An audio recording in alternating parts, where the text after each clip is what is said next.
In front of the gates of the Beijing Film Academy, graduates don their caps and gowns, exuberantly capturing memories through photographs. Under the shade of trees beyond the throng, two figures appeared somewhat out of place amidst the jubilant crowd. "Lango, how far along are you with your graduation project?" inquired a stout young man with a simple demeanor, directing his question towards his companion. "Not much progress. Still seeking investors," Liu Lang replied absent-mindedly. To successfully graduate from the Beijing Film Academy, students were required to complete their individual projects. Those in the acting department needed to partake in a film, while directors were obligated to produce at least one short film. However, Liu Lang's current vexation stemmed from something entirely different. He was a time traveler, having only arrived in this parallel world a week prior. "Sigh. Lango, don't push yourself too hard. I heard you almost drank yourself to death last week while entertaining some affluent ladies." Listening to his friend Lin Hao, Liu Lang suddenly recalled how he had come to inhabit this new identity. To secure funding, he had accompanied a group of middle-aged women to a karaoke bar, relying on his youthful vigor and appealing looks to charm them into investing. Little did he anticipate that these predatory women would slip drugs into his drinks, drugs meant for animal breeding. Overwhelmed by intoxication and the effects of the substance, his previous self had tragically succumbed on the spot. Had Liu Lang arrived even slightly later, he would have found his predecessor on the brink of being sent to the morgue. "Don't mention it, it's all such a struggle," Liu Lang lamented, recalling the humiliating demise of his former self. "How's what about you?" "I'm in the same boat. You know, our families lack influence or wealth. Why do we even enroll in the directing department? You're fortunate, looking handsome enough to make it as an actor. I'm in a predicament. If I can't complete my graduation project, it'll be doomed." Lin Hao's face reflected his worries as he contemplated the future. "I've come to realize that the directing department is merely a playground for the offspring of directors, stars, and the wealthy. That Bai Fei in our class has a budget of 5 million for his graduation project. The acting graduates are practically fawning over him, desperately seeking connections to land a role in his production." Lin Hao gazed enviously at Bai Fei, who was being lavished with attention from his peers. 5 million was an impressive sum for recent graduates like them. Lin Hao fancied himself slightly more handsome than Bai Fei, yet he couldn't compete with the latter's affluent father. Just then, a tall, fair-skinned girl in a graduation gown approached, her striking makeup accentuating her features. It was Wu Mingming, Liu Lang's former girlfriend and the Academy's belle. "Liu Lang, here are the materials for Bai Fei's graduation project, Chasing Dreams in the Entertainment Industry," Wu Mingming said, handing him a stack of printed documents. However, Liu Lang frowned and did not reach out to take them. "I promised Bai Fei I would star as the female lead in his film, so he's willing to credit you as co-director. Consider it a compensation for our breakup. We're all adults here, let's be mature and rational." After speaking, Wu Mingming cast a cold glance at Liu Lang. "No thanks, I'm already preparing my graduation project." "What is it? A low-budget skit? A science-fiction film?" Upon hearing the term science fiction, both Wu Mingming and Lin Hao visibly paused. "Science-fiction? Liu Lang, is your excuse getting any more far-fetched? I've helped you with Bai Fei, whether you go or not is up to you." Wu Mingming tossed the documents onto the stone steps beside her and turned away without a hint of regret. As graduation approached, she finally realized that good looks alone wouldn't sustain her. The social resources Liu Lang possessed offered her no advantage in the entertainment industry. With a clear vision for her career, she rationally initiated their breakup, viewing it as a necessary measure to mitigate losses. In her eyes, finding Liu Lang a co-director credit was about as generous as she could afford to be. "Lange, don't be too disheartened, I understand you. Women can be heartless, and actors can be ungrateful." Lin Hao consoled, patting Liu Lang's shoulder, seemingly empathizing with the sentiment. The graduation season at the Film Academy was also synonymous with breakups, a phenomenon that had become commonplace over the years. Yet, Liu Lang found the situation bewildering as a newcomer to this world. He held no attachment to his former girlfriend, making it impossible to accept her offered charity. "You're quite bold, Lange, turning down a co-director credit for a 5 million investment." Lin Hao sighed, lamenting his own lack of fortune in not having inherited Liu Lang's striking looks, which might have afforded him the opportunity to live off someone else's success. "By the way, Lange, when you mention a science fiction film, you mean a romance with sci-fi elements, right? After all, love is a versatile theme regardless of whether it's a medical drama, a co-pandrobber story, a detective tale, a war epic, or a mystery, they all ultimately revolve around love. Lin Hao seemed to have hit upon the essence of Liu Lang's graduation project. In this parallel world, young, fresh-faced actors and internet celebrities dominated the scene. Without them, no production could secure significant investment, and the almost talentless young stars were best suited for romantic films. Liu Lang contemplated this, but refrained from responding. After finishing the graduation photo shoot, he returned to his rented apartment. Upon entering this world, Liu Lang had acquired a system known as film black technology. The revenue generated from the films he produced, including box office earnings and viewership, could be converted into points, which could be used to purchase various black technologies featured in his works.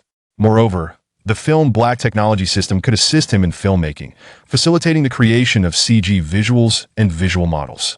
In essence, with its aid, the costs associated with special effects would be significantly reduced.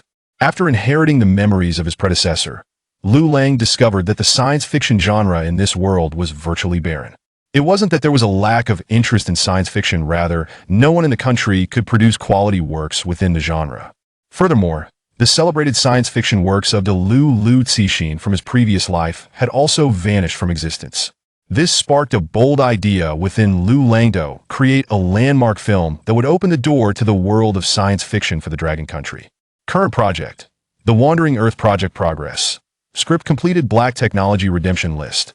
Drones without accompanying AI system, 500,000 points. Exoskeleton armor, 1 million points. Security gate robot, 8 million points. Bun military robot dog, equipped with basic AI, emotional module. Cannot be upgraded, 20 million points. Navigator space station, 25 million points. Space elevator, 50 million points. Heavy nuclear fusion planet engine, 1 billion points. 550 series AI system, 3 billion points. Chapter 2: My journey is the stars and the sea. The points required to exchange for advanced technologies at the black market are often in the hundreds of thousands or even millions, such as planetary engines and artificial intelligence, which are priced in the billions. This means that the box office for a film must reach tens of billions in order to redeem them all. This does not even account for the portion of the box office that must be shared with cinemas and distributors. For Liu Lang, who has just graduated from film school, this is akin to scaling the heavens. Even with the assistance of the film black technology system, which significantly reduces the high cost of special effects in science fiction films, the expenses for other actors and production are still considerable. The cost of making a film is far too daunting for Liu Lang at this moment. He has long given up hope of securing any investments. Given the current investment environment in the film industry of Longhua, without the inclusion of big-name stars or well-known young actors, no one dares to gamble on a science fiction film. Moreover, this is a hardcore science fiction film with less than 10 romantic content, mini. This already seals its fate as a potential box office flop. Investors are typically only interested in projects that are already flourishing. The likelihood of them providing assistance in times of need is virtually non-existent. Liu Lang is also reluctant to allocate a significant portion of his film's budget to hiring those celebrity stars. Perhaps I could start with making a CG animation. The most pressing issue now is that he must complete his graduation project within 2 months. Otherwise, he risks delaying his graduation. Liu Lang is aware that the conditions for producing a live-action film are still not ripe. He decides to begin with relatively simpler CG animation, relying on the system's assistance to create a special effects short film to fulfill his graduation requirements. Liu Lang quickly begins to finalize the concept for the short film he wishes to produce. It must highlight the elements of science fiction and have visuals that are sufficiently breathtaking, allowing the audience's adrenaline to surge at first glance. The scene from The Wandering Earth, where the joint government's Air Force battles a swarm of drones to protect the space elevator, flashes through Liu Lang's mind. This segment is visually explosive, imbued with a strong sense of technology, and combined with the grandeur of the space elevator, it is simply perfect for a 10-minute science fiction short film. Without hesitation, Liu Lang immediately orders a batch of computer equipment online for rendering CG animation. Although the film black technology system can assist him with rendering visuals, modeling characters and objects, and producing special effects, it all requires the appropriate machines as a foundation. The outdated laptop in Liu Lang's rental room is utterly inadequate to meet the system's formidable special effects production capabilities. When Liu Lang was out seeking investments with a group of middle-aged wealthy women, he not only failed to secure funding, but nearly lost his life in the process. In the aftermath, those middle-aged women only compensated him with a few thousand yuan for medical expenses, and the matter was left unresolved. The medical expenses of several thousand yuan, combined with the 20,000 yuan Liu Lang had saved through frugality, amounted to 100,000 yuan. 100,000 yuan can purchase a personal computer with top-tier specifications for gaming. But for the demands of film industry special effects production, it is merely entry-level. A mature special effects studio typically requires hundreds or even thousands of top-spec computers, specialized rendering rooms, and various virtual camera and motion capture equipment. Among other necessities, however, Liu Lang cannot afford to concern himself with such matters for now. His only focus is to swiftly realize the 10-minute sequence of drone battles to protect the space elevator that resides in his mind. First, he must complete his graduation project to ensure he can graduate smoothly. 2 days later, the computer equipment he ordered online arrives promptly. Liu Lang has prepared a box of instant noodles and 2 cases of Red Bull. After assembling the computer equipment, he turns off his phone and immediately enters a state of seclusion. The cinematic frames in his mind are continuously transmitted to the computer before him as electrical signals with the help of the film black technology system. Buzzing sounds fill the air as the high-end computer, which has consumed nearly all of Liu Lang's savings, begins to operate at full capacity. The sound of the graphics card's fan reverberates throughout the entire rental unit. Yet Liu Lang remains unfazed by the noise in his ears. He gazes at the screen where each rendered frame appears, each one worthy of being admired as wallpaper, and his excitement swells. Leaving him unable to calm down, thanks to the processing power of the film black technology system, the various cinematic frames in Liu Lang's mind are accurately rendered on the screen. This significantly alleviates the operational pressure on the machines. The special effects CG short film that Liu Lang envisions is being generated frame by frame, akin to a loom weaving cloth, at a visibly rapid pace. The computer operates at full load for a solid half-day, and Liu Lang is fully immersed in the process. After such a long period, the rendered special effects footage amounts to barely 5 minutes. Nevertheless, Liu Lang is already thoroughly satisfied, compared to established special effects studios abroad. His speed is not slow at all. In fact, it may even be faster. This is because nearly every frame of the special effects footage he creates is viable and valuable.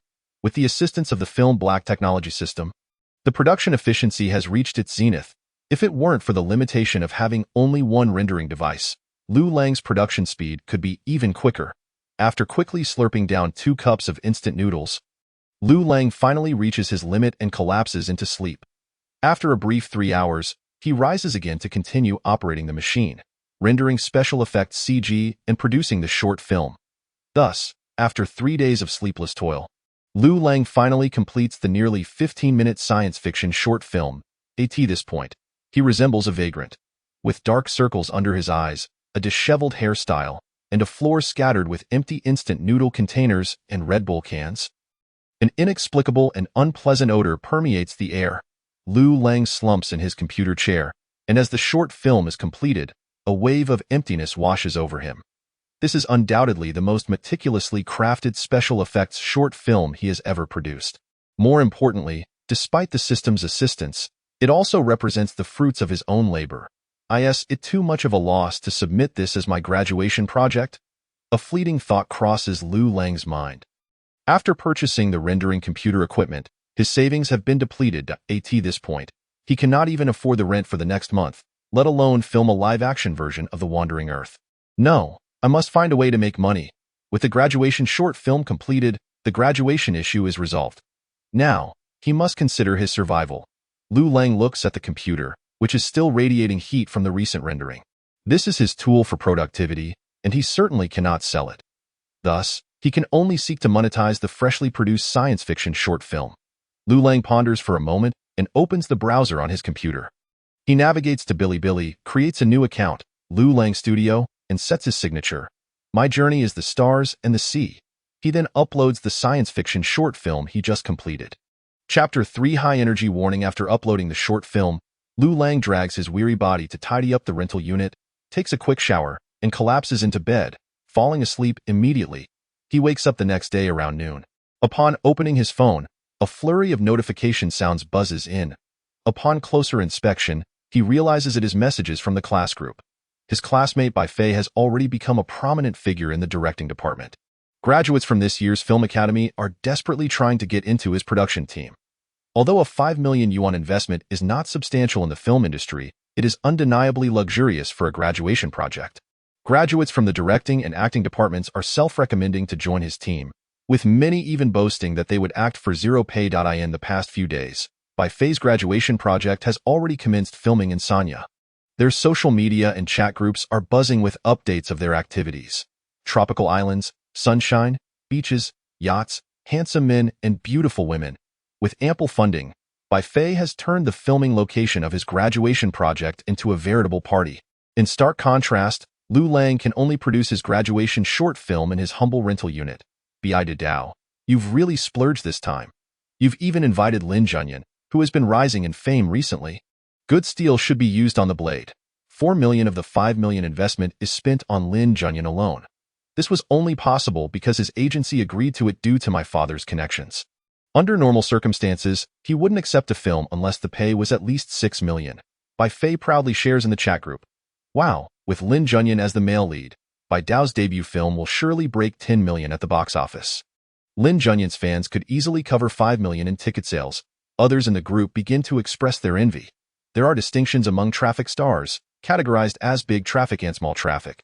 Big traffic stars command no less than 10 million per film, while small traffic stars typically earn between 1 million to 10 million. Above these categories, there are top-tier traffic stars whose fees and profit shares can reach tens of millions or even billions. Their remuneration corresponds to their market appeal. Regardless of the film's quality, as long as these stars participate, their fans will support it unconditionally. This effectively guarantees a portion of box office revenue for investors. This is why these traffic stars dominate the film industry in Longhua. For my first film, my dad said it's just a trial run. Once I gain experience, I can increase the investment. For chasing dreams in the entertainment industry, my expectation is to at least break even. At most earn a couple of million. By Faye begins to dreamily articulate his aspirations in the chat group. The others in the group become sycophantic, flattering the newly emerged Bai Dao from the Film Academy. The graduation project is a significant milestone for the students of the Film Academy. Not everyone possesses the financial means to create a graduation film as Bai Faye has done. Many are left in despair. Pondering the fate of their own graduation projects, it has been quite a while since Liu Lang has made an appearance. Has anyone seen him recently? Liu Lang. It seems he is involved in some sort of science fiction film. Perhaps still seeking investment. In my opinion, science fiction is not a realm for the faint-hearted. Hollywood has developed formidable technological barriers over the years. Even if he secures hundreds of thousands in funding, what could that possibly yield? If I were in his position, I would rather produce a modest low-budget skit and appeal to my mentors with a few kind words. Who knows, it might just suffice to pass. Initially, I had invited him to join my crew as an assistant, but regrettably, he declined my offer. Liu Lang's rejection weighed heavily on Bai Faye, who felt slighted by the apparent lack of faith in his abilities. A sentiment that clashed with the recent flattery he had been receiving. What a surprise, a science fiction film. It seems like there hasn't been much buzz around that lately, has there? Not just lately. The annals of Longhua's cinematic history lack any noteworthy science fiction films. I would suggest venturing into the less developed rural areas to capture their struggles, exaggerate the hardships as much as possible. Not only would this approach be low cost, but it might also appeal to foreign film awards, potentially even earning a Best Newcomer accolade. Alas, it's a pity. Had I been invited by Director Bai, I would have hurried over without hesitation. In the past, Liu Lang had been somewhat of a prominent figure in the directing department due to his physique and appearance. However, upon graduation, reality set in for everyone. The Film Academy is never short of handsome men and beautiful women. It is those like Bai Faye, who have financial backers, that truly attract envy and admiration. Liu Lang glanced at the chat history and chose to disengage. In recent days, apart from the group chat notifications, he received only a few messages from Lin Hao. Langguo, I can't stay in the capital any longer. I'm preparing to head to Hongdian to seek refuge with my uncle, who is a casting assistant. Langguo, I'm really leaving. Come find me in Hongdian when you have the chance. Take care of yourself. If all else fails, consider transitioning to acting. With your looks, it would be a shame not to snag a wealthy patron. Haha, Langguo, I've arrived in Hongdian and managed to get into a major production as a background actor. Wow, it's exhausting. 15-hour days, day in and day out. I've got to go rest now. Reading these messages warmed Liu Lang's heart. Among all his classmates, Lin Hao was perhaps the only one who genuinely wished him well. After replying with a few messages of goodwill and blessings for a bright future, Liu Lang turned his attention back to his rented room. He powered on his computer and logged into his Bilibili account. Immediately, a red notification popped up in the corner, indicating 99 messages. Liu Lang was taken aback, then quickly realized what it meant. He opened the page for the science fiction short film he had uploaded. The total views stood at 3.01 million, with 25,306 comments, 980,000 likes, 1.72 million coins, 1.35 million favorites, and 1.66 million shares. As a novice content creator, Liu Lang was uncertain about the significance of these numbers. However, seeing the dense barrage of comments flooding the screen, just a mere 8 hours since he uploaded the video on a weekday, he thought, could it be that my video has gone viral? With this thought in mind, Liu Lang clicked on his video. The screen opened with a resounding alarm. Accompanying the sound, a multitude of large drones stationed in a hangar began to ascend. Tens of thousands of drones filled the sky like a swarm of bees.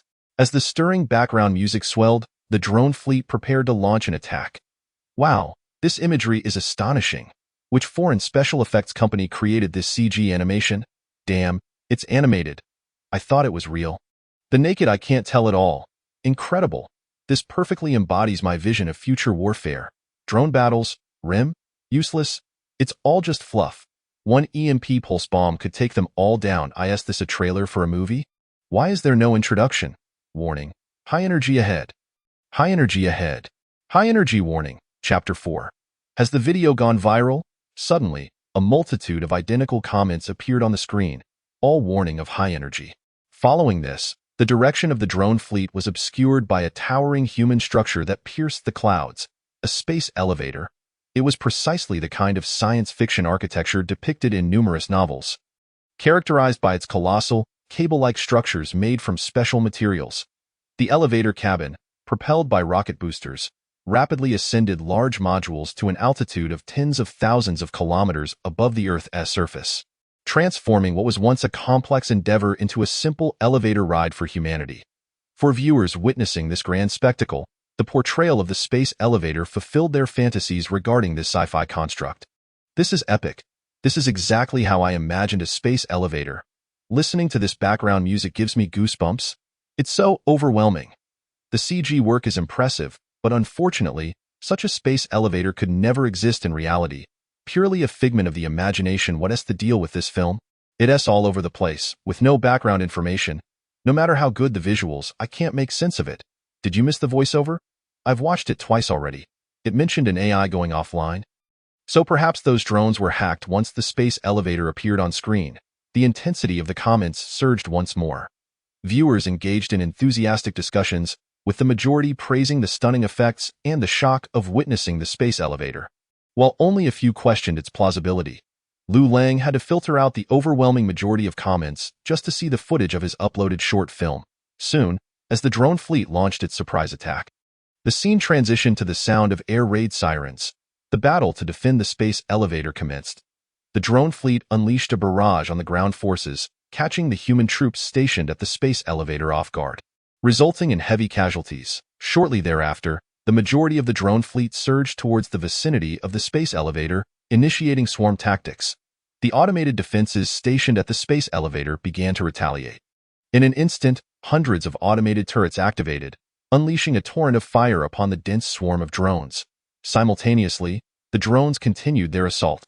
The airspace surrounding the space elevator quickly became a battleground of intense firepower, with drones being shot down left and right, turning the sky into a display of fireworks. Wow! DJI has defected. This is incredible. Is this what future aerial combat looks like? Funding is burning. Funding is burning. These anti-aircraft guns look so realistic, just like what I saw during the fleet exercises on my first watch. I'm guessing those drones will be taken out by EMP weapons in the end. As the short film progressed to this point, the comments began to dwindle. The audience seemed to be mesmerized by the spectacular drone assault, leaving little room for commentary. However, the subsequent scenes reignited excitement among viewers. Causing an explosion of comments, a fleet of manned fighter jets stationed near the space elevator received orders to take off urgently and engage in the battle to defend the space elevator. As hangar doors opened, familiar silhouettes began to emerge before the audience's eyes. Whoa! Isn't that our fifth-generation fighter? Am I seeing things? Yes, it's the J-20, looking absolutely stunning, and there's the Su-57, F-22, F-35, and wait. How did a third-generation Raffaele sneak in here? Did we have a traitor among us? The vertical takeoff J-20 looks amazing. Chungfei Group, please hurry up with the upgrades. I have to ask, is there a copyright issue with using the J-20? Just asking. Sci-fi fans and military enthusiasts are ecstatic. As a hallmark of Longgua's military prowess, the appearance of advanced fifth-generation fighters sparked an avalanche of comments. Subsequently, a multitude of fighter jets took to the skies to confront the attacking drone fleet. The fighters maneuvered with lightning speed, evading the pursuing drones while showcasing their signature move, leaf falling. Soon, reinforcements arrived, engaging the drones in aerial combat. These scenes sent many military enthusiasts among the audience into a frenzy. I declare this the best military film of the year, bar none. I second that declaration. Military fans rejoice. 10-year J-20 fans have arrived uninvited. Is this a developmental preview from Longgua's military-industrial complex? I have a question for you all. Why are those drones fixated on that Goose Country aircraft? I'm not too familiar with military tactics, but it seems a bit illogical. Haha, that's because the Goose Country S-57 has the poorest stealth capabilities among fifth-generation fighters. Spot on. The details are impeccable. Kudos to the production team. After takeoff, we never saw those Raffaele fighters again. Did they all get shot down by the drones? Just asking. Today's Goose Country 1-1 achieved. Amidst the barrage of comments, the space elevator battle ultimately ended in defeat for the defenders. The cable of the space elevator snapped, and the upper space station lost its support, beginning its descent toward the Earth. The compact 15-minute science fiction short film has reached its final stages. As the colossal and magnificent space station plummets, the narrative transitions from science fiction to military drama, then to war film, ultimately culminating in a disaster movie. What background music is this? It sends chills down my spine. I can hardly breathe. It's incredible. Wow, it really feels like a Hollywood blockbuster. The visuals are overwhelmingly epic. Such a massive space station must weigh at least 1,000 tons. The impact would be akin to a meteor striking the Earth, creating an immense crater. Truly remarkable. I've already watched it 3 times. In less than 15 minutes, it encompasses so many elements and is crafted with such excellence. It's simply a delightful surprise. The 15-minute short film concludes rapidly, yet the audience's discussions persist unabated. As a user of Bilibili, they have grown accustomed to various CG effect-laden animations. However, this particular science fiction short titled Space Elevator Battle, with its exquisite production quality, strikingly realistic effects, and breathtaking combat scenes, offers an experience unlike anything they have encountered before. The viewership statistics continue to climb as time progresses. Many viewers, unable to contain their excitement, spontaneously recommend and share the short film with their friends. Liu Lang sits before his computer, watching the view count soar from an initial 3 million to an astonishing 10 million within just a few hours. It seems the video has truly gone viral! Exclamation point. Chapter 5. The Hope of Dragon Nation Sci-Fi. Bilibili videos with 10 million views can earn how much? Liu Lang, slurping instant noodles, eagerly begins to search online. His primary concern is not whether he has gained fame, but rather how much his video could recoup in returns. Thus far, he has invested his entire fortune into this science fiction short. Next month's rent remains unsettled. If he cannot recoup his investment, it won't be long before he finds himself homeless. However, the answers he uncovers online leave him utterly disheartened that a video with 10 million views yields a mere 2,000 to 3,000 in total earnings. At most 5,000. Real profits come from advertising promotions and various merchandise sales once the follower count increases. Frowning, Liu Lang accesses his creator dashboard. Although his account has been active for less than a day and contains only one video, thanks to the viral success of Space Elevator Battle, his follower count has swiftly surged to 300,000. Must he really resort to promoting those low-quality gaming ads that say, "If you're a brother, come and hack me," or sell counterfeit goods? Liu Lang sighs. None of this aligns with his aspirations. Moreover, such income would not contribute to video earnings, thus offering no help in obtaining the coveted cinematic technology. Filming a live-action adaptation of The Wandering Earth requires substantial financial backing. Liu Lang contemplates that only the black technology from the film could resolve his funding issues. Yet now, he faces the dilemma of how to earn his first pot of gold from video production to exchange for that technology. Buzzing at that moment, his phone vibrates. Hello, is this Mr. Liu from Liu Lang Studio? Yes, who is this? Hello, Mr. Liu. I'm the head of the National Creation Zone at Bilibili. I previously contacted you through internal messaging, but as you did not respond, I had to reach out via the phone number listed in your profile. Liu Lang opens his creator dashboard and discovers several internal messages amidst the plethora of 99 notifications. Is the science fiction short film, Space Elevator Battle, you uploaded an original work by your studio? Indeed, it is. After review, our National Creation Zone has unanimously agreed to select your studio's work for recommendation in this year's Starlight Awards. Starlight Awards? Upon hearing this, Liu Lang's mind immediately awakens. The prize earnings from a potential win would also count towards his points. If we win, there will be a monetary reward, correct? Hearing Liu Lang's inquiry, Liu Zitao, the head of the National Creation Zone, pauses momentarily. A studio capable of producing such high-quality effects in CG animation is undoubtedly among the elite in the country. Based on the effects level of Space Elevator Battle, the estimated average production cost would be at least several thousand per second. This is a conservative estimate. If there are even slightly more discarded effect shots, the cost could escalate to tens of thousands or even hundreds of thousands per second. At 900 seconds for 15 minutes, plus labor costs and equipment depreciation, Liu Zitao estimates that the studio has invested at least 10 million into this short film. In contrast, while the Starlight Awards is an internationally renowned sci-fi honor, Space Elevator Battle, being only 15 minutes long, can only contend for the best science fiction short film category. Even if it wins, the prize would merely amount to several hundred thousand, a pittance compared to production costs.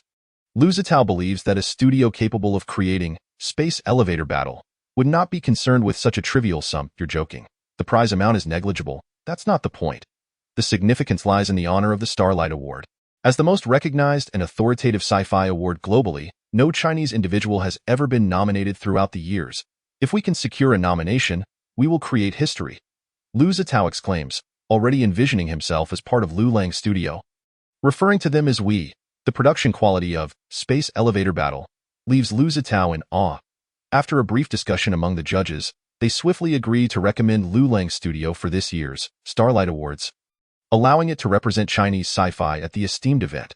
With the quality of Space Elevator Battle, Liu Zitao believes this is the most promising attempt for Dragon Nation's works in years. A relentless effort to break the Western sci-fi monopoly.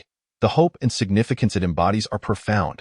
However, Liu Lang finds it difficult to resonate with such aspirations at the moment. After all, he is struggling to secure next month's rent and survives on instant noodles. How can he entertain lofty ambitions of pursuing the highest honors in global science fiction? Thus, upon hearing that the prize is insignificant, Liu Lang's interest wanes. After agreeing to leave the award selection process in the capable hands of the National Creation Zone's representative, he diverts his attention elsewhere. Having browsed online, Liu Lang does not leave empty-handed. At least he now knows that his video should generate several thousand in income next month. While this amount won't suffice to redeem any cinematic technology, it alleviates his concerns about affording rent and being evicted. Should he continue producing CG shorts for profit or pursue advertisements and merchandise sales? Liu Lang finds himself in a quandary. Were it not for the system's assistance in film production, which is only applicable to his own projects, he might have made a considerable profit as a special effects outsourcing studio. Scratching his head, Liu Lang decides to set these matters aside and first submit his graduation project to his school. After a few days of fermenting over the weekend, Space Elevator Battle has sparked considerable buzz online. Best Science Fiction Short Film of the Year. I declare that China's special effects production level has reached a world-class echelon. It turns out there are indeed people striving for Chinese science fiction. It brings tears to my eyes. As an industry insider, I can responsibly state that although this short film is only 15 minutes, it has a production cost of at least over 10 million. CG animation is a costly endeavor. The creators will undoubtedly struggle to recoup their investment. Chinese science fiction still has a long way to go. On platforms such as Bilibili, Tieba, and Weibo, the emergence of Space Elevator Battle has garnered widespread praise. Despite the lack of substantial development in Chinese science fiction over the years, this does not signify a lack of hope for the future. The production level of science fiction films is often intertwined with a nation's overall strength and military prowess. American science fiction films, underpinned by Hollywood's robust film industry and military hegemony, have found global success, disseminating American values. For years, audiences have observed this reality without effective means to counter it. The arrival of Space Elevator Battle serves as a flicker of hope. While it may not change the state of Chinese science fiction, it at least instills a sense of optimism. Chapter 6. Is this truly your creation? Amidst the deluge of online comments, alongside the accolades, there are inevitably some criticisms. It's just a short animation of a few minutes. It can't even compare to those from Sakura Country, yet they aspire to reach American standards. It's simply laughable. Liu Lang Studio? I've never heard of such a special effects studio in the country. Could it be that they hired a foreign effects team to throw money at it? The production team lacks even the most basic scientific knowledge. In reality, a space elevator is impossible to construct. ILL state it plainly. No country will be able to build one within the next 30 to 50 years. The concept of drone swarm warfare is pure nonsense. With such a dense formation, there's no need for close-range artillery or fighter jets to engage them. Just one EMP bomb would take them all out. With admiration comes criticism. Those who appreciate the sci-fi short film The Space Elevator Battle and those who critique and disparage it have ignited a fierce verbal conflict in the comment sections across various online platforms. Liu Lang silently scrolled through his phone, observing the uproar he had inadvertently caused on the internet. The reason he opted to produce such a short film prior to preparing for his feature film was not only due to financial constraints, but also a significant desire to establish his reputation. The film industry is quite pragmatic. An unknown rookie, freshly graduated from film school, is rarely regarded with any seriousness. The buzz generated by the space elevator battle has undeniably thrust Liu Lang into the public eye for the first time. Buzz, buzz, buzz. A flurry of notifications erupted from his phone, signaling renewed activity in the chat group. Damn, is Lin Junyan really acting so high and mighty? We've been waiting for him forever, and he just spends a day on set and leaves? This is absurd. He's the male lead. One day is hardly sufficient to complete his scenes. Director Bai, you need to do something, communicate with his agent. This isn't how we rush a schedule.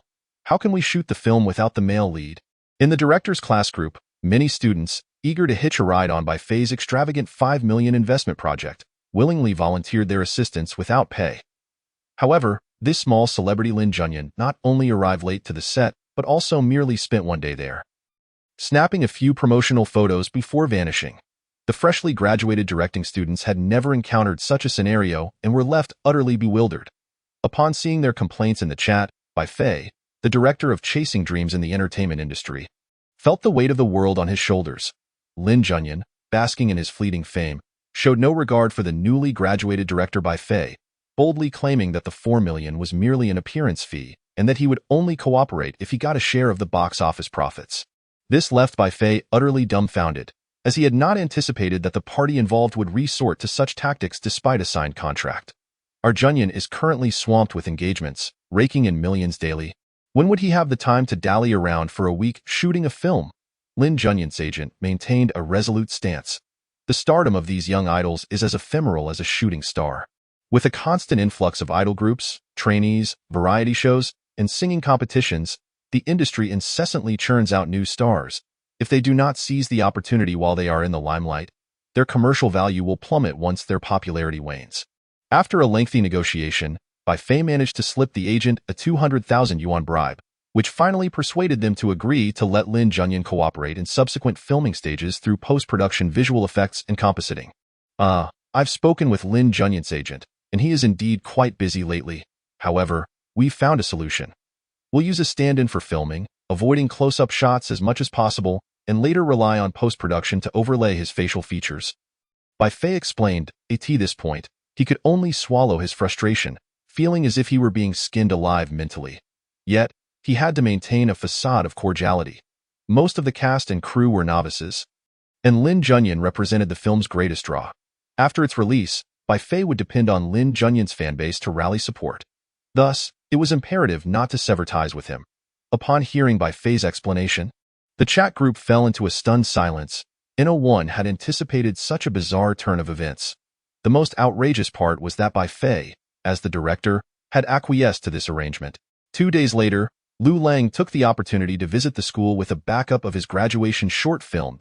To his surprise, he encountered Bai Fei while submitting his work. Bai Fei, aren't you still on set? The rough cut is completed. I'm here for post-production effects, Bai Fei replied. Isn't your film Chasing Dreams in the entertainment industry a romantic drama? Does it also require special effects? Liu Lang inquired, puzzled. This question left Bai Fei feeling quite awkward, as he could not disclose that his special effects merely involved digitally superimposing Lin Junyuan's face onto that of a stand-in actor, Liu Lang. Is that the sci-fi short film you mentioned? Bai Fei quickly redirected the conversation, inquiring about the backup Liu Lang was holding. Liu Lang nodded affirmatively. You are quite fortunate. I heard that a sci-fi short film has recently gone viral online. If you ride that wave, perhaps the judges will overlook any shortcomings in your work. Upon hearing this, Liu Lang's expression turned somewhat peculiar. Haven't you seen that short film? If you had noticed that it was produced by Liu Lang Studio, you wouldn't be wearing that expression. I haven't seen it yet.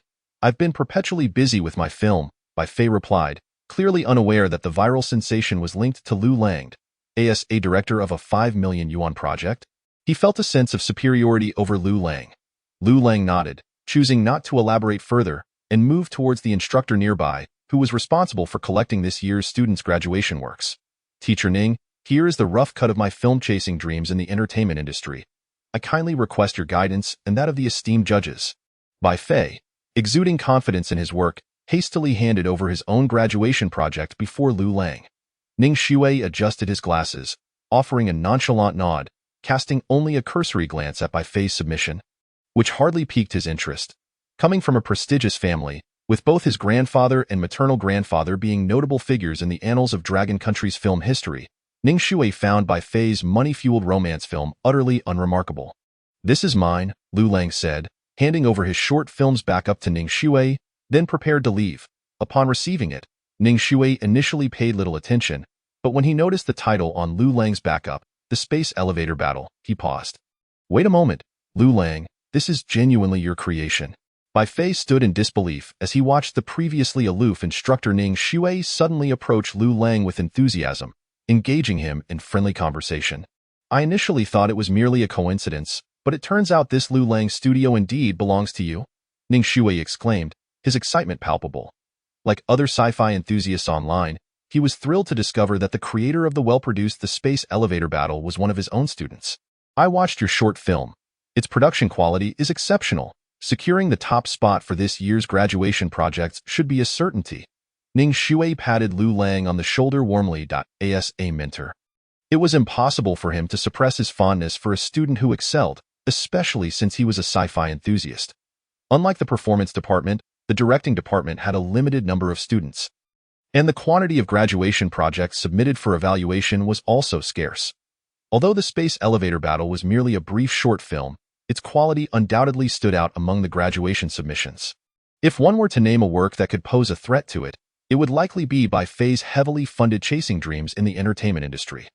The judges participating in the evaluation were primarily senior professors and the vice dean, who might harbor some bias against sci-fi and CG special effects. Make sure to rally your fans to vote on the evaluation website. While the final decision rests with the Academy's judges, online votes can certainly apply some pressure. At that moment, Ning Shui had completely forgotten his neutrality as an instructor, offering Liu Lang unsolicited advice. Liu Lang felt somewhat bemused by the sudden warmth of his mentor. Meanwhile, Bai Fei had transitioned from shock to realization. The viral sci-fi short film's creator was indeed Liu Lang. Bai Fei struggled to accept this revelation. He had never witnessed such amiability from the instructor towards any student. This is clearly a setup. Bai Fei's face contorted with envy and jealousy. According to convention, the top graduation project in the Film Academy's directing department would receive an honorary title. While this accolade might be inconsequential in the broader film industry, for students in the directing department, it represented an unparalleled honor. The competition within Dragon Country's film industry was exceedingly fierce, with a tendency towards seniority. One step ahead often meant continuous advancement. Garnering the title of top graduation project would undoubtedly afford Liu Lang a more favorable position in the industry. Bai Fei was determined to secure this top spot, which was why he had allocated a hefty 5 million investment for his graduation project. Cough, Teacher Ning, do you have any feedback on my work? Bai Fei coughed, signaling to the instructor that he was still present. Oh, Bai Fei, you're still here? Your Chasing Dreams in the entertainment industry should pass without issue, Ning Shui replied dismissively before eagerly resuming discussions about the details of the space elevator battle with Liu Lang. Bai Fei's face turned an ominous shade of green upon hearing the instructor's assessment, including the bribes to the male lead's agent. I have indeed spent over 5 million. His goal is to secure the top spot. A mere passing evaluation could hardly satisfy him. After leaving school, Bai Fei hurriedly found an internet CAF, booted up a computer, and searched for the Space Elevator Campaign. Upon opening the video, the overwhelming barrage of comments immediately darkened Bai Fei's expression.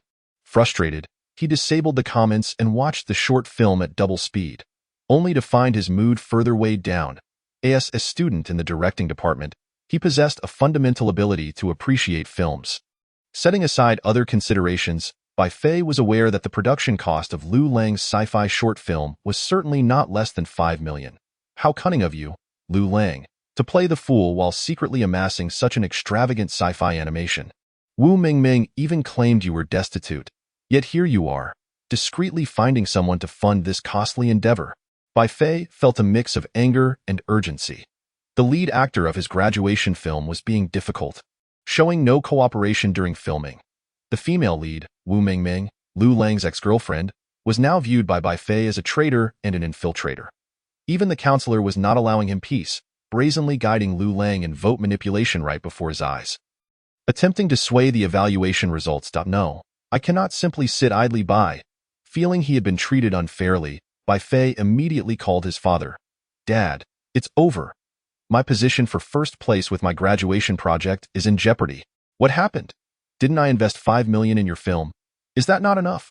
Our counselor is biased towards another person's work. I'm worried about the evaluation. Counselor? What does that matter? Isn't the judging panel comprised of those old-timers from your college? Tomorrow, I'll take Vice-Deanan out for a meal and strengthen our rapport. After hanging up, Bai Fei's anxious heart finally calmed slightly. However, when his gaze fell upon the playback interface of the Space Elevator Campaign, displaying a total view count of 40.86 million, his agitation resurfaced. Boring, uninteresting, only elementary school students watch animated films. After sending out this comment, Bai Fei hastily contacted Lin Junyan's agent. A promotional post on Weibo costs 100,000. A video promotion under 30 seconds 500,000, and a bundled fan group recommendation package charges 1 million. Hearing the agent's quotes made Bai Fei's head spin. 1 million? So exorbitant. Wasn't it agreed that they would assist with promotion? Haven't you seen the recent New Force's New Stars traffic rankings? Our Junyan has already broken into the top 100. Times have changed. Bai Fei gritted his teeth, suppressing the urge to curse. After reluctantly sliding an additional 500,000 into the agent's hands, the agent finally agreed to offer Bai Fei a discount. After the call, Bai Fei felt utterly drained. Wait a minute, 500,000 in the red envelope, and the discounted recommendation package also 500,000. Doesn't that still total 1 million? Bai Fei was instantly driven to madness, realizing he had been duped again. That moment, a notification flashed on his computer screen, indicating a reply to his comment. What? Watching animated films offended you? You must be an orphan using your ID as a household register. Bai Fei's casual remark had stirred a hornet's nest among the multitude of comments on Bilibili. A barrage of fiercely aggressive responses followed suit. Infuriated, Bai Fei quickly engaged in an online argument. Chapter 8. Online voting. Liu Lang had not anticipated such enthusiasm from his counselor. Rumor had it that Ning Xueli's family background was quite prominent within the Dragon Kingdom's film industry. This might explain how he had effortlessly secured a position at the Film Academy before turning 30 today. As he engaged Liu Lang in an animated discussion, Ning Xueli seemed entirely transformed from the stern, aloof figure of the past. Were it not for the counselor's persistent inquiries regarding the details of the Space Elevator Campaign, Liu Lang would have almost thought that his counselor's sexual orientation had shifted. Upon returning to his rental, Liu Lang sat at his computer and opened the online voting site for graduation projects. The webpage, simplistic and almost rudimentary, displayed nearly 50 works arranged from top to bottom. These were the graduation projects of the current directing department students. Following the project titles and authors' names was a voting option. While online voting could not dictate the judges' decisions, the number of votes nonetheless reflected public sentiment towards these graduates' works.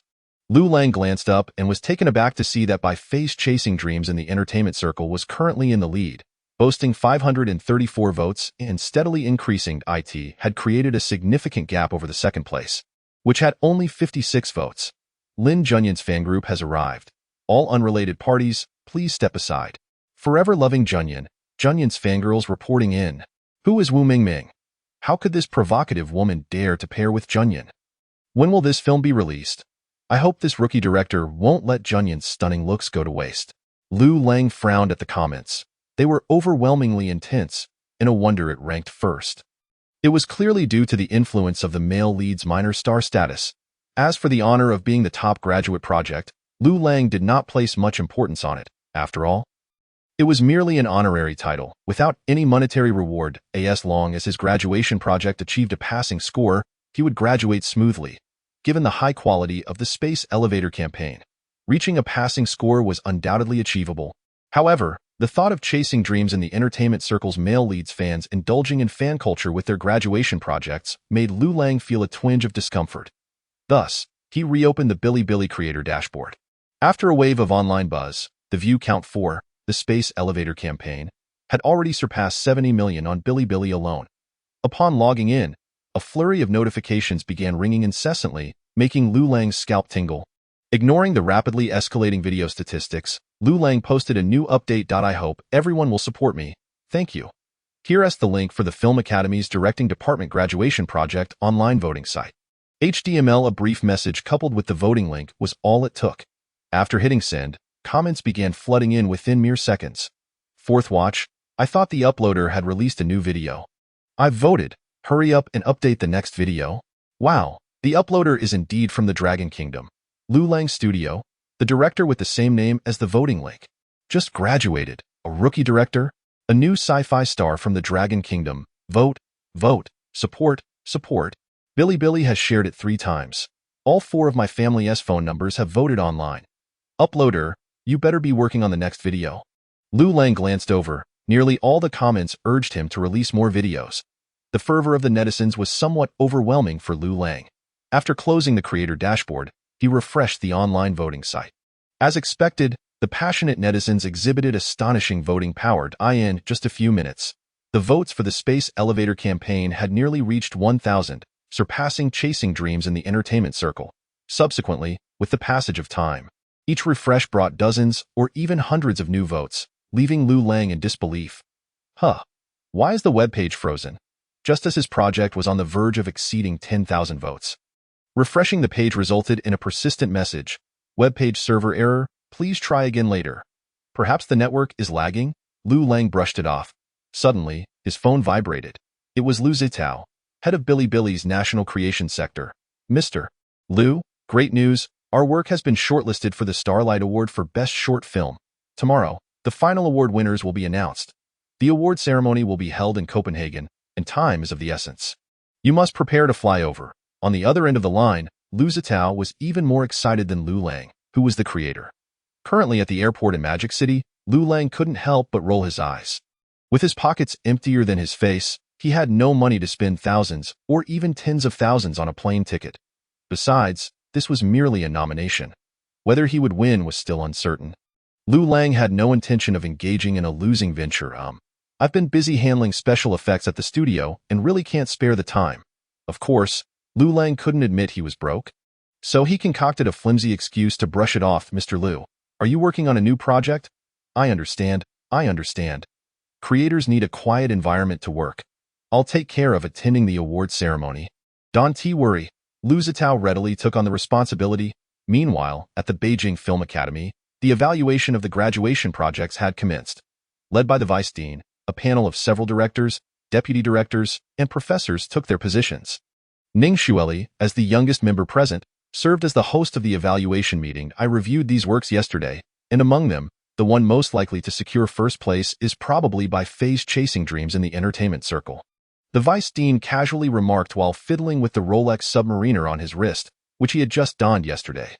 The other committee members present exchanged knowing glances. However, it was merely an internal ranking for a graduation project, and the professors were unlikely to openly contradict the vice dean. Yet, upon hearing this, Ning Xueli felt a surge of urgency. Vice dean, there is also a sci-fi CG short film made by Liu Lang, which is of exceptionally high quality. I believe, Xiao Ning, in our work, we must refrain from allowing personal preferences to cloud our judgment. I have heard that Chasing Dreams in the entertainment circle has recently begun its theatrical release. How many of these graduation projects can truly reach such a standard? A science fiction CG short film. Is that not merely a trivial animation for children? In truth, this Weinstein has not even glanced at these graduation works. In his eyes, what can freshly graduated students produce? It is but child's play. However, Weinstein's parents seem to possess some discernment, understanding who holds the sway in this evaluation. It suffices that the first place is handed to him. Ning Xueli still intends to argue his case, but at that moment, a staff member suddenly rushes in, claiming that the server for the school's online voting has collapsed under the pressure. Chapter 9. Best Short Film of the Starlight Awards. The server is down. The gathered crowd exchanged bewildered glances, momentarily taken aback. The official website of the Film Academy typically sees little traffic aside from the students, hence a server overload has never been an issue. At this juncture, the Weinstein recalled his conversation with Weinstein's father at the dinner table yesterday, wherein a popular star appeared in Chasing Dreams in the entertainment circle. It is understandable if a particular project received an overwhelming number of votes. While the results of the online voting cannot dictate our decisions as judges, we cannot disregard works that resonate with the public. I often say that art is derived from reality, and the voice of the masses holds significant weight. The Weinstein had already concluded that it was Chasing Dreams in the entertainment circle. After delivering his bureaucratic spiel, he inquired about the ranking. Before the server crashed, the leading entry was Liu Lang's space elevator battle. Upon hearing this, the Weinstein's previously mild expression darkened considerably. Was this not a blatant slap in his face? And what of the second place? Surely, the gap cannot be too significant. The second place is Chasing Dreams in the entertainment circle, with a total of 986 votes, falling short by over 9,000 votes. How much? 9,000. The Weinstein nearly leapt from his seat. If the difference had been merely a few dozen or 100 votes, he might have brushed it aside. But a discrepancy of over 9,000 votes was akin to a heavy blow to his ego, rendering him momentarily speechless. The numerous professors present, witnessing the Weinstein's repeated humiliation, bowed their heads, gazing down in silence, pretending not to see. Meanwhile, Ning Xueli's lips curled slightly in anticipation of how the Weinstein would navigate this embarrassment. Yet, he was too young to foresee that the Weinstein would swiftly quash the competition with a single statement. The disparity in voting data is too great, suggesting possible ballot rigging. Thus, let us annul this online voting. Ning Xueli was taken aback, unable to believe that the Weinstein would resort to such tactics. Weinstein, this is against the rules. Enough, enough. Let us adjourn this meeting. The Weinstein waved his hand dismissively, hastily exiting the conference room. Left standing there, Ning Xueli's breath quickened with indignation, on the verge of cursing aloud. Ah, Xiao Ning, you are still young.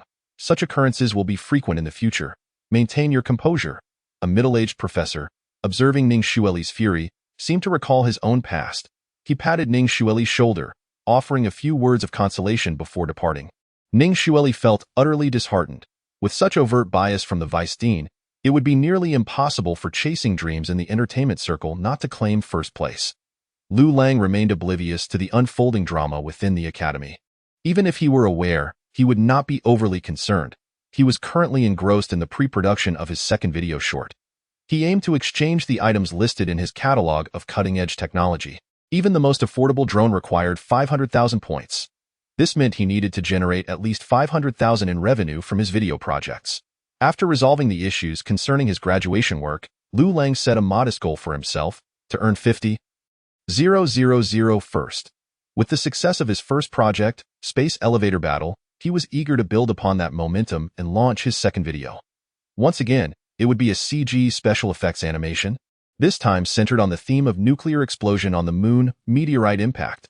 Such CG animation segments, which do not necessitate live actors, represented his optimal choice. With the aid of cinematic technology, he could produce it alone with relative ease. Just as Liu Lang was planning the storyboard for his short film and busy drafting its concept, his phone vibrated with a buzzing sound. The WeChat video call displayed Billy Lu Zitao. Upon connecting, Liu Lang was greeted by an excited young woman he did not recognize, surrounded by numerous foreigners clad in haute couture, with golden hair and blue eyes. He puzzled over this unexpected encounter. The young woman spoke first. Teacher Liu. I am Assistant Liu's aide. Teacher Liu, we did it. Space Elevator Battle has won the Starlight Award for Best Special Effects Short Film.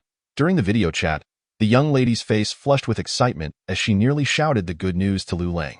Despite her heightened emotions, the surrounding foreigners all expressed their understanding, applauding her warmly. Liu, Teacher Liu?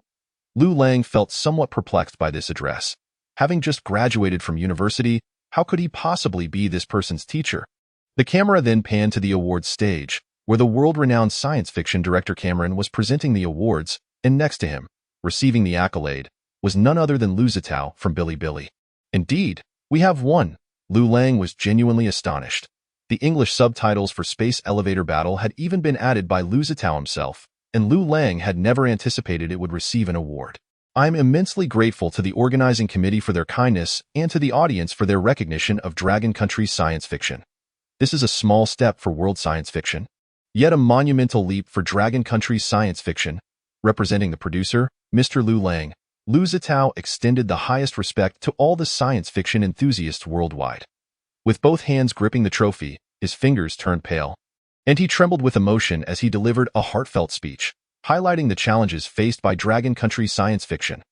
The Starlight Award for Best Short Film was not only an acknowledgement of the creator Liu Lang, but also a significant affirmation for Dragon Country science fiction, and indeed for the entire Asian science fiction landscape.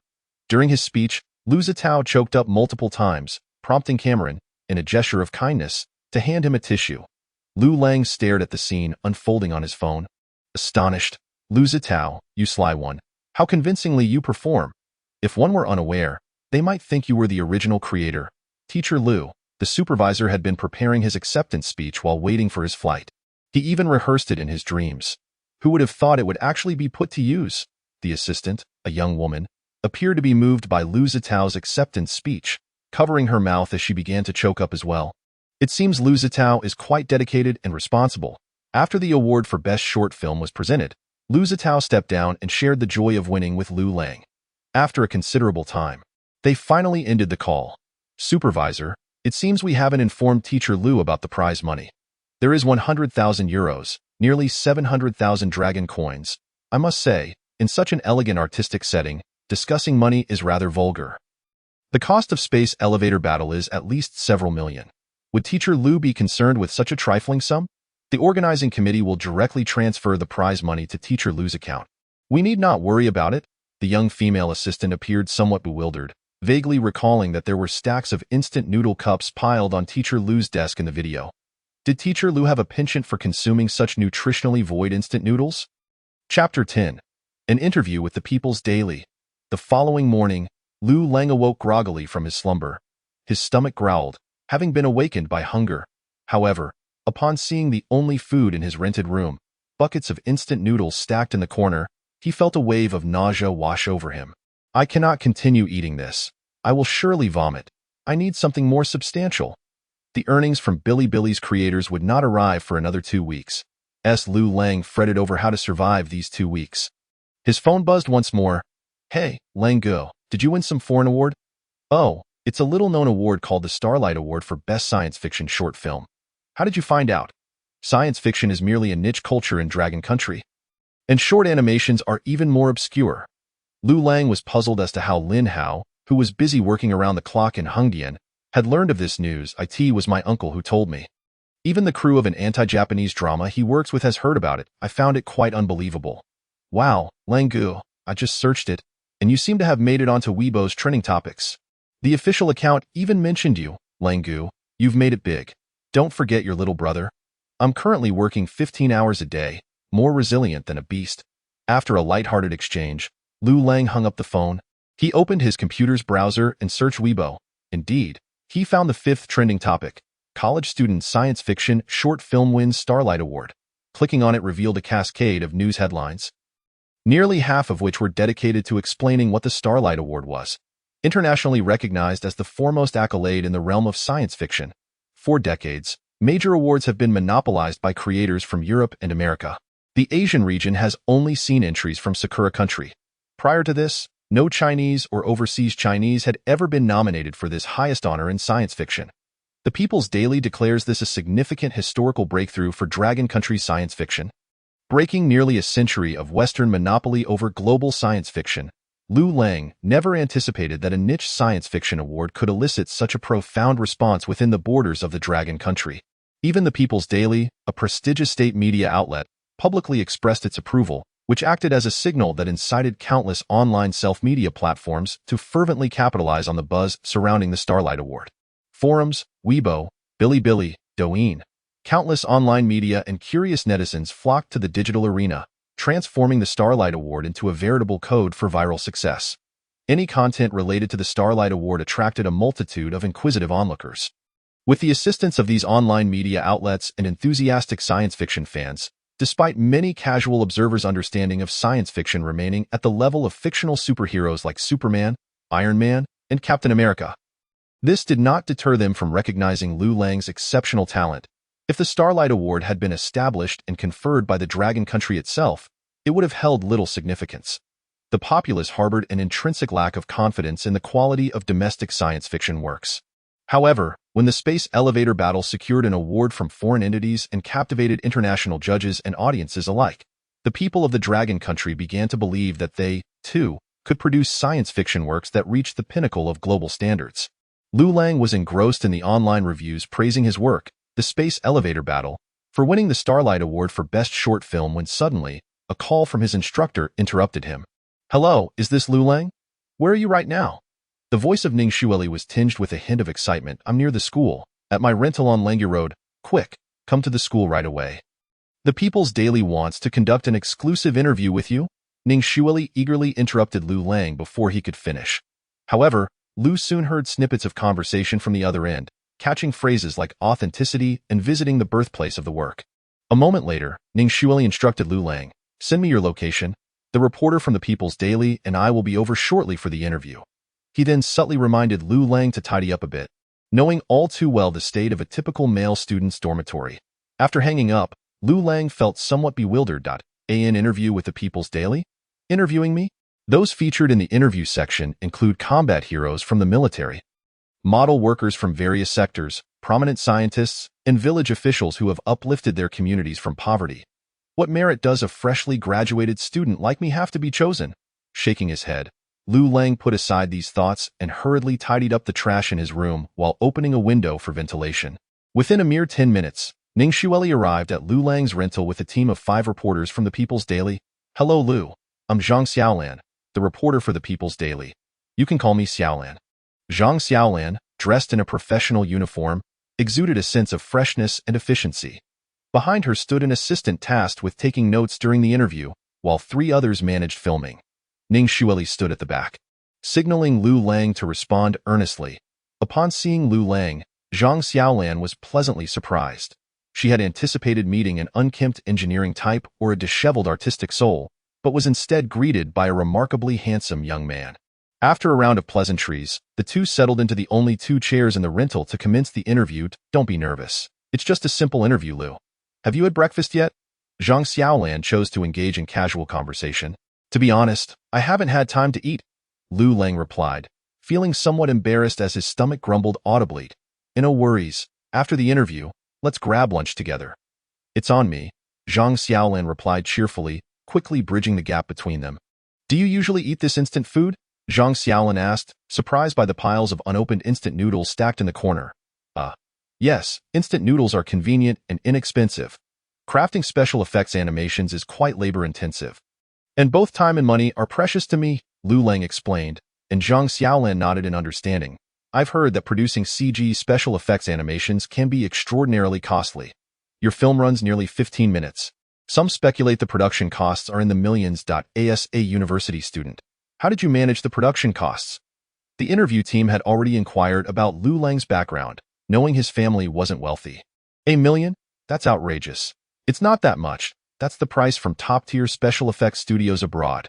The biggest investment I made was in this high-end computer worth $100,000. Everything else was done through sheer effort. 1 bucket of instant noodles, 1 bottle of Red Bull, and a whole day of hard work. Eating only inexpensive instant noodles, Liu Lang scrimped and saved, using his hard-earned money to purchase costly rendering equipment. Zhang Xiaolan felt a surge of emotion upon observing this cheerful young man. Recalling the model workers, combat heroes, and scientists she had previously interviewed, she recognized similar qualities in Liu Lang. Chapter 11. Undeniably deserving climbing the peak of science fiction, steadfastly forging ahead. A news report featuring Liu Lang as the protagonist. continuously overcoming challenges in pursuit of his ideals, and the rise of science fiction in the Dragon Country began to take shape in Zhang Xiaolan's mind. The half-hour interview passed swiftly, and afterward, Liu Lang happily joined the group for a meal. However, when it came time to settle the bill, Ning Xueli insisted on paying.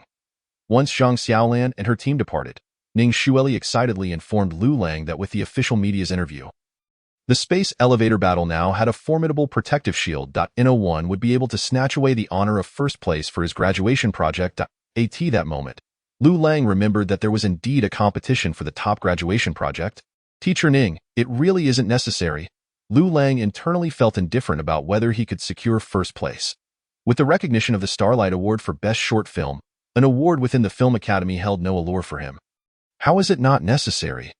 If a garbage work like Chasing Dreams in the entertainment circle can overshadow you, it would be a tragedy for the cultural scene of the Dragon Country. People like Bai Fei think they can dominate the Dragon Country's film industry by throwing money at a few celebrity stars. I want them to realize that this is nothing but a delusion. Rest assured, I assure you, what is rightfully yours will absolutely not slip away. I will take care of everything, Ning Xueli passionately declared to Liu Lang, giving his shoulder a reassuring pat before turning to walk towards the Film Academy. Watching Ning Xueli's receding figure, Liu Lang felt an inexplicable surge of emotion. Knock, knock, knock. Come in. Upon raising his head, the vice dean saw Ning Xueli enter and felt a pang of headache. Xiao Ning, hasn't the ranking of graduation projects already been decided? There's no need to keep coming back for such trivial matters. Ning Xueli had strong connections and a formidable background. Even as the vice dean of the academy, he dared not directly dismiss her. Had it been another counselor without connections, they would have been rebuffed for their insolence. Vice dean, I'm here to bring you some good news. Ning Xueli beamed with genuine joy, causing the vice dean to feel puzzled. What good news? Our academy has a project that has won an award abroad. Oh, is that so? As a key leader of the academy, any major awards won by students naturally reflected his accomplishments. The vice dean quickly donned his reading glasses and took the materials Ning Xueli handed him. Starlight Award, the world's most prestigious science fiction award, Best Short Film.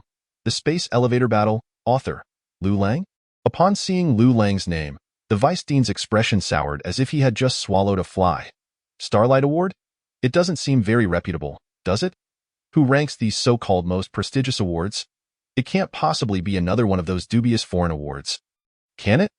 The vice dean furrowed his brow, questioning repeatedly. In the realm of Dragon Country cinema, the science fiction genre had long been a void, resulting in the majority of the populace showing little interest in science fiction awards. To the vice dean, only the Oscars, Golden Globes, Palme d'Or, Golden Bear, and Golden Lion could be considered international accolades. This award is highly esteemed abroad. The lifetime reviewers include renowned directors such as Spielberg, Ridley Scott, and Peter Jackson, among others. You see, the award for the space elevator battle was presented by Mr. Cameron.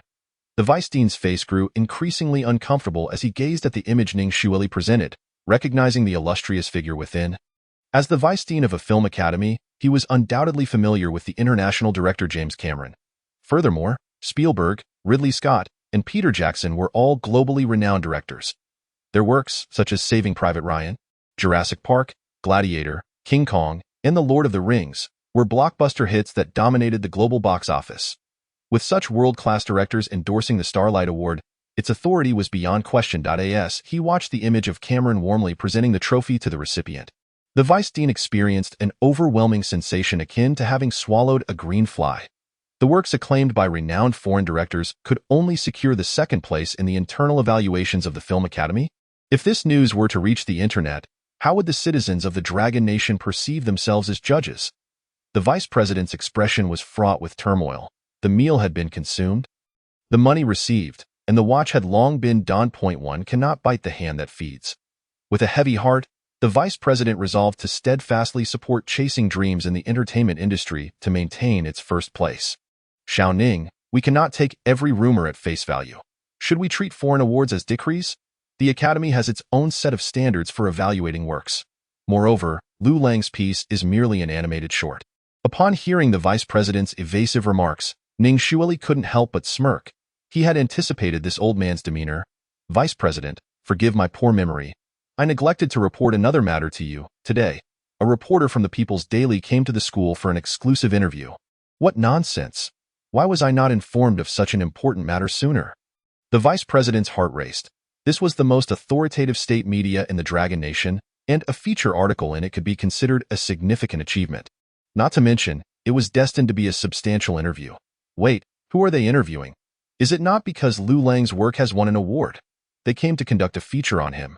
I accompanied the interview team today and even saw the title of their press release, Scaling the Heights of Science Fiction, Steadfastly Advancing Forward. Vice President, this is great news. Ning Xueli's response struck the vice president like a hammer to the heart. In a mere 10 seconds, a sheen of cold sweat broke out on the vice president's balding forehead. He could choose to disregard the foreign award Liu Lang received, perhaps just facing some public criticism. However, now that the official media had acknowledged him and was set to publish a favorable feature, continuing to suppress Liu Lang would be tantamount to opposing the state media. Realizing the potential dire consequences, the vice president's heart surged with alarm. Xiao Ning, I've given this considerable thought over the past few days, and your argument holds water. Liu Lang's piece has garnered such a substantial lead in the online voting. It must resonate with the public. Securing first place should indeed be his rightful claim. The vice president's demeanor shifted, as if the past events had been erased from his memory, yet internally, he lamented the fallout with Bai Fei's father. The financier, and how to resolve it. By the way, let's act quickly and organize a commendation meeting centered around Liu Lang's achievements. Chapter 12. Bai Fei. No matter, let the criticism fly. Upon learning that his work had missed the first place and settled behind Liu Lang's space elevator battle, Bai Fei's reaction was even calmer than he had anticipated. He was not an antiquated figure like the vice president.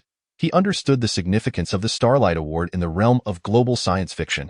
Thus, when he learned that Liu Lang's work had won the Best Short Film at the Starlight Awards, he felt a mix of envy and jealousy that nearly tore him apart. This was an award judged by world-renowned directors such as Spielberg, Ridley Scott, and Peter Jackson. When he witnessed Cameron personally presenting the trophy to Liu Lang's representative and offering heartfelt congratulations, Bai Fei wished he could have been the one on stage, willing to sacrifice half of his father's fortune for it. The honor of first place for his graduation project, for which he had already spent several million, paled in comparison to the Starlight Award. Thus, upon seeing the report from the state media, he resigned himself to the loss of the first place honor for his graduation project. Well, it's not too embarrassing. At least I can consider myself a peer of the Starlight Award winner, Bai Fei comforted himself. Currently, he was focused solely on ensuring that his debut film achieved the highest possible box office. Liu Lang's science fiction short could not be screened in theaters, but if Chasing Dreams in the entertainment industry could achieve respectable box office results, in a sense, he could claim victory over Liu Lang. To that end, he persuaded his father to leverage connections and convince several theaters in the capital to expand the film's test screening scale.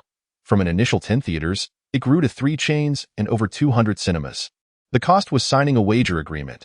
If the total box office fell below 5 million within a month, Bai Fei would have to compensate the theaters 10 million. Only if it reached 12 million would they break even. For the theaters, it was a guaranteed profitable venture. Bai Fei was beyond caring at this point. He needed to ensure a strong opening for his work.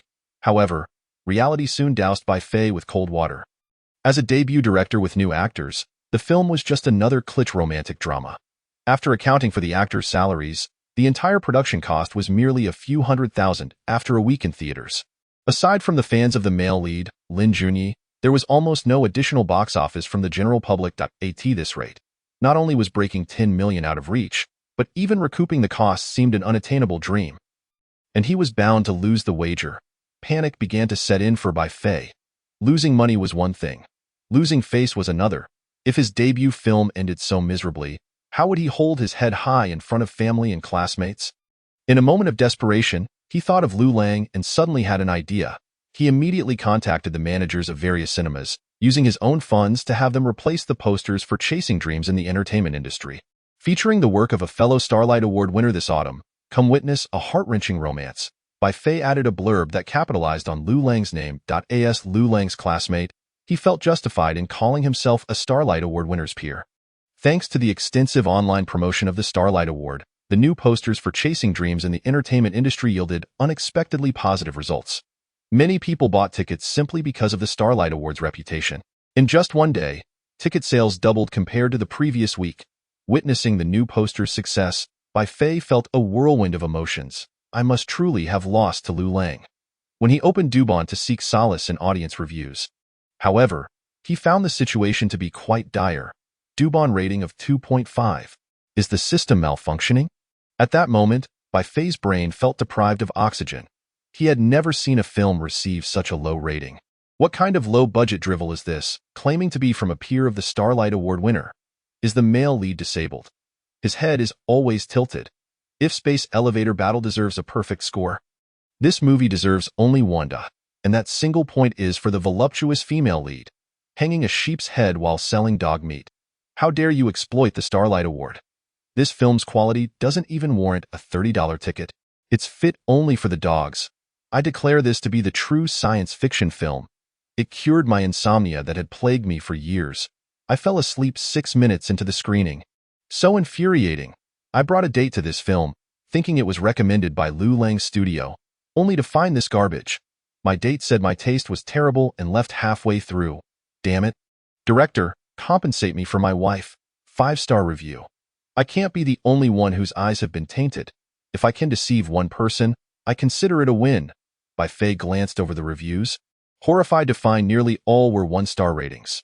Occasionally, there were 2 or 3-star reviews, but they were merely fans of Lin Junyi, criticizing the directing while expressing sympathy for the male lead. As for those 5-star reviews, without exception, they were from contrarians. Bai Fei's breathing quickened, and his mind raced. Can't you understand the character's growth journey? Can you not see the internal struggles of each character under multi-threaded storytelling, their relentless pursuit of dreams? You are the worst audience I've ever encountered. Unable to contain himself, Bai Fei began typing furiously, attempting to rebut each critic. However, his actions only seemed to fan the flames, inciting a larger backlash from those who had watched the film. At this point, Bai Fei was beyond caring. The first place for his graduation project was gone, and his debut film was likely to flop. Now, audiences were nitpicking his work, if that was the case. Let the criticism commence. Bai Fei engaged in a fierce online battle with the detractors, sending over 1,000 replies in a single day. Such a frantic response from a director was unprecedented to the viewers. In no time at all, Bai Fei gained notoriety in a different way online.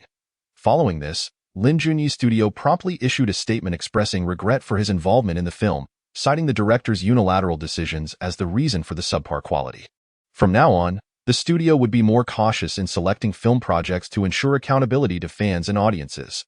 Upon seeing Lin Junyi's distancing statement, Bai Fei nearly exploded with rage. $4 million in compensation for just one day's attendance. And he had to provide red envelopes for promotions? Various instances of Lin Junyi's diva behavior began flooding Bai Fei's mind. How dare you treat me like this? In that moment, he completely severed ties with Lin Junyi and unleashed a torrent of fury online. Chapter 13.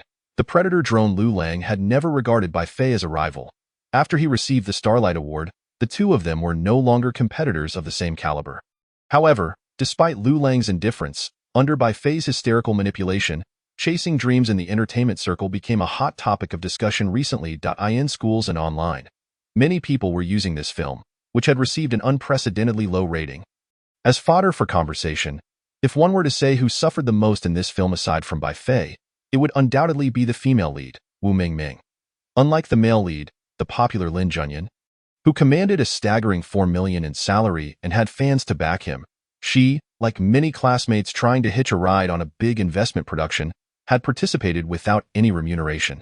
After filming, she was immediately inundated with insults and attacks from Lin Junyi's fans online. She could tolerate that, but she never anticipated that after the film's release, it would be met with a deluge of negative reviews. The director was ridiculed, the male lead was scorned, and naturally, the female lead was not spared from the derision and vitriol of the vast audience online. Wu Mingming felt a profound sense of injustice. To be labeled as the leading lady of a terrible film for her debut. What a significant psychological burden for a freshly graduated actress. What filled her with regret was that her ex-boyfriend, Liu Lang, whom she had chosen to break up with, had quietly secured the Starlight Award for Best Short Film. This prestigious accolade, heralded as the pinnacle of global science fiction, had been awarded to directors of renown worldwide in the past. With the endorsement of the Starlight Award, Liu Lang's future in the film industry seemed destined to be remarkably smooth. The thought of this made Wu Mingming's heart ache with regret. Initially, she had hoped that entering the production single would perhaps provide an opportunity to connect with the popular Lin Junyi. Now, she wondered how she had allowed herself to be so blinded, hastily severing ties with Liu Lang. No, I must find a way to salvage this. Contemplating her next move, Wu Mingming meticulously adorned herself and made her way to Liu Lang's rented apartment. Knock, knock, knock. The sound of knocking echoed. Liu Lang opened the door, startled to find Wu Mingming standing before him. What brings you here? Are you here to borrow money? He asked with a note of suspicion. Recently, Liu Lang had been plagued by incessant harassment. After winning the Starlight Award, many classmates he barely knew began reaching out to him, concocting excuses to ask for financial assistance. Upon hearing this, Wu Mingming's expression froze momentarily, but as a graduate of the drama department, she quickly regained her composure and flashed a smile. Can't I just come to see you without a reason? You're making me stand out here without inviting me in? How rude! Her sweet tone, coupled with her playful demeanor, sent shivers down Liu Lang's spine. What a nuisance! Fearing the gossip of other residents in the building, Liu Lang reluctantly allowed Wu Mingming to enter. As soon as she stepped inside, Wu Mingming, citing the heat, removed her outer coat, revealing a flimsy tank top that did little to conceal her alluring figure. The delicate fabric rose and fell with her breaths, intentionally flaunting itself for Liu Lang's gaze. Liu Lang, I broke up with you to focus on making movies. Now that the film is finished, I've realized that the glamour of the entertainment industry is not what I desire. I still can't forget you, Liu Lang. Let us get back together. Wu Mingming spoke passionately, tears welling in her eyes. Just as she felt proud of her increasingly refined acting skills, she caught sight of Liu Lang answering a phone call. No, I must push harder. Wu Mingming resolutely decided to sacrifice a little more to ensnare Liu Lang completely. Seizing the moment while Liu Lang was on the phone, she stripped down to just her lingerie, fully prepared to surrender her body to him. Women must sometimes be ruthless with themselves. Wu Mingming was undeniably confident in her figure and appearance. She believed that any man with a normal inclination would not hesitate to seize the opportunity presented by her overt advances. However, the ensuing events unfolded in a manner she could never have anticipated. Upon finishing his call, Liu Lang was elated. He had just learned that the prize money for the Starlight Award for Best Short Film amounted to a staggering 700,000 dragon coins, which had just been credited to his account. Finally, he no longer had to fret about living expenses. Even more thrilling was that this 700,000 prize money would also count as points. Now, his balance on the movie Black Technology Redemption list could finally be used to exchange for the coveted technological products he had long desired. That moment, Liu Lang's face flushed with excitement, his mind racing, leaving him with no surplus blood to support any other bodily functions. Thus, he found himself unable to muster any desire upon seeing Wu Mingming sitting on the edge of the bed.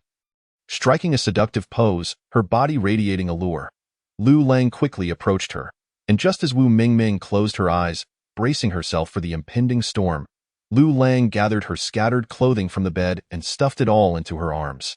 Then, without a moment's hesitation, he pushed her out the door. I have urgent matters to attend to. We can talk another time. With a resounding bang, the door to the rented apartment was firmly shut behind him. Dumbfounded, Wu Mingming stood before the door, incredulous at what had just transpired. The man inside had remained completely indifferent to her body.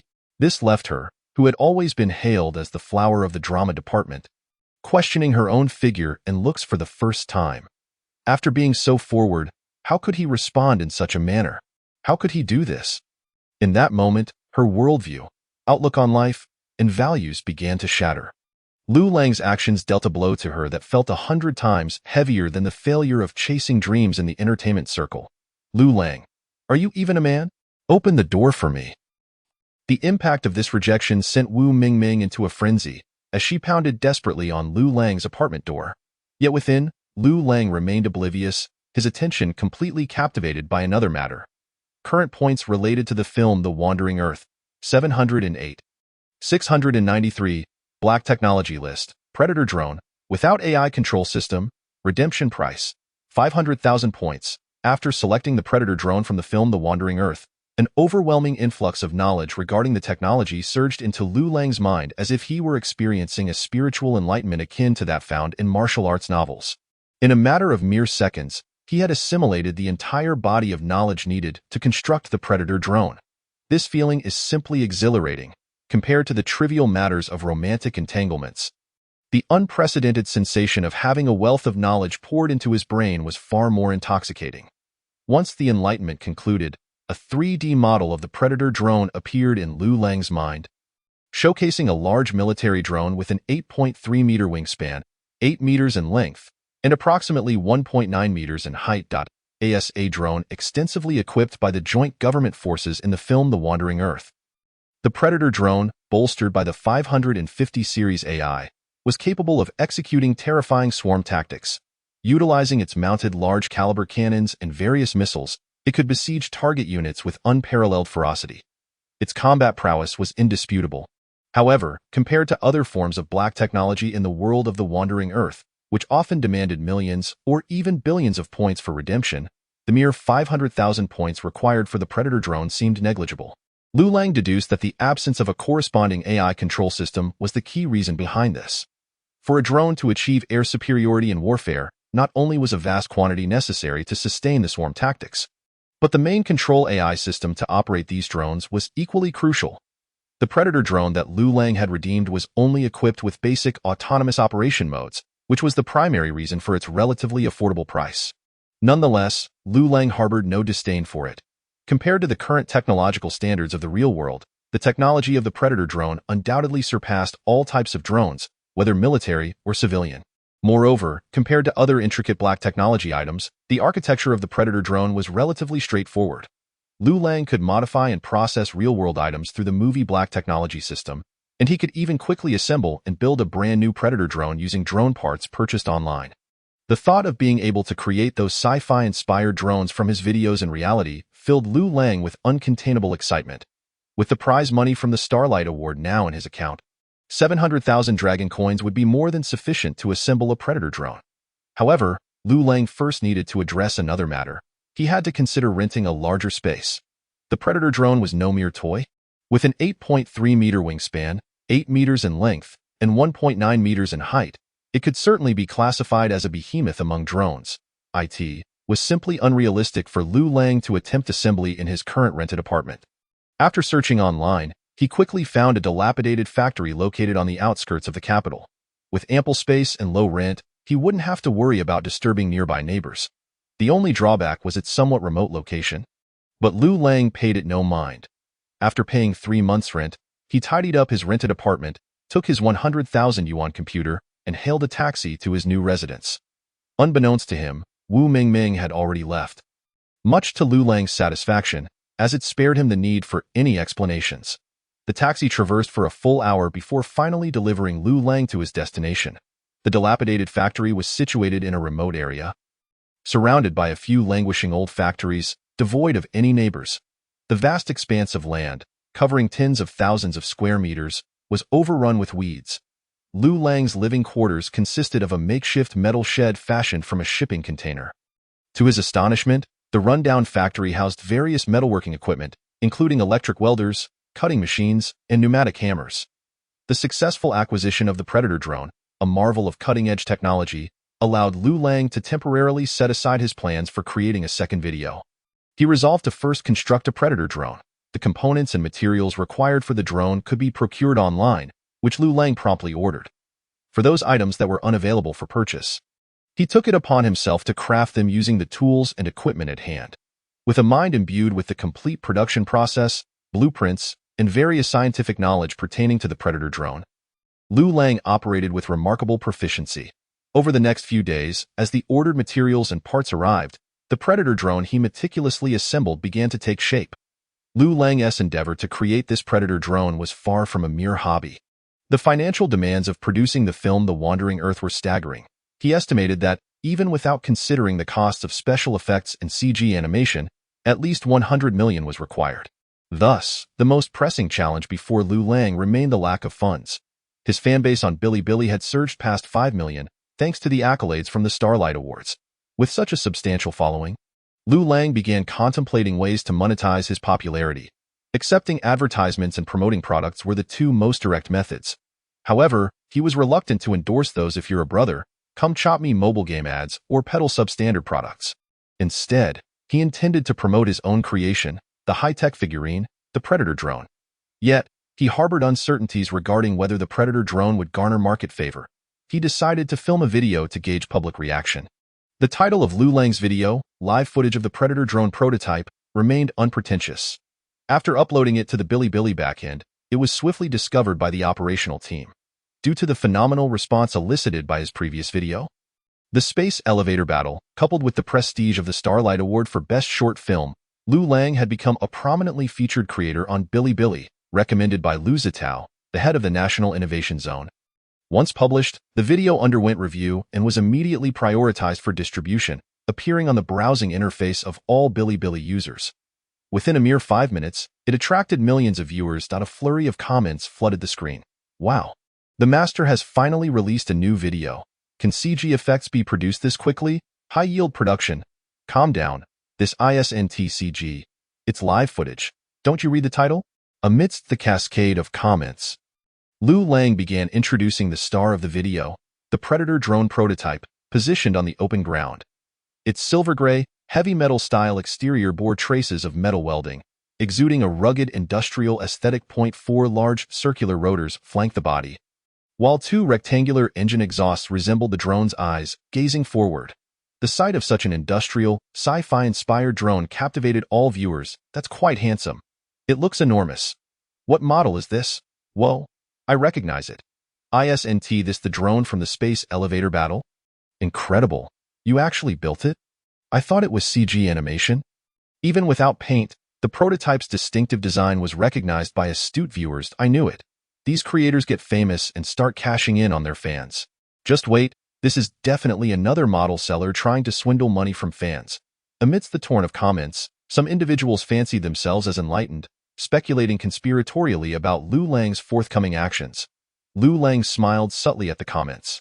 You guessed right, but not entirely. As the debate over whether to support the creator continued in the comments, the drone's rotors began to spin. Within mere seconds, with a resounding whir, the large drone, boasting an 8.3-meter wingspan, shot into the sky like a bullet. The comments surged once more. Holy cow! This isn't a model. This is a real drone. Chapter 15. The boy chasing kites. The deluge of comments erupted as the Predator drone ascended. Just when everyone believed that the drone on the ground was merely an immobile model, Liu Lang began to maneuver it through swift aerial acrobatics. That drone must weigh 3 to 4 tons, right? Is its endurance reliable? I hope it doesn't crash after just 10 minutes of flight. As an amateur aeromodeling enthusiast, I bow to the master. Just saying, for such a heavy and large model to exhibit this level of maneuverability is simply absurd. I strongly suggest installing the machine guns and missiles from the CG animation. I would pay $100,000 for it. If it's not enough, I'll add more. If it is, just pretend I didn't say anything. Nervous laughter. Isn't this more impressive than DJI drones? I suggest the creator polish it up. He could dethrone DJI in 3 years and enter the international arms market in 5 years. Dominating the skies within a decade. A barrage of humorous comments continued to flow. Judging by the drone's performance in the video, while the audience was astonished, their enthusiasm was tempered. They merely regarded it as a flying model resembling the sci-fi drone from the space elevator battle. Compared to established drone manufacturers, Liu Lang's Predator drone was simply a larger version. TO truly enticed the majority of ordinary viewers to open their wallets. The current demonstration fell significantly short. Suddenly, the scene shifted, revealing aerial footage captured by the Predator drone. As it ascended higher, the buildings below diminished in size. Within minutes, the drone had soared above the clouds, rendering the ground beneath indistinct. My heavens, how high is it flying? At least 1,000 meters, right? Not just 1,000 meters. My DJI model, which costs over 10,000, doesn't even fly this high. Creator, take care. This is near the capital, right? The airspace above 500 meters is radar recognition territory. I am genuinely afraid you might get apprehended by the military police. The audience speculated fervently, marveling at the Predator drone's capabilities and Liu Lang's audacity. This prototype was merely a test specimen, as material constraints limited its operational altitude to a cruising height of 5,000 meters for 3 hours. Wow. Is this even real? A cruising altitude of 5,000 meters? If the materials are adequate, could it reach 7 or 8,000 meters? Is the creator building a fighter jet? 3 hours of endurance. At 5,000 meters? Goodness, if what the master says is true, My $2,000 DJI is nothing but a child's toy in comparison. I don't believe it. If the creator can keep it in the air for over 2 hours, I'll send you $2,000 as a gift. Of course, Liu Lang could not foresee these comments in advance. As he continued to explain the features of his Predator drone, in addition to its endurance and cruising altitude, the drone was equipped with a radar jamming device within its shell, capable of shielding itself from the detection of most radar bands. This device also exhibited strong resistance to localized electromagnetic pulses. Prior to the test flight of the Predator drone, Liu Lang had indeed considered the issue of radar identification. However, the drone possessed formidable capabilities in evading radar signals, easily slipping past aerial monitoring. Wow, if this technology is real, the Russians must be envious. After all, their Su-57 fighter jet stealth capabilities are rather underwhelming. Unbelievable, this seems genuine. It's been almost an hour, and the creator hasn't been caught yet. This is right near the capital, such a sensitive area. It's hard to believe no one is monitoring it. As time passed, the Predator drone maintained a steady cruise at an altitude of 4,000 to 5,000 meters. The viewers were compelled to accept that this large drone indeed possessed outrageously impressive radar-evading capabilities. In the concluding segment of the video, Liu Lang showcased the drone's exceptional payload capacity. Without the addition of machine guns or various air-to-air and air-to-ground missiles, the Predator drone could effortlessly carry between 1,000 to 1,500 kilograms while cruising. Compared to the previously mentioned radar-evading capabilities, this feature undoubtedly held greater allure for the average audience. Such a high payload capacity? Wow, if the price is reasonable, I'd buy one of these. Isn't it much more cost-effective than buying a car? If I install a passenger cabin, flying home for the holidays in this would be far more impressive than any Mercedes or BMW. It is quite reasonable. I have had enough of being stuck on the highways during every holiday. If it could be sold for under 100,000, I would certainly purchase one. Greetings, esteemed expert. I reside in Shengli Village, located in the Daliang Mountains. Due to its mountainous terrain, we have yet to establish a road access, and the supply of goods to our village relies solely on manual transport. Every year, individuals have tragically fallen from cliffs because of this. I am the only college graduate in my village who has managed to escape through education. Over the past 2 years, I have saved 60,000 yuan from my work. I am uncertain if 60,000 is sufficient to acquire such a drone. If it falls short, I am willing to give you an IOU and work diligently to repay you. I do not wish for my fellow villagers, who have contributed financially to my education, to suffer any further losses. As the video concluded, Liu Lang perused the comments section beneath the video, observing the audience's reactions to the Predator drone. Amongst the multitude of astonished and laudatory remarks, he noticed a comment from Shengli Village in Daliang Mountains. For a fleeting moment, he felt a stir within his heart. Perhaps, beyond mere profit, I should engage in something meaningful? After some contemplation, Liu Lang clicked on the avatar of the user named the Boy Chasing Kites and initiated a private chat. Liu Lang, hello, I am the creator of this video. Could you please provide something to verify your identity? Liu Lang, of course, could not trust a stranger unreservedly based solely on a single message. Upon receiving Liu Lang's private message, the Boy Chasing Kites was filled with excitement and promptly sent an extensive array of evidence into the chat. This included dozens of certificates spanning over a decade, along with his credentials from the academic verification website, his diploma, and a photo of his identity card, complemented by numerous images depicting his life in both his hometown village and school. To further substantiate his claims, he even added Liu Lang on WeChat and conducted a video call. Upon seeing the expanse of mountains behind the other party, Liu Lang finally believed him. Please send me your location, and I will come to find you in a few days. Esteemed expert, I have yet to make the payment. Could you share your payment account with me? The signal is poor. I can't hear clearly. Let us speak later. Upon hearing this, Liu Lang feigned a poor signal and terminated the call. Chapter 16. What does this mean? Liu Lang had no intention of accepting payment from the other party. In fact, he had not yet determined a price. The handcrafted prototype of the Predator drone had cost him approximately 23,000 yuan. Should mass production be feasible, the costs could be significantly reduced. After planning his journey, he disassembled the large prototype, packaged it, and arranged for a long-distance truck to travel to the mountainous area where the Boy Chasing Kites resided. After an intense period of creating CG animations and a flurry of activities following his receipt of the Starlight Award, Liu Lang felt it was time to take a break. He regarded this trip to the mountains as a form of leisure. The video showcasing the prototype soon generated widespread attention online. General viewers were merely entertained, marveling at Liu Lang's ability to bring a sci-fi object from the space elevator battle into reality. However, those involved in model aircraft and drone technology, as well as researchers in radar technology, understood just how formidable this Predator drone was. Before long, even the cyber police began to take notice of the video. Liu, we discovered a video online where the creator has manufactured a drone that seemingly possesses the capability to evade military radar signal detection. Where was it found? The video premiered on Bilibili. Upon hearing the name Bilibili, Liu's previously serious demeanor relaxed. Are you being overly sensitive? Do you think those video creators on Bilibili have the capability to produce such high-tech devices? It was no surprise that Liu held Bilibili in low regard. As a leader within the network regulatory agency, he was aware of its audience demographic. The platform primarily catered to a younger crowd, and the average age of the video creators was relatively low. Even within Bilibili's technology category, the creators' content often lacked substantial technical depth. The most popular technology videos were typically frivolous or comedic inventions.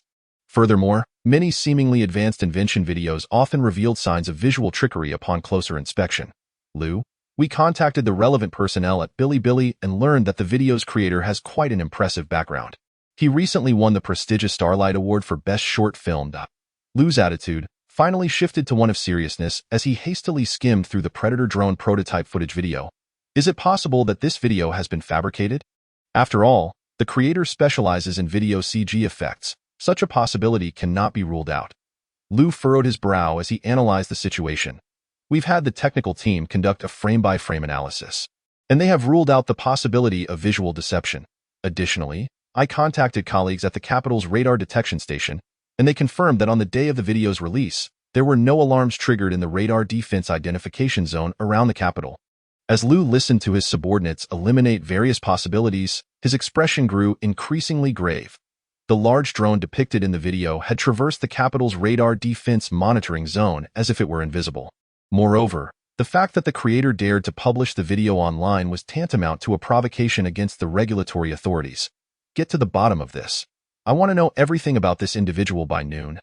Additionally, instruct the action team to monitor his movements and be ready for an immediate apprehension. Given the implications for national defense, Liu did not dare to take any chances, issuing a string of commands. Within an hour, detailed information regarding Liu Lang was delivered to Liu's desk. Liu Lang, male, 22 years old, graduated from the Capital Film Academy, with his graduation project titled Space Elevator Battle. This work recently won the prestigious Starlight Award for Best Short Film and was featured in an official media interview last week.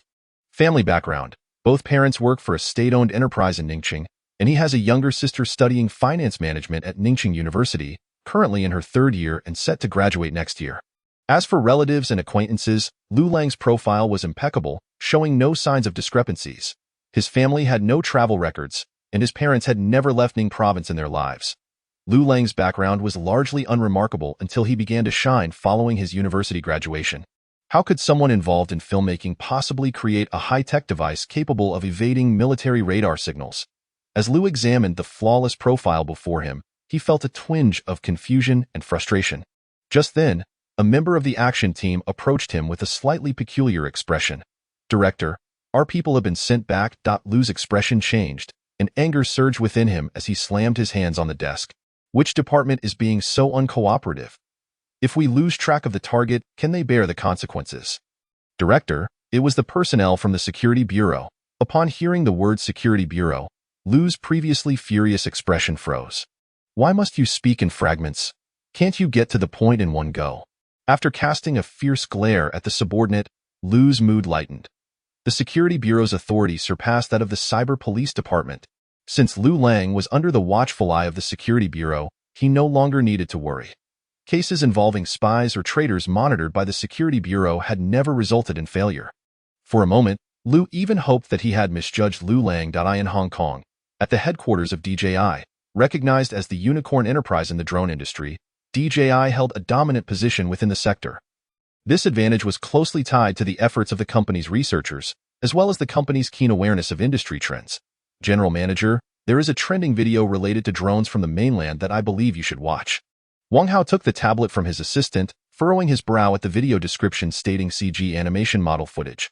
He did not believe that a personally created model could pose a threat to the company's dominance in the drone market. However, his assistant had been with him for many years, and there must be a reason behind his insistence. Thus, Wang Hao donned his glasses and began to watch intently. The massive body of the Predator drone, with its industrial metallic design, did not initially catch his attention. Over the years, he had seen countless drones with outrageous appearances attempting to challenge the company's products. Yet, when the drone suddenly soared into the sky like a projectile, Wang Hao instinctively narrowed his eyes. He sensed a threat. As the footage showcased high-altitude cruising, endurance, and heavy payload capabilities, he finally recognized that this drone could indeed be a formidable competitor for his company. When he learned that the Predator drone had evaded the radar monitoring systems surrounding the capital, Wang Hao turned to his assistant in disbelief. The assistant hesitantly nodded. Wang Hao's expression instantly transformed into one of shock. Chapter 17. The living canary. To evade the monitoring of the radar systems surrounding the capital is something that ordinary individuals might not comprehend the implications of. However, as a senior manager at DJI, Wang Hao was acutely aware of its significance. The primary distinction between civilian and military aircraft is not merely whether they carry weapons, but rather whether they can be easily detected by radar. This is why the most critical criterion for evaluating the performance of fifth-generation fighter jets is their stealth capabilities. The Su-57 of the Great Goose, be it in maneuverability or firepower, is by no means inferior to its rivals. Yet, due to its outdated stealth capabilities, it is derisively labeled merely as a 4.5-generation fighter. The visuals of the Predator drone in the footage reveal its audacious ability to infiltrate the radar-monitored air defense identification zone near the capital without detection, indicating it possesses the means to evade military radar surveillance from the Dragon Nation. Such capabilities are unequivocally prohibited for civilian drones. Initially, Wang Hao contemplated acquiring this potential threat to the company's drone business through commercial means, aiming to extinguish the danger in its infancy. However, upon discovering that the opposing party might possess technology capable of evading military radar, Wang Hao realized that this matter had transcended the realm of commercial competition. It pertained to national defense security, a domain far beyond his influence. The drone's power system and structural design could have greatly benefited our company, yet it is truly regrettable. While voicing his regret, Wang Hao nonetheless shut off the tablet screen without a hint of nostalgia. He could not afford to be entangled in matters that could potentially bring catastrophic repercussions to the company. However, as the saying goes, what one fears often comes to pass. Before long, his assistant returned to report that personnel from the Dragon Nation's Security Bureau had arrived for a visit. As a leading entity in the high-tech drone industry, DJI was no stranger to the Security Bureau. Indeed, some of the company's key researchers were under the protection of Bureau agents. Yet, this unscheduled visit left Wang Hao somewhat perplexed. "Colonel Shirley, is there something specific you require?" Wang Hao inquired, directing his gaze towards a middle-aged man seated across from him, clad in a Zhongshan suit, with neatly cropped hair and a resolute demeanor. To put it succinctly, "Manager Wang, have you heard of the Predator drone?"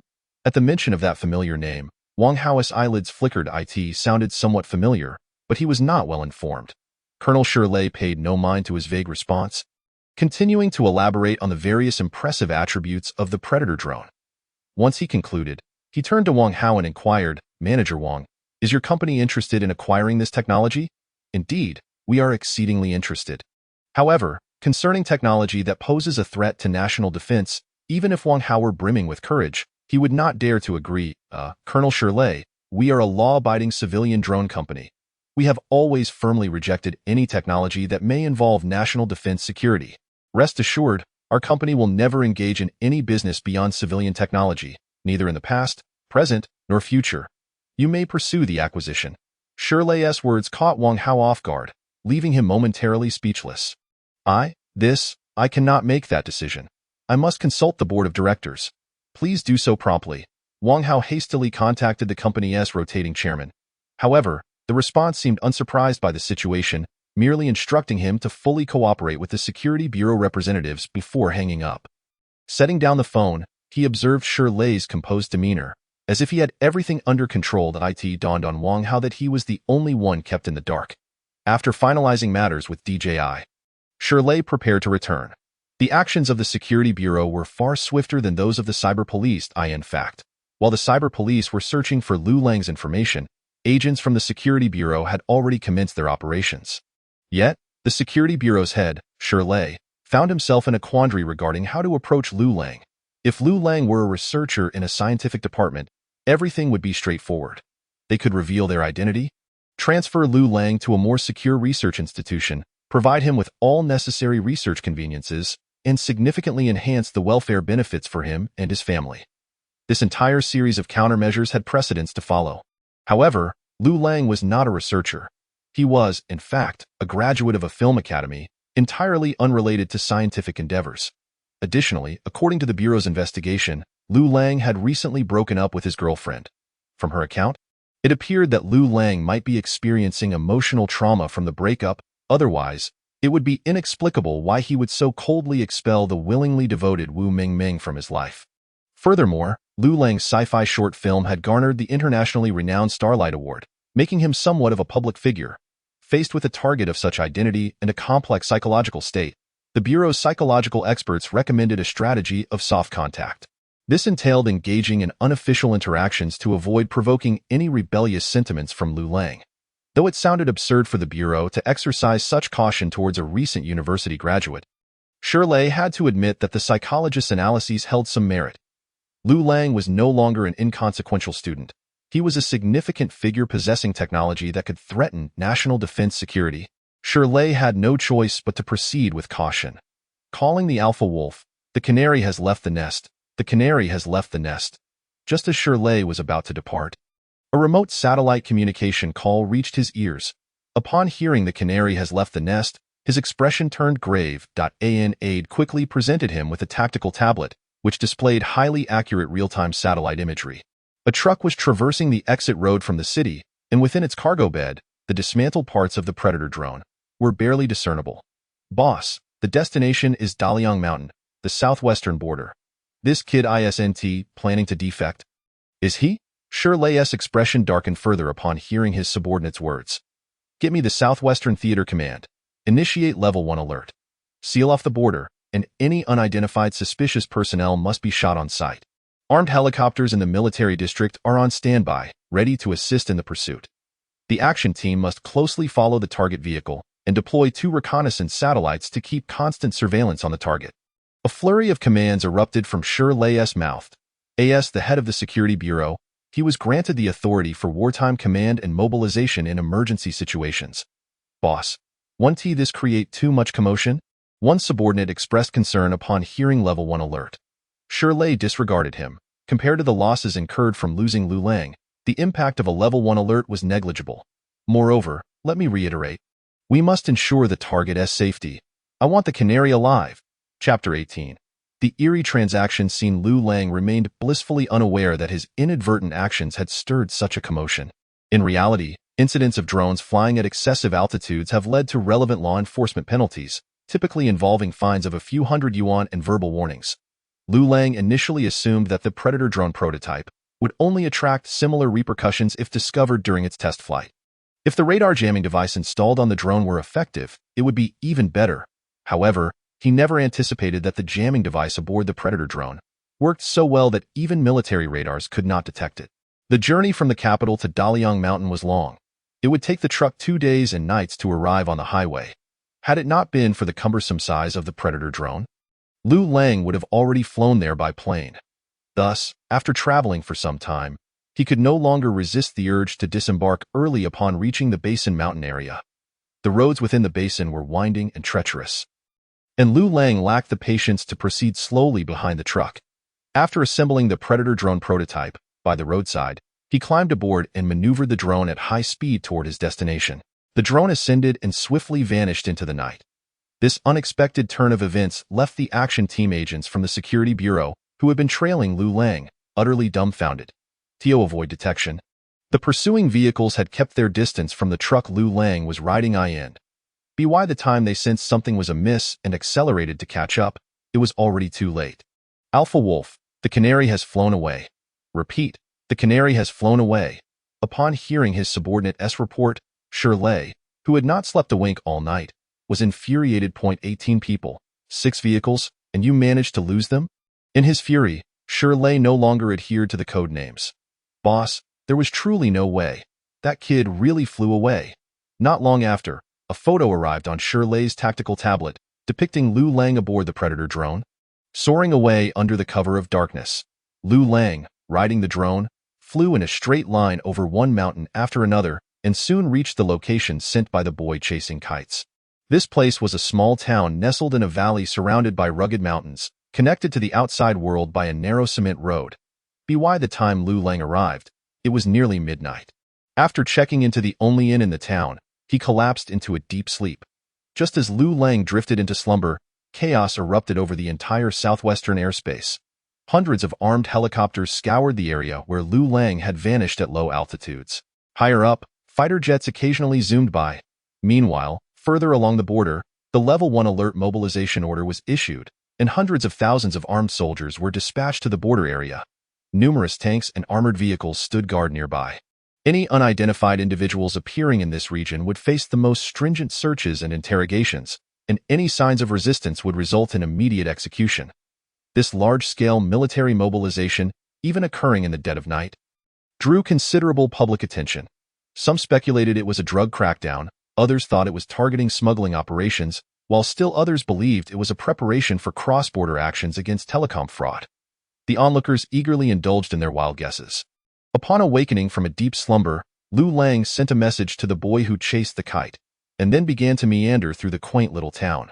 Compared to the previous night, there were several off-road vehicles bearing out-of-town license plates. Yet, Liu Lang paid them little heed. It was the town's myriad of pristine natural landscapes and amenities that captivated his attention. A massive prototype of the Predator drone was parked in the open space in front of the inn. A dog, tethered by a chain, was barking furiously at the colossal drone as though it were an intruder in its territory. Nearby, a group of snot-nosed children gathered around the Predator drone, gazing in awe at its sci-fi industrial design. In their eyes, the rumbling tractor had once been the largest mechanical contraption they had ever encountered. Now, this behemoth of a drone had utterly shattered their perceptions. Inhaling the fresh air, thick with the scent of the surrounding forests, devoid of any industrial pollutants, Liu Lang experienced a sensation starkly different from his time in the capital. Although he felt somewhat pretentious, he could not deny that his body and mind felt rejuvenated.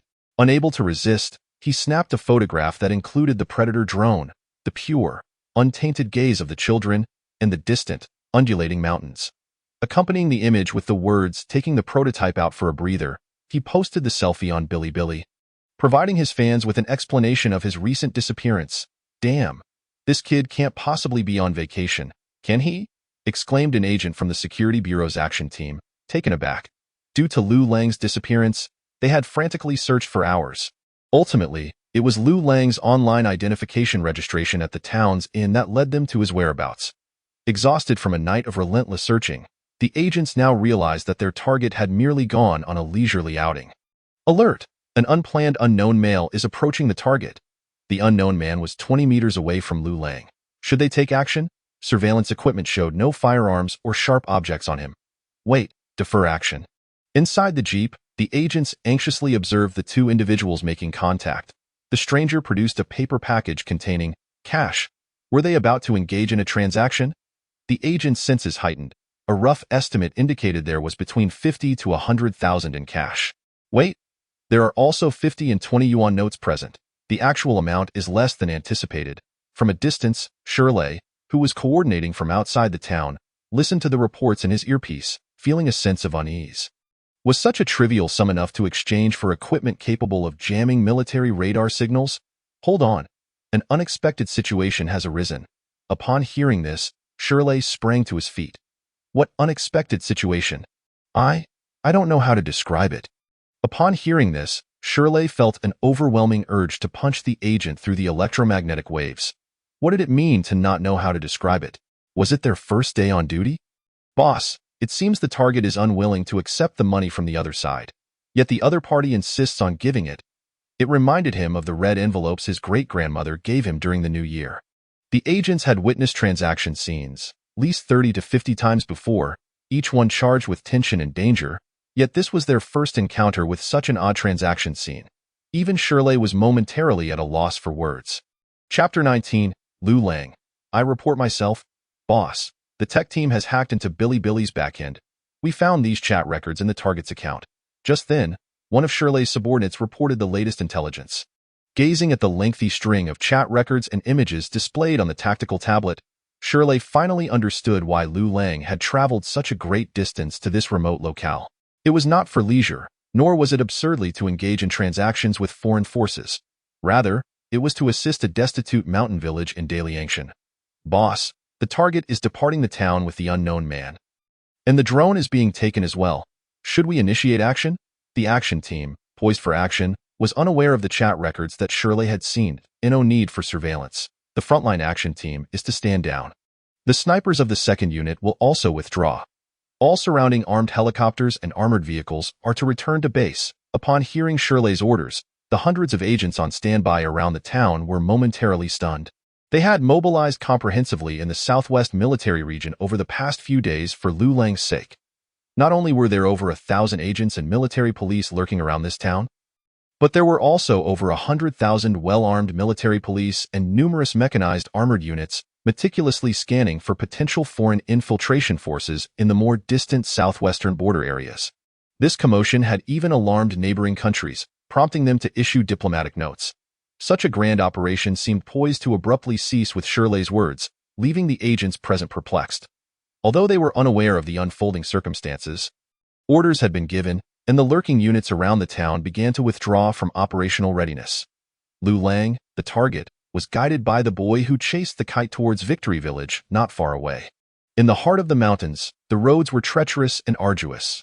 The short distance of merely over 10 kilometers took significantly longer than in the plains. Fortunately, the Predator drone that Liu Lang had brought could bypass the rugged terrain. Flying directly above, upon reaching the foot of Victory Village, Liu Lang finally witnessed the perilous ascent to the village. The path carved into the cliffs was barely wide enough for a single person to pass. One misstep could lead to a fall off the precipice. The villagers could only carry loads under 60 kilograms each time they ascended, exceeding that risked the multiplied danger of falling. Although the village had electricity, the road leading into the village remained unconstructed due to the prohibitive cost and difficulty of the work. Victory Village was a small settlement with only a couple of hundred households, and the exorbitant costs of road construction were beyond the local government's capacity. Why not relocate? Liu Lang asked, perplexed. The older generation was deeply rooted in their land. Their ancestors had lived here for hundreds of years, and the lifestyle in the mountains had become ingrained in their very bones. Moreover, their limited education and status as a minority made it challenging for them to integrate into the world beyond the mountains.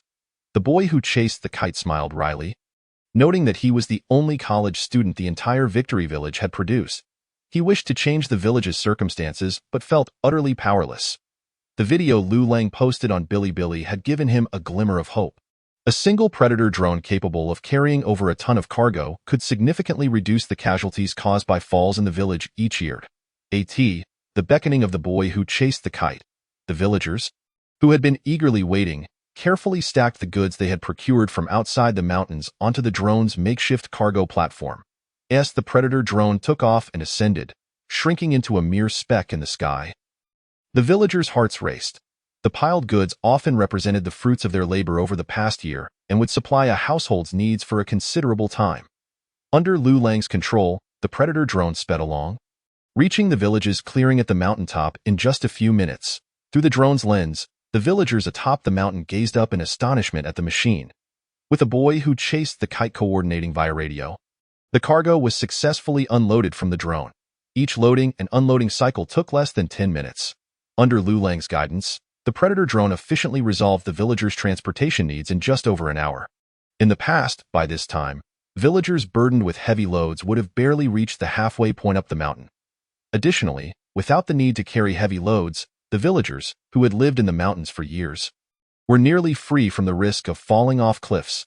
Witnessing the drone successively transporting goods up the mountain, the boy who chased the kite was moved to tears, his eyes glistening in conversation with Liu Lang.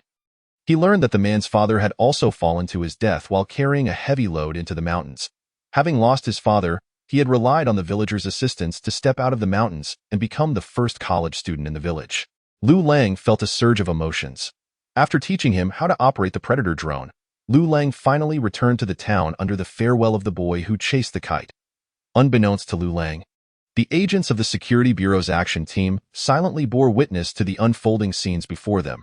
They had not anticipated that Liu Lang had traveled such a great distance from the capital to this impoverished corner solely to assist the villagers in need. This realization filled many agents, who had been eager to achieve merit in the operation, with profound shame. He didn't even accept payment for the drone. I really ought to be ashamed of myself.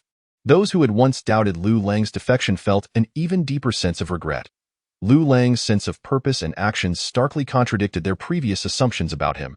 After returning to the town, Liu Lang spent another day at the inn before realizing he had forgotten to consider how to leave.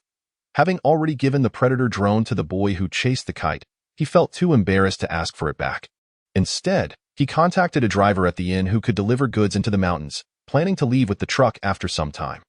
Subsequently, Liu Lang began to check his Bilibili backend. However, aside from the fans urging for updates and their insistence that Liu Lang make the Predator drone available for sale, there had been no communication from official channels. Since the upload of the video titled Predator Drone Prototype Shooting, many fans had kindly reminded Liu Lang in the comments about the drone's massive size, its extraordinarily high cruising altitude, and its suspected ability to evade radar monitoring in air defense identification zones, which could potentially constitute violations of regulations or even laws. This left Liu Lang, who was planning to accumulate funds for filming a live-action movie through the sale of drones, feeling intimidated, forcing him to postpone his plans. Strange. Is it possible that the Predator drone isn't significant enough to attract the attention of internet police? Days passed, yet he still received no contact from official personnel. This led the legally naive Liu Lang to believe that the fans were merely trying to scare him, entirely unaware of how formidable his Predator drone appeared to professionals. Although he had been inundated with scientific knowledge regarding the Predator drone, he still held the mindset of an ordinary university student. Consequently, he took the initiative to create a secondary account to Beijing Internet Police in the comments section, seeking to gauge the regulatory authorities' reaction. Just as Liu Lang was focused on fiddling with his phone, several off-road vehicles with out-of-town license plates parked nearby, and their doors swung open. Chapter 20. Director S. Department, unfamiliar with radar electromagnetic waves. Hello? May I inquire if you are Mr. Liu Lang?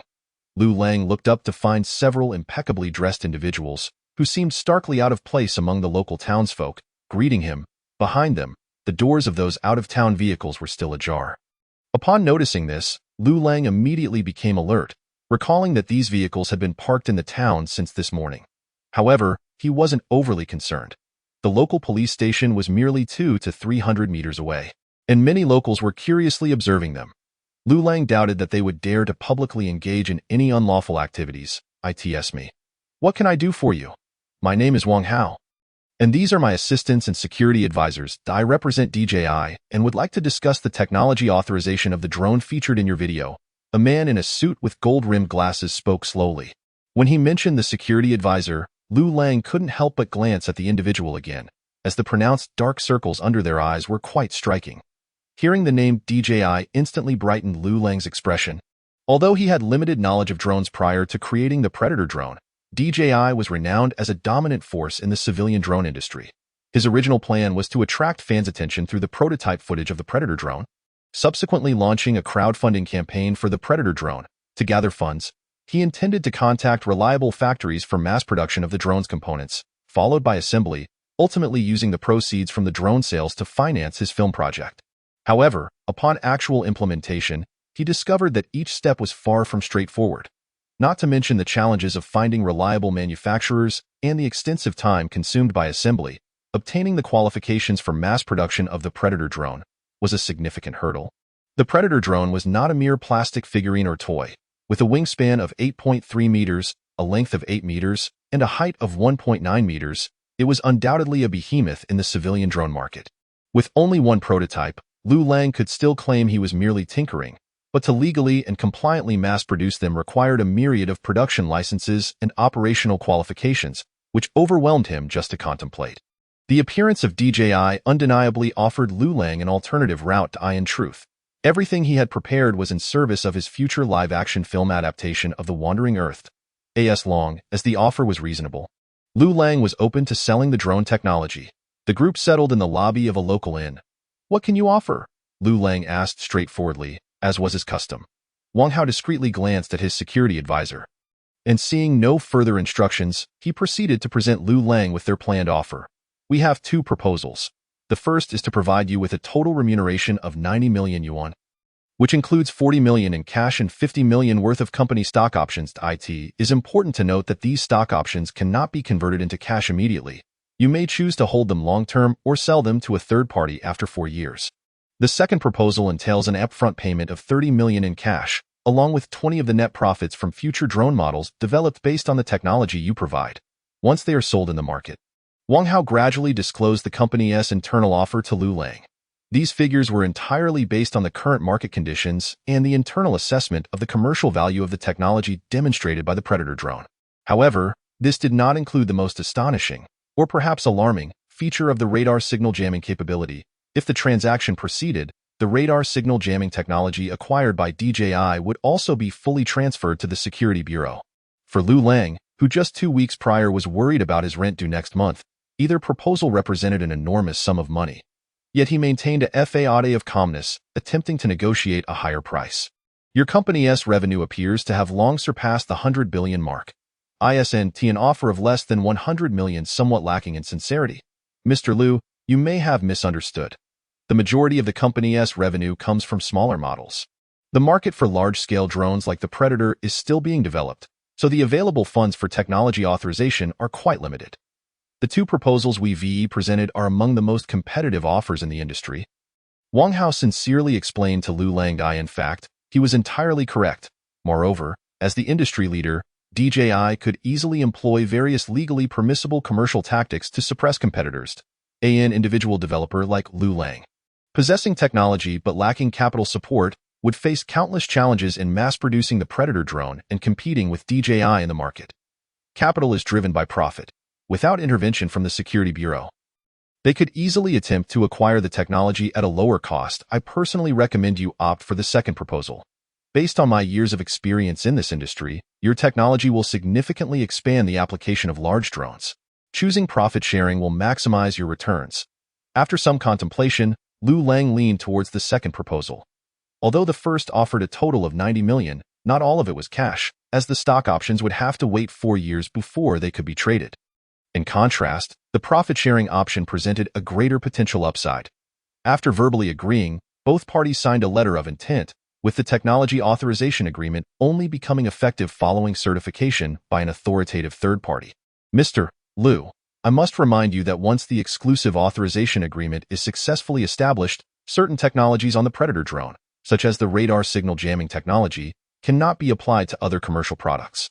As for the prototype you previously gifted to others, in order to prevent technology leakage, it will be recalled, and as compensation, 2 new models with payload capabilities will be gifted to the other party.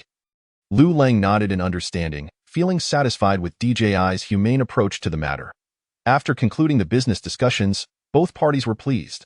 Observing the security advisor give him a subtle signal, Wang Hao then casually inquired, Mr. Liu, do you have some research on radar electromagnetic wave communication? Not really. I'm from the Film Academy's directing department, and I have some knowledge of science fiction films. Upon hearing Liu Lang's earnest response, Wang Hao nearly choked on his tea. You are far too modest. The thing is, our company has connections with the 404 Academy of Sciences and can recommend you for further study there. Academicianly Fusion is an authority in the relevant field at the 404 Institute, and you should have many common topics to discuss with him. May I ask if you have any interest in this? As a leading figure in radar electromagnetic wave communication in the country, Academicianly Fusion's name resounded throughout the academic community. The nearby security advisor also couldn't help but perk up, eagerly awaiting Liu Lang's response. If Liu Lang had a moderate understanding of the film industry, the academic realm was entirely beyond his grasp. With his mind solely focused on filmmaking, Liu Lang failed to notice the significance of the inquiry. Does this academician also have an interest in science fiction films? I'll definitely visit him when I have the chance. Chapter 21. Next steps. Wang Hao and his assistant were momentarily taken aback. Just a few exchanges had sent their brains into overdrive, nearly causing their CPUs to overheat. Wait, can we not engage in a normal human conversation? Wang Hao silently lamented, yet he maintained an appearance of composure, slightly turning to cast a desperate glance at the security advisor. The security advisor subtly shook his head, and upon receiving the signal, Wang Hao finally felt a sense of relief. Mr. Liu, I wish us a pleasant cooperation." Wang Hao raised his teacup in a toast, downing its contents in one gulp before swiftly departing with his assistant, leaving behind a driver to escort Liu Lang back to the capital. After a series of events, Liu Lang finally began his journey home amid the eager gazes of the onlookers. Watching the retreating figures, Shirley couldn't help but sigh. "Boss, is it possible that Liu Lang truly doesn't know?" Given that he graduated from the Film Academy's directing department, upon hearing his subordinate's remark, Shirley shook his head. Uncertain if 404 could still comprehend, yet it was implausible that an elite talent capable of fabricating devices to shield against military radar signals, like him, would be oblivious to academicianly fusion. Shirley had already concluded that Liu Lang was subtly declining the Academy's overtures. As the head of the Security Bureau, Shirley was aware that numerous prodigies devoted to scientific research in the country often exhibited reclusive and socially anxious tendencies. Furthermore, within the expansive research institutions of the various academies, where people congregate, factions inevitably emerge. Liu Lang wished to remain uninvolved, preferring to quietly pursue his research projects in solitude, a desire not entirely unattainable. The magnitude of the recent commotion was likely primarily aimed at securing research funding. Although Shirley was not a scientist, he understood that nearly all premier research projects demanded substantial investment in development funds, far beyond what Liu Lang could shoulder alone. The agreement Liu Lang reached with DJI, securing tens of millions in funding, was presumably intended for his independent research initiatives. While tens of millions may sound substantial to the average individual, in the realm of cutting-edge technological research, the financial commitments are boundless. Liu Lang's investigations into radar electromagnetic wave communication proceeded without reliance on state funding, and he willingly submitted the technologies he had successfully developed. In stark contrast to those charlatans who feasted upon state subsidies derived from academic research projects, Liu Lang epitomized a refreshing stream within the scientific community of Longhua. Shirley couldn't help but marvel at the fortune of having a selfless lone warrior like Liu Lang dedicated to scientific advancement. Upon hearing Shirley's conjectures, the numerous agents of the Security Bureau felt a wave of introspection, their earlier doubts about Liu Lang now a source of deep shame. "Boss, should we continue monitoring him? Withdraw all personnel. Cease any operations that infringe upon his privacy. Assign a team to safeguard his security from a distance. Remain discreet. He may not appreciate contact with official forces." For many researchers engaged in international cutting-edge scientific projects, privacy and freedom hold far greater value than mere monetary wealth. Shirley was acutely aware of this and resolved to afford Liu Lang the utmost privacy and freedom possible. His directives were swiftly disseminated, and the agents of the Security Bureau sprang into action. "Boss, the Southwest Military District has sent a communication. The sweep of the border area has concluded, and no foreign operatives were detected." Shirley nodded. Having confirmed that Liu Lang posed no issues, naturally ruling out any foreign operatives. However, the sweep unexpectedly uncovered 2 drug trafficking rings engaged in transactions, along with smuggling groups linked to foreign fraud networks, and poachers illicitly trading protected wildlife. Under heightened alert, hundreds of thousands of armed military and police personnel surged into the border region. Concealed within the desolate mountains and wilderness, the criminals could scarcely anticipate such scrutiny. Upon hearing his subordinate's report, Shirley furrowed his brow. "Inform the Southwest Military District that we have no interest in these individuals. Let them handle it on site." Just as his subordinate prepared to depart, Shirley called him back. "Wait. Instruct the military district to establish a public trial for these miscreants, and ensure they face the harshest penalties." "Boss, is this really necessary? Isn't this akin to executing them outright? Do you not understand? We must uphold the rule of law." Liu Lang, on his return journey, remained oblivious to these developments. The sound of armed helicopters occasionally thundered overhead, and he noticed military vehicles returning along the road. Piquing his curiosity, "Is this a drill?" he inquired. "I've heard it's to apprehend criminals in the border area," the driver quickly explained.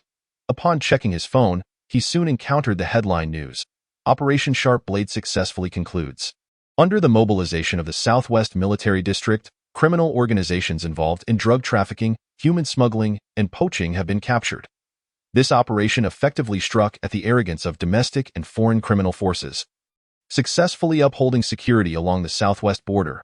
The trial of these criminals will be live-streamed online. Liu Lang raised an eyebrow at the news. Though it seemed unrelated to him, he silently commended the military and police forces in his heart. Upon returning to his rented, abandoned factory in the outskirts of the capital, under DJI's urging, Liu Lang swiftly signed a legally binding contract. Subsequently, amidst the astonished gaze of DJI's technical director, he presented the technological materials related to the Predator drone. The other party promptly transferred the technical licensing funds into Liu Lang's bank account. Gazing at the lengthy string of numbers in his account balance, Liu Lang felt a sense of relief as he could finally embark on his next planned endeavor. Although 30 million seemed substantial, it was still insufficient for the realization of his envisioned live-action film, The Wandering Earth. In the future, DJI would continuously provide Liu Lang with profit shares from products developed based on Predator drone technology. But that was a matter for another day. With over 30 million in his possession, Liu Lang prepared to continue with his previous plan, producing the next CG animated feature, Moonfall Crisis. On one hand, he aimed to build his reputation further, so he could attract actors for the live-action The Wandering Earth. On the other hand, he sought to continue gathering funds for the live-action film. Despite his confidence in minimizing the significant costs associated with special effects, ample financial preparation was essential for a project he had eagerly anticipated. P.S. Please refrain from rushing me. I am diligently working on this. Chapter 22. Fetching a good price. Upon returning to a semblance of normal life, Liu Lang's first course of action was to procure a new set of high-performance special effects rendering equipment. The computer he had once purchased with his entire savings for 100,000 yuan, while considered top-tier among gamers, was inadequate for special effects rendering, which knows no bounds in terms of performance. Although aided by film black technology, Liu Lang could vividly manifest the images from his imagination.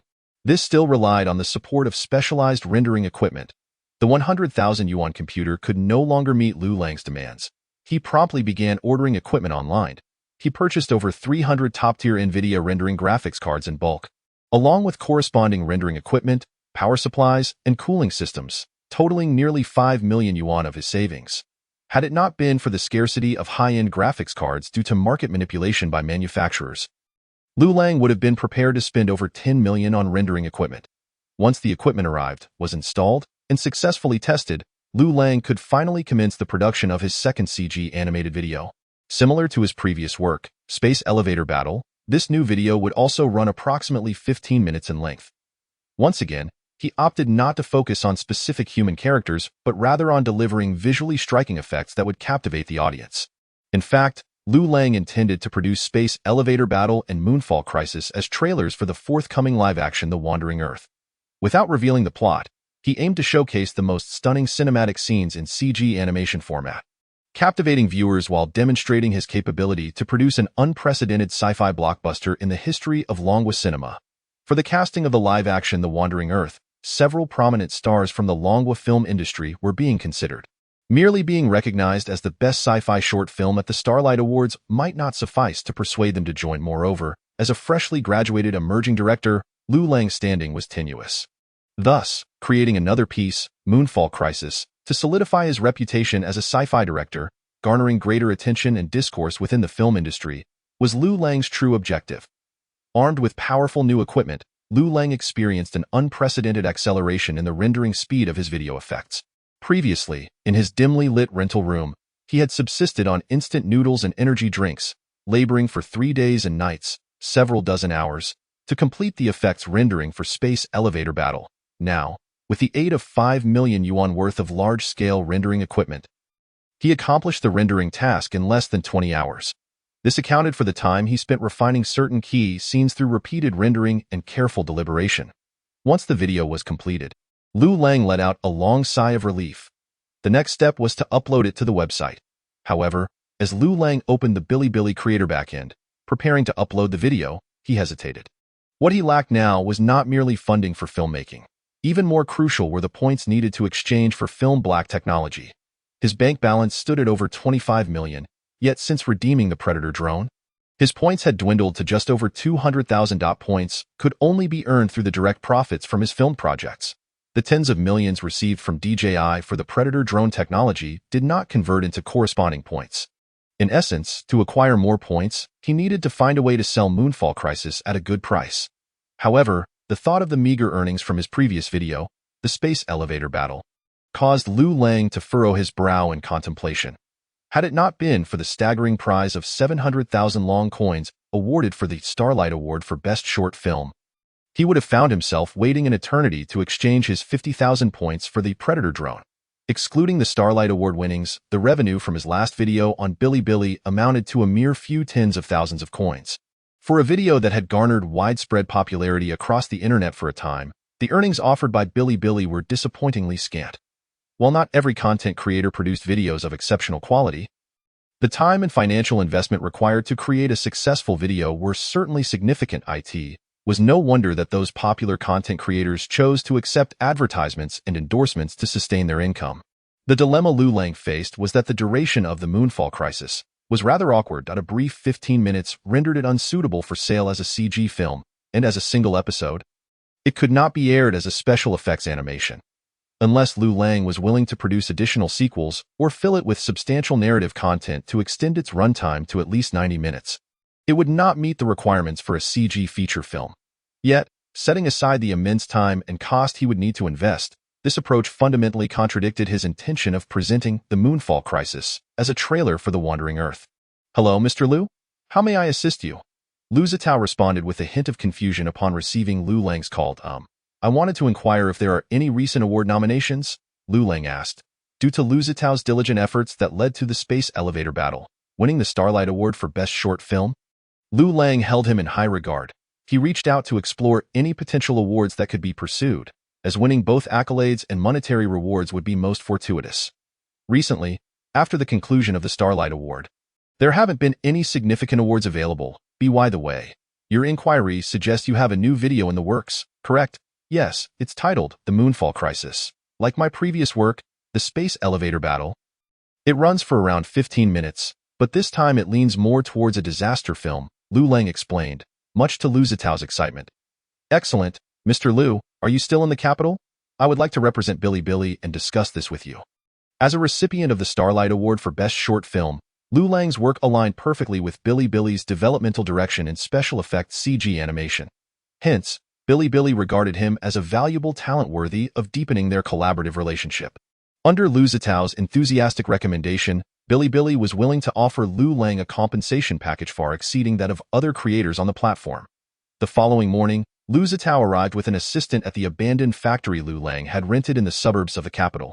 After watching the entirety of the Moonfall crisis, he could hardly contain his excitement.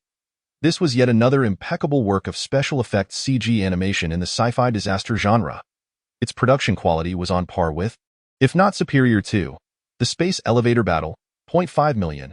Bilibili is prepared to offer $5 million for the rights to this short film. Upon hearing the figure of $5 million, Liu Lang felt a surge of joy. But his composure returned when he heard the term rights. Rights?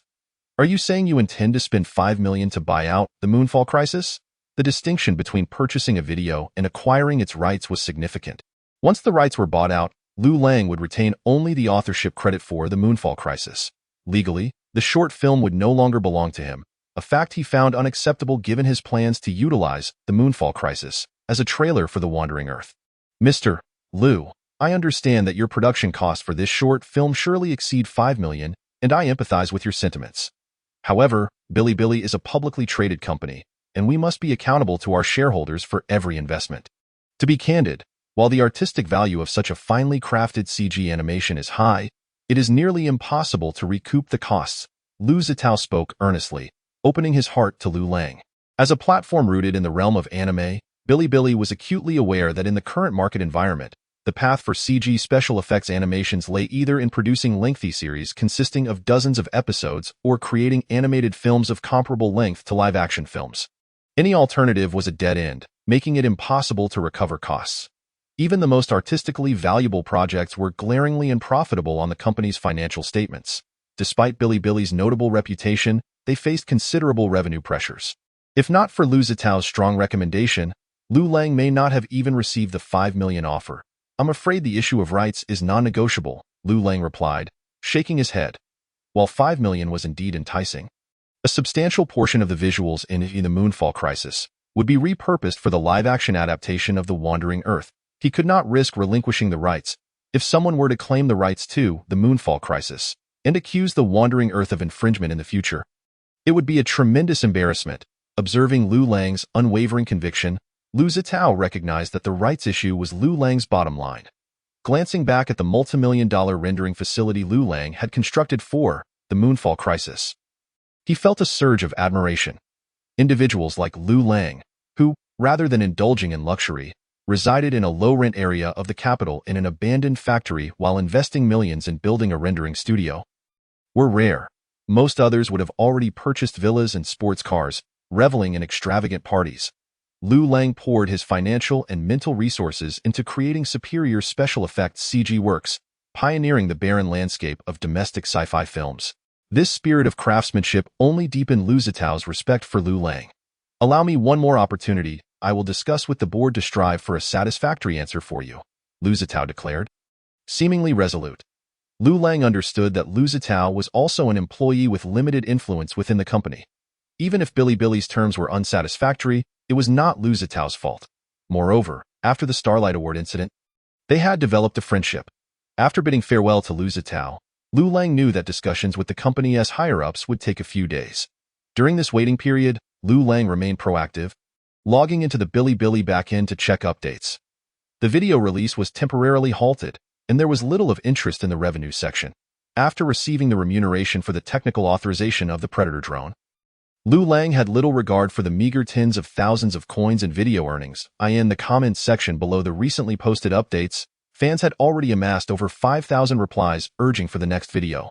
Many were eagerly awaiting the follow-up on the Predator drone prototype. Boss, it's been nearly a week. Has the prototype not been successfully tested yet? Quickly launch crowdfunding. I'm dying to get my hands on it. I'd buy it without hesitation for under 100,000. Hey, rich guy, bid me 50 to see your prowess. Is the model too large to pass production safety audits? I suggest creating smaller models. Inferior performance is acceptable if the price is right. There will definitely be buyers. Sigh. I feel it's mostly hopeless and no offense, but mass-producing drone equipment like this relies on large companies like DJI. An individual can't manage it. Many were astonished by the performance of the Predator drone, but remained skeptical about its market availability. The heartfelt responses from numerous fans and netizens in the comment section warmed Liu Lang's heart. They genuinely hoped to see Liu Lang's Predator drone on the market. After some contemplation, Liu Lang began typing on the keyboard, releasing a new update. After a period of negotiation, I have reached an agreement with DJI to jointly develop large-scale drone equipment based on the Predator drone technology. DJI will be responsible for production and sales in the future, and I hope everyone can offer their support. At the end of the update, Liu Lang included the relevant website link he had just received. The moment this update was published, it triggered a significant uproar on Bilibili. Many clicked on the link at the end of the update and discovered the pre-sale page for DJI's new product models. Though there were no detailed testing visuals, the new models appear to be closely related to the Predator drone, in both design and scale. Wow, incredible! The master is actually collaborating with DJI. Awesome! DJI is on board. And hope is here. Finally, there's a chance to purchase. Did you notice? There are 3 models: ultra-high altitude exploration type, engineering support payload type, and special firefighting type for agriculture and forestry. In just a week, 3 expansion models were developed. DJI is impressive. The news of Liu Lang's partnership with DJI left fans and netizens overwhelmingly delighted. As a dominant force in the drone industry, DJI's capabilities were undeniably formidable. With DJI's involvement, Liu Lang's remarkable Predator drone would reach potential buyers eager to purchase it more swiftly. For Liu Lang, this was undoubtedly a win-win situation. After the technical authorization, he no longer had to worry about the complexities of production permits, raw materials, manufacturers, or assembly issues. Every time DJI sells a device utilizing the Predator drone technology, Liu Lang receives a share of the profits. A 20% share of the net profit is indeed a generous arrangement for Liu Lang personally, which is why he is also eager to assist DJI in its promotional endeavors. P.S.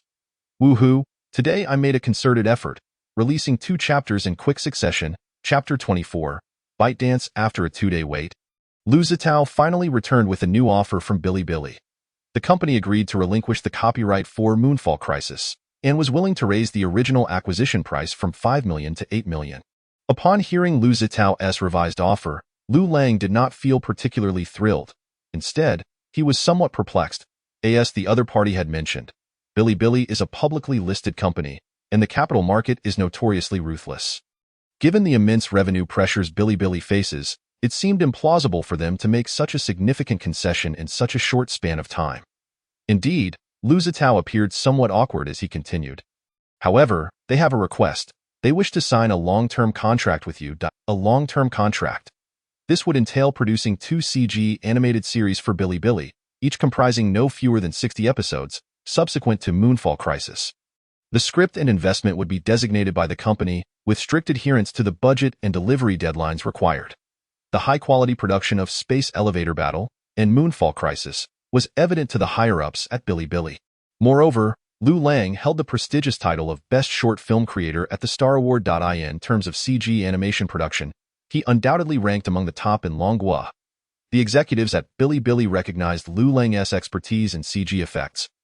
In their concession on the Moonfall Crisis, offer was primarily aimed at securing a cost-effective director and production team for the subsequent 2 animated series.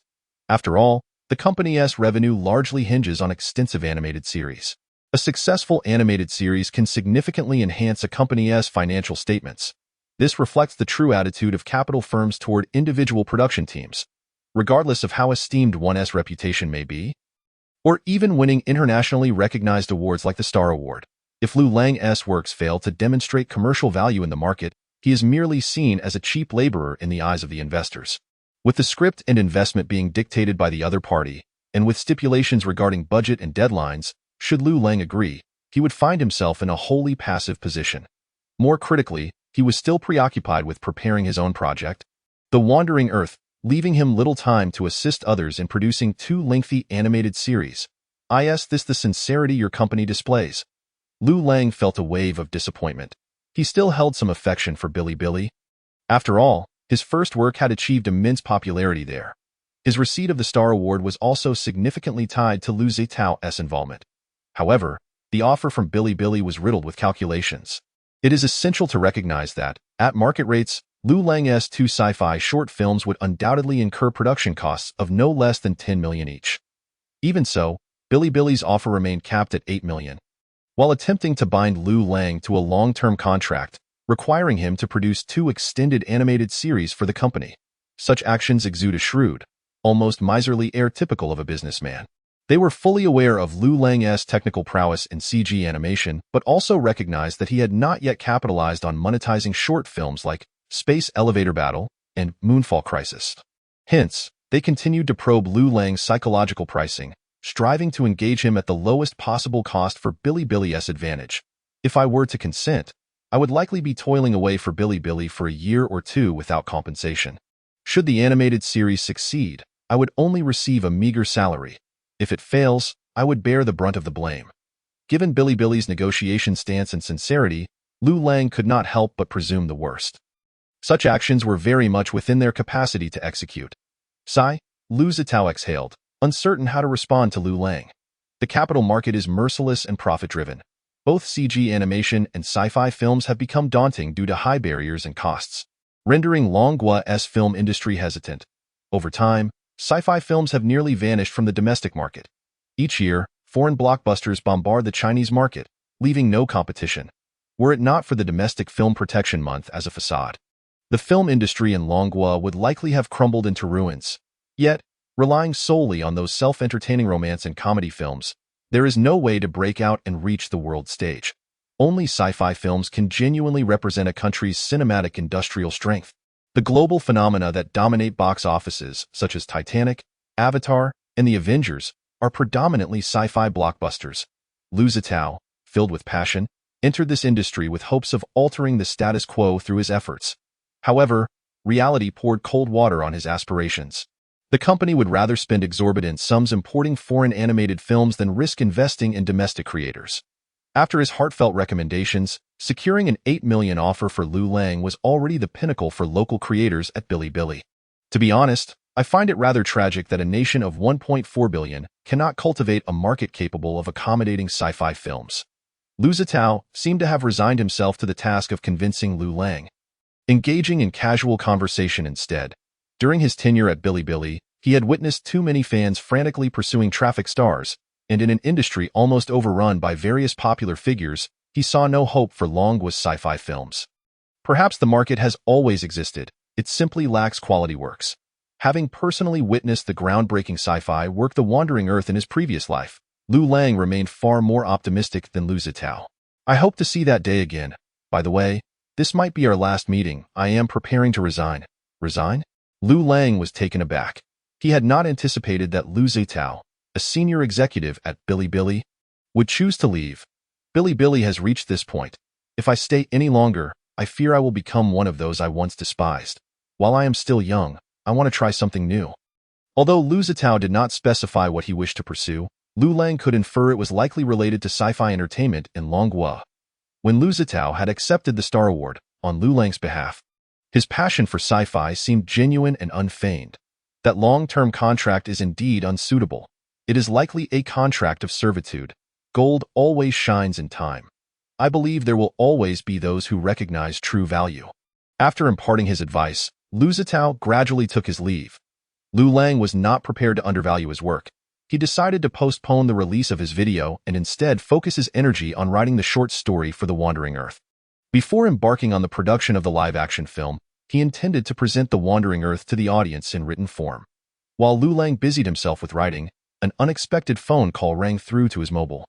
"Mr. Liu, I am the Entertainment Strategy Director at ByteDance. Would you be interested in a conversation?" Chapter 25. A hefty price for quality ByteDance? Liu Lang felt a stir of interest. As the second-largest tech giant in Longgua's internet sector. Following Tencent and Alibaba, it boasts a plethora of popular products such as Douyin and Tuxio. Emerging as a formidable contender in recent years, it appeared to be on the verge of surpassing Tencent and Alibaba. Challenging their dominance, Liu Lang had certainly heard of its renown, yet he was unaware of how they had managed to contact him. After some inquiry, he discovered that Liu Zitao had made the introduction.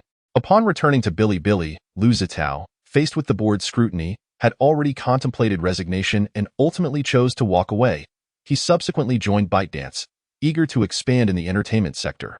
With a familiar connection facilitating the introduction, Liu Lang was more than willing to meet, especially since his sci-fi short film, Moonfall Crisis, was in urgent need of monetization.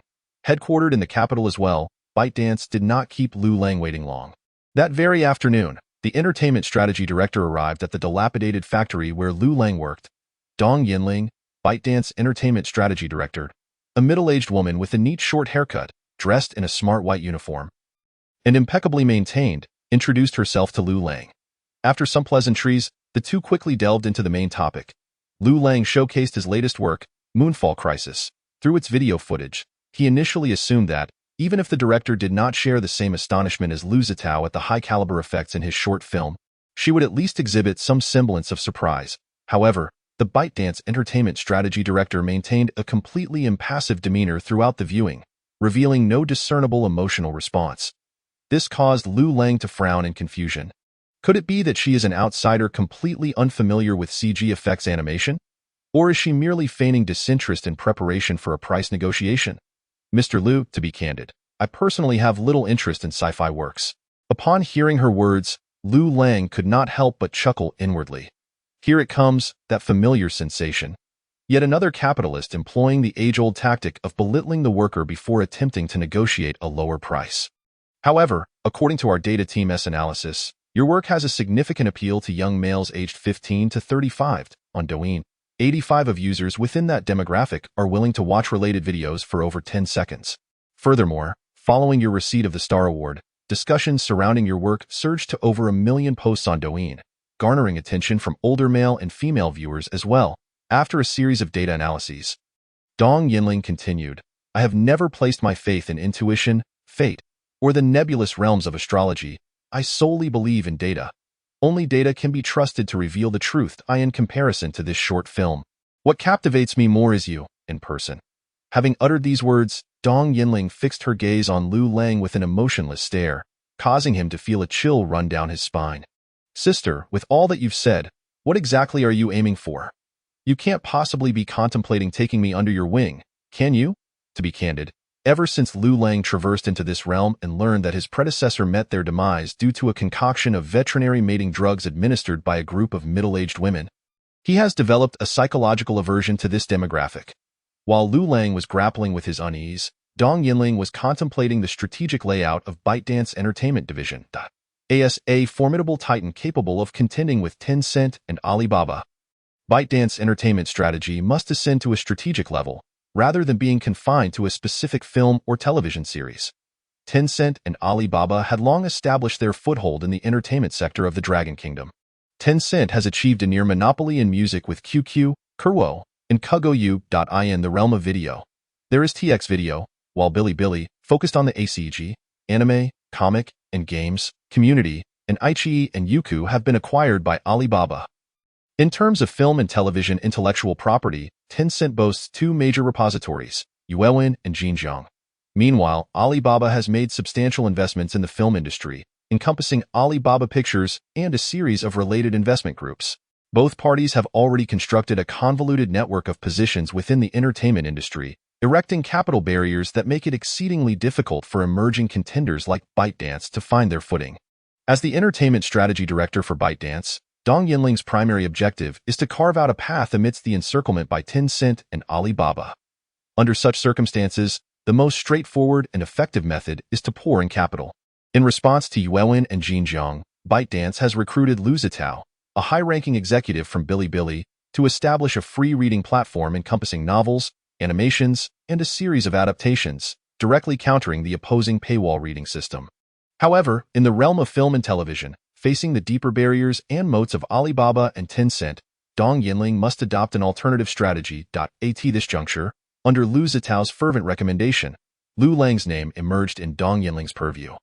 A newly graduated star director with formal training, untouched by the factions of Alibaba and Tencent within the film industry, and a recipient of the International Science Fiction Award, the Starlight Award, Liu Lang undoubtedly stands out among the younger generation of directors.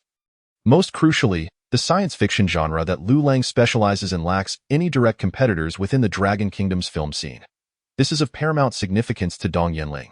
Her aspirations extend beyond merely breaking through the blockade imposed by Tencent and Alibaba. She desires to decisively vanquish them. To achieve this, relying solely on romantic comedies or dramas appears futile, as both Tencent and Alibaba have cultivated their presence in these areas for years. Science fiction, however, embodies her hope for a breakthrough, and Liu Lang's accolade as the recipient of the Starlight Award bolsters her confidence. As for the high costs associated with science fiction films, Dong Yinling has never been one to concern herself with such matters. Since ByteDance announced its foray into the entertainment market, it has invested hundreds of billions annually. The resources at Dong Yinling's disposal, as the entertainment strategy director, far exceed what Bilibili could ever imagine. 50 million, and the rights to this short film will still belong to you. Upon hearing the offer, Liu Lang could hardly believe his ears. It was a staggering figure, exceeding Bilibili's bid by 6 times, leaving him momentarily dumbfounded. This video short will enjoy 48 hours of exclusive viewing rights on ByteDance platforms, after which it may be allowed to stream on other platforms. Furthermore, you're required to join the Douyin platform, where, under equivalent pricing conditions, we will retain the right of first refusal for any future short videos. When promoting new works, priority will be given to launching on ByteDance platforms. Additionally, should your projects encounter funding gaps, we will have the right to invest first under similar conditions. A cascade of subsequent conditions flowed from Dong Yinling's lips, each more generous than the last, bordering on the incredulous. Liu Lang pondered for a moment and realized. Are you suggesting that I align with you? He had heard of the fierce competition among Tencent, Alibaba, and ByteDance in the entertainment arena, but he hadn't anticipated such a swift and personal connection. I prefer to describe it as paying a fortune for a rare find, Dong Yinling remarked with a smile. Chapter 26. A grand gesture with a modest promotion. Liu Lang was astonished that he, a novice director who had yet to formally produce any television series or films, had been selected for recruitment by the opposing side. However, upon further reflection, it seemed somewhat reasonable. The entertainment industry in the Dragon Kingdom is neither excessively large nor small. The two major factions, Tencent and Alibaba, had long since laid their groundwork, and most directors and producers of note within the realm had engaged with them.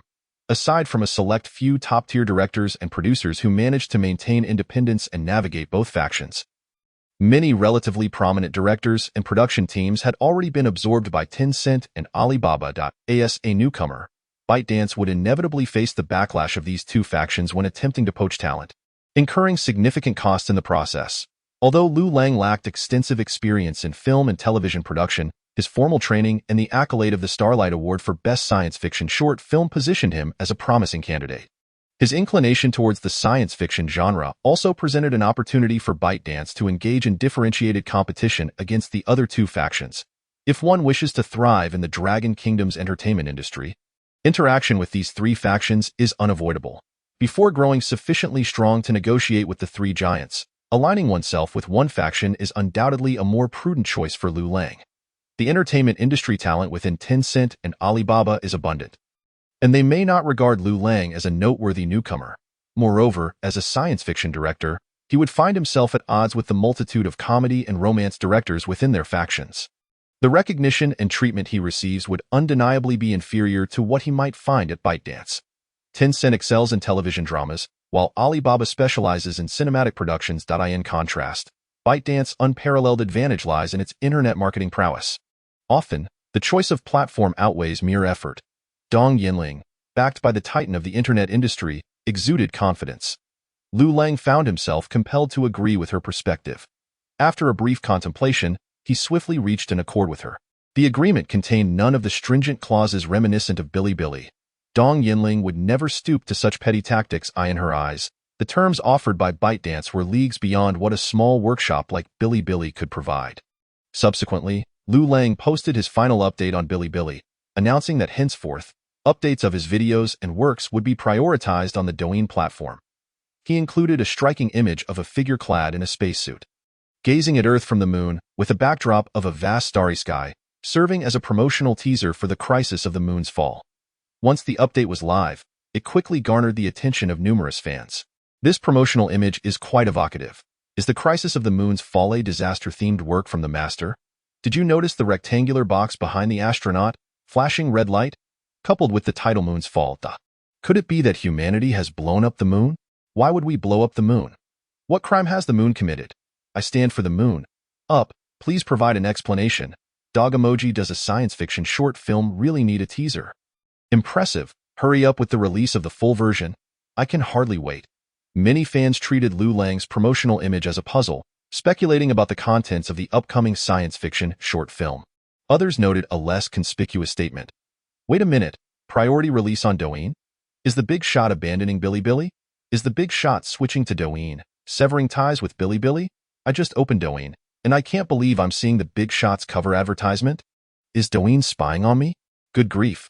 Really, I received it too. Did you all get it? Big shot, do you have such a high profile? The last time I saw something like this was when Jackie Chan joined Douyin. Observing the comments beneath his Bilibili update, Liu Lang felt somewhat perplexed. He then opened the Douyin app on his phone. Upon entering, he was greeted by the sight of his own face on the splash screen advertisement. Countdown, 2 days, World Science Fiction Starlight Award winner, the Dragon Kingdom's beacon of science fiction, Liu Lang, is about to join Douyin.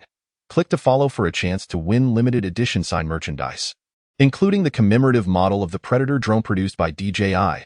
For a full 5 seconds, Liu Lang's photo, adorned with a bashful smile, appeared on the phone screen as an advertisement. As he read the phrase Dragon Kingdom's beacon of science fiction, he couldn't help but feel a wave of embarrassment wash over him. In his astonishment, he contacted the ByteDance Entertainment Division staff member coordinating with him, only to discover that Douyin would be promoting this splash screen advertisement to male users aged 15 to 35 in the Dragon Kingdom over the next 2 days.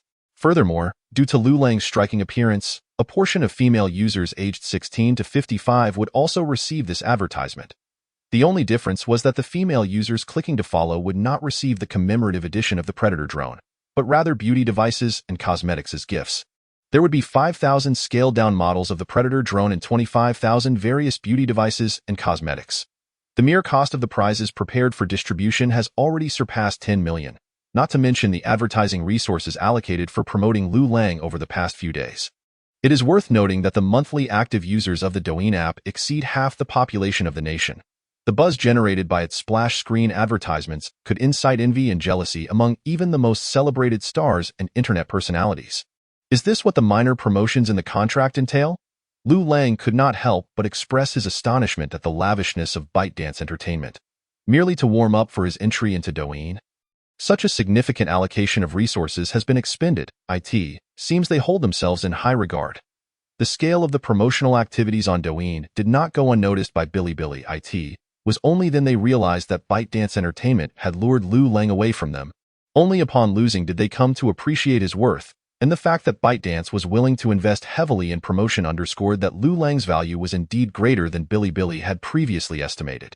Following an urgent high-level meeting, they immediately dispatched the newly appointed head of the National Innovation Sector in an attempt to reclaim Liu Lang. Mr. Liu, after thorough deliberation, we have decided to raise our video acquisition offer to 10 million.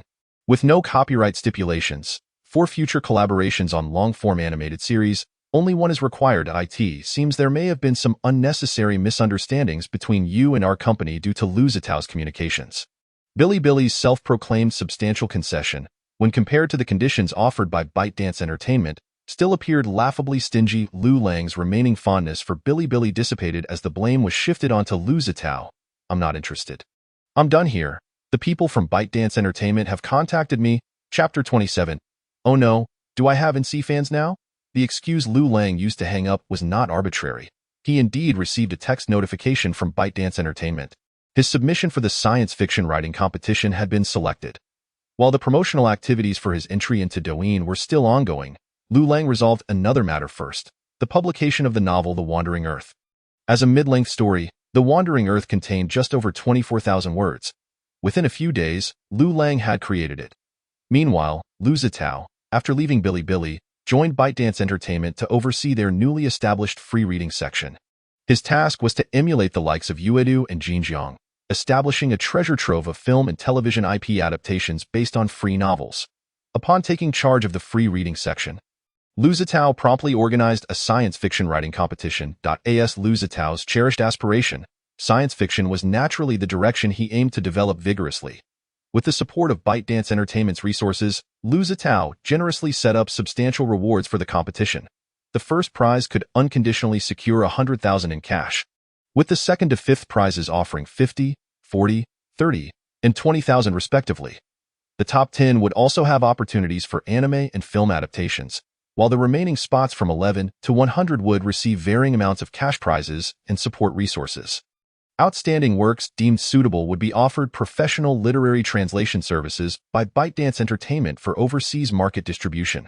The judging panel would include esteemed editors from domestic and international science fiction magazines, relevant researchers from the Dragon Country Academy of Sciences, and numerous seasoned readers from domestic science fiction publications, ensuring absolute fairness and impartiality. Liu Lang chose to submit The Wandering Earth to this science fiction writing competition instead of traditional publishers. Not for the monetary rewards, as 1 million yuan was merely a trifling sum for someone like him, who had tens of millions in his bank account. His primary motivation was to support Liu Zitao. Without Liu Zitao's assistance back then, Liu Lang would never have won the Starlight Award for Best Short Film. Now that Liu Zitao had just joined ByteDance Entertainment, he urgently needed to produce impressive results to validate his worth. Thus, Liu Lang reciprocated by supporting him through his work. However, to avoid any preferential treatment, Liu Lang did not use his real name as a pseudonym. He believed in the strength of The Wandering Earth. The substantial prize money attracted a vast number of online authors. Such generous rewards were unprecedented in the realm of Dragon Country literature. However, this influx of submissions was not necessarily advantageous for reviewers like Liu Zitao. What is this rubbish? A love story across species. An intellectually challenged protagonist in a romance with an alien. Liu Zitao struggled to suppress his urge to curse, taking a deep breath as he tossed the manuscript aside. Many authors drawn by the hefty prize did not even grasp the definition of science fiction. To meet the thematic requirements, numerous writers simply replaced characters from their previous romance, suspense, martial arts, or fantasy pieces with aliens or robots, then submitted them for consideration. Who could imagine the despair of a devoted science fiction fan upon encountering titles like My Lover, Mr. Alien Tentacle, The Corpse in the Mountains, The Murderer is Actually a Robot, or Zhang Wuji battles the Iron Tower robot. Liu Zitao took nearly half a pack of cigarettes to calm himself. Editor-in-chief, there's a manuscript here that's quite good, with a novel theme. Upon hearing novel theme, Liu Zitao hesitated slightly, took a long drag from his cigarette, and then reached for the manuscript. The Wandering Earth? A solar crisis where humanity builds 10,000 planetary engines to escape the solar system with Earth? That sounds intriguing. As he read the synopsis of The Wandering Earth, Liu Zitao's furrowed brow finally relaxed. This was precisely what he sought. A science fiction novel that opened the mind and dazzled the eyes. Glancing up at the manuscript signature, he noted the pseudonym Little Broken Ball. Having resolved the issue of the novel submission, the day soon arrived for Liu Lang's entry into Douyin. After uploading a pre-recorded greeting video to his Douyin account, Liu Lang was astonished to discover that over 30 million people were following him. As his videos from Bilibili were released on Douyin, comments began to flood in, surpassing tens of thousands in no time. The number of likes skyrocketed, reaching over 1 million within just 10 minutes. Following 2 days of build-up, Liu Lang successfully ascended to the top of Douyin's trending list, becoming the most popular figure among the hundreds of millions of active users on the platform that day. With Liu Lang's meteoric rise, his status as the recipient of the Starlight Award for Best Short Film was once again highlighted. The previous official interview with the People's Daily provided a fresh perspective, allowing the public to see Liu Lang as a tireless and determined university graduate pursuing his dreams. The series of positive reports and public sentiment made Liu Lang feel as though an invisible hand was elevating him to the heavens. He could finally appreciate the truth in Dong Yinling's statement. The unparalleled advantage of ByteDance Entertainment lay in its exceptional internet marketing capabilities. With acclaim came criticism. What nonsense is this? In this day and age, can a mere 10-minute animation be deemed worthy of the title director? The light of Dragon Country science fiction? You made a small video. Do you really think you deserve it?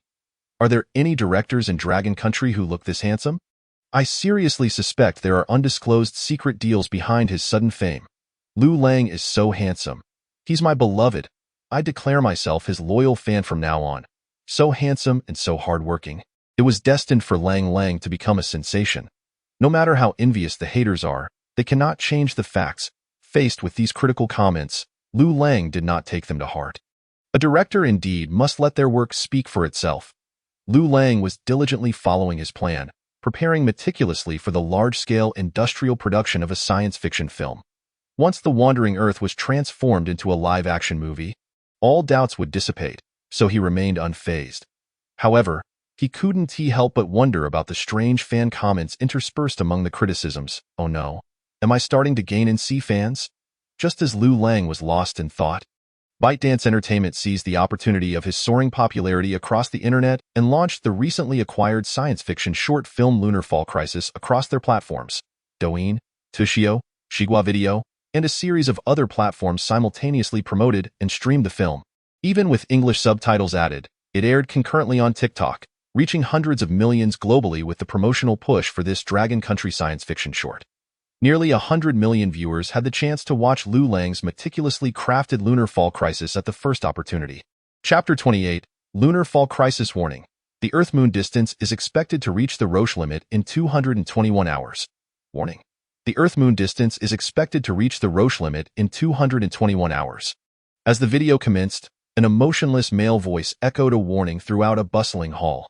Countless individuals, donned in uniform attire and wearing glasses, resembling research personnel, filled the space adorned with numerous displays showcasing an array of complex data patterns.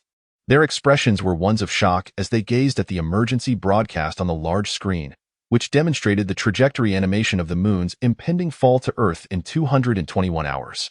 What on earth is the Roche limit? When a planet and its satellite come within a certain distance, the tidal forces will cause the fluid mass to disintegrate. It means that if the moon gets too close to Earth, it will be drawn in by Earth's gravity and crash into it. Is this really an animated film? The characters in the video look so realistic. Once Lunar Fall Crisis premiered across ByteDance platforms, a flurry of viewer interactions began to populate the comments section. Beyond the usual meaningless check-in replies, many intrigued viewers began to inquire about the various technical terms, equipment, and phenomena depicted in the footage. As the scene shifts, we find ourselves upon the lunar surface, where 3 planetary engines, evenly spaced, have suffered a catastrophic failure, with one self-destructing due to overload. A tremendous explosion sends countless lunar regolith and rocks hurtling into the void of space. Before long, the remaining 2 engines also succumb to overload. The once crimson flames erupting from the engine's ports gradually transform into a scorching blue hue. Ultimately, the last 2 engines detonate with a thunderous roar, creating shockwaves across the lunar surface that can only be described as terrifying. A multitude of shattered rocks is propelled into outer space. What a spectacle! It appears remarkably realistic, reminiscent of foreign sci-fi films. How absurd. Why is there no sound from the explosion? Hey, big guy upstairs, what is your education level? Did you even graduate from middle school? The moon is in a vacuum, so there is no sound at all. What are those three structures built on the moon? They possess a rugged industrial aesthetic that is quite striking. Is this a lunar mining base?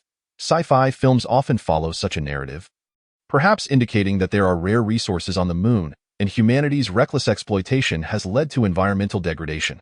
See, it has resulted in a direct explosion. As Liu Lang's second sci-fi short film, it retains the same stylistic essence as the first, the space elevator battle. The camera spends little time elucidating the visuals, compelling the audience to engage in wild speculation.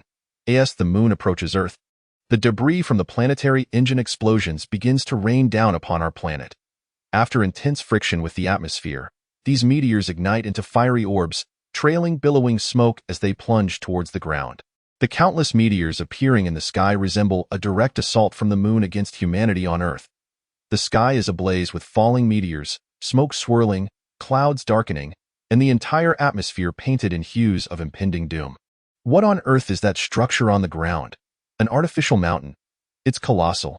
I think I see the Eiffel Tower, but why is it so small? No, wait. It's the adjacent structure that is too large. Its design closely resembles that of the exploded building on the moon. Is it a mining facility or something? That enormous exhaust port atop it surely can't be an engine. Can it? The footage reveals a colossal man-made structure on the Earth's surface, one that viewers have never seen before. The 330-meter-tall Eiffel Tower appears as a mere toy in its shadow. Countless meteors continue to fall from the sky. Like a rain of fire, the military installations responsible for defending the planetary engines initiate a self-defensive counterattack.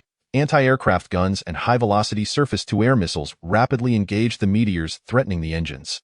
The anti-aircraft cannons buzz with activity, unleashing a torrential downpour of firepower into the sky, as hundreds and thousands of missiles explode in a cacophony, meeting the incoming meteors in a spectacular collision. Nevertheless, despite such defenses, meteors persist in breaking through the protective fire, crashing violently into the planetary engines.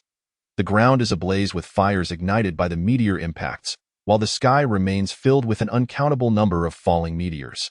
These anti-aircraft cannons are linked to the earlier space elevator battle. Wow, this is intense. The special effects rival those of top-tier disaster films from abroad. This is incredible.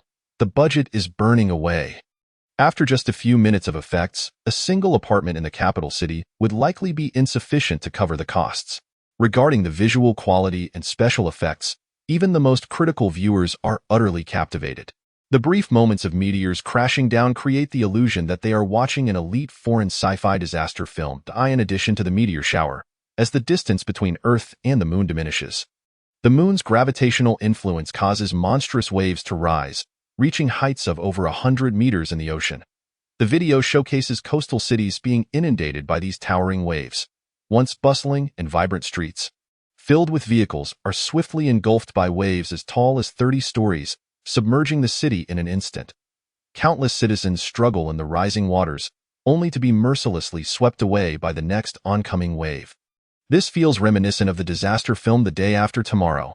I absolutely adore movies depicting nature's wrath against humanity. Good news. Humans need not rush to extinguish fires. Bad news. There is just too much water. This is outrageous. If the moon were truly to crash into Earth, humanity would be utterly powerless, wouldn't we? As the video depicts the moon's relentless assault on Earth, human spacecraft begin their journey towards the lunar surface. A series of square metallic boxes, flashing with ominous red lights, are deployed upon the moon's surface. These boxes feature stark black and yellow radiation warning symbols that are exceedingly conspicuous. What the hell? Are they planning to detonate nuclear bombs on the moon? I'm a netizen from the northern mainland. Goodness, this video is utterly ridiculous. The creator clearly lacks scientific knowledge. The moon's mass is only 181 that of Earth. And even all the nuclear weapons combined worldwide could never obliterate the moon. Didn't you see the subtitles explaining the setup? They intend to arrange the nuclear weapons using phased array methods to trigger a lunar core fusion. This relies on the moon's intrinsic force to detonate itself. The nuclear bombs merely serve as a fuse. Just as the video's comments section debates the plausibility of detonating the moon, A series of explosions commence in the video. Over 3,000 of humanity's most destructive weapons erupt on the lunar surface, blooming like colossal fireworks, radiating blinding light. Chapter 29. It's gone, truly gone. A 15-minute video short is just the right length for internet platforms. It conveys more information than a typical short video while avoiding viewer fatigue. A successful video must linger in the viewer's mind, igniting a desire to share and discuss with others. Undoubtedly, the Moonfall Crisis is precisely such a sci-fi short film. Why send astronauts to the moon to manually detonate the nuclear bombs? Can't they be controlled remotely? Remote detonation of nuclear bombs requires entering a password, and the codes for these bombs are the highest secret held by all nuclear-capable nations. Thus, each bomb's code is invariably complex and cumbersome, unlike entering a phone unlock code. Furthermore, with over 3,000 nuclear weapons from various countries and eras, it is simply not feasible to sort them out quickly. Sending personnel to operate them manually is the fastest method in a crisis. Can humanity truly ignite all 3,700 nuclear weapons to destroy the moon, as depicted in the video? I'm just a slacker at the Academy of Sciences, but this is related to my field, and I can clarify, if you've ever conducted heavy magnetic experiments while having a rudimentary understanding of seismic waves, you would easily discern that the video discusses focusing seismic waves generated by nuclear detonations to penetrate the moon's interior. It's really that simple. It's not overly complex. The video creator has a vivid imagination, and this may very well be one of the best sci-fi films I've seen in recent years.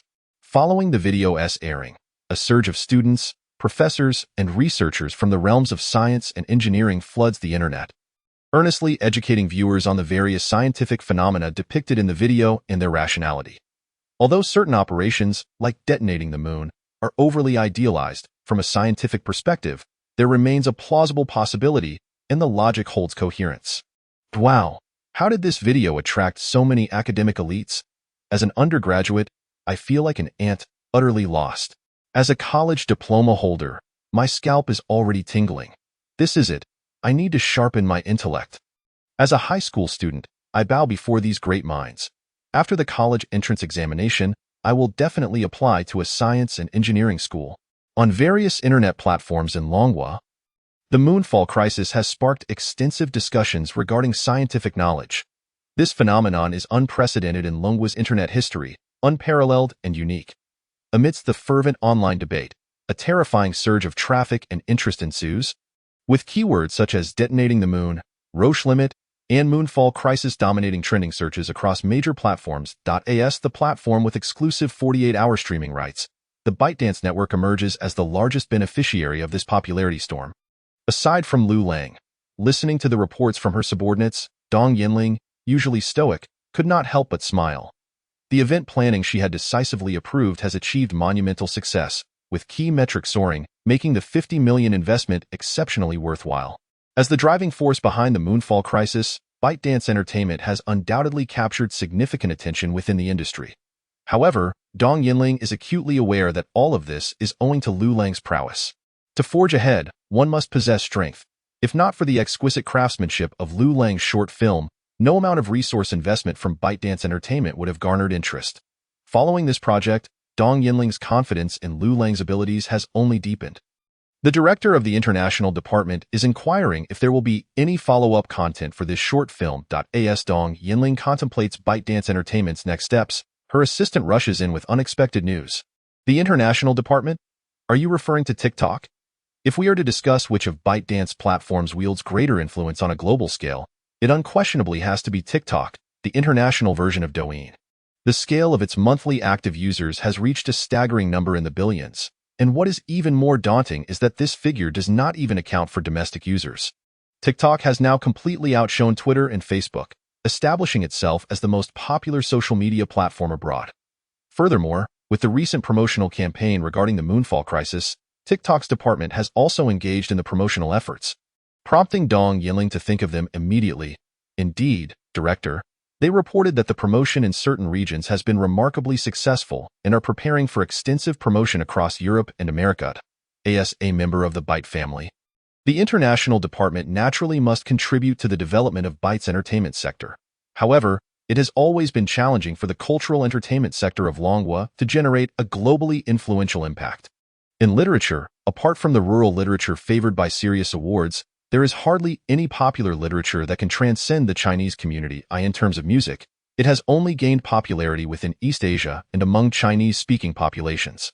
As for film and television works, only the action genre has ever enjoyed a brief period of popularity, which has long since passed. Currently, the romantic and comedic films thriving in Longwa can only find solace within domestic audiences. Yet, with the emergence of Moonfall Crisis, many foreign viewers, who have never encountered Longwa's science fiction films, have given it high praise. As ordinary viewers, they neither comprehend nor wish to understand the prominent red lanterns, black soil, and various rural elements in Longwa films, making it nearly impossible for such films to gain traction abroad. However, Moonfall Crisis is different. Within its tightly woven 10-minute runtime, it is filled with a myriad of dazzling, realistic, and meticulously crafted special effects. Elements such as meteorite impacts, exploding the moon, giant tidal waves, and grand artificial structures elevate their adrenaline levels. Science fiction is the genre that most closely bridges world cultures. Many may not find interest in historical themes such as European settlers massacring indigenous Indians upon arriving in the New World. But if we reframe this to depict future Earthlings wielding technologically advanced starships and weaponry battling the primitive, tribal inhabitants of Pandora, the box office could soar, potentially breaking some world records. In Dong Yinling's view, breaking the domestic barriers established by companies like Penguin and Alibaba in the entertainment market is undoubtedly an opportunity for a strategic leap, with Moonfall Crisis receiving unexpected acclaim abroad, precisely the opportunity she has long awaited. The space elevator battle was soon entrusted to the international department, but the combined runtime of these two videos still falls short at under 30 minutes. What, do I have any new works recently? No, truly none. Oh, wait, I did write a novel. Chapter 30, Space Elevator, Exoskeleton Armor. When Liu Lang was asked if he had any new works, he recalled the manuscript he had submitted a few days ago. After several days of relentless effort, the review team led by Liu Zitao, despite enduring physical discomfort, finally completed the preliminary review of the manuscripts. They sifted through nearly 10,000 short science fiction entries to select 100, a feat akin to panning for gold in a sea of filth. After being bombarded with numerous works such as My Lover, Mr. Tentacle, Urban Management Hero vs. Martians, and Crisis of Intelligent Machines, The Sperm Thief, Liu Zitao was utterly exhausted. At that moment, he received a call from his superior, Dong Yinling, the strategic director of Byte Entertainment. How is Liu Lang's work? Although Liu Lang's science fiction short film is of considerable quality, Dong Yinling harbored some doubts as this was his first foray into science fiction literature. Liu Lang? He participated too? Liu Zitao asked, bewildered. Most authors of the submitted works use pseudonyms, and only during the final award selection would their identities be verified. Thus, Liu Zitao was unaware that Liu Lang was among the contestants. Do you recall the author of The Wandering Earth? Xiao Piqiu. Upon hearing the hint, Liu Zitao's eyes brightened. The Wandering Earth was one of the few glimmers of hope during the harsh manuscript review process. Without its emergence, Liu Zitao was nearly despondent, believing Longwa's science fiction was beyond salvation. The Wandering Earth is his work. It has made the shortlist and is even a strong contender for first place. The concept is incredibly imaginative, humans constructing 10,000 planetary engines to wander the cosmos with Earth. This is the most creative idea I have encountered in years. Speaking of The Wandering Earth, Liu Zitao's eyes sparkled as he passionately elaborated on the brilliance of this short science fiction story to his superior. Dong Yinling listened patiently. Despite her lack of interest in science fiction, she trusted the judgment of the professionals under her command. Excellent. Hasten to translate The Wandering Earth into English. It will serve as one of the first works to project Byte Entertainment's international influence to the world. Liu Lang was not fully aware of Byte Entertainment's subsequent actions, as he was preoccupied with contemplating how to redeem black technology products. After Byte Entertainment's substantial acquisition of Moonfall Crisis, it was unclear whether the exceptional performance of this short science fiction film was to attract Liu Lang or if it was merely a strategic move. Following a hefty acquisition price of $50 million, they generously provided Liu Lang with over $1 million in commercial dividends. Liu Lang's second short science fiction film yielded him over $51 million in cash and points. His points balance stood at $51.22 million, with a cash balance of $80.56 million. However, he found himself at a crossroads when it came to deciding on the black technology options for redemption. Over 50 million points is neither an insignificant nor a substantial sum. He dared not even dream of the nuclear fusion planetary engines that cost upwards of 1 billion or 3 billion points, or the 550 series artificial intelligence technologies. Liu Lang aspired to present his ideal vision of the wandering Earth on screen. In his view, while the special effects and CG had reached an impressive level, they still fell short of the realities of the world. He planned to recreate the grand scenes depicted in the film as authentically as possible. This necessitated a variety of film props. Drones were already available, as DJI had begun mass production. All he would need was to borrow a batch of actual machines for filming. The Navigator space station could also be considered a grand scene. But without a space elevator, constructing a large-scale Navigator space station in outer space would require national support. Upon careful consideration, Liu Lang realized that only the space elevator technology could meet his needs. If the space elevator were built, it would not only provide more realistic visuals than special effects, but could also be relatively easily realized. The greatest challenge in constructing a space elevator lies in the materials. To extend cables from the ground to a height of at least 30,000 kilometers, the materials currently discovered and invented by humanity render this impossible. Such materials must be incredibly strong, yet as lightweight as possible and possess a degree of flexibility. Its ultimate tensile strength must reach 240 times that of steel, meaning that a cable as thin as a hair must support the weight of a car. Presently, neither high-strength steel cables used in construction nor aerospace-grade titanium alloys, nor even Kevlar composite fibers used in bulletproof vests come anywhere near meeting this tensile strength requirement. Nevertheless, once such a material is found, all other technological issues related to building the space elevator could be easily resolved. After redeeming the space elevator technology, Liu Lang decided to use the remaining points to also redeem another piece of black technology, the exoskeleton armor technology, exhausting a total of 51 million points. The operation of enlightening him with black technology knowledge occurred once more. Compared to the knowledge density of the Raider drone technology, the knowledge encompassed in space elevator and exoskeleton armor was undoubtedly far grander.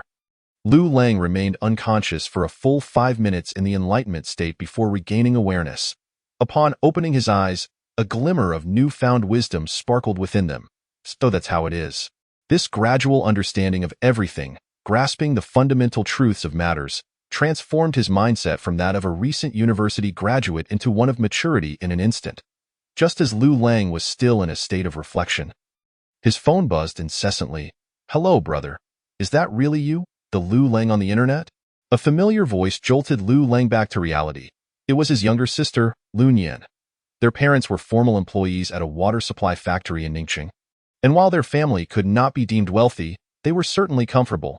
Liu Nian was currently in her critical internship phase as a junior in college. Liu Lang had refrained from notifying his family of his newfound fame to avoid disrupting their tranquil lives. Unexpectedly, through the vigorous promotion by Byte Entertainment, Liu Lang had become a phenomenon, a viral sensation online. Even Liu Nian, who was amidst her busiest period before graduation, learned that the Liu Lang who had taken the internet by storm was actually her older brother. Upon discovering that his sister was conducting graduation research at a rehabilitation center enterprise in the capital, Liu Lang quickly made plans to meet her. Chapter 31. The Canaries Cosplay. He took out his phone and opened a ride-hailing app.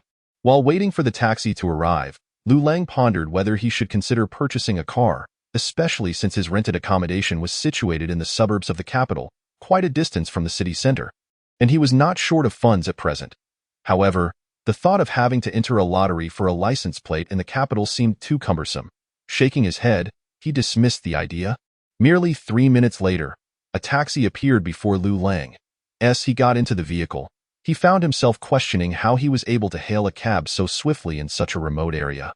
It was then that he noticed the driver bore a slight resemblance to someone he had seen recently. "Excuse me, have you been delivering takeout lately?" Despite the driver wearing sunglasses and a mask, Liu Lang felt an inkling that this might be the same delivery person who had been bringing him meals. After the driver denied it, Liu Lang shrugged it off, assuming he had mistaken him for someone else.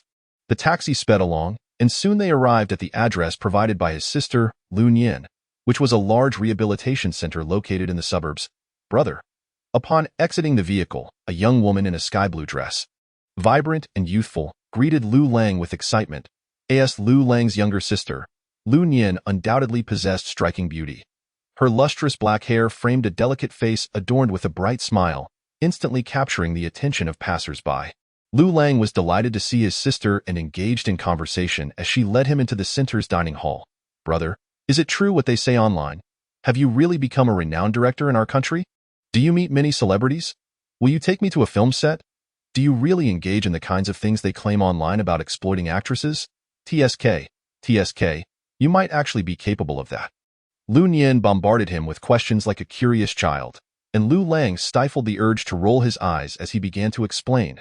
As their conversation progressed, it shifted from Liu Lang's life to Lu Nian's. I am studying financial management and have been assigned to conduct my graduation research at this rehabilitation center. This company was once quite prestigious in the industry, specializing in rehabilitation services for disabled individuals. However, it is now on the brink of bankruptcy. My research entails producing a detailed analytical report on this institution. Liu Lang listened intently as his sister spoke. The moment she delved into topics related to her field of study, the playful curiosity dissipated, revealing a serious demeanor reminiscent of an urban elite. While the two were engaged in conversation at a table by the window, a shadow suddenly fell from outside the glass façade. The diners were startled and rushed to the window, only to discover that a patient from the rehabilitation center had committed suicide by jumping from the building. This incident was a significant factor contributing to the company's impending collapse. The center had advertised its ability to aid disabled patients in regaining mobility, yet after 2 years, not a single successful case had emerged despite its claims of advanced equipment and therapies. The market continued to decline, and what was once valued in the hundreds of millions was now listed for a mere 20 million, with no buyers in sight. Through Lu Nian's insights, Liu Lang gained a preliminary understanding of the rehabilitation center's dire situation. Suddenly, he recalled the cutting-edge exoskeleton armor he had recently acquired. This technology had the capability to connect to the neural signals at the base of the neck, allowing the wearer to control the mechanical assistance device. Additionally, the device featured electronic signal receivers that transmitted force feedback back to the wearer's neck in the form of electrical signals, enhancing the user's spatial awareness. The most remarkable aspect of the exoskeleton armor was its innovative artificial neuron control system, which could operate external mechanical devices. As long as the brain functioned, even a person with complete paralysis could utilize this system to regain mobility and potentially exceed normal capabilities if I possessed the means to restore mobility to these disabled individuals. Lu Nian interjected, brother, you have such audacious dreams. If you truly have this technology, you wouldn't just be a celebrated director. You'd be an inventor and a millionaire. There are countless individuals worldwide with disabilities, and you can never fathom the lengths they would go to regain the ability to run and walk. Lu Nian assumed her brother was merely jesting and paid little heed to his words.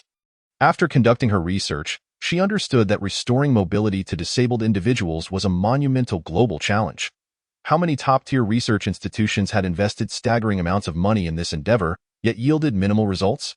Even the wealthiest magnates on the global rich list, once afflicted with such ailments, could only afford to postpone symptoms at a great cost, with no hope for a cure if they struggled with this.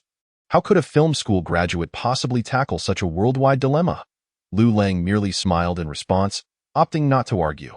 Upon returning to his dilapidated rented workshop, Liu Lang immediately set to work. The challenge in creating the exoskeleton armor lay in the device that received and exchanged neural signals at the base of the neck, often referred to as the brain-machine interface. Through this interface, biological neural signals from the brain could be captured and converted into electrical signals to control external mechanical devices. Thus, this conversion apparatus became the most crucial component of the exoskeleton armor. With it, the wearer could manipulate the mechanical apparatus with the same ease as their own limbs, without any delay. Current technological research on neural signal conversion was still in its infancy, far from being applicable. However, endowed with advanced knowledge of this cutting-edge technology, Liu Lang had long since mastered it in his mind. Utilizing the substantial computational power of his rendering room, he meticulously crafted an electronic device capable of handling biological neural signal interactions. He even added a self-destruct mechanism that would activate if anyone attempted to dismantle the device for reverse engineering, ensuring its secrecy.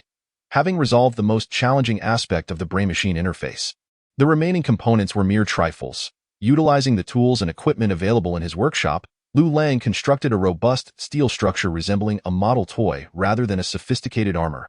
Boss, there hasn't been any unusual activity lately. The canary is just a homebody, mostly staying in his nest making videos. He even created a cosplay model recently. What is cosplay?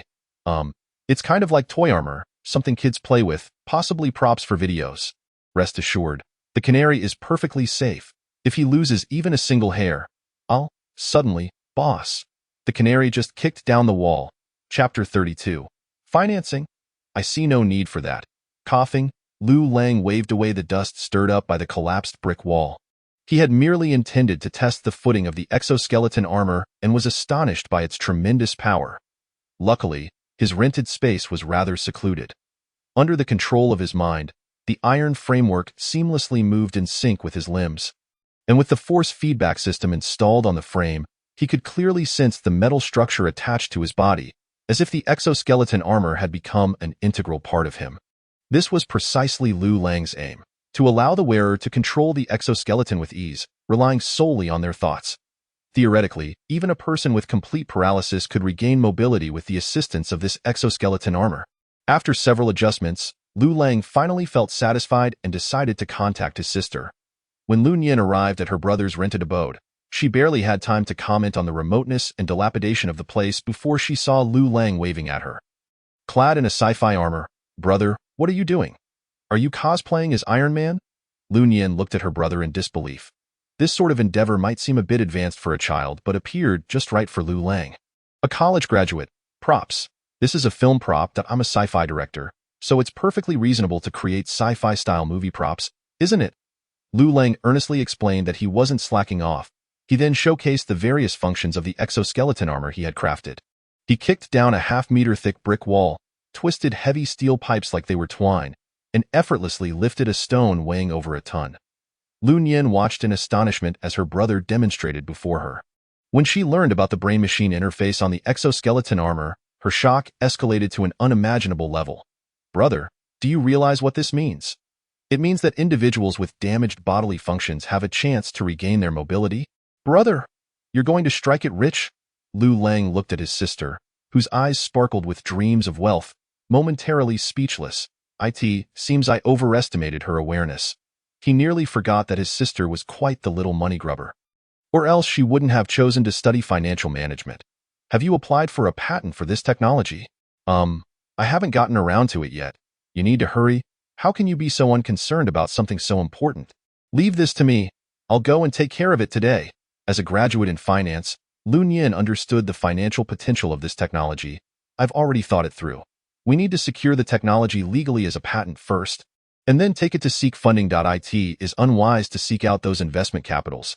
They are too discerning. Instead, one should target technology companies, as they tend to be more easily persuaded. You recall the rehabilitation center I mentioned? It could be acquired for a mere 20 million, as it possesses sales qualifications and manufacturing facilities for health equipment.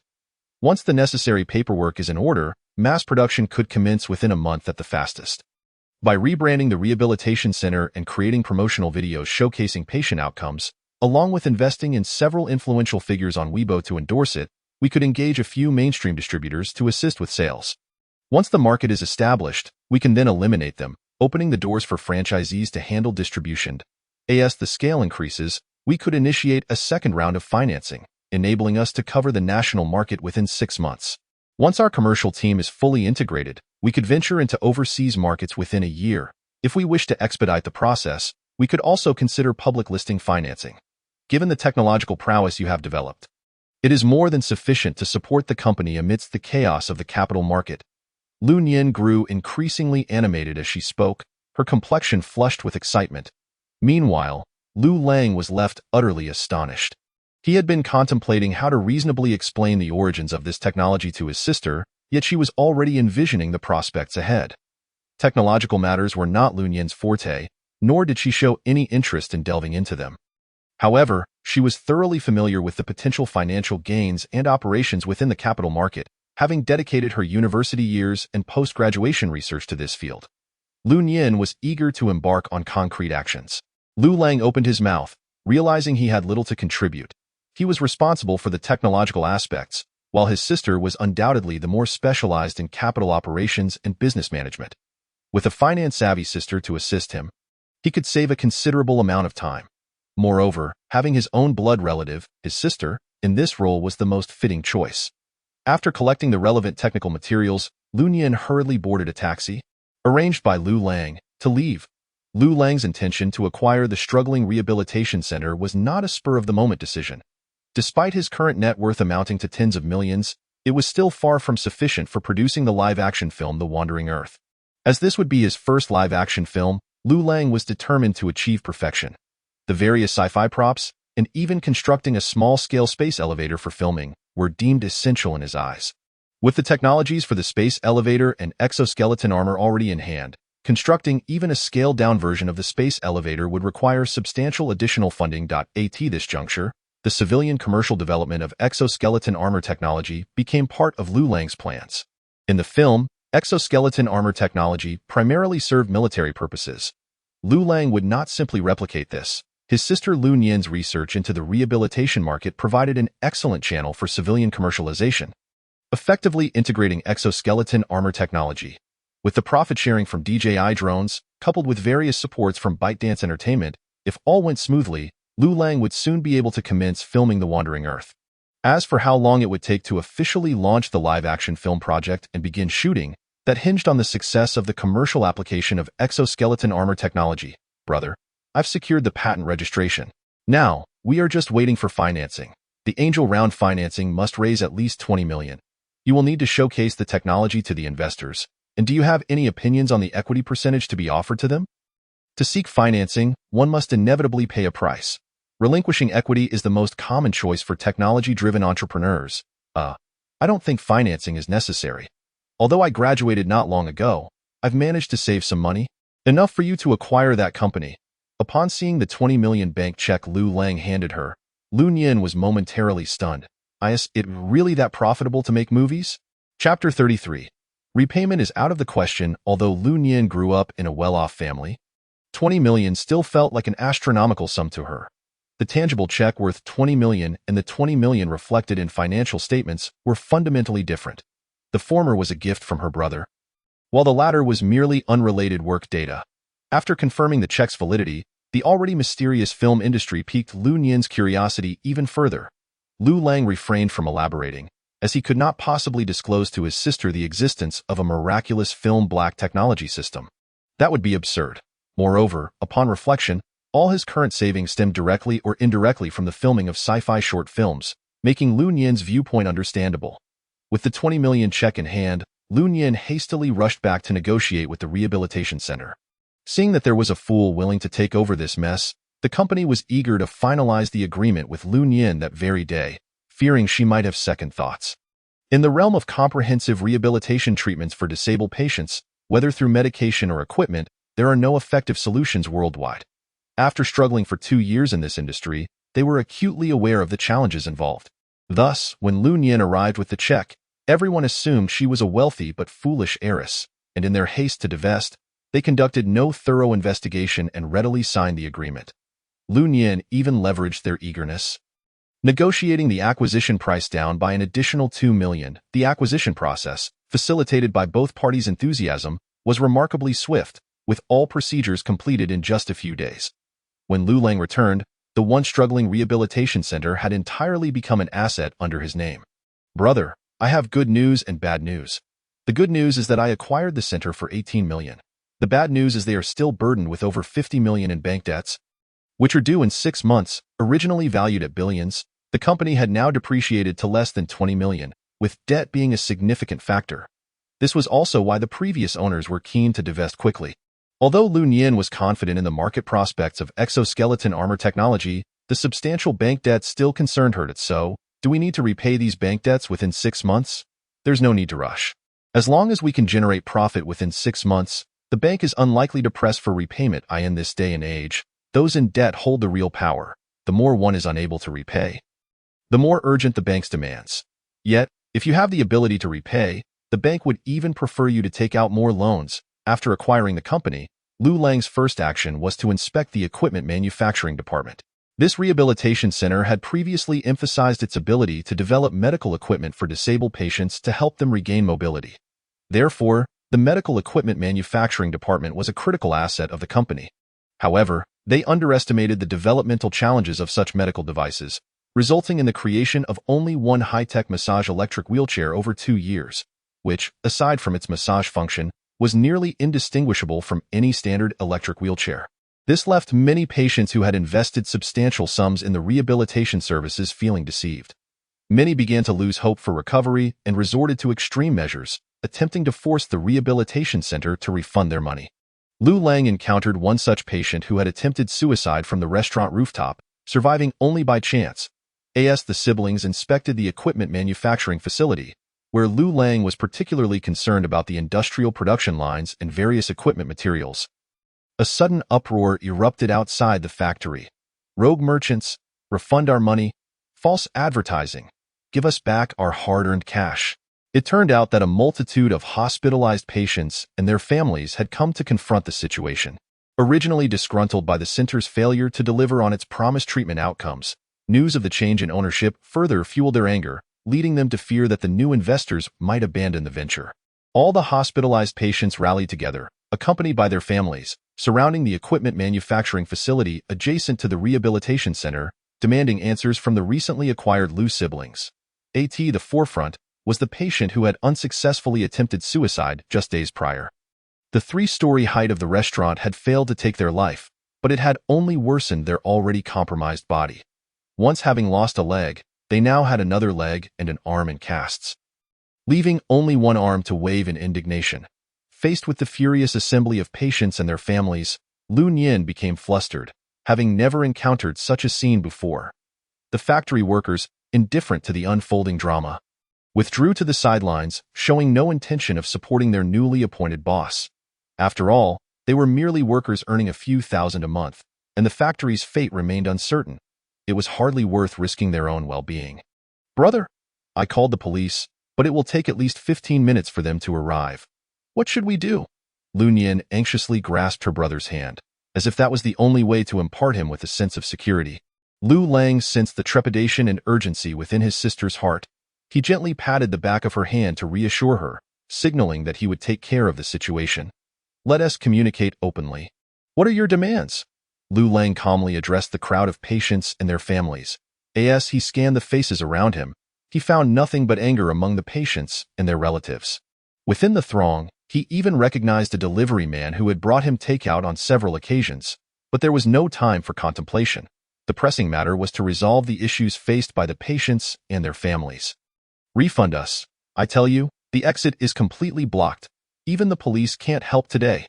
The ringleader, a man known as One Hand, shouted from his wheelchair, his voice filled with defiance. Upon hearing his words, the other patients and family members echoed their demands in unison. Liu Lang frowned at the mention of refund, observing the hundreds of agitated individuals before him. Who knew how much this rehabilitation facility had charged them? If he acquiesced, would he not become a victim of their grievances? "We will discuss the refund later." Just as the crowd began to stir with indignation, Liu Lang quickly added, "If I can help you all stand up again and regain mobility, wouldn't that resolve the issue?" Dante listened to his empty promises. "I've heard that for 2 years. It's all a lie. If you truly possess such abilities, I'll jump off the roof of this factory right now." One hand passionately waved his only functional arm, pointing toward the 30-meter-high roof of the facility. Liu Lang sighed as he glanced up at the building's height. "There's truly no way to reason with you." Observing the crowd stirred up by One Hand, Liu Lang chose not to say more and retreated into the factory, bringing out a small flatbed cart. Upon it rested the prototype of the exoskeleton armor he had crafted himself. Originally intended for refinement using the factory's equipment for mass production, it was fortuitously called into service ahead of schedule. The peculiar device left the onlookers, patients, and their families exchanging glances. Given the facility's prior failures in producing ineffective devices like electric massage wheelchairs, skepticism was palpable among the crowd. "I need a volunteer. Who among you would like to try it out? Those who do will have priority in purchasing the mass-produced model of the rehabilitation treatment armor." Liu Lang surveyed the crowd, but upon hearing the word volunteer, the onlookers recoiled. "I'll do it." A sudden voice rang out from the crowd, belonging to another patient in a wheelchair. "Old Zhang, take it easy. You can only move your head. Don't go and injure yourself further," someone cautioned the man, who was paralyzed from the neck down. "I've lived long enough, lying here like a potted plant every day. Aside from speaking, what difference is there between me and a vegetative state? Living like this is worse than death. If I die, so be it." Encouraged by his peers, Old Zhang grew more resolute in his decision to participate. Had he not been paralyzed, he would have already attempted to end his life by jumping off a building, rather than letting one hand take the spotlight. With a willing volunteer at hand, Liu Lang wasted no time, assisting Old Zhang in donning the exoskeleton armor prototype. Quick, record this. It's all evidence. We mustn't give them a chance to backtrack. One hand's remarks prompted many in the crowd to pull out their phones. Ready to document the event and leverage public opinion against the company, Liu Lang remained unfazed. Having personally crafted and donned the exoskeleton armor, he had full confidence in its efficacy. He regarded the crowd's recordings as mere buyer showcases for the medical-grade exoskeleton armor. Under the gaze of spectators, 3 parts anticipation, 7 parts skepticism, Liu Lang finally equipped Old Zhang with the prototype. The crowd's doubts intensified as they observed the still-seated figure of Old Zhang. After all this effort, this is the result? He is still immobile? Liu Lang disregarded the skepticism and instructed Old Zhang, stand up and take 2 steps. Stand up and take 2 steps.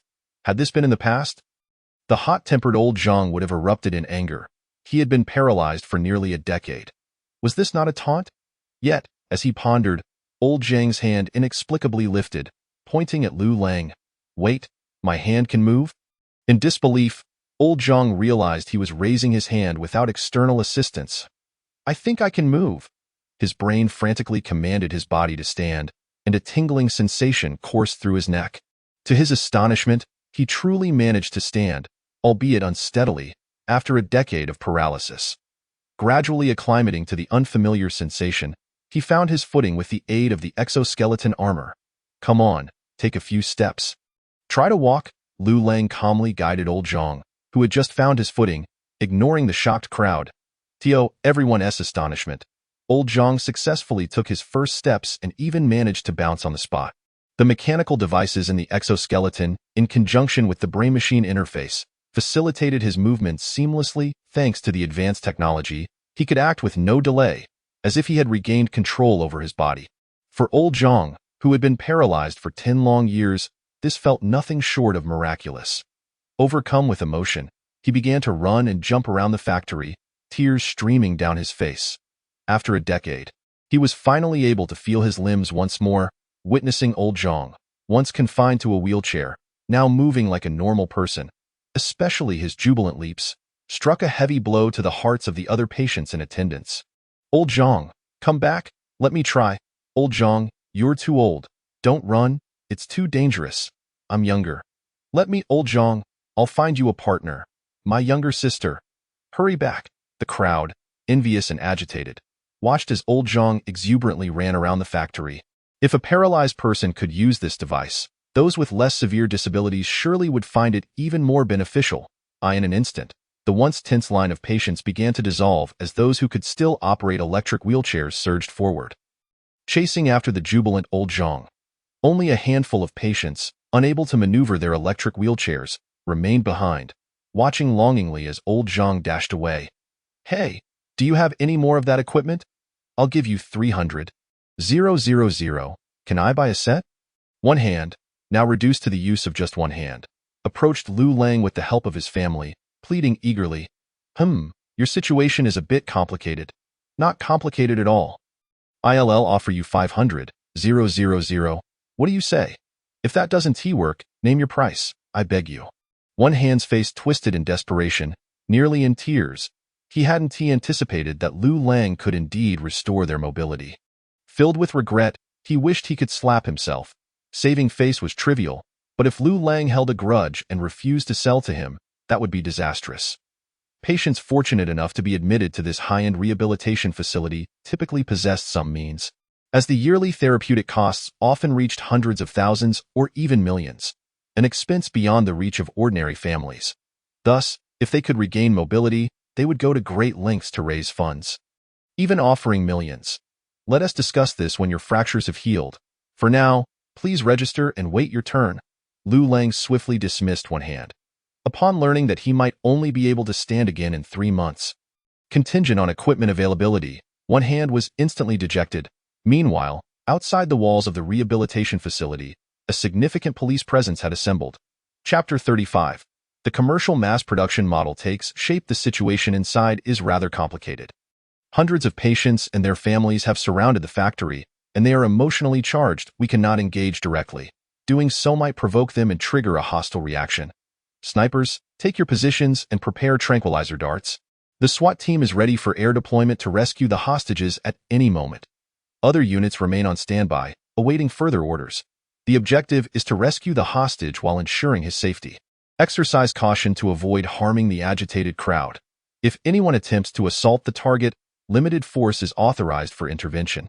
Outside the wall, a serious-looking man with a buzz cut, lacking any unit insignia, was conducting operational briefings. Captain, which unit does this guy belong to? Why is he in charge of the scene? It's just a civil dispute, yet they even deployed the SWAT team and police helicopters. It's utterly ridiculous. Exactly. Our legitimate police force isn't allowed direct involvement. We can only assist from the periphery. Amidst the grumbling of his subordinates, Captain Peng, who was equally perplexed. Upon receiving an emergency call from the police center, Peng, who initially assumed it was merely a routine civil dispute case. However, within a mere 10-minute journey, he found himself inundated with 3 urgent calls from his superiors, the captain, the director, and the head of the District Security Bureau, insisting that he must cooperate fully with higher authorities. Along the way, he even spotted the special police unit racing to the scene, armed to the teeth, and noted the deployment of a police helicopter, typically reserved for drills. In that instant, Peng, who almost believed that a terrorist attack had erupted within his jurisdiction. Stay sharp, everyone. Let us not disgrace our precinct. Cut the chatter. He admonished his younger officers before leading them to the designated location to await further instructions. Just as the commander, a man with a buzz cut, was about to give the order to commence the rescue operation, intelligence from within the walls caught him off guard. What do you mean it's already been resolved? Just moments ago, we were told it was on the brink of explosion and needed swift reinforcement. I can't explain it clearly. You'd best come in and see for yourself. Once all the deployed officers entered the enclosed area, they were met with a bewildering sight. Dozens, if not hundreds, of disabled individuals were driving electric wheelchairs in pursuit of a figure ahead. Upon closer inspection, it appeared to be an elderly man, sprinting with an astonishing agility that belied his age, clad in an odd suit of armor constructed from various metal frameworks. Old Zhang, stop running. Let me take a look at that thing. I'm not trying to steal it. Zhang, if you keep this up, I'll yank out your catheter. Don't run outside, Grandpa Zhang. Don't damage that armor. I haven't had a chance to try it yet. As Peng Hu and his subordinates pried open the main gate, they witnessed a figure rushing towards them, followed closely by a legion of electric wheelchair warriors. In his 2-decade career, he had never encountered such a bizarre scene. Captain, is that person in front a hostage? What are you talking about? That is a patient from this facility. Isn't this a rehabilitation center? Shouldn't it be filled with disabled individuals? How is that guy running faster than me? By the time the situation was fully under control, an hour had passed. After the intervention of numerous officers, they finally managed to remove the exoskeleton prototype from Old Zhang. The crowd of patients and their families, initially protesting to demand refunds from the rehabilitation center, had now descended into infighting over the order of purchasing slots for the therapeutic prosthetic armored. At this point, no one mentioned refunds anymore. They were eager for Liu Lang to commence the collection of deposits for pre-orders. After much ado, the farcical situation reached a satisfactory resolution. The hospitalized patients and Liu Lang reached a mutual understanding. Liu Lang promised to expedite the development of the commercial model of the therapeutic prosthetic armor for mass production and ensured that the hospitalized patients would have priority purchasing rights. Subsequently, Liu Lang could finally begin work on the commercial model of the exoskeleton armor. When Liu Lang initially crafted the prototype, he had based it on the military model depicted in films. The commercial version, however, could not afford to be as rugged as the prototyped. It was preferable to establish 3 model tiers, a low-end version to meet basic needs at a minimal cost, thereby expanding the user base, a mid-range model to build reputation and promote actively, and a high-end luxury version to elevate brand prestige and appeal to affluent consumers. Liu Lang's sister, Liu Nian, being a professional, understood market demand even better than he did. Following her insightful suggestions, Liu Lang spent a week finalizing the first batch of market-oriented commercial exoskeleton armor, known as the Guardian series. As the most affordable commercial model, the armor of the Guardian series was entirely constructed from stitched stainless steel, and to reduce costs and expedite modular mass production, the use of metal materials was minimized. Aside from the crucial brain-machine interface, the material costs of the remaining components were remarkably low, amounting to merely a few hundred yuan. The Guardian series was further divided into the fashion dynamic type and the fashion elegant type, with the former tailored for individuals with mild disabilities, such as the loss of one limb, ensuring they could regain a degree of mobility. The latter was designed for those with severe disabilities, such as paralysis below the neck, enabling them to regain some autonomy in daily living. The Selected series, as the pivotal mid-range offering, targeted the crucial middle-class consumer market. This series employed aerospace-grade aluminum alloys, carbon fiber for the sporting models, and various durable materials, optimizing comfort by tailoring component positions to the human body. It offered up to 10 different sizes to accommodate a broader customer base. Additionally, the Selected series provided various customization services, including but not limited to color film application, bespoke pattern engravings, and the addition of functional kits. This series also included luxurious dynamic and luxurious elegant models. The former catered to all demographics, allowing even able-bodied users to enhance their physical capabilities while significantly reducing their physical exertion. The latter represented a comprehensive upgrade of the elegant version of the Guardian series, boasting greater component strength, enhanced comfort, and more extensive services. The final offering, aimed at the high-end market, was the Exclusive series. The target demographic for the Exclusive series consisted of the least price-sensitive elite within the consumer market. Consequently, even the lowest-priced model in this series would be priced above $1,000,000 yuan. In the future, limited edition collaborations with various luxury brands would be produced, utilizing precious metals, leather, and other opulent materials to elevate the product as prestige. Technologically, there would not be a significant gap between this series and the mid-range, Selected series. Additionally, a handcrafted custom edition would cater to the demands of outdoor extreme sports enthusiasts, such as rock climbers, mountaineers, and those engaged in wilderness rescue operations, tapping into a substantial market. Given the high stakes involved in outdoor adventure gear, product performance and quality standards would be exceptionally high, as these items could prove life-saving in critical situations. Successfully serving this demographic would greatly enhance the brand's reputation and prestige. Thus, the performance ceiling of the handcrafted custom edition would meet the highest civilian commercial specifications. Once the initial development models were finalized, Liu Lang began modifications to the production line within the manufacturing facility. The primary challenge in mass-producing the commercial version of the therapeutic prosthetic armor lay with the brain-machine interface device, which served as the critical conduit for information exchange between the human body and the prosthetic armor. Its significance could not be overstated. In contrast, the manufacturing complexities and confidentiality requirements for the remainder of the armor were considerably lower. By ensuring a steady supply of the essential brain-machine interface device, the other components could be delegated to the manufacturing department. After resolving the industrial mass production of the prosthetic armor, another challenge emerged for Liu Lang: how to conduct effective publicity. The videos capturing the patients and their families confronting Liu Lang and his sister had failed to gain traction online due to various issues, such as network restrictions, safety permit limitations, and potential violations of video content. Initially, Liu Lang suggested employing the typical strategy of tech companies, recruiting internet influencers to promote the product and investing heavily in advertising on online platforms. While the effectiveness of this approach was uncertain, the expenses would undoubtedly be substantial. By the way, brother, aren't you an internet celebrity yourself? It would be perfectly fitting for you to endorse your own product. If not for his sister's reminder, Liu Lang might have forgotten that he had become a notable figure in the online realm. Following the release of his sci-fi shorts, Space Elevator Battle, and Moonfall Crisis, and with the vigorous promotion from Byte Entertainment, Liu Lang had emerged as one of the most recognized figures in the realm of Chinese science fiction. With over 60 million followers on Douyin and a steadily increasing count, he remained a household name, frequently trending across major online platforms. Seizing the opportunity, Liu Lang began promoting on his social media accounts, announcing the establishment of his independently owned tech company, Technology, alongside the launch of a product aimed at assisting individuals with disabilities in regaining mobility: the therapeutic prosthetic armor.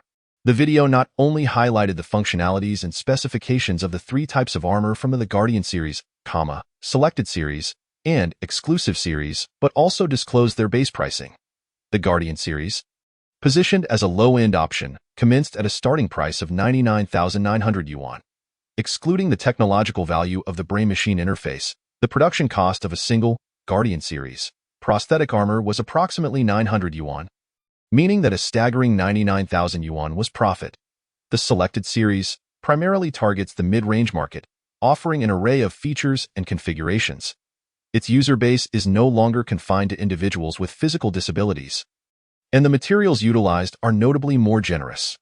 Consequently, the price point is naturally higher than that of the lower-end series, falling within the range of 300,000 to 1,000,000. Finally, there exists the premium series, priced above 1 million. Prior to the widespread acceptance of prosthetic armor in the market, the premium series is not a focal point recommended by Liu Lang. As long as the Guardian series and selected series receive favorable market responses, it is only a matter of time before luxury brands express interest in collaboration, leading to co-branded products and a corresponding increase in the premium for the prosthetic armor itself. Regarding whether the product pricing may be excessively high, Liu Lang remains unperturbed. The functionality of therapeutic prosthetic armor is an undeniable necessity for individuals with disabilities, and with such a substantial demand, he is unconcerned about sales. Indeed, the end of the world is still unable to escape the influence of commerce. Liu Lang, have you forgotten your original intentions? Hurry up and create the video, you wretched procrastinator. Technology? What an excellent name. It carries a sense of science fiction. I initially thought it would be called Liu Lang Technology. I wanted to support the esteemed director. After all, the production costs for CG special effects are quite high, but this price is simply exorbitant. The lowest tier is already 100,000, and the selected luxury dynamic version I am interested in costs 600,000. The individual above may not comprehend the pricing of such specialized medical equipment. 100,000 is already considered low. If the effects described in the video are genuine, selling for 500,000 would see countless eager buyers. This is a medical device capable of restoring mobility to paralyzed individuals. Why does this resemble an exoskeleton armor from a video game? Since weight capacity is not an issue, I suggest equipping it with armor and weapon modules. Creating super soldiers for the battlefield. Shortly after the introduction video was uploaded, a surge of viewers flooded the comments section. Upon seeing suggestions for militarizing the prosthetic armor, Liu Lang couldn't help but smile. He was well aware of the military value of exoskeleton technology, as the therapeutic prosthetic armor he was promoting was indeed adapted from military-grade exoskeletons depicted in films. However, knowing this did not mean he could actively market such technologies related to national defense. He could not ascertain the government's stance toward him, and engaging in such purposeful promotion could lead to complications with hardliners, resulting in potential forced protection. The power of an individual is insignificant against the will of the state. With preparations for filming the live-action adaptation of The Wandering Earth intensifying, he certainly did not wish to be 404D at this critical juncture. Collaborating with the government could indeed bring many conveniences, yet it would also introduce various uncertainties. Liu Lang opted to remain observant. The technologies applied in the therapeutic prosthetic armor would inevitably catch the attention of official forces. Should they choose to approach him for collaboration, he would then have more negotiating space. Chapter 37. Running Under the Setting Sun, The Lost Youth. After Liu Lang chose to endorse his product, the therapeutic prosthetic armor immediately sparked widespread discussion online. As an unprecedented innovative technological device. The functions showcased in the promotional video provided assistance to individuals with disabilities that far surpassed all pharmaceutical and apparatus products available on the market. Naturally, this also attracted a multitude of skeptics. A mere animator can produce such a technological product. There is no issue with a science fiction director endorsing a tech product, but to claim he created it himself is utterly absurd. As a life sciences researcher, the global artificial neuron project is still in its nascent stages. Based on the promotional effects in the video, I can only say there is a possibility. But the difficulty of realization is immense, likely lagging by 30 to 40 years behind the current global standards. Internet police, Dragon National Academy, come out and debunk this. The wave of skepticism online inundated the comments section of the video. Many potential buyers began to hesitate upon witnessing this situation. The strategic director of Byte Entertainment, Dong Yinling, was unusually anxious, quickly reaching out to Liu Lang. Mr. Liu, if you're short on funds, you can let me know. There's no need to wade into this murky water of commerce. What's the situation with technology? How much did you receive from them? Regardless of the compensation amount, return it to them immediately. Byte will cover it. Quickly distance yourself from them. I have already contacted the company's legal department. A professional commercial lawyer team will assist you. Just 1 hour after the video was released, Dong Yinling had contacted the legal department of the company for support. As a science fiction film director promoted by Byte Entertainment, Liu Lang's works had not only stirred enthusiasm domestically but also garnered acclaim internationally. His new project, The Wandering Earth, had been submitted for renowned foreign science fiction literary awards after translation. And it had already made the shortlist. At this critical moment, Dong Yinling absolutely could not allow Liu Lang to be entangled in any negative public opinion. Although the situation was still being assessed, she, like many others, initially assumed Liu Lang had been deceived into endorsing technology. After all, it sounded far-fetched that a film school graduate could crack the global challenge posed by the Neuron Life Sciences project. MS, Dong, technology is my own company, and everything promoted in the video is entirely factual. I cannot explain the specifics over the phone, but time will reveal the truth. Liu Lang did not elaborate further, reassuring her not to worry excessively before hanging up. Director, I've discovered that technology originated as a rehabilitation institution and was recently acquired and renamed. The company's owner and legal representative are Liu Lang and Liu Nian. After ending the call, Dong Yinling initially assumed Liu Lang was merely being obstinate, but her assistant confirmed the information provided. However, Dong Yinling did not relent. The company is his, but the technology in the video may not necessarily be genuine. Liu Lang's urgency to end the call was due to his preoccupation with preparing for another matter, running a half marathon. However, the key was not his participation, but rather that of the elderly Zhang. Adorned in the selected series, prosthetic armor, Liu Lang had meticulously considered this approach. To dispel the doubts of others, mere words would not suffice. Tangible actions were necessary for proof. And what could be more convincing than an elderly man with a high-level spinal injury completing a half marathon while wearing it? The first batch of prosthetic armor produced by the manufacturing facility was utilized by Liu Lang for advertising promotion. Patients in the rehabilitation area eagerly signed up upon hearing they could be among the first to purchase the inaugural batch of therapeutic prosthetic armor, nearly leading to a scuffle. Ultimately, the elderly Zhang, who was paralyzed, stood out and was selected to participate in the nearby Binhai District Half Marathon. Regarding the need to reveal his true identity for promotional purposes, Zhang expressed no concern. Experiencing the sensation of running after many years was more precious to him than anything else. Brother, are you ready? It's about to begin. Liu Nian once again concealed the prosthetic armor tightly against Zhang's body with athletic wear, and then, filled with excitement, gave her brother an okay gesture.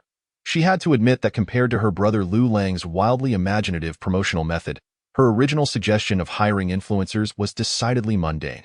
Nearby, the elderly Zhang was also brimming with enthusiasm. The prosthetic armor he was now wearing had evidently undergone significant optimization. Compared to before, it was smaller and more form-fitting, resembling a full body posture correction device.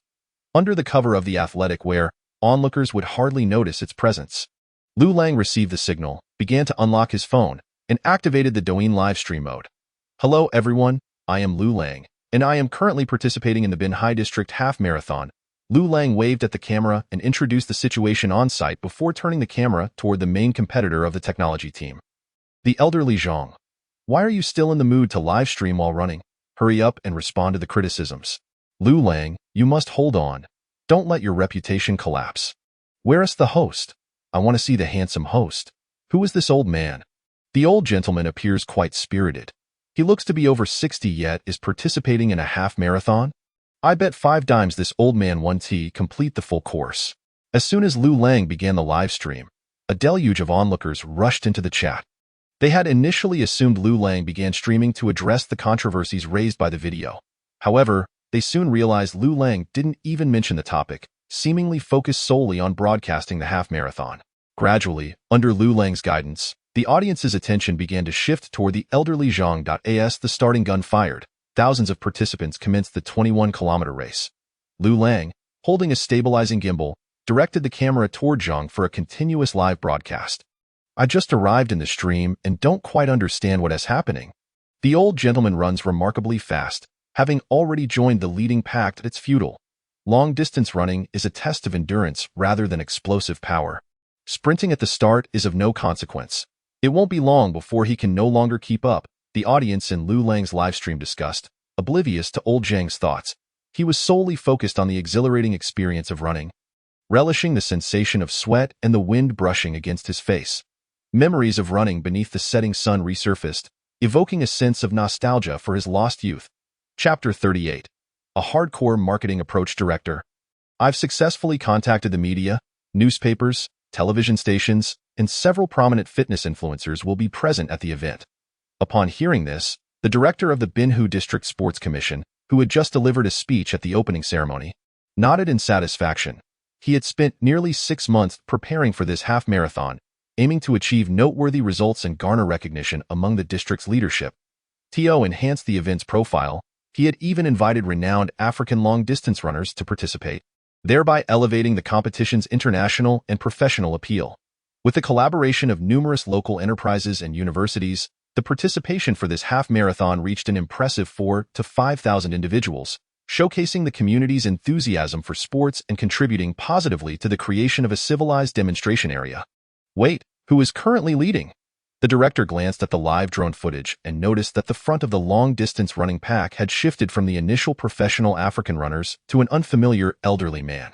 His assistant quickly checked the registration details. Director, it appears to be someone from technology, and the registration notes indicate he is 60 years old. The assistant remarked with a hint of astonishment, this old fellow truly defies age. Despite his years, his athletic prowess remains impressive. Shall we ensure that the broadcast features more of him? He can serve as a focal point for our promotion. Additionally, have the rescue vehicle follow closely behind him. Let's keep a watchful eye to prevent any incidents. The 60-year-old gentleman, refusing to concede defeat, continued to participate in the marathon with the vigor of youth. The headline potential was undeniably captivating, embodying the positive energy they sought to promote. If the elderly man could exert himself to such a degree, how could the younger generation possibly afford to slack off?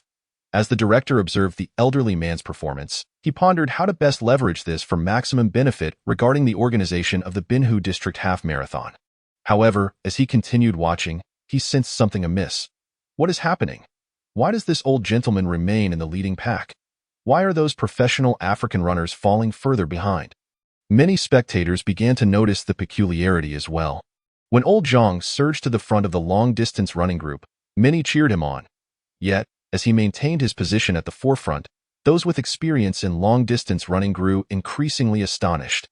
Long-distance running is traditionally a test of endurance, especially in marathons, where completing the entire distance is a significant challenge for the average person, let alone leading in front of professional runners. 20 minutes had passed since the start, and the elderly man still held his lead, creating an ever-widening gap from the professional runners behind him. I can't believe this. It's utterly absurd. I ran a half-marathon in nearly 3 hours. And this old man is far superior. Not just superior. The live broadcast of the Binhu half-marathon shows he's left a group of professional runners in his wake. Wait, look closely. It seems the old gentleman is wearing the therapeutic exoskeleton suit previously advertised by the rehabilitation center. Could this livestream actually be a promotional stunt? The audience in Liu Lang's livestream quickly regained their focus, and it wasn't long before they speculated the true intent behind Liu Lang's broadcast. Director, this might not be good. I just spoke with Ms. Lu Nian, the representative from technology, and she informed me about the elderly man's situation. What do you mean not good? Are you saying he's a retired national-level athlete? That's not a problem. Our event doesn't prohibit professional athletes from participating. The director dismissed the assistant's alarm, eager to have a competitor like the elderly man who could elevate the excitement surrounding the Binhu half-marathon. Director, you need to see this. The elderly man is a patient at Technology's Rehabilitation Center, suffering from high-level paraplegia and classified as severely disabled. The assistant's voice trembled. What nonsense are you spouting in broad daylight? The director shot a fierce glare at him. Any reasonable person would react similarly upon hearing that a high-level paraplegic was leading a marathon. However, when the director viewed old Zhang's disability certificate and the decade-long medical reports, he was left utterly speechless. How is this possible? Given that old Zhang showed no signs of slowing down, and in fact seemed to be gaining speed, it appeared he might indeed clinch the title for this Binhu half-marathon. Yet, as the organizer of the event, the director was struck by a terrifying thought. A high-level paraplegic who had been disabled for 10 years was outpacing professional runners and potentially winning the championship. This would not be an inspiring tale of perseverance. Rather, it would become a scandal that would undermine the integrity of the event. Who would believe in the fairness of the competition? Who would trust it? The director knew he would undoubtedly be the scapegoat for this debacle. Unbeknownst to Liu Lang, the organizers of the event were in a state of panic. He followed closely behind old Zhang, completing the course in 58 minutes and finally reaching the finish line. The staff waiting at the inn stared in disbelief as both old Zhang and Liu Lang crossed the finish line one after the other. They had anticipated that the first to finish would be the invited professional African runners. See, congratulations. If I'm not mistaken, you finished in 57 minutes and 46 seconds. You may have just broken the half-marathon world record. The staff, incredulous, looked at the timer repeatedly before delivering the astonishing news to old Zhang. The fact that a 60-year-old man had shattered the half-marathon world record left the staff utterly astounded. Not only was there a stir offline, but as soon as Liu Lang and old Zhang completed the race, the live stream and social media exploded with excitement. The recorded data from the event presented no possibility of foul play. As old Zhang's identity as a 10-year high-level paraplegic patient surfaced online, the entire situation took on an almost surreal quality. Liu Lang subsequently showcased the fitted therapeutic exoskeleton armor beneath their athletic attire. This hardcore marketing strategy propelled the therapeutic exoskeleton armor to the forefront of trending topics across major internet platforms. Following inquiries with relevant authoritative researchers, the Safety Bureau, which had been monitoring the situation, finally sprang into action. Chapter 39. Liu Lang's class is in session while the official personnel of the Binho Half Marathon grappled with whether the assistive gear worn by Liu Lang and old Zhang conformed to the standards for awards. Liu Lang had already dismissed any concerns regarding the metal eye in his eyes. The virtual buzz created by the therapeutic exoskeleton armor was far more significant than a mere trinket from an amateur sporting event. Having acquired and rebranded technology, which possessed complete medical device production and sales qualifications, the manufacturing facility was equipped to support large-scale production of the therapeutic exoskeleton armor. Under the operations of his sister, Liu Lang Technology's therapeutic exoskeleton armor had officially commenced pre-sales online. Even before Liu Lang's livestream concluded, a flood of pre-orders began to pour in. With Liu Lang's innovative marketing approach and the astonishing functionality of the therapeutic exoskeleton armor, Technology's products rapidly gained popularity on the internet. Just as Liu Lang returned to the manufacturing facility, his sister Liu Lang informed him that a group of unexpected visitors had arrived. "Hello, Mr. Liu. I am Starlight from the safety department." Holding the rank of colonel, upon seeing the stout man with a buzz cut and a beaming smile, Liu Lang felt a sense of familiarity. Upon hearing safety department and colonel, Liu Lang's heart raced. Official authorities were finally reaching out to him. "Are you here for this?" Liu Lang asked directly, gesturing towards the rows of therapeutic exoskeleton armor on the production line. Starlight glanced at the armor on the production line, then at Liu Lang. His eyes reflecting a mix of surprise and intrigue. He had not anticipated Liu Lang achieving such remarkable scientific advancements so quickly. Although the technology demonstrated by the therapeutic exoskeleton armor bore no direct connection to national defense, the manufacturing, analysis, and control of artificial neurons remained a cutting-edge research project in the field of life sciences. Its significance and potential value were immeasurable. Furthermore, having interacted with Liu Lang previously, Starlight found him more approachable than expected. To demonstrate his sincerity, he personally led a team of relevant scientific experts to verify the technology behind the therapeutic exoskeleton armor, due to Starlight's previous role as a security consultant for DJI, during which he employed a disguise. This occasion marks the first formal meeting between Liu Lang and him. It is truly astonishing, almost surreal. Liu Lang is engaged in conversation with Starlight, while a research expert accompanying them eagerly attempts to operate the therapeutic exoskeleton armor, sample displayed on the shelf. After a brief exploration, the expert, being a specialist in the relevant field, swiftly dons the armored exoskeleton. Upon activating the armor, he can immediately manipulate his body through the brain-machine interface located at the nape of his neck, experiencing a mechanical response devoid of delay, akin to direct control of the metallic exoskeleton with his mind. The latency caused by the conversion of neuronal signals has long been the greatest challenge faced by researchers in this field. Witnessing that the vexing issue he has grappled with is entirely absent in Liu Lang's therapeutic exoskeleton armor, leaves this research expert astounded. This individual is researcher Tianyun from Institute 706. The senior leader of the Brain Neuroscience Project, Starlight promptly introduces this awestruck expert to Liu Lang. "If I am not mistaken, the mainstream methods of artificial neuronal signal transmission worldwide currently consist of 3 steps. The first step involves converting dopamine chemical signals into electrical signals. The second step entails adaptively modulating the internal resistance state of the memristor using the electrical signals. The third step utilizes the Joule heating effect to stimulate the device to release dopamine chemical signals, transmitting them to adjacent neurons, thereby enabling bidirectional chemical communication. Liu Lang glanced at Shirley beside him and the research expert not far away, continuing, "This approach is not flawed, but employing such a method for neuronal information exchange necessitates multiple complex conversions between chemical, electrical, and biological signals. The efficiency is far too low, and the time consumption is excessive, which is why the operational delay issue remains unresolved." Hearing Liu Lang's words, Tianyu nodded slightly, acknowledging that this indeed poses a significant challenge for both Institute 706 and scholars worldwide in related fields. Therefore, I have adopted a more direct and effective approach, allowing for extracellular electrical signal interaction after parsing the biological and chemical signals of life-endowed neurons. This method significantly reduces the frequency of signal interactions and enhances the speed of neuronal signal parsing and transmission. Liu Lang gradually revealed a glimpse of the core technological principles behind the exoskeleton armor in his mind. Upon hearing Liu Lang's explanation, Tianyun's eyes widened in disbelief. "So that's how it is. But this operation is exceedingly complex, with a technical difficulty at least tenfold greater than the previous method. How did you achieve this?" Liu Lang smiled, briefly introducing Tianyun to the core design scheme of the neuronal interaction parsing within the brain-machine interface of the therapeutic exoskeleton armor.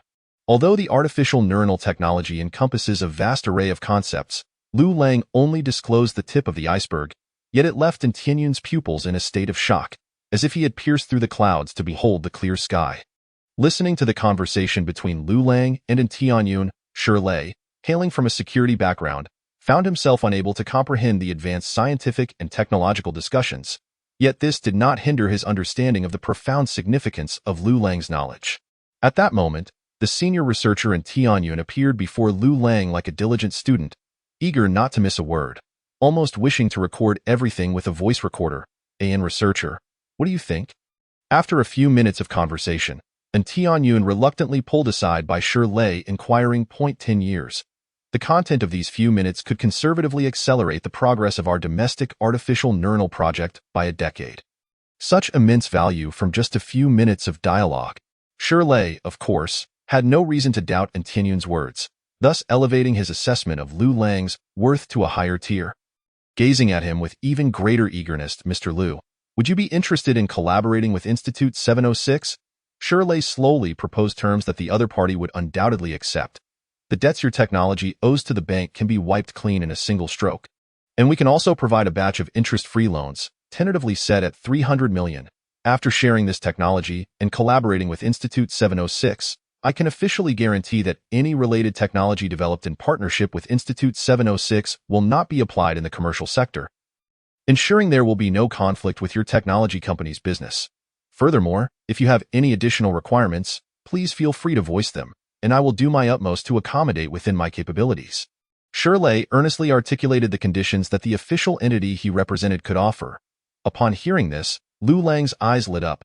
These conditions were indeed surprisingly generous. The cancellation of bank debts equated to a windfall of over 50 million for Liu Lang, while the subsequent interest-free loan amounting to 300 million, with no specific repayment timeline, was akin to a lifeline for his urgent need for funds to expand production lines. Regarding the shared cooperation technology that would not be utilized in commercial fields, aside from the critical assurance of no conflict with Liu Lang's technology company, he also discerned an implication. Not applying it in commercial domains meant it would likely be employed in military applications. The technology demonstrated by the therapeutic exoskeleton armor possesses extensive potential in military settings. This was precisely what Shirley valued. Otherwise, a technology that could only flourish in civilian commercial realms would not warrant direct involvement from the Security Bureau. Speaking of which, I do have some requests. Liu Lang recognized that this was the opportune moment to voice his needs, as some of the things he desired could only be more conveniently managed through official channels. "Please, go ahead." Shirley felt relieved.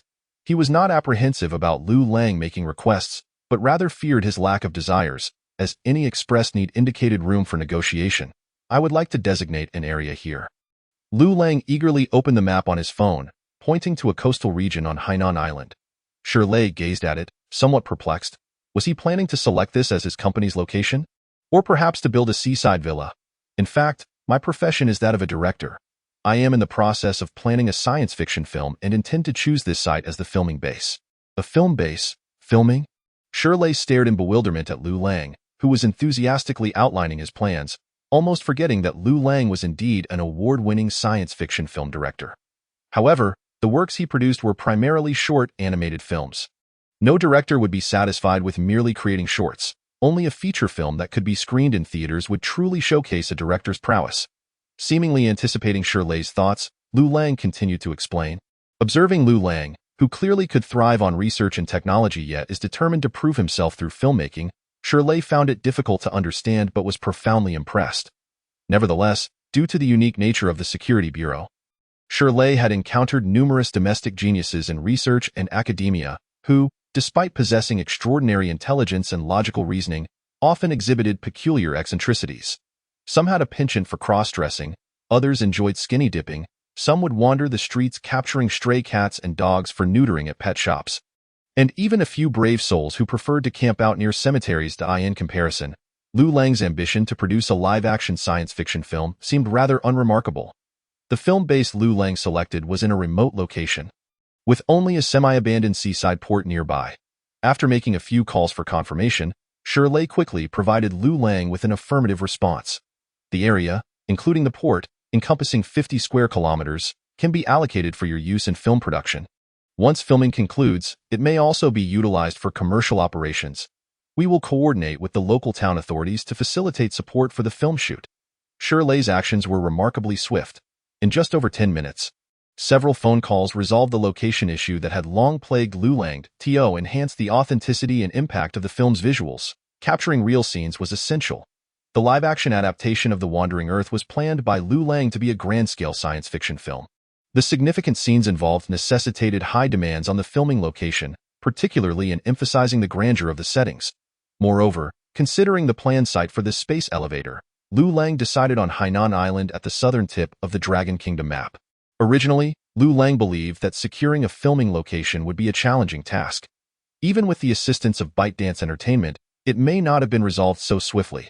However, with the intervention of the Security Bureau representing official authority, everything fell into place seamlessly. By the way, I would also like to construct a factory near the film base, requiring you to provide some critical high-temperature electrolysis equipment and certain industrial gas materials. Taking into account the limitations on procuring specialized industrial equipment, Liu Lang took the opportunity to make another request at a factory. Why would you need to build a factory for filming? Shirley was somewhat puzzled. The requirements for props in a science fiction film are quite high. This is my first live-action science fiction film, and I must strive for perfection.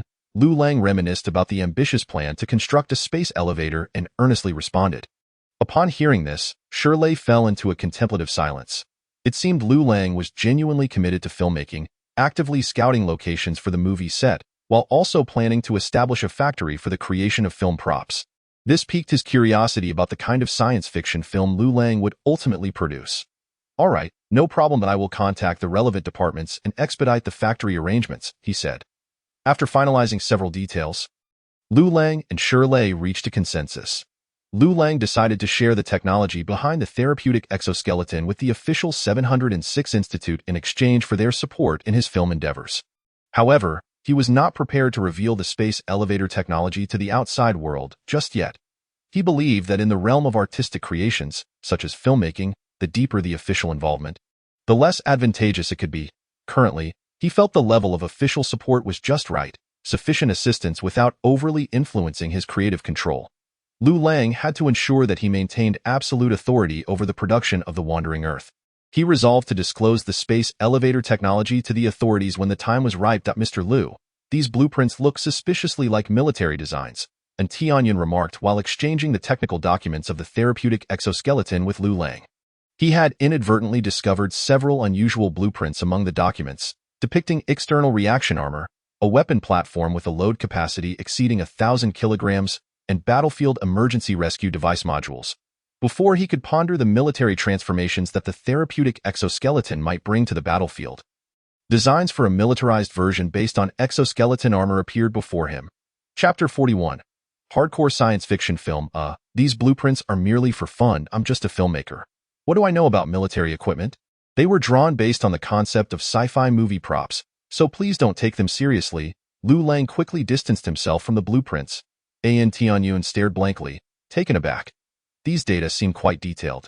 The feasibility of implementation should be substantial, not just random, he mused, still puzzled. Shirley, standing nearby, quickly responded, Researcher Yun, Mr. Liu has already stated they are just for fun. Let's not dwell on it, Mr. Liu, that's all for today. We can reconvene another time. He promptly ushered the still-dazed and Tianyun out. Currently, technology's primary business revolved around civilian commercial-grade therapeutic exoskeletons. Any association with the military would undoubtedly spell trouble for technology, which is why Shirley understood Liu Lang's earlier reaction. As the mastermind behind the therapeutic exoskeleton technology, Liu Lang's designs for the military model of exoskeleton armor would undoubtedly hold significant reference value.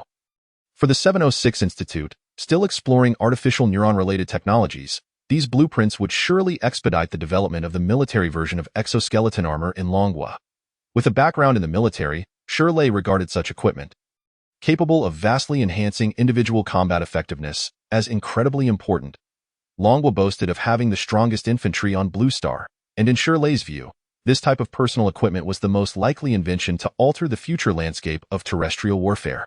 Having resolved the collaboration with the official 706 Institute, Liu Lang redirected his attention to the operation of the company. With the help of his sister Liu Nian, who specialized in financial management, technology emerged from the sluggishness of its previous rehabilitation institution and began to rapidly regain vitality. The primary catalyst for this resurgence was the influx of orders generated by the therapeutic exoskeleton.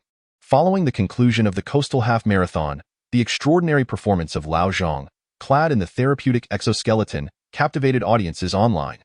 Liu Lang's live broadcast showcased the formidable capabilities of the therapeutic exoskeleton without question. Tens of thousands of pre-sale orders quickly filled the production capacity of the manufacturing facility, and this was merely the first day of pre-sales. Despite the exorbitant price of the therapeutic exoskeleton, with the base model starting at 100,000 and mid-range models reaching several hundred thousand, the price was not considered excessive for individuals with disabilities. The high costs of daily treatment and care convinced many to order one, especially since the therapeutic exoskeleton promised to restore their long-desired autonomy. Under Liu Nian's guidance, the interest-free bank loan promised by Shirley was swiftly allocated for the expansion of the technology manufacturing facility. The vast number of orders represented enormous profits. Compared to the high retail price of the therapeutic exoskeleton, its production cost was relatively low. An additional 10 production lines began operating around the clock. As soon as components rolled off the assembly line, they were immediately dispatched. The entire production department of technology operated like a finely tuned machine, tirelessly generating substantial profits for Liu Lang. With the production and sales of the therapeutic exoskeleton gradually stabilizing, Liu Lang entrusted company affairs to his sister and turned his attention to the long-anticipated live-action film project. Since acquiring the movie Black Technology System, he had been preparing for the live-action adaptation of The Wandering Earth. The two previously filmed sci-fi CG shorts, Battle of the Space Elevator and Moonfall Crisis, were merely precursors to the live-action film. The black technology he exchanged for, alongside the acquisition of technology, was all aimed at amassing sufficient funds to commence the live-action filming. Among the black technology list, the nuclear fusion planetary engine technology valued at 1 billion points, and the 550 series artificial intelligence AI system technology, worth 3 billion points, were particularly enticing to Liu Lang. Based on the historical box office performance of The Wandering Earth, a live-action film could potentially gross 4 billion. However, the process of converting box office earnings into points was far from straightforward. Unlike the video shorts, whose revenue derived from the Starlight Award prizes and one-time deals with Byte Entertainment, which left no room for middlemen to profit, film box office proceeds were shared with cinema chains and theaters. Generally speaking, the production side would not receive more than 40% of the total box office revenue. This meant Liu Lang would need to produce at least 2 films of The Wandering Earth to have a chance to earn 4 billion points, enabling him to exchange for the nuclear fusion planetary engine technology and the 550 series artificial intelligence AI system technology. To maximize his share of box office profits and accumulate points, Liu Lang had to position himself as the sole producer. The success of the therapeutic exoskeleton would undoubtedly provide Liu Lang with substantial financial backing, instilling him with the confidence to embark on the production of The Wandering Earth. The first person Liu Lang contacted was Dong Yinling, the strategic director of Byte Entertainment. When planning a grand-scale industrial sci-fi film like The Wandering Earth, the resources controlled by Byte Entertainment were indispensable to Liu Lang. Upon learning of Liu Lang's intention to prepare for the production of a sci-fi live-action film, Dong Yinling expressed her surprise. "Mr. Liu, is your script ready? What specific genre will it be? Sci-fi comedy, sci-fi action, or sci-fi romance? What is the projected investment?" A flurry of questions emerged from Dong Yinling, who was keenly interested in Liu Lang's new work as a director. Byte Entertainment was eager to promote. The script is based on the novel The Wandering Earth, sharing the same title. The genre is hardcore science fiction, with an estimated investment scale of around 600 to 800 million, Liu Lang replied after considering the special effects and scene costs. Dong Yinling was momentarily taken aback. Setting aside the script, the terms hardcore science fiction and estimated investment of 600 to 800 million left her speechless. It sounded like a recipe for financial disaster. Historically, there had been no commercially successful precedents for hardcore science fiction films in the annals of world cinema. With such a massive investment, I find it difficult to persuade the company's decision-makers, she said, assuming Liu Lang's call was for investment solicitation. Despite her significant authority as Byte Entertainment's strategic director, investments in the hundreds of millions still required approval from the decision-making body. Moreover, she was not optimistic about the hardcore science fiction genre. Compelling her to decline Liu Lang's proposal politely, "I have already resolved the investment issue. Now I only require Byte Entertainment's assistance with distribution and promotion," Liu Lang clarified. Dong Yinling was once again taken aback. Her mind racing with a single question.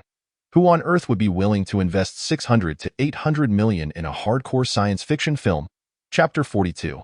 Yes, I am that fool. The significance of developing science fiction films is monumental, a sentiment that Dong Yinling, as the strategic director of Byte Entertainment, understood better than anyone. Just looking at the current global box office rankings, the top 10 films such as Avatar, 3 Avengers films, Star Wars, and Jurassic World are predominantly heavy on science fiction elements. Audiences across the globe have varying preferences. Cultural and customary differences can significantly impact the reception of genre films. A type of film that thrives in Longwa may not necessarily resonate with audiences in other countries, which explains why comedies and romantic films that flourish domestically often face challenges when screened abroad. The humor and punchlines found in comedies and romantic films often struggle to resonate with audiences from diverse cultural backgrounds. However, this dilemma transforms entirely when it comes to the realm of science fiction. Elements such as starships, laser weaponry, mechs, colossal beasts, and extraterrestrial beings, none of which have ever manifested in the real world, surprisingly captivate individuals across various cultures with remarkable ease, coupled with the stunning spectacles produced by cutting-edge CGI. These films effortlessly draw in viewers. When comparing ticket prices and simultaneous releases, it becomes evident that domestic dramas, romantic films, and comedies from Longwa cannot compete with the established commercial science fiction films from abroad. This is a significant reason why Dong Yinling is determined to support the science fiction genre. She aspires for ByteDance Entertainment to develop culturally impactful works on an international scale. Only through this can they deliver a dimensional blow to domestic competitors like Alibaba and Tencent. This initiative represents ByteDance Entertainment's, and indeed, the entire Longwa film industry's, strategy for a remarkable turnaround. Dong Yinling has high hopes for the science fiction genre, yet this does not extend to hardcore science fiction films. "May I inquire where you sourced your investment?" she asked, perplexed. The Longwa film industry is neither too small nor too large, and she could not fathom which investor would boldly commit 600 to 800 million yuan to a hardcore science fiction film. "It is my own funds. Recently, I acquired a technology company and launched a therapeutic exoskeleton armor product, which has proven quite popular," Liu Lang replied. Furthermore, with dividends from DJI's new products and various other minor earnings, he had sufficient resources to personally finance the film's production.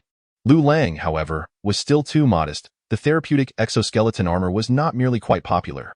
It was a sensation, with orders already extending 6 months into the future. The existing production lines, including several under expansion, were generating cash flow for Liu Lang like a money-printing machine. Dong Yinling paused, suddenly recalling Liu Lang's technology company. Initially, she presumed he was merely dabbling in business as a side venture, given that his primary profession was a film director. To her surprise, Liu Lang was genuinely operating technology as a serious enterprise, and it appeared to be quite successful. By the way, The film shooting base and the accompanying prop factory have been established in Hainan Island. It won't be long before we can commence the film project, he added. With funding secured, a script in hand, and locations and equipment lined up, Dong Yinling finally realized that Liu Lang was indeed serious about producing this hardcore science fiction film. If there's anything ByteDance Entertainment can assist with, please do not hesitate to ask. Within my authority, I will find a way to accommodate your needs. Free from the pressure of a 600 to 800 million yuan investment, Dong Yinling was more than willing to lend a helping hand and add some finishing touches. Having encountered numerous instances of actors bringing their own funding into productions, Dong Yinling was astonished to hear of a director doing the same, especially with an unprecedented investment of 600 to 800 million yuan. This revelation alleviated her concerns. Even if the hardcore science fiction film were to flop, the repercussions for her role as ByteDance Entertainment's strategic director would be minimal. However, if she were to use ByteDance Entertainment's funds for the film and it resulted in a catastrophic loss, a sum of 600 to 800 million yuan could undoubtedly compel her to resign in disgrace. The film's distribution and promotion, along with various specialized filming equipment and crew, would require some support from ByteDance Entertainment. The production of large-scale industrialized science fiction films, such as The Wandering Earth, demands exceptionally high standards for both the quality and quantity of professional personnel and equipment. Although Liu Lang was no longer lacking in funds, he could not afford to waste time on the minutiae of hiring specialized staff and procuring professional equipment. Fortunately, ByteDance Entertainment had already acquired and assembled a substantial number of professional film industry personnel and relevant filming equipment to establish a foothold in the Longhua film sector. With such a convenient channel available, Liu Lang could not let it slip by. Moreover, filmmaking differs significantly from producing short videos. Successfully releasing a film in theaters involves a myriad of complexities, including censorship, distribution, negotiations with theater chains, and pre-release promotions. For Liu Lang, the process was far from straightforward. Therefore, he planned to delegate these time-consuming and unrelated tasks to ByteDance Entertainment. Their professional distribution team, armed with expertise and the weight of ByteDance Entertainment behind them, would undoubtedly hold more negotiating power than Liu Lang as an individual. Although somewhat disheartening, Liu Lang had to concede that as a novice director with no prior experience in theatrical releases, he was merely a nameless figure before those formidable theater chains, lacking any bargaining leverage. Allowing ByteDance Entertainment to assist with his film's distribution would not only alleviate a significant burden, but would also yield a mutually beneficial outcome if the film succeeded. It would be a victory for ByteDance Entertainment as well. Liu Lang had personally witnessed the prowess of ByteDance Entertainment's internet marketing capabilities. The earlier short science fiction film Moonfall Crisis, which was merely a 15-minute piece, had garnered him millions of followers, and with ByteDance Entertainment's vigorous promotion, he had even been branded as the foremost figure in Longhua science fiction.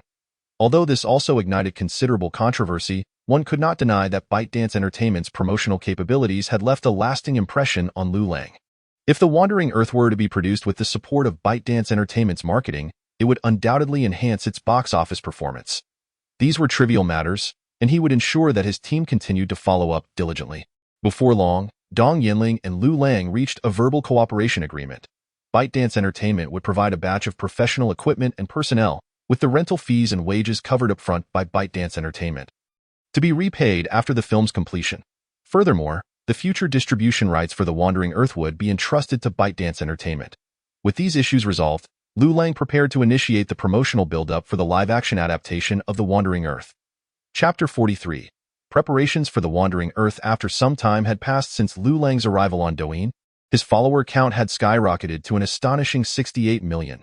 Thus, Douyin became Liu Lang's preferred platform for promotion. A new video was swiftly released under his management. I sincerely apologize for the prolonged silence. Regrettably, the video update you have been eagerly awaiting is not the anticipated science fiction short film. However, I do have good news to share. I am in the process of preparing my first live-action science fiction film, The Wandering Earth, which is adapted from my novel of the same name. Liu Lang briefly introduced The Wandering Earth in the video, touching on its genre and a concise overview of its world building. The moment the video was released, it ignited fervent discussions across the internet. Old Pigeon? Prepare to meet your demise. Take this 40-meter-long blade. So the big shot is preparing a film project. Is he finally transitioning from short videos to the big screen? I can't wait. A hardcore disaster science fiction film? Is the big shot really choosing such a challenging genre for his debut? The Wandering Earth? Is that the one from the Tomato Science Fiction Writing Contest? Wow, Wandering with the Earth, what a grand concept. I absolutely love it. I'm excited. The comment section was filled with well wishes from fans who regarded both the space elevator battle and Moonfall Crisis, as well as Liu Lang's personally endorsed therapeutic exoskeleton armor, as embodiments of hardcore science fiction.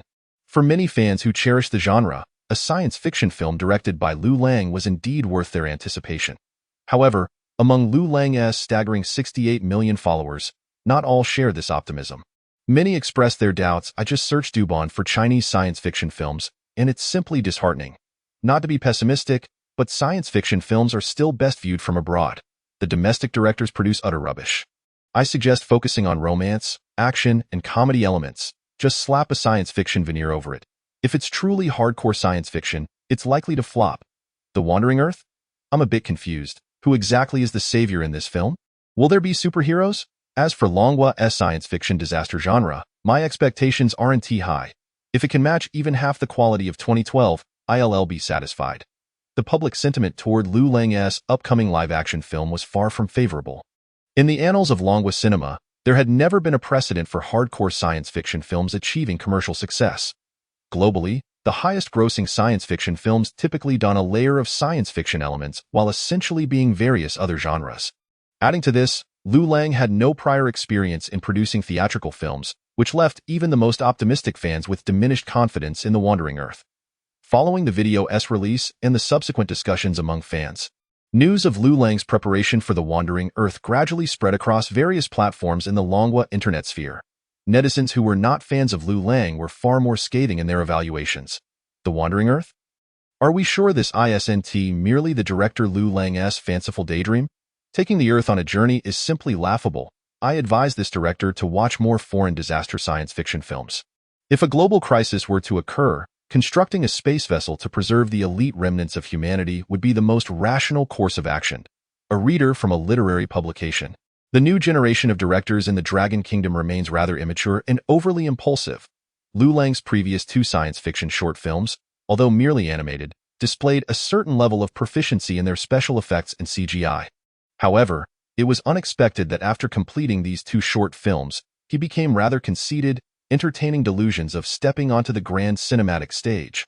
I advise these young directors to humbly reflect and learn from their esteemed predecessors for a decade or more. What can they possibly create otherwise? An unnamed director, I had the good fortune of visiting the Hollywood studios in Los Angeles, which truly serve as the dream factory for global science fiction cinema. Hollywood's industrialization has decisively outstripped the rest of the world by an entire phase. They have developed the expertise to produce large-scale science fiction films in a systematic, industrialized, and mass-production manner. It is no exaggeration to claim that they are at least 30 years ahead of our Dragon Kingdom. Thus, I propose that there is no need for us to pursue the development of science fiction films. It is a laborious endeavor that yields little reward, and no matter how much effort we invest. Can we truly compete with Hollywood? It would be far more prudent to concentrate our energies on action films, comedies, and romance films, as rural themes are also quite well received by various prestigious international awards. Let us leave the science fiction market to those foreigners. An editor from an entertainment magazine. The online discourse surrounding The Wandering Earth has been rife with negativity. As the film's popularity surges, the original novel upon which Liu Lang's live-action adaptation is based has come under scrutiny. Faced with the helium flash crisis of the sun, humanity constructs 1,000 planetary engines to propel Earth away from the solar system towards a new home near Proxima Centauri. This journey will take 2,500 years and span over 100 generations, dubbed the Wandering Earth Project. Many could not restrain themselves from commenting upon reading the synopsis of the novel, often deriding its implausibility without even completing the brief narrative, which is less than 25,000 words. In reality, the sun has at least 3 to 4 billion years of life left. Humanity would likely not survive long enough to witness the helium flash. Every individual possesses the right to choose. Why must we all be compelled to wander along with Earth? Such a narrative, steeped in highly authoritarian and centralized ideology, finds its market only within the Dragon Kingdom. While abroad, where democracy and freedom are cherished, such tales would find no audience. The fervor of online discussions has reached a fever pitch, even catching the attention of industry magnates who are typically less attuned to the internet. Is this indeed the new director that Byte Entertainment is recently promoting?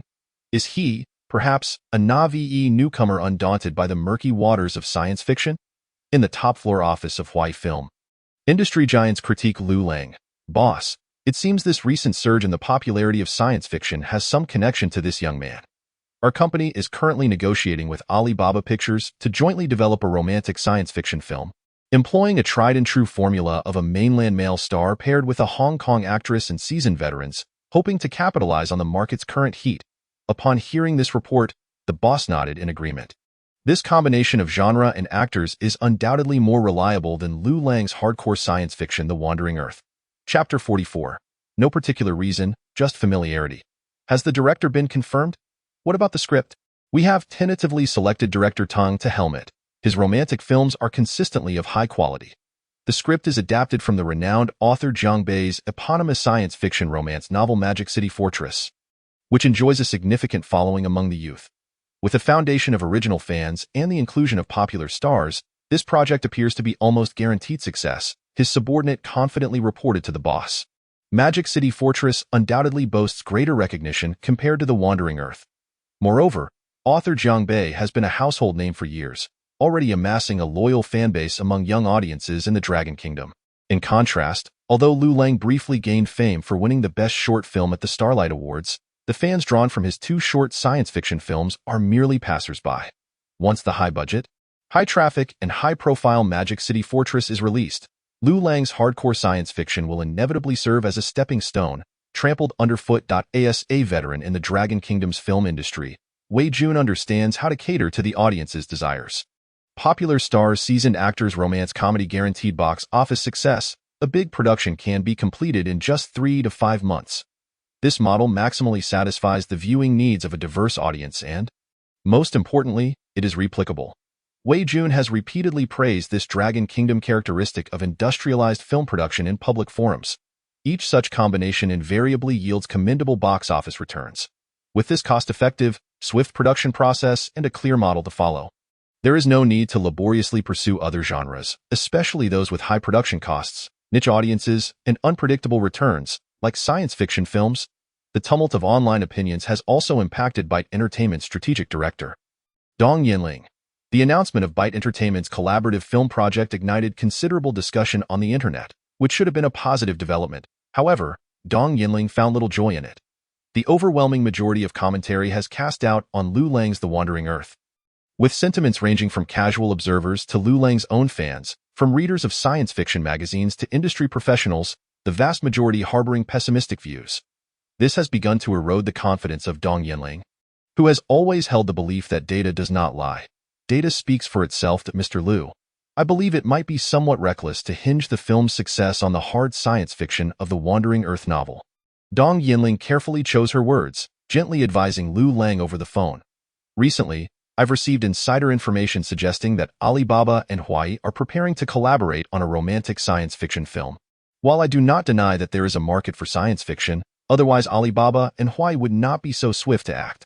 I feel that the Dragon Kingdom audience's acceptance of science fiction is still quite limited. Over the past decade, box office data reveals that apart from foreign science fiction films, the domestic hits have predominantly been romance and comedies. Perhaps the script for The Wandering Earth could benefit from some refinement. Perhaps by incorporating elements of romance or comedy. Dong Yinling sincerely suggested to Liu Lang. Byte Entertainment is merely responsible for the distribution of the live-action The Wandering Earth and has not invested significantly in it. Even if it incurs substantial losses, it would not heavily burden me. If it were another director, I would hardly spare a thought for their fate. However, I genuinely do not wish to see the new star of science fiction that I discovered suffer a disastrous debut. Alibaba and Hawaii are titans within the Dragon Kingdom's film industry, and they possess a remarkably keen sense for cinematic production. Byte Entertainment has only recently entered the film industry and is still finding its footing. Dong Yinling, while confident in surpassing Tencent and Alibaba in the future, does not underestimate the judgment of these established industry giants. Strategically dismissing the enemy while tactically respecting them, Dong Yinling believes that the collaborative romantic science fiction film by Alibaba and Hawaii may well align with the prevailing trends in the Dragon Kingdom science fiction market. Romantic science fiction?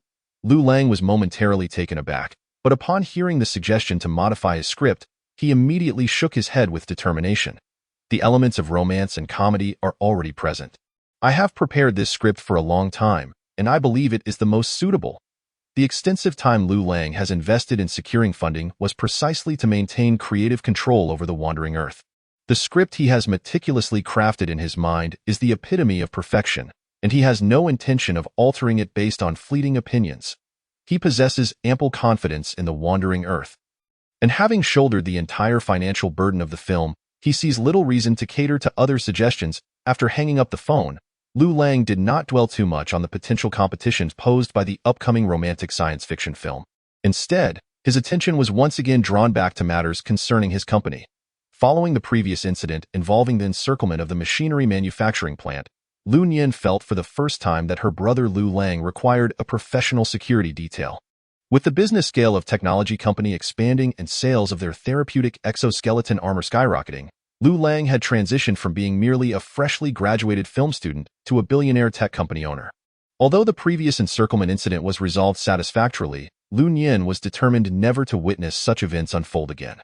Thus, she consulted a professional security firm and hired a team of elite security personnel to serve as Liu Lang's bodyguards. Brother, these are professional security consultants, elite veterans from the military. I have investigated thoroughly, and they are absolutely reliable, Liu Nian whispered mysteriously to her brother. As a finance major, Liu Nian understandably lacks expertise in this area. Her so-called investigation merely involved a casual inquiry with Shirley from the Security Bureau, with this security firm being recommended by him. Liu Lang, observing the group of well-built, crew-cut individuals before him, felt that his sister was somewhat overreacting. Was it truly necessary to hire so many bodyguards within the confines of the Dragon Kingdom? Just as he was about to decline the offer, his gaze fell upon one familiar figure among the bodyguards. Oh, young man, were you the one who delivered my takeout? Upon being questioned, the delivery guy among the bodyguards appeared somewhat flustered. Boss, your memory is impressive. I've even shaved my head, and you still recognize me.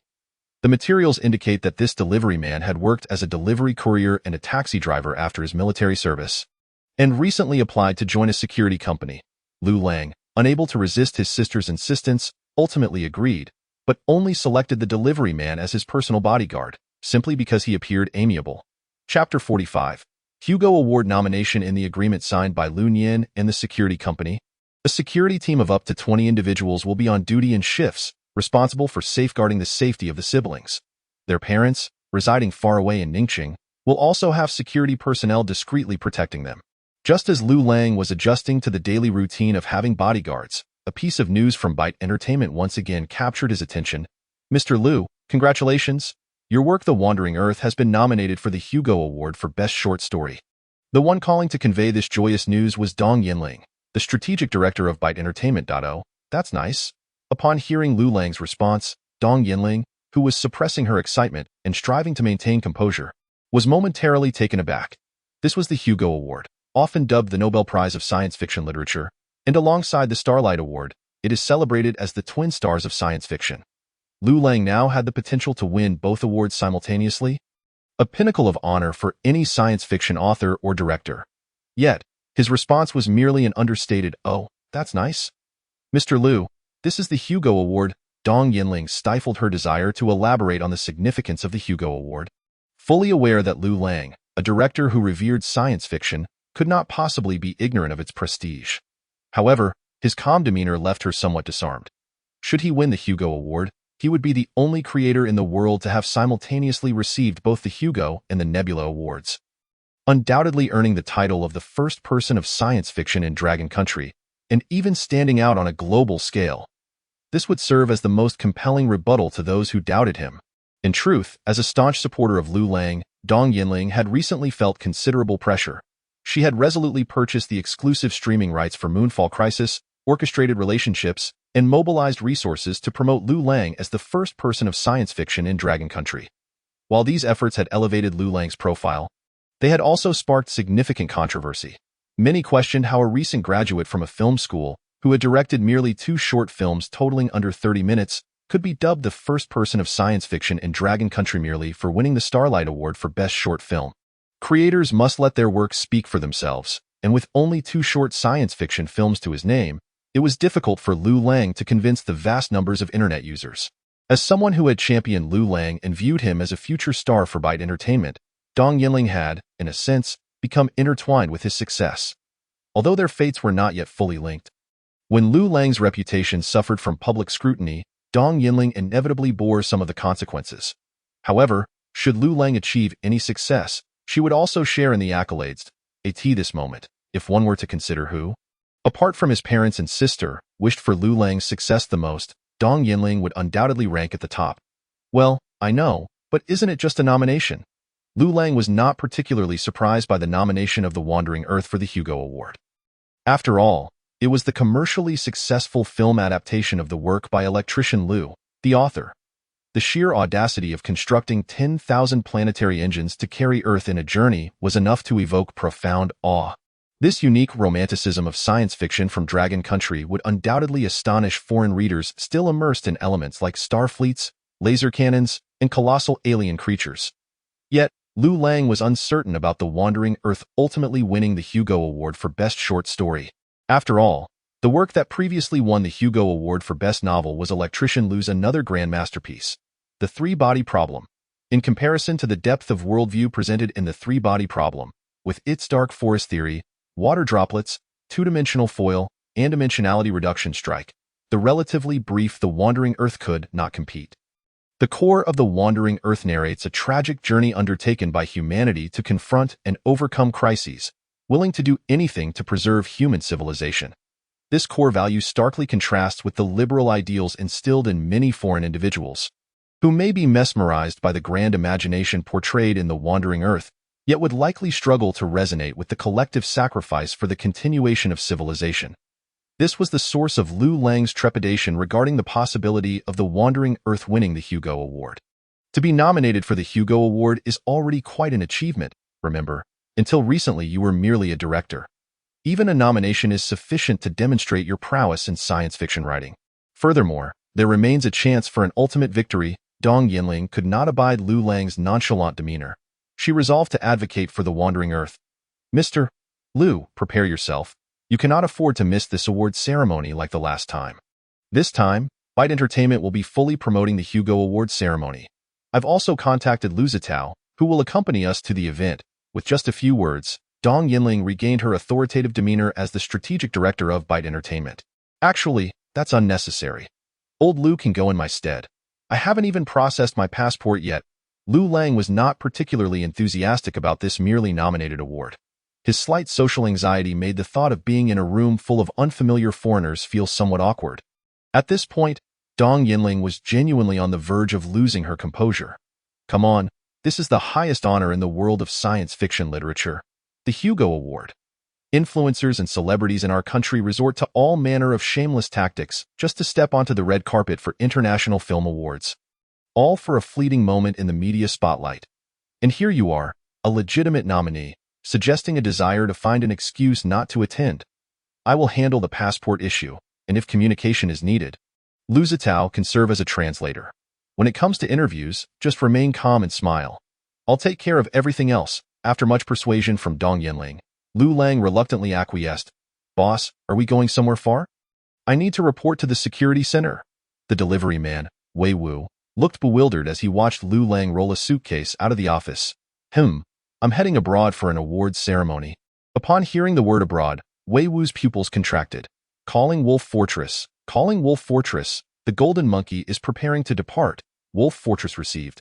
What is the destination? Holland. Hunan? Yes, Holland, Amsterdam. Chapter 46. Livestream incident. Upon receiving this news, the newly established security center fell into an eerie silence. Having been hastily formed, they lacked a comprehensive plan to address Liu Lang's overseas trip. Various unexpected situations could arise once he left the country. It's simple. Just hold up his passport processing to prevent him from leaving, suggested a member of the security bureau. However, the target's passport was being handled by Byte's professionals, without a convincing and suitable excuse to prevent his exit. It could lead him to believe that he was under scrutiny from relevant authorities. The approach of impeding Liu Lang's passport was quickly dismissed.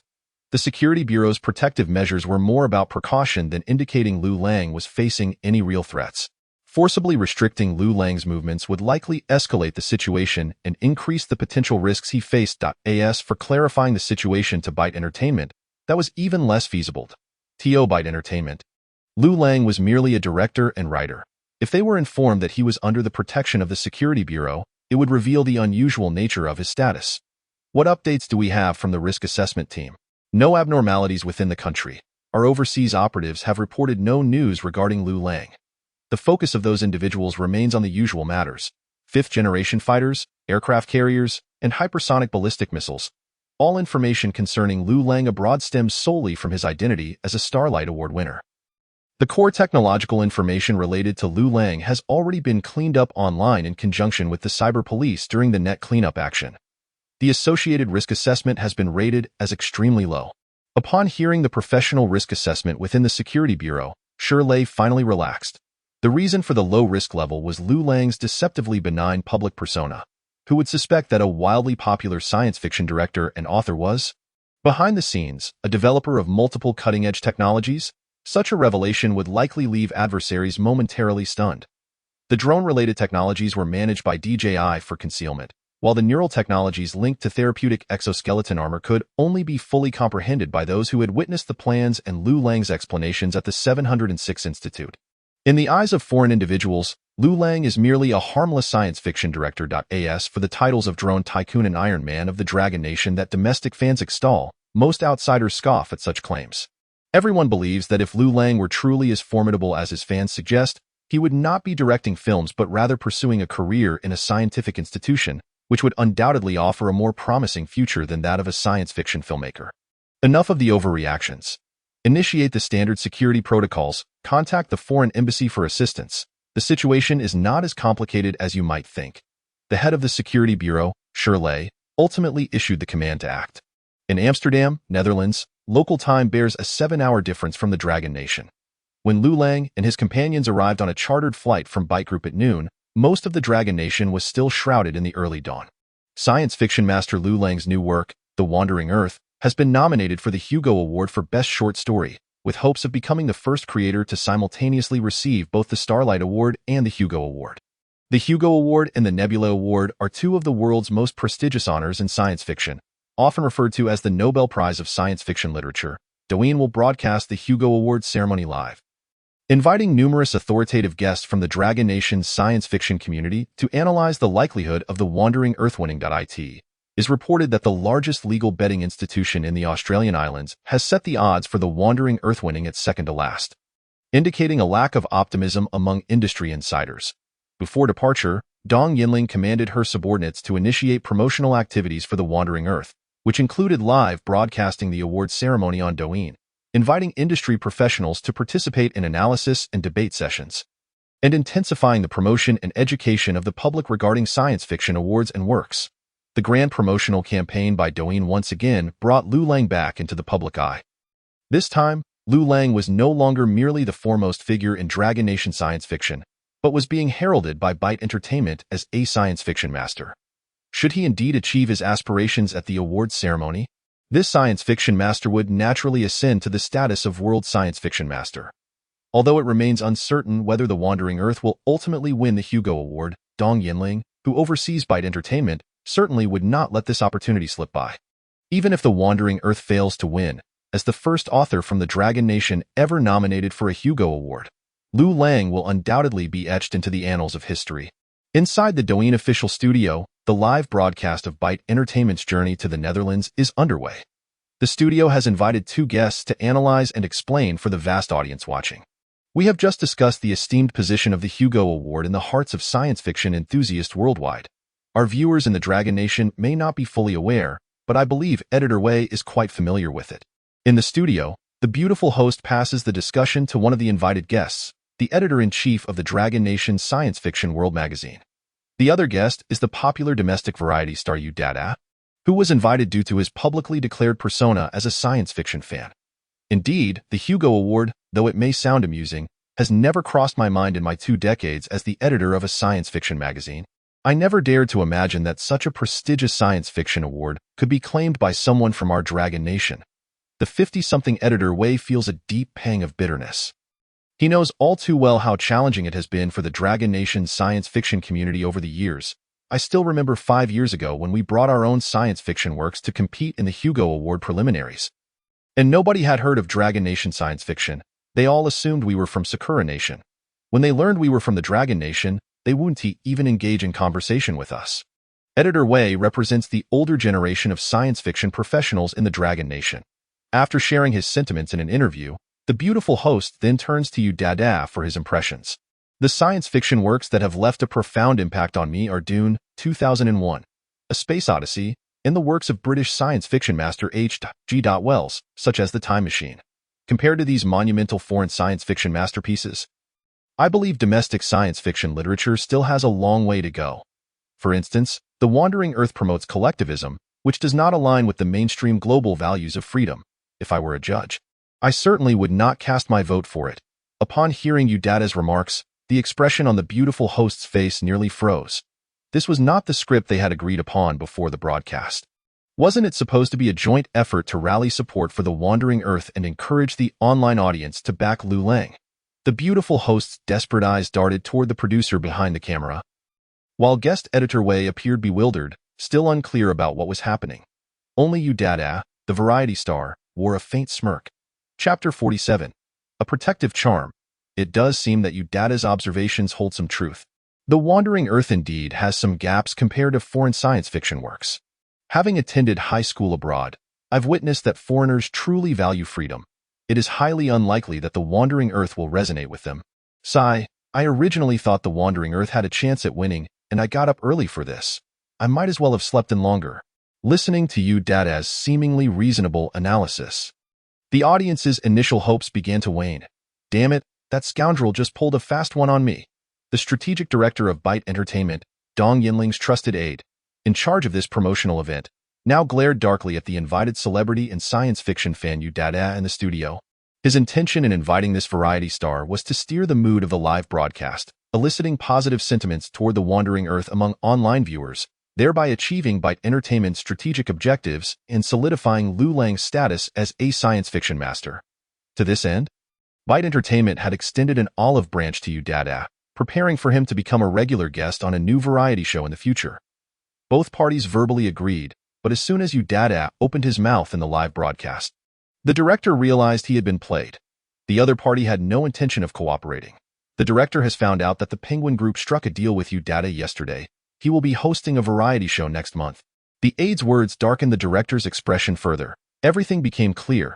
Why Udada had effectively sold Byte Entertainment to Penguin. Having long established a foothold in the Dragon Nation's entertainment industry, Penguin could undoubtedly offer more attractive variety resources than the emerging Byte Entertainment, thus understandably leading Udada to abandon Byte's overtures. The director had not anticipated Penguin's underhanded tactics would be so ruthless. The live broadcast was currently underway, and despite it being early morning in the Dragon Nation, over 10 million online viewers were still captivated by the broadcast. There was no way to interrupt the live stream, and Udada was clearly a troublemaker inserted by Penguin. If the broadcast continued in this manner, it could potentially lead to an irreparable disaster. Hand me the microphone. Make the host follow my lead. The director ultimately hesitated to terminate the live broadcast, resorting instead to remote commands, attempting to salvage the situation. Shift the topic. Do not give Udada the chance to exploit the situation.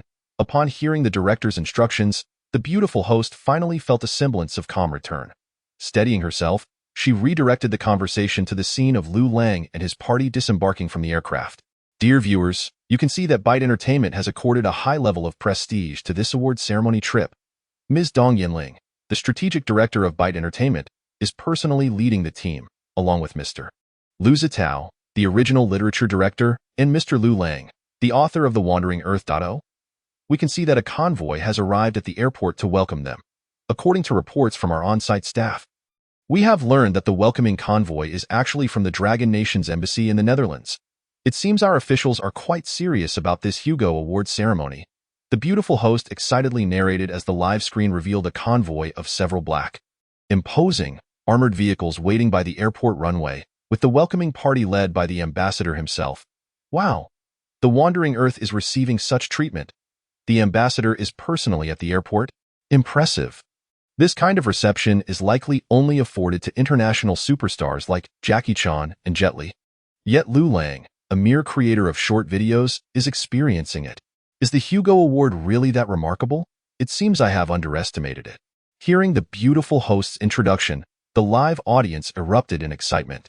The viewer Liu Lang, whose age is not much different from that of the audience, and who is even younger, is already enjoying the honor of being received by an ambassador. This prompted heartfelt reflections among the viewers.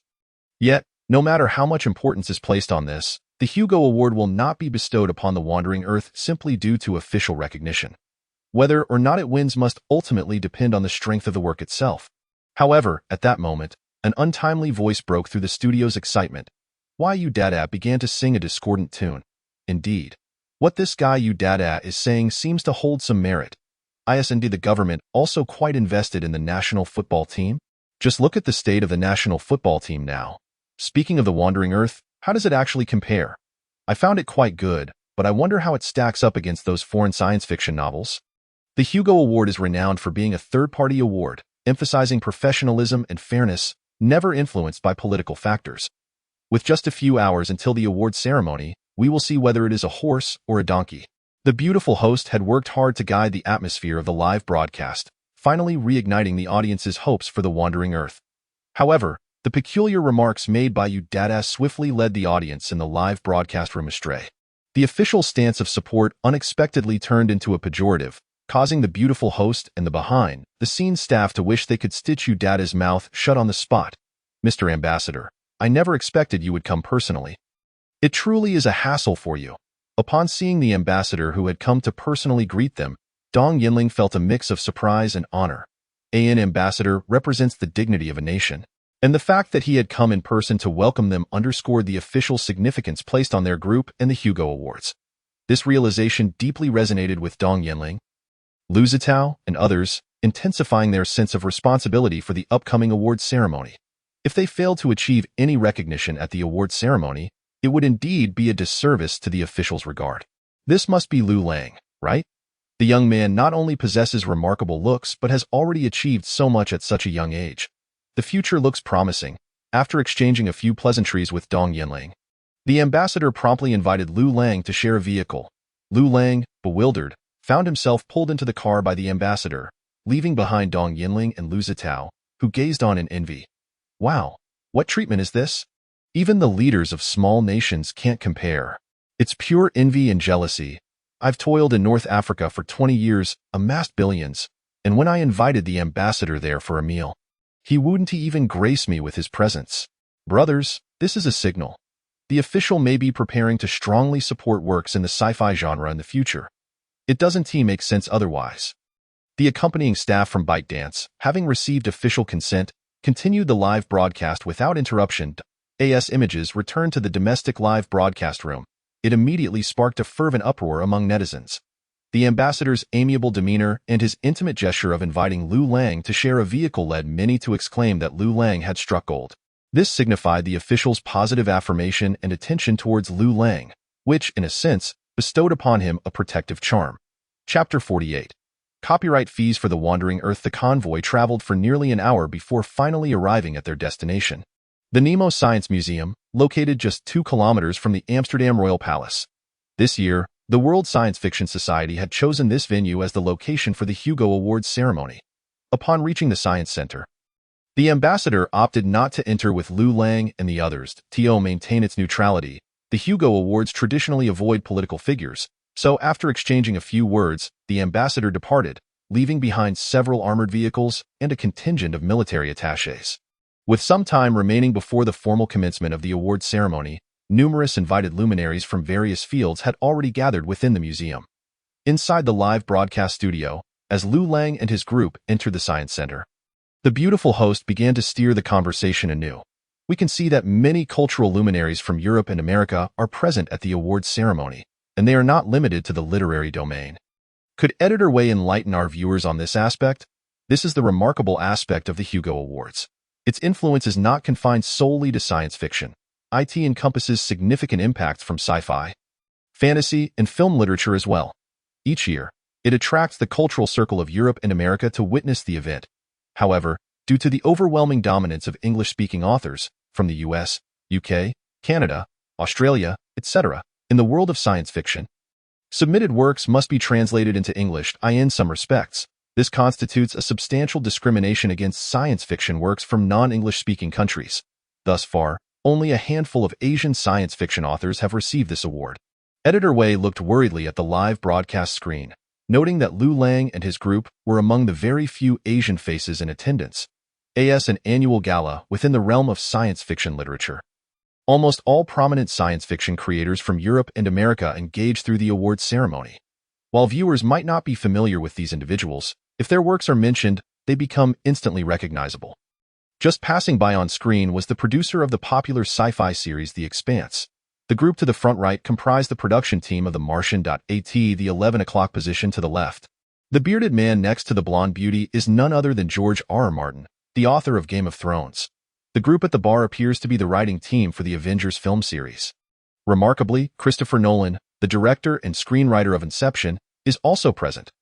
Everyone is familiar with his films Interstellar and the Batman series. Under Editor Wei's guidance, the viewers in the live broadcast room gained a general understanding of the numerous cultural luminaries from Europe and America within the Science Center. While foreign names and faces might confuse them, the mention of these creators' works brought a sense of clarity. Game of Thrones, Inception, Interstellar, The Martian, and the Avengers series. Each of these works resonates strongly with viewers from Longwa. What a surprise! I've been following Game of Thrones, and I didn't realize the original author was this bearded man. Christopher Nolan, Director Nolan, you are my idol. I absolutely love Interstellar and The Martian. I hope to see Longwa produce such works in my lifetime. It's a bit strange. The Hugo Award focused on science fiction literature? Why are there so many big names from the European and American sci-fi film industry here? As the time for the awards ceremony drew nearer, the number of viewers in the live broadcast room surged, quickly surpassing 30 million. Many audience members also noticed that numerous cultural luminaries from Europe and America who attended the Hugo Awards were from the film industry. The barrage of comments regarding this observation grew increasingly frequent, prompting the beautiful host to pose the question to Editor Wei once more. This is quite normal. Science fiction authors do not solely rely on publishing novels for income. The film rights for adaptations of their novels are equally significant. The world's premier science fiction literary award. The Hugo Awards attract not only literary creators but also numerous investors, directors, and producers from the European and American film industry. Once a science fiction author's novel is nominated or wins the Hugo Award, the value of the IP skyrockets exponentially. The gathering of a multitude of investors, directors, and producers from the film industry here is also to discuss the adaptation rights for these literary works. As a professional in the field of Longwa science fiction literature, Editor Wei is quite envious of the process of adapting literary awards into film IPs in the West. Professional adaptations of science fiction literature not only provide substantial financial returns for authors, but also allow these works to gain wider recognition globally. This cyclical process fosters a healthy ecosystem, leading to the continuous creation of more exciting science fiction literature and film works. Just as Editor Wei was still elaborating in the live broadcast room, Liu Lang and his group finally experienced proactive engagement from others. A group of fellow Asians approached them for conversation. Dear viewers, I have just received feedback from our frontline staff. The group reaching out to our The Wandering Earth team is from Kenkoku's Chosen Corporation. They are a professional IP investment firm looking to acquire the film rights for The Wandering Earth in advance. The beautiful host's tone was filled with excitement. Someone from the Wandering Earth team had approached, seeking rights acquisition, which indirectly confirmed the commercial value of The Wandering Earth. The fact that they came to propose acquiring the rights clearly indicates they're looking to pick up a bargain. Doesn't it? I suspect their offer will be quite low, simply casting a wide net for a good deal. The long silent Udeta interjected confidently. In fact, just as Udeta had surmised, the offer from Chosen Corporation was a mere 100,000 euros, which was categorically rejected by Dong Yanling and the others. Liu Lang and his team had never contemplated selling the rights to The Wandering Earth, and the offer felt somewhat insulting. After all, the cost of their chartered flight far exceeded 100,000 euros. Should they win the award for Best Short Story, the value of the copyright would soar tenfold or more. The audience in the live broadcast room speculated about how much the copyright for The Wandering Earth might be worth. The Hugo Award ceremony finally commenced. Chapter 49. Teacher Liu, Nolan praises your brilliance. Best dramatic presentation, best art book, best professional magazine, Similar to other prestigious genre awards around the world, the Hugo Awards also distinguish between the significance of the various awards presented. The initial announcements concern lesser awards, primarily aimed at professionals, serving as filler categories. The most prestigious awards associated with science fiction literature are the Best Novel, Novella, and Short Story categories. Teacher Liu, the Best Short Story Award is approaching. Are you nervous? Liu Zitao asked, his gaze fixed on the podium. Not really. Observing Liu Zitao's fervent demeanor, flushed complexion, and even slight tremors, Liu Lang felt that his companion was far more enthusiastic than himself. Liu Lang, in truth, was not particularly attentive to the happenings on the podium. Firstly, his command of English was not proficient enough to comprehend the speeches of foreign individuals with accents. Secondly, regardless of whether The Wandering Earth would ultimately win an award, the film's production was already set in motion. Thus, Liu Lang was more preoccupied with whether he could successfully invite the planned actors to participate in the filming, rather than fretting over its potential accolades. Just as he was pondering how to persuade those esteemed stars to join the cast, he was suddenly jolted by the exuberant rising of Dong Yinling and Liu Zitao beside him. In an instant, he was engulfed by the thunderous applause of the surrounding crowd. Caught off guard, Liu Lang was pulled to his feet by Liu Zitao, who promptly enveloped him in a vigorous bear hug. "Teacher Liu, we have succeeded," echoed Liu Zitao's deafening cheer in his ears. Beside them, Dong Yinling, usually composed, was overtaken by the atmosphere, covering her mouth in tears of joy. Turning to the large screen of the award stage, she saw her own slightly bewildered yet handsome visage, with the striking English letters occupying the center of the screen. The Wandering Earth. Wow! It really won an award? My 2-hour wait was not in vain. What a powerhouse! A dual award winner at the Starlight Awards and the Hugo Awards. This must be the first in Asia, right? Not just the first in Asia. It is unparalleled even on a global scale. Haha, Liu Lang looks a bit dazed, doesn't he? I bet he didn't expect to win either.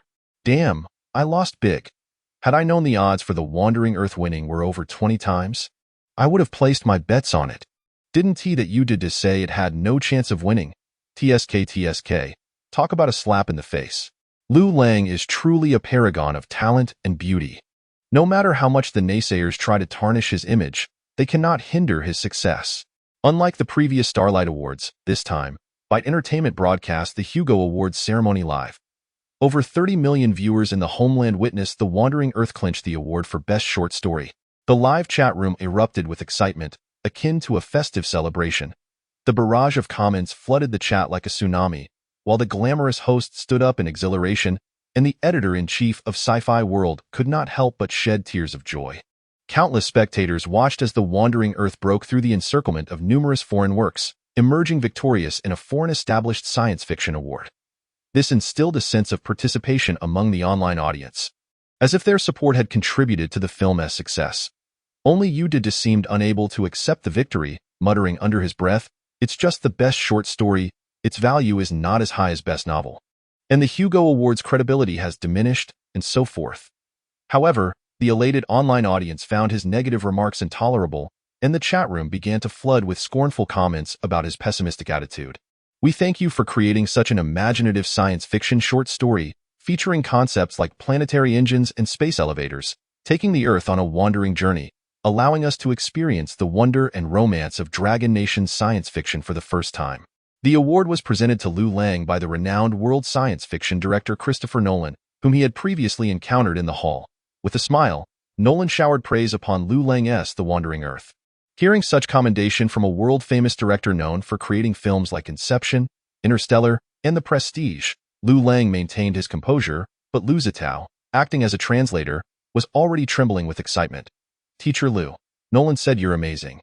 Caught up in the moment, Liu Zitao struggled for words, calming himself before addressing Liu Lang. Liu Lang replied, "I have at least passed the college English test band 4, so I can understand some of it. Is your translation too brief?" "No worries, Teacher Liu. It's your turn to give your acceptance speech now." Liu Lang and Liu Zitao were old friends, understanding each other's excitement as seasoned science fiction enthusiasts. After gathering his thoughts, Liu Lang began to deliver his acceptance speech. "I would like to express my gratitude to the organizing committee for their kindness and to the readers for their recognition of Dragon Nation science fiction. This is a small step for world science fiction, yet a significant leap for Dragon Nation science fiction. Ahem, Teacher Liu, You already delivered this at the Starlight Awards. Perhaps you could say something different. Liu Zitao quietly reminded him, Liu Lang. After delivering a speech promoting Dragon Nation's science fiction, the two of them stepped down from the podium amidst thunderous applause. Shortly thereafter came the awards for Best Novella and Best Novel. Not long after, the entire award ceremony came to a close. However, the conclusion of the awards did not signify the end of the gala.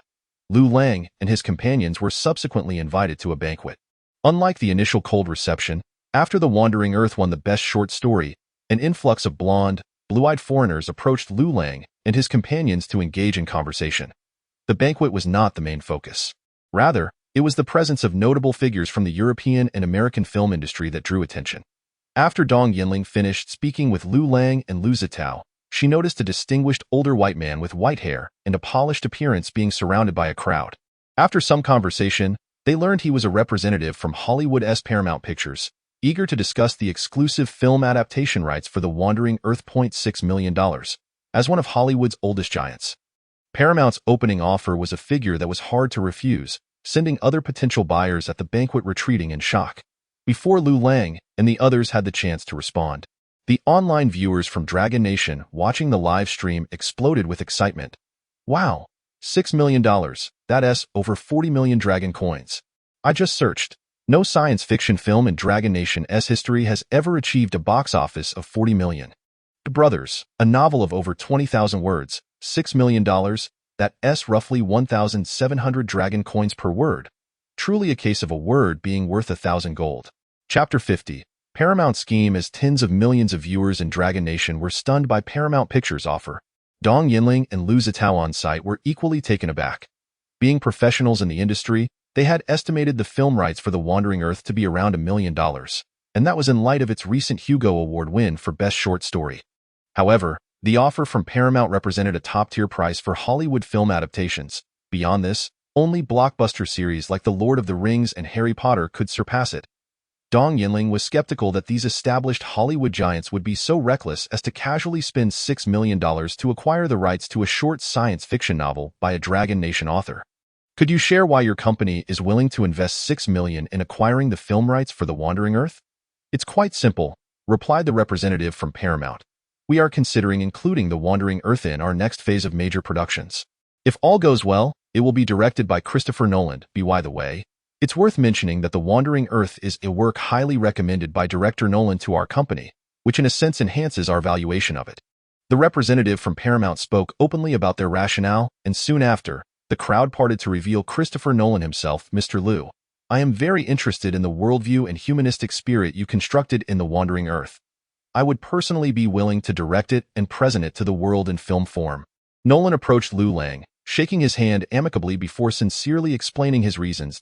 As a director capable of creating acclaimed and commercially successful films like Inception and Interstellar, Nolan certainly possessed a keen sense for science fiction. The elements revealed in The Wandering Earth diverged significantly from the decades-old Western science fiction paradigm, which piqued his eagerness to adapt it into a film. At this moment, Dong Yinling and Liu Zitao finally grasped the situation. Paramount was attempting to entice Christopher Nolan by offering substantial funds to acquire the rights to The Wandering Earth, thus paving the way for future collaboration. Given Nolan's stature as a top-tier commercial director, he was indeed deserving of a $6 million adaptation script, with Nolan on board and Paramount providing the funding. Combined with the traditional promotional advantages and expertise of Hollywood, The Wandering Earth was poised to replicate the earlier successes of Inception and Interstellar, potentially capturing global box office revenues while garnering critical acclaim. The Wandering Earth is actually being considered by director Nolan? Wow! Dragon Nation's science fiction is saved. Do the naysayers still dare to speak? Who called The Wandering Earth a garbage novel? Renowned world science fiction directors are recognizing it and wish to adapt it. How can it be trash? It sounds promising, but it's a bit strange. Why did the representative from Paramount publicly disclose the offer? Aren't they worried about competition? In the live stream, numerous viewers were puzzled by Paramount's bold public offer, as typically, such negotiations for rights are conducted privately and rarely made public. This was indeed Paramount Pictures' strategic maneuver. As a guest, Deputy Editor Wei contemplated the situation and quickly began to analyze and explain it to the numerous online viewers. The price had reached $6 million. Not only would this deter the copyright acquirers present at the scene, but it is likely that only a handful of Hollywood giants globally could engage in competition. However, such a commercially ambitious sci-fi production demands a high caliber of directing and production teams, and there are only a few directors worldwide who can be trusted to execute it successfully. Other renowned sci-fi directors collaborating with the major Hollywood studios may not have the availability nor the inclination. Paramount's lofty offer serves as a strategic gesture toward Christopher Nolan. Should the acquisition succeed, it would be fitting for Nolan, a premier director of commercial sci-fi, to take the helm, potentially transforming The Wandering Earth into a remarkable cinematic experience. Conversely, should the acquisition fail, it would not pose a significant issue. As this was merely a contingency plan for Paramount's forthcoming major productions, leaving Nolan grateful to the other party, Deputy Editor Wei's analysis elucidated the intricate interests behind Paramount's high-profile bid, leading many online viewers to a dawning realization. Regardless of the outcome, Paramount's actions would not result in losses. One fervent plea: let director Nolan take charge of The Wandering Earth. I yearn to witness a sci-fi film of global caliber within my lifetime. Even if it requires a Hollywood production team to realize a mixed-blood adaptation of a Chinese script. To be honest, I had high hopes for director Liu Lang, but we are talking about Nolan, a world-class sci-fi maestro alongside a Hollywood titan. I believe it is far more prudent to entrust The Wandering Earth to them. Do not fret. Only a fool would decline such an offer. If I were Liu Lang and heard that Nolan was willing to direct my novel while pocketing over $40 million, only a donkey kick to the head would prompt me to refuse. Selling the rights is a guaranteed profit, isn't it? The online viewers, brimming with impatience, were eager to assist Liu Lang in accepting the offer, and even the professional guests in the live stream, including Deputy Editor Wei, nodded in agreement upon reading these comments. Despite being a professional in the realm of Chinese sci-fi entertainment, Deputy Editor Wei secretly hoped for a film that wholly belonged to the Chinese people, one that could be recognized on the world stage. Yet, the prevailing state of the Chinese film industry over the years led him to deem such aspirations unrealistic. Rather than squander the promising IP of The Wandering Earth, it might be wiser to allow Hollywood's expertise to take over, which could ultimately yield the best outcome for Chinese sci-fi. Alas, entrusting it to Hollywood is not without risks. I fear we might end up with some politically correct, cross-gender, vegan animal rights activist as the protagonist in sci-fi. Pursuing political correctness is utterly nauseating. The brother upstairs is still too naive. Do you really think a Chinese director could produce anything worthwhile? I can already predict the plot.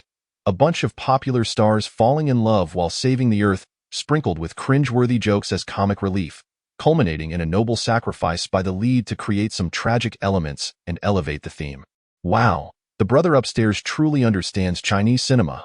While the online viewers continued to discuss the potential plot of the future film The Wandering Earth, Liu Lang, upon hearing Liu Zhou's translation, did not hesitate to clearly express his rejection of Paramount's acquisition. Chapter 51. They said no, so it must be no. The film adaptation of The Wandering Earth was already in progress and would not be sold externally. When Liu Zhou conveyed this message, the Paramount representatives, including Christopher Nolan, were momentarily taken aback. Had someone else already taken action? Which company was it? Sony, Universal, or Warner Brothers? The Paramount representative, an old white male, furrowed his brow, pondering that perhaps only other Hollywood giants possessed the capability and funds to produce a large-scale industrial sci-fi film like The Wandering Earth. No, it is myself, Liu Lang replied earnestly. Upon hearing this, the expressions of the Paramount representatives turned even more perplexed. They had never heard of any Chinese sci-fi films, and in truth, Paramount, as a globally successful Hollywood entity, had never paid attention to the state of the Chinese film industry.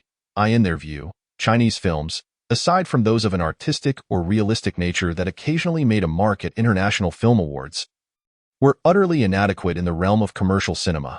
Every time a grand Hollywood production graced Chinese theaters, it effortlessly obliterated all competing domestic films. Were it not for the distinctive Domestic Film Protection Month, nearly 90% of the annual box office would be plundered by Hollywood. Faced with such a feeble opponent, Hollywood titans showed little interest in conducting targeted research, viewing the Chinese market merely as a treasure trove to be exploited. Thus, the Paramount representatives were left bewildered. If you intend to raise the price under the guise of this refusal, I regret to inform you that $6 million is Paramount's final offer. No, what I mean is, I will direct The Wandering Earth myself. Liu Lang conveyed slowly yet seriously to the Paramount representatives. The old white male raised an eyebrow at Liu Lang's earnest demeanor. Young man, let me offer you a piece of advice. Industrial sci-fi films are not akin to romantic comedies. To bring such a project to fruition requires the support of a robust film industrial system. With all due respect, I have been in this industry for over 30 years and have yet to hear of a Chinese representative work in the sci-fi genre. There exists an insurmountable chasm between a stellar, award-winning short film and a mature industrial sci-fi feature. When you come to your senses, feel free to reach out to Paramount. However, by then, The Wandering Earth may no longer hold its $6 million value. Upon hearing this, the entourage from Paramount stifled a laugh. None took Liu Lang's words to heart. The notion that a commercially underdeveloped nation could challenge the creation of a mature industrial sci-fi film seemed ludicrous. In the grand scheme, only a handful of Hollywood giants possessed the capability to accomplish such a feat. Christopher Nolan, upon hearing Liu Lang's assertion, could only smile bitterly, not out of mockery for Liu Lang's overconfidence, but because he saw in Liu Lang a reflection of his younger self. Liu, I understand your sentiments. Every director aspires to present their script in the most perfect manner. However, you must confront not only funding issues but also the disparities in the film industrial systems, which cannot be remedied by money alone within a short span. I can only wish you the best of luck. Even as a world-renowned sci-fi director, Nolan found himself occasionally compelled to consider the opinions of Hollywood titans. The resources they had amassed over decades and the Hollywood industrial system they had forged were indispensable to the production of grand films. Without the mature Hollywood industrial film system, classics like Inception and Interstellar would never have come into being. As Paramount and Nolan's entourage departed, the online viewers who had been following the live stream eagerly began to flood the chat with comments. Foolish Liu Lang, we lack experience in sci-fi filmmaking. How can we expect to achieve such ambitious goals immediately? It would be wiser to collaborate with Hollywood, learn from their expertise, and adopt their skills to forge our own path. Damn, I am truly astounded.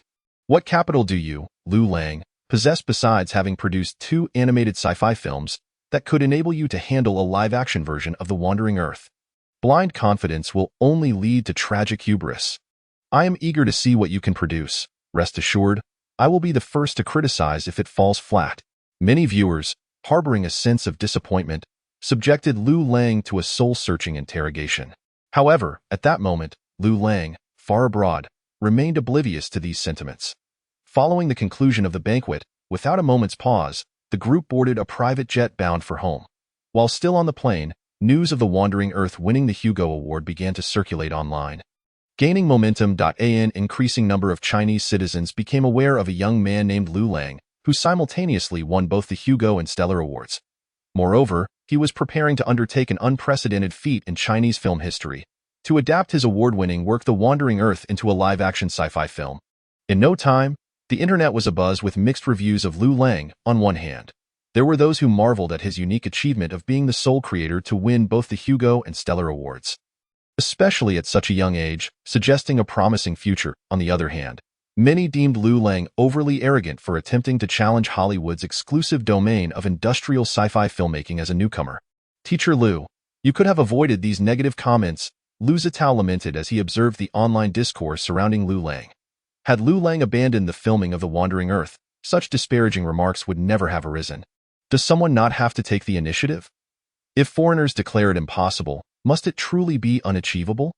Half a century ago, who could have imagined that China, without the aid of computers, could develop its own nuclear weapons using merely human ingenuity? I firmly believe that creating this film will not prove more difficult than the challenges faced back then. Listening to Liu Lang, Liu Zitao felt a surge of passion within. He too longed to witness a sci-fi blockbuster that belonged to the Chinese people. At this moment, The Wandering Earth seems to transcend the confines of mere cinema, evolving into a symbol representing a certain spiritual dimension. Nearby, Dong Yinling felt a stir within her heart. Initially, she had only considered leveraging the sci-fi genre to compete with the Penguin in the film industry of Longhua. But now her perspective was elevated by Liu Lang's insights. Upon the plane's landing, Liu Lang disregarded the online uproar and made a phone call. Hello, how's your training in Hungyan going? Werwu, Langgu, you've finally remembered your long-lost brother. Chapter 52, Carbon Nanotubes. Liu Lang's 2 science fiction short films, combined with his presence on Douyin and his dual accolades of the Starlight Award and the Hugo Award, rendered him the most talked-about individual on Longhua's internet over the past month. This was something Lin Hao, who was far away in Hongdian, was certainly aware of. Despite rotating among several productions and working 12 to 16 hours a day, he never contemplated asking Liu Lang for assistance. He was a person of strong pride. Although they had jokingly agreed before graduation to not forget each other if they became wealthy, it wasn't until Liu Lang reached out that he realized he hadn't been forgotten. Upon Liu Lang's invitation, Lin Hao hurriedly purchased a plane ticket to Hainan Island to meet him. When Lin Hao beheld the vast expanse of the super-large filming base spanning several dozen square kilometers by the harbor, he was astounded. Lang, are you serious about this? The news circulating online about Liu Lang's intention to bring the wandering Earth to life was met with skepticism from most. Yet Lin Hao, who had blindly trusted Liu Lang, felt a pang of doubt. As a graduate of a directing program, he understood the immense challenges of producing an industrial sci-fi film. Of course it's true. Do you think I'm planning to pull a stunt like by Faye? Scraping together some funds to cast a few popular actors for a sci-fi romance. Upon hearing Liu Lang's words, Lin Hao scratched his head. In the past, he might have assumed Liu Lang was indeed considering such a venture for profit. However, with Liu Lang's accolades firmly in place, he had undeniably become the true first person of Longwa sci-fi. Thus, he would not engage in self-destructive folly. I'm calling you because I genuinely need your help. The crew for The Wandering Earth is just being assembled, and I want you to be my assistant director. Taken aback by this proclamation, Lin Hao quickly declined. Lang, if it were any other production, I could muddle through as an assistant director. But I can't let you down. I know nothing about the filming of a hard sci-fi film. During my time in Hongdian, I've been busy managing extras and handling props, and dealing with explosive and war scenes. I can only be considered a logistical manager. I can't be relied upon for the actual filming. Knowing his own limitations, Lin Hao was unbothered by directing a patriotic drama or a melodramatic soap opera. Yet The Wandering Earth was of utmost significance to Liu Lang, and Lin Hao did not wish to jeopardize his friend's work. As the assistant director, your role is to oversee the logistical coordination of the crew, including managing extras, preparing equipment and props, and addressing a series of logistical matters within the crew. I can't entrust such an important role to anyone else. Liu Lang spoke earnestly, and in truth, Lin Hao was somewhat of a second generation in the film industry. However, he did not belong to the commonly recognized star second generation or director second generation. Rather, he had numerous relatives engaged in the film industry. Lin Hao's uncle was a casting director for a prominent director in Hongdian. Several aunts provided catering services for nearly half of Hongdian's productions, and two uncles were responsible for costume supplies and prop supplies for various crews, respectively, from aircraft and tanks for war scenes to an array of weaponry for period dramas. As long as the finances were in place, they could achieve remarkable authenticity. In a sense, Lin Hao's involvement in the industry was deeply rooted in family tradition. Haha, Lang, why didn't you say so earlier? This is right up my alley. I've been immersed in logistics on set recently. Upon hearing that Liu Lang was referring to the assistant director's role focused on logistics, Lin Hao regained his confidence. After spending time rotating through various productions in Hongdian, combined with the family secrets of the film industry passed down from his relatives, Lin Hao was well-versed in the workings of crew logistics. Perfect timing. Let me take you to see the props factory for our crew of The Wandering Earth. After a period of waiting, the Safety Bureau had completed the construction of the props factory that Liu Lang had requested, and it was now ready for use. As Liu Lang spoke, he led Lin Hao toward the edge of the filming base, which spanned several dozen square kilometers. Props factory? Lin Hao momentarily failed to grasp the significance until he laid eyes on the rows of towering, brand-new factory buildings enclosed within the filming base. Wait, Lang, are you serious? These factories are actually meant for manufacturing movie props? Lin Hao recalled his second uncle, who single-handedly supplied nearly half of Hongdian's productions with various props, from aircraft to tanks and an array of weapons. Even so, his uncle's operation employed fewer than 30 people and could only be classified as a small workshop. Yet before Lin Hao stood these props factories, each towering 20 to 30 meters high, covering thousands of square meters, with as many as 20 buildings, no need to be astonished. It's a hard sci-fi film, and realism is paramount. We can't skimp on props. Our crew simply demands a slightly higher quantity and quality of props, Liu Lang explained. The factory's equipment and materials were already prepared, and they urgently needed a reliable team of prop masters to handle production. Lang, what exactly are you planning to create? My second uncle has connections, but his workers lack the education for anything too complex. Upon hearing lack of education, Liu Lang's eyes lit up. Howsy, please contact your second uncle and assure him that money is not an issue. Have him find a reliable team of workers to assist in producing the raw materials for the movie props. What Liu Lang aimed to create were the long-desired space elevators. The optimal location for a space elevator should ideally be in Gabon, Africa, as depicted in the previous Wandering Earth film. However, in reality, Liu Lang could not replicate the film's circumstances entirely, as that region was outside Lungwa's sphere of influence. Moreover, given the sensitivity of the space elevator project, Liu Lang deliberated and opted for the southern region of Hainan Island as a secondary choice. Building a massive space elevator with 9 cabins and 216 cables, akin to that in the film, was clearly impractical due to geographical limitations and Liu Lang's financial constraints. For the purposes of filming, a single cabin and 4 cables would suffice. This scaled-down version of the space elevator was well within Liu Lang's means. After planning, the most critical task was to manufacture the core material necessary for constructing the space elevator, sufficiently long carbon nanotubes. Chapter 53. Film family Lin. How the success of the space elevator's construction hinged on sourcing reliable cable materials. The exaggerated length of the space elevator, spanning tens of thousands of kilometers, imposed stringent requirements on the cable materials. Carbon nanotubes offer superior tensile strength, stability, thermal conductivity, and fatigue resistance, far exceeding those of steel currently used in large-scale industrial applications. Carbon nanotubes possess the remarkable ability to outperform steel in multiple performance metrics while weighing only 1/6 of the same volume of steel, making them the optimal choice for space elevator cables. Research on carbon nanotubes has been underway in the real world, and they can now be artificially synthesized in laboratories. However, the highest recorded length of laboratory-produced carbon nanotubes is only over 70 centimeters, which is far from meeting the needs of a space elevator, and their production costs are exorbitantly high. Fortunately, Liu Lang had been enlightened on the relevant technology for space elevators, which included mature methods for large-scale industrial production of carbon nanotubes.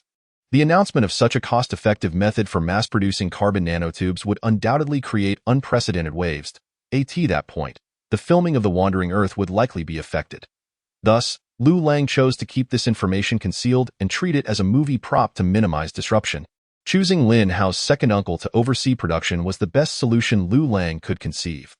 Lin Hao's second uncle and the workers in his workshop were unlikely to grasp the immense value of the seemingly soft yet incredibly sturdy long rope-like materials they would produce. Resembling engineering plastics. As Lin Hao's connection to his uncle added a layer of familial bond, paired with a substantial confidentiality agreement, Liu Lang felt assured. With Lin Hao's mediation, Liu Lang signed a significant contract with Lin Hao's second uncle, spending millions to hire them to produce sufficiently long carbon nanotube cables over the coming months. In response, Lin Hao's second uncle recruited a group of obedient villagers, expanding the workshop to a scale of 100 workers. The carbon-containing gases for the preparation of carbon nanotubes, along with the catalyst materials as initially promised, have been coordinated by the Safety Bureau with relevant departments. Although the quantity is substantial, it remains within the limits of their capacity. The improved technology for large-scale industrial production of carbon nanotubes is characterized by its speed, scale, and cost-effectiveness. Furthermore, it is significantly simpler to operate than laboratory preparation methods, with the primary challenge lying in the innovation of the process and the selection of novel catalyst materials. Consequently, after a few demonstrations in the factory, the skilled workers under Uncle Lin Hao swiftly mastered the technique. The specific manufacturing methods will be elaborated later. This is not the place for verbosity. Soon, 20 brand new factories began to hum with activity. Within the expansive workshops, industrial assembly lines continuously produced the raw materials for space elevator cables. On Hainan Island, just outside the shooting base's fence, 2 robust men wearing straw hats casually picked coconuts, their eyes occasionally glancing towards the factory buildings inside the enclosure. 20 prop factories? What kind of movie props are they creating? Isn't that a bit exaggerated? What is this? Didn't that director submit a report? They might even attempt to launch an experimental rocket for filming soon. Didn't the boss approve that long ago? Haven't you seen the overwhelming promotion online? They're making an industrial sci-fi film, a grand production. There will be plenty more commotion in the future. TSK, this looks like it costs a fortune. Should we ask the boss for an excuse to go in and check it out? Why are you worrying about this? Our task is to remain on the periphery, guarding against the approach of foreign elements. We're not here to surveil them. The target has Xiao Wu keeping an eye on things. Nothing major will happen. Sigh, Why is the target so stubborn, insisting on making a movie? With his capabilities, wouldn't he be able to secure a position as an academician at the Academy of Sciences? Perhaps he finds directing more thrilling than being an academician. Who knows what these intellectuals think? As the production of prop materials at the filming base began to operate smoothly, Liu Lang re-established contact with Dong Yinling, the strategic director of Byte Entertainment. Dong had not forgotten her initial promise to Liu Lang. Under her directive, a professional film crew from Byte Entertainment, equipped with various filming apparatus, began hastily making their way to the Hainan shooting base. Lin Hao was responsible for providing logistical support for the arriving film crew and, leveraging his background from a film family, began coordinating the extras and specialty actors required for the future film. As a large-scale industrial sci-fi film, The Wandering Earth necessitated an extraordinarily vast number of extras. At its peak, there might be over 1,000 extras appearing simultaneously on screen. Moreover, due to the film's background setting, a significant number of foreign actors were also required as specialty performers. Fortunately, Lin Hao's relatives had been entrenched in Hongdian for many years, establishing connections with various extras foremen and accumulating substantial networking resources. Whether from the east or the west, as long as the price was right, Lin Hao's uncle, who worked as a casting director in Hongdian, could even find an African-American who could recite Tengwanggu Su with perfect diction. Having undergone inhumane pressure training with various crews in Hongdian, Lin Hao faced the task of coordinating the arrival of the Byte Entertainment film crew, equipment, and arranging extras and specialty actors in a planned and phased manner with minimal pressure. He even adeptly contacted nearby towns to prepare for the future surge in food supplies for the filming base. As the number of personnel at the filming base increased, ensuring adequate meal provisions during the filming process became an easily overlooked challenge. The abandoned port surrounding the filming base was desolate, with the nearest town over 10 kilometers away. Guaranteeing daily meal supplies for hundreds to thousands of people at the filming base posed a significant challenge for all film crews. This was also a crucial reason why Liu Lang needed Lin Hao to act as the assistant director. He could not focus on filming while simultaneously handling these trivial matters unrelated to the specifics of the shoot. With Lin Hao's assistance, Liu Lang could free himself to address more pressing issues, such as inviting key actors to join the project. Liu Peiqiang, Tu Hongyu, and Zhou Zhaji were the three most pivotal roles in Liu Lang's planned The Wandering Earth film, each equally significant. Regarding their portrayals, Liu Lang believed that the casting in his previous life had been exceptionally successful, with Wu Jing, Andy Lau, and Li Xuejian embodying these characters perfectly. Liu Lang decided to start by inviting the most prominent figure in the Dragon Kingdom's film industry, Andy Lau. Once these three main roles were secured, he believed that inviting other actors would not pose a significant problem. With the assistance of Dong Yinling, Liu Lang boarded a private jet bound for Hong Kong. Byte Entertainment had established connections within the Hong Kong entertainment industry, enabling them to quickly reach Andy Lau's assistant manager. However, as one of the few major stars in the Dragon Kingdom's film industry, Liu Lang would need to negotiate the film contract himself. "Hello, Mr. Liu. I am Andy's assistant manager. He is currently occupied and unable to meet. Please feel free to discuss everything with me." Not seeing Andy Lau in person and only meeting with his assistant manager made Liu Lang feel somewhat challenged. It was evident that they were not optimistic about the Wandering Earth film project. Indeed, after Liu Lang expressed his intentions, the assistant manager subtly indicated potential scheduling conflicts, adding that Mr. Lau preferred to spend more time with his family. Despite Liu Lang's recent surge in popularity on Dragon Kingdom's internet and the attention the Wandering Earth film garnered across the entire film industry, having won the Hugo Award and attracting significant interest after a high offer from Paramount Pictures, many in the Dragon Kingdom's film community still viewed the project as fraught with risks. Wasn't there a desire to create a large-scale industrial sci-fi film, representing the pinnacle of global filmmaking standards? Certainly, they wished to, but the critical issue was the lack of matching capabilities. Not only did directors lack experience in making related industrial sci-fi films, but the production teams and post-production effects were also far from Hollywood standards. Now, Liu Lang, a newcomer director who had recently graduated and had yet to direct any live-action films for the big screen, imagined he could take on a project that left many seasoned Dragon Kingdom directors at a loss. Merely based on 2 awards? The first reaction from those in the Dragon Kingdom's film industry was skepticism. "Mr. Liu, to be frank, Andy has been in a semi-retired state for the past few years, and his standards for selecting scripts and film projects have become quite high. Your international awards certainly speak to your level of expertise, but to be honest, the film industry in the mainland, including our Hong Kong sector, has not shied away from attempting sci-fi films. However, each time we face severe setbacks, let alone the more challenging industrial sci-fi genre, the risks associated with the wandering Earth are genuinely considerable. And I hope you can understand.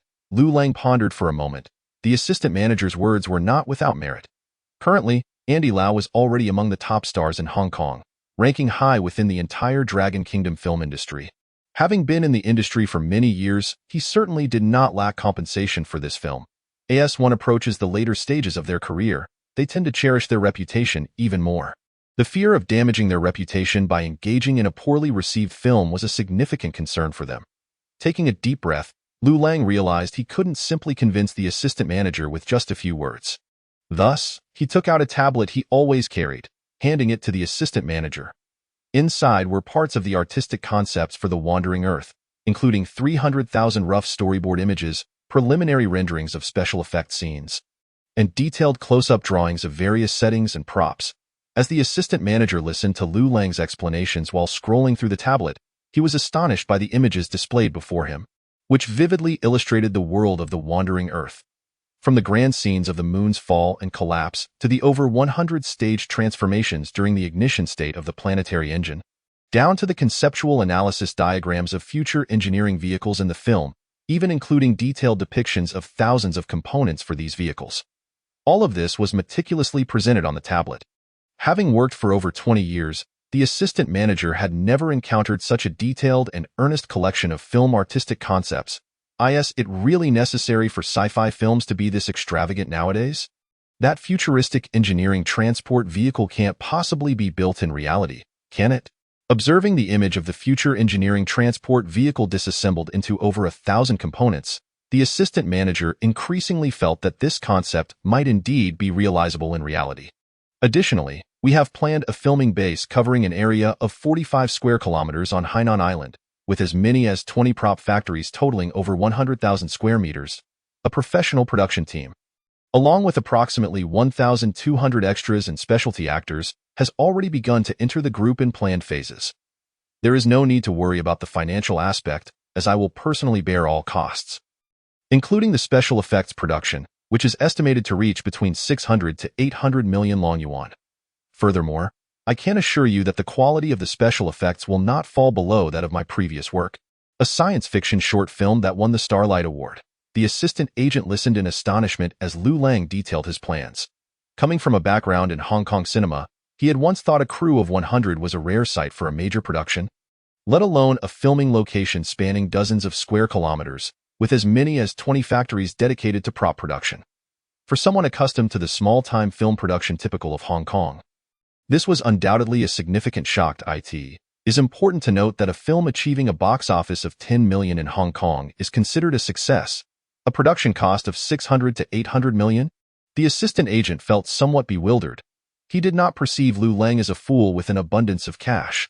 No one who could invest such a substantial amount of money is truly naive, which indicated that Liu Lang must possess a certain level of confidence. Coupled with the astonishing support of extensive film artistic concept collections, filming bases, and prop factories presented by Liu Lang, along with the strength demonstrated by the Hugo and Starlight Awards he had received, the assistant agent finally felt Liu Lang's genuine sincerity. Mr. Liu, I will relay your message to Wajai without omission and provide you with a response by tomorrow at the earliest. I hope that soon we can collaborate together. After shaking hands and bidding farewell, Liu Lang silently watched the departing figure, knowing that he had done all he could. Boss, where to next? Asked his close bodyguard, Xiao Wu, once the person had walked away. Let's go invite another character, Liu Lang recalled, as there was another significant star in Hong Kong he needed to visit. Chapter 55. The shocking arrival of Fortress of Magic City. Han Xiong, who plays an important role as Liu Peiqiang's father-in-law and the father of the sole female lead. Han Duo. Although he only has a cameo in the first part of Liu Lang's plan The Wandering Earth, Han Xiong will become an exceedingly important supporting character in the future second installment. Liu Lang decided to cast the beloved Uncle Da, Wu Mengda, to portray Han Xiong. As a golden supporting actor from the glorious era of Hong Kong cinema, Uncle Da and Stephen Chow's absurd comedic duo created numerous classic comedies. In his past life, Liu Lang could be said to have grown up watching Uncle Da's films. His sister Liu Nian chose a security company that, while not large in scale, possessed formidable capabilities and even had a branch in Hong Kong. As Liu Lang reflected on this, his close bodyguard and driver, Xiao Wu, had already driven the security company's provided Hummer to their destination. Unlike the reclusive king of heaven, Uncle Da was as approachable as an ordinary neighborhood uncle. When Liu Lang found him, Uncle Da was in the park watching a group of retired gentlemen play chess.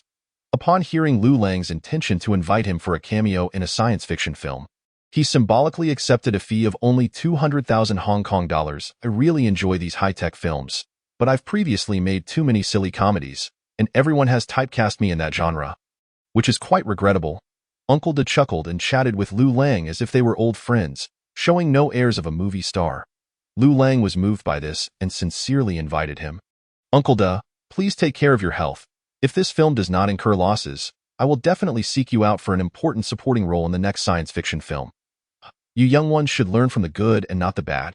Drawing up empty promises like those seasoned directors. Young man, I appreciate your intentions. Work hard, and I wish your film great box office success. Uncle Da took Liu Lang's words lightly, thinking he was simply trying to please him. They chatted a bit longer before parting ways, with the formal contract to be sent later via fax to Uncle Da's management company. Successfully inviting Uncle Da felt like a good omen. That evening, Liu Lang received a call from Wajai's assistant agent, inviting him to gather at a villa in Deepwater Bay. Upon arrival, after a brief introduction from the assistant agent, both parties exchanged pleasantries before quickly getting to the point. Mr. Liu, I have heard that you have made extensive preparations for The Wandering Earth. You have written a novel, adapted the script of the same name, and created over 100,000 conceptual images for the worldview. I believe you have poured your heart and soul into this film, but I have a question. Why did you come to me for a role? I fear you may laugh at me, but I once starred in a science fiction film that received poor reviews and performed badly in the market. After listening to the assistant agent's account, Liu Lang's meticulous and expansive preparations for the film finally convinced him. The only lingering concern was the fear of not being able to fulfill the responsibilities of a project of unprecedented scale in the history of Chinese cinema. Not only was he worried about damaging his reputation, but he was also concerned about disappointing Liu Lang, who had invested so much effort. Regarding the science fiction film mentioned by Wajai, Liu Lang recalled that it was Future Police, a commercial sci-fi flop that gathered numerous stars and directors from both sides of the Taiwan Strait. Since then, Wajai had developed a psychological aversion to science fiction films. Brother Wa, I understand your concerns, but there is no need to worry too much. Your character is a senior engineer. The science fiction aspects of the film do not involve battles in nano spacesuits wielding laser guns. Rather, they are more conceptually oriented, such as digital life. Additionally, the role of Tu Hongyu does not require extensive screen time. You can think of it as a special guest appearance. Indeed, it was not much, as this special guest role would occupy roughly 1/3 of the film's duration. Liu Lang rubbed his nose, tactfully downplaying the significance of the role to persuade Wajai, as the most pressing matter was to get him on board. After hearing the director's explanation, Wajai finally felt reassured. They discussed the script, the film's preparations, and future promotional collaborations, ultimately reaching an agreement for Wajai to portray Tu Hongyu for a fee of 10 million. Unlike Uncle Da's cameo, the character of Tu Hongyu held considerable importance in the film's narrative. Given Wajai's influence in the Chinese film industry, the 10 million fee could be considered a friendly price for a commercial film. With sufficient funds, Liu Lang had no objections and immediately signed the agreement. After securing the biggest star, Wajai, for the film, Liu Lang felt a significant weight lifted from his shoulders. Soon after returning to the film shooting base in Hainan, Wajai announced on social media that he was joining Liu Lang's The Wandering Earth, urging everyone to lend their support. This move sent shockwaves through the Chinese film industry, with many astonished by Wajai's choice. While everyone else was observing, and many were waiting to see Liu Lang's downfall, a prominent Hong Kong star had taken the lead in joining his film. As a veteran star who had thrived in the Chinese entertainment scene for decades, Wajai was not only impeccable in his artistry and ethics, but also held rigorous standards for the scripts he chose. Given that he had been in a semi-retirement state with no compelling projects in recent years, it was unlikely he would agree to anything lightly. This made his decision even more surprising. Could it be that The Wandering Earth truly has the potential to become a landmark film in Chinese science fiction? Wajai's endorsement carried significant positive implications for The Wandering Earth crew. Dong Yinling personally called Liu Lang to inform him that several second- and third-tier stars in the Chinese film industry had begun reaching out to Byte Entertainment, eager to audition for roles in The Wandering Earth. While top-tier stars maintained their status and were still observing, the second- and third-tier stars could not afford to wait. Wajai's participation acted as a reassurance, prompting them to leverage their connections in hopes of securing substantial roles in The Wandering Earth. They did not trust Liu Lang, but they believed in Wajai's choice. If The Wandering Earth truly soared to success, these opportunistic stars would rise alongside it. However, Liu Lang had already formulated his casting plans and paid little heed to these self-recommending actors. Just as he was discussing the remaining character options with Dong Yinling, a new sensational news item swept across the Chinese internet.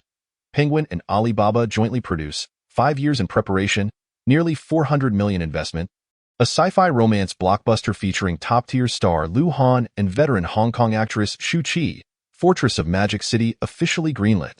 Chapter 56, Bundled Marketing. Since Liu Lang began collaborating with Byte Entertainment, the powerful internet promotional machine of Byte has continuously elevated the popularity of science fiction themes across various online platforms. The Starlight Award and Hugo Award, previously unknown and scarcely recognized in the country, have become well known through extensive self-media promotion. The Oscar of Science Fiction Film Awards and the Nobel Prize of Literature in Science Fiction Novels.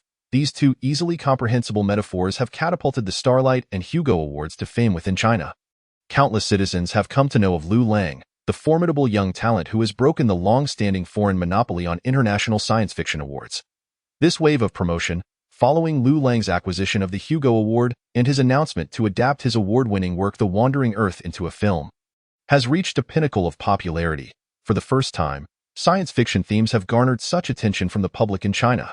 However, when the citizens of the Dragon Nation attempted to satiate their cravings for domestic science fiction films, they discovered that apart from a handful of poorly executed films masquerading as science fiction, there was a glaring scarcity of genuinely competent works in this genre.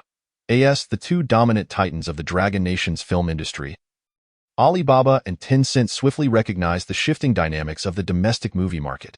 They promptly resolved to collaborate on the production of an epic science fiction romance blockbuster. Judging solely by the cast, it is indeed a top-tier production within the country. The screenplay is adapted from the eponymous novel by the young best-selling author Zhang Bei, boasting a fan base that encompasses millions of youth in the Dragon Nation. The lead roles are portrayed by the nation's leading star Liu Han and the goddess of Hong Kong cinema, Shu Qi. The director, Tang, renowned for his work on several hit romantic films, undoubtedly possesses the credentials and prowess required. As for the film's production companies, the backing of Alibaba and Tencent, the giants of the Dragon Nation's film industry, speaks volumes about its promotional strength, coupled with a staggering budget of 400 million and a preparation period spanning 5 years. The announcement of Magic City Fortress immediately ignited a national discussion. Looking forward to Xiao Lu's new film, I will definitely bring my whole family to support you. Isn't Shu Qi almost 50? How can she match up with my Xiao Lu as a couple? I strongly demand a change of leading lady. Wow, 5 years in preparation. When will it finally be released?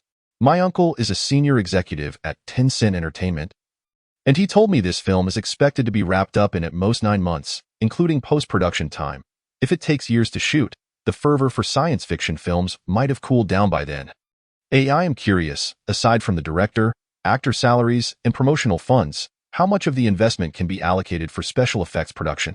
After all, the most crucial aspect of a science fiction film is its visual effects. Right. As a top-tier star, Liu Han's salary must be at least several tens of millions, if not over 100 million. Likewise, the veteran star Shu Qi should command at least 10 to 20 million. Adding the director and other supporting actor salaries, goodness, the salaries alone must consume half of the 400 million investment. If we factor in the promotional budget, there may be little left for special effects. Next door, The Wandering Earth claims an investment of 600 to 800 million, with most of the funds allocated for special effects production. It's useless. In this day and age, rather than spending lavishly on special effects, it would be more prudent to hire a few high-profile stars. While Andy Lau was once immensely popular, that is now a thing of the past. Presently, the top star must be someone like Liu Han, whose daily Weibo posts garner millions of likes and shares. What can a faded Hong Kong star compare with him? Indeed, times have changed. Judging solely by the current cast, The Wandering Earth is already at a disadvantage compared to Magic City Fortress. Unless The Wandering Earth can secure some big-name stars, I think Yang Mi would be a good fit. Yang Mi has smelly feet. I prefer Reba, Angela. No, the previous ones lack acting skills. I support Li Qin. Under the deliberate promotion by Tencent and Alibaba, the buzz surrounding Magic City Fortress rapidly escalated. Moreover, since The Wandering Earth was almost concurrently announced, and both films belong to the science fiction genre, netizens quickly began to draw comparisons. Based on the information disclosed by both parties, Magic City Fortress undoubtedly possesses stronger capabilities. Although director Tong has previously directed only romantic films, his credentials and experience surpass those of the newcomer director Liu Lang. As for the actors, the combination of veteran Hong Kong stars and top-tier fresh faces in Magic City Fortress has already proven to be the key to financial success in past Dragon Nation films. In contrast, The Wandering Earth relies solely on Andy Lau, which does not hold up in terms of star power. Observing how Magic City Fortress swiftly siphoned off the heat originally belonging to The Wandering Earth through bundled marketing strategies, Byte Entertainment's strategic director Dong Yinling began to feel anxious. Although Byte Entertainment did not directly invest in The Wandering Earth, Dong Yinling held high hopes for Liu Lang, considering him a pivotal figure in breaking through the barriers established by Tencent and Alibaba in the domestic film industry. With the competing film Magic City Fortress being supported by Tencent and Alibaba, Dong Yinling became even more vigilant. The war between Byte Entertainment and Tencent, Alibaba had already commenced from the moment Magic City Fortress was announced. Mr. Liu, I suggest you consider replacing a few actors on the subsequent roster. I can understand the inclusion of Wu Jin and Li Xuejian. One, despite some controversial reputation, still holds a degree of popularity and traffic. The other is a renowned veteran actor, which is reassuring. However, the remaining actresses have names that barely scrape the second tier and lack any notable heat. Therefore, we at Byte Entertainment could possibly mobilize resources to recruit Reba, Naza, or Li Qin. Even if we can't secure all three, we could at least manage one or two. Even if they merely serve as decorative roles, their presence would undoubtedly surpass that of these relatively unknown third-tier actresses. As Liu Lang listened to the earnest and heartfelt advice from Dong Yinling, he found himself both amused and exasperated.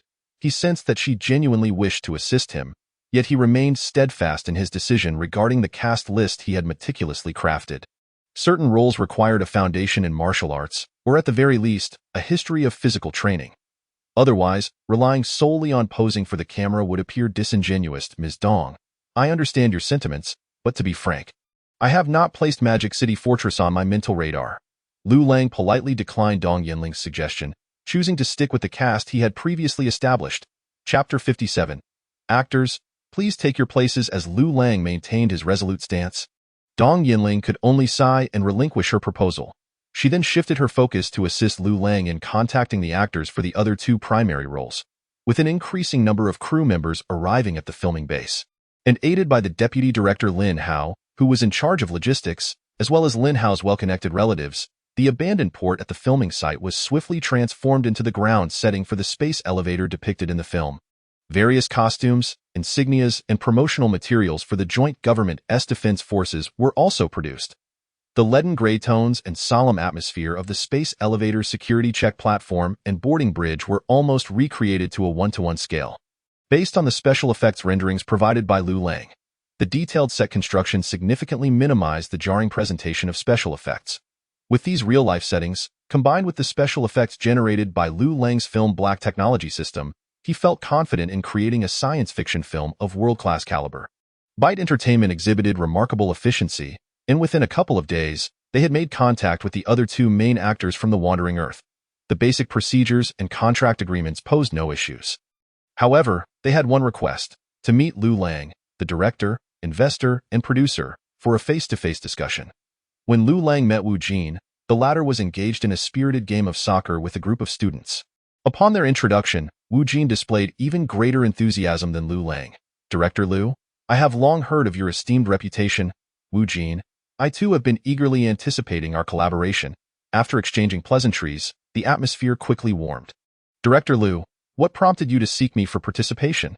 Since completing that film, hardly any major productions have dared to invite me, Wu Jin asked curiously. Liu Lang was well aware of which that film Wu Jin referred to, Wolf Warrior 2. This film, starring Wu Jin, achieved monumental box office success but also sparked considerable controversy. While many viewers may have found no incongruity in Western action films showcasing protagonists who single-handedly confront entire armies, the portrayal of a Dragon Nation individual in such a personal heroism narrative elicited discontent among audiences. The series' somewhat wooden performances and overt expressions of patriotism and nationalism had offended and hurt certain viewers, resulting in what could be termed Wu Jin PTSD, post-traumatic stress disorder. The domestic film industry had to approach collaborations with Wu Jin cautiously, mindful of the persistent backlash he faced. Brother Gene? It seems we share similarities. Those foreign science fiction films effortlessly rake in billions at the domestic box office. Yet, when I aspire to create a science fiction film, I am met with relentless skepticism. As Liu Lang empathized with Wu Jin, he produced a familiar tablet to showcase the extensive preparations he had undertaken. Countless storyboard concept images, world-building designs, and breakdown models of technological props were presented. Leaving Wu Jin momentarily speechless, he had not anticipated Liu Lang's meticulous attention to detail in conceptualizing the Wandering Earth. Much like Andy Lau before him, he sensed Liu Lang's earnestness and commitment to this project. Thus, I hope Brother Gene will join me in the Wandering Earth, so we can use our work to silence the naysayers. Director Liu, I relish your words. It's merely a special guest role, so it shouldn't entail much screen time. I will sign the contract. Just let me know when you need me. Wu Jingshuang readily agreed and signed the contract in front of Liu Lang. The scenes? Well, it's acceptable. Don't worry, Jingo. I will personally contact you when the time comes. Liu Lang touched his nose, responding to the agreeable Wu Jin. Indeed, the scenes weren't numerous, merely 1/3 of the total. The special invited roles were not incorrect. In Liu Lang's eyes, the Wandering Earth had no main character per se.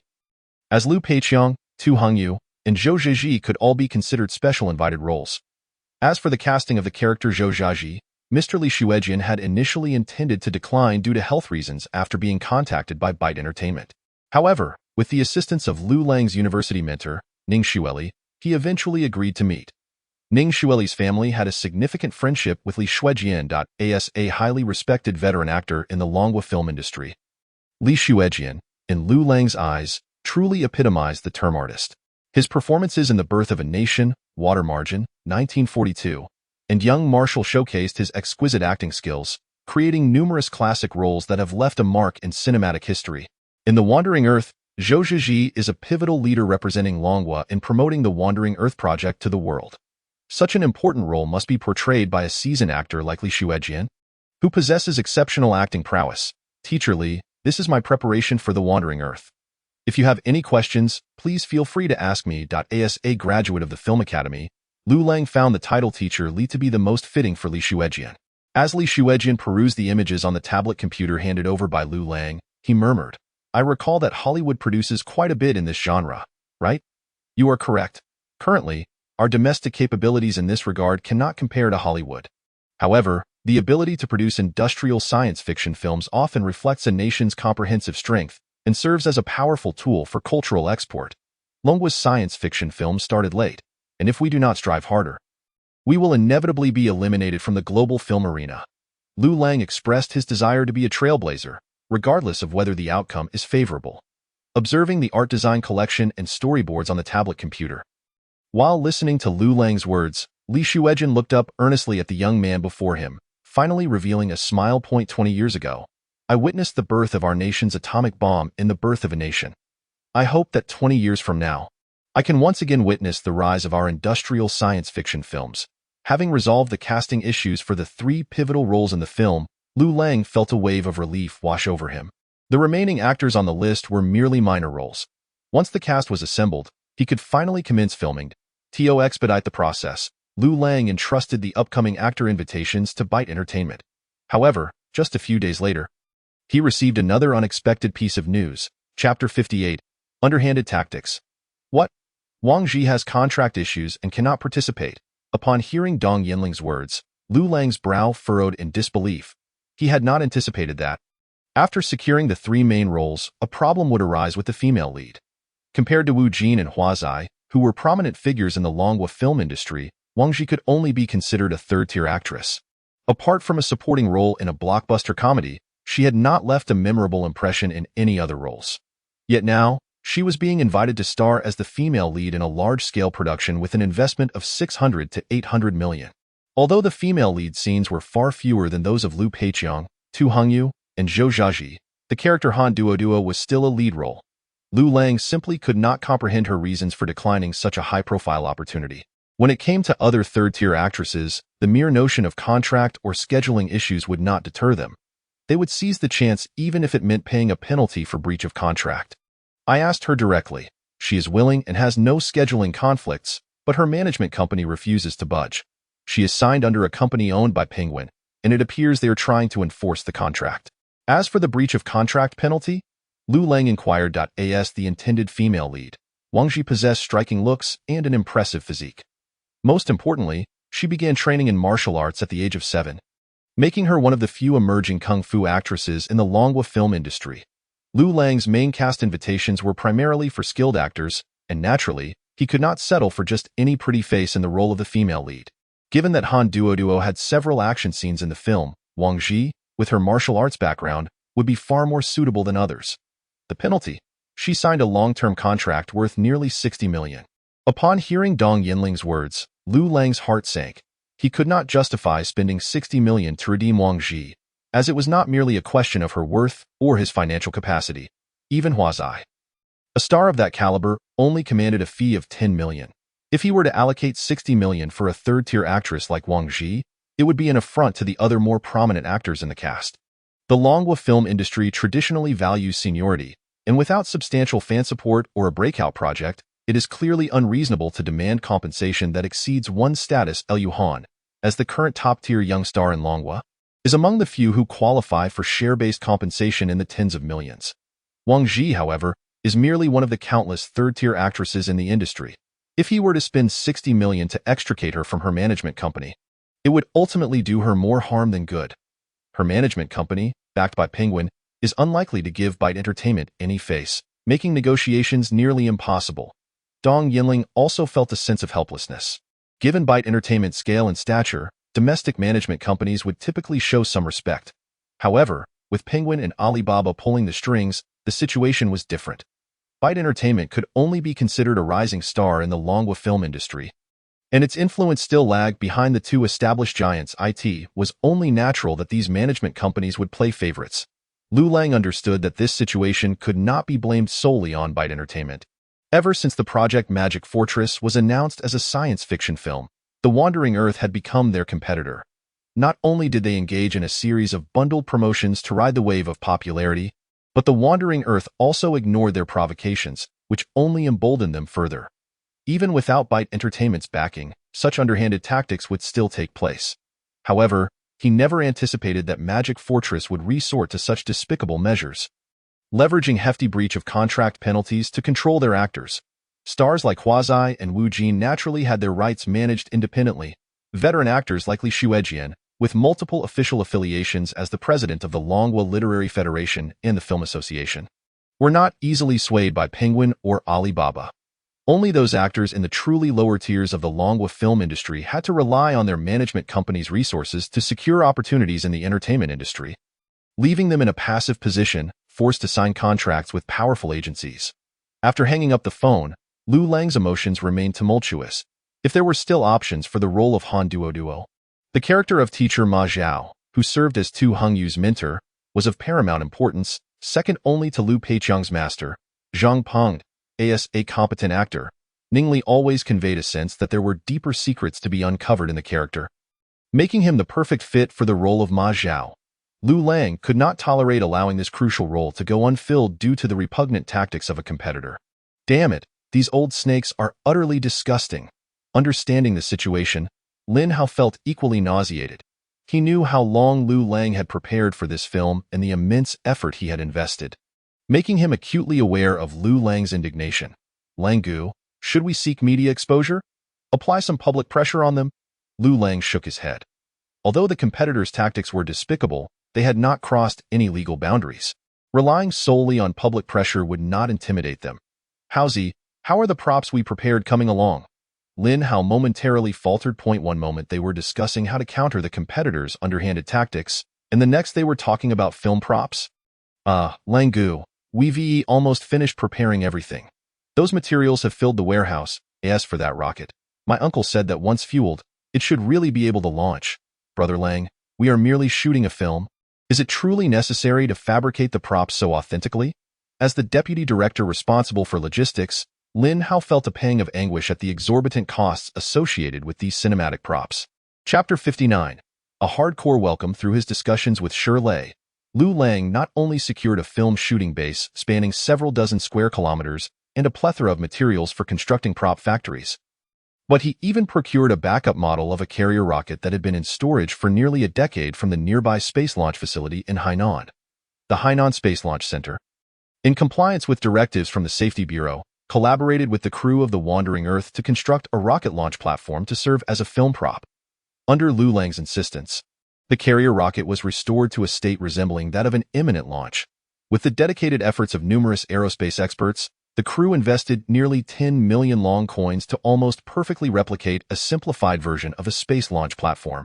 Although this carrier rocket was merely an outdated model from the Dragon Nation's Aerospace Center over a decade ago, its future likely destined for storage until decommission, it remained a tangible spacecraft capable of reaching outer space. In Lin Hao's view, utilizing it as a film prop was indeed an extravagant endeavor.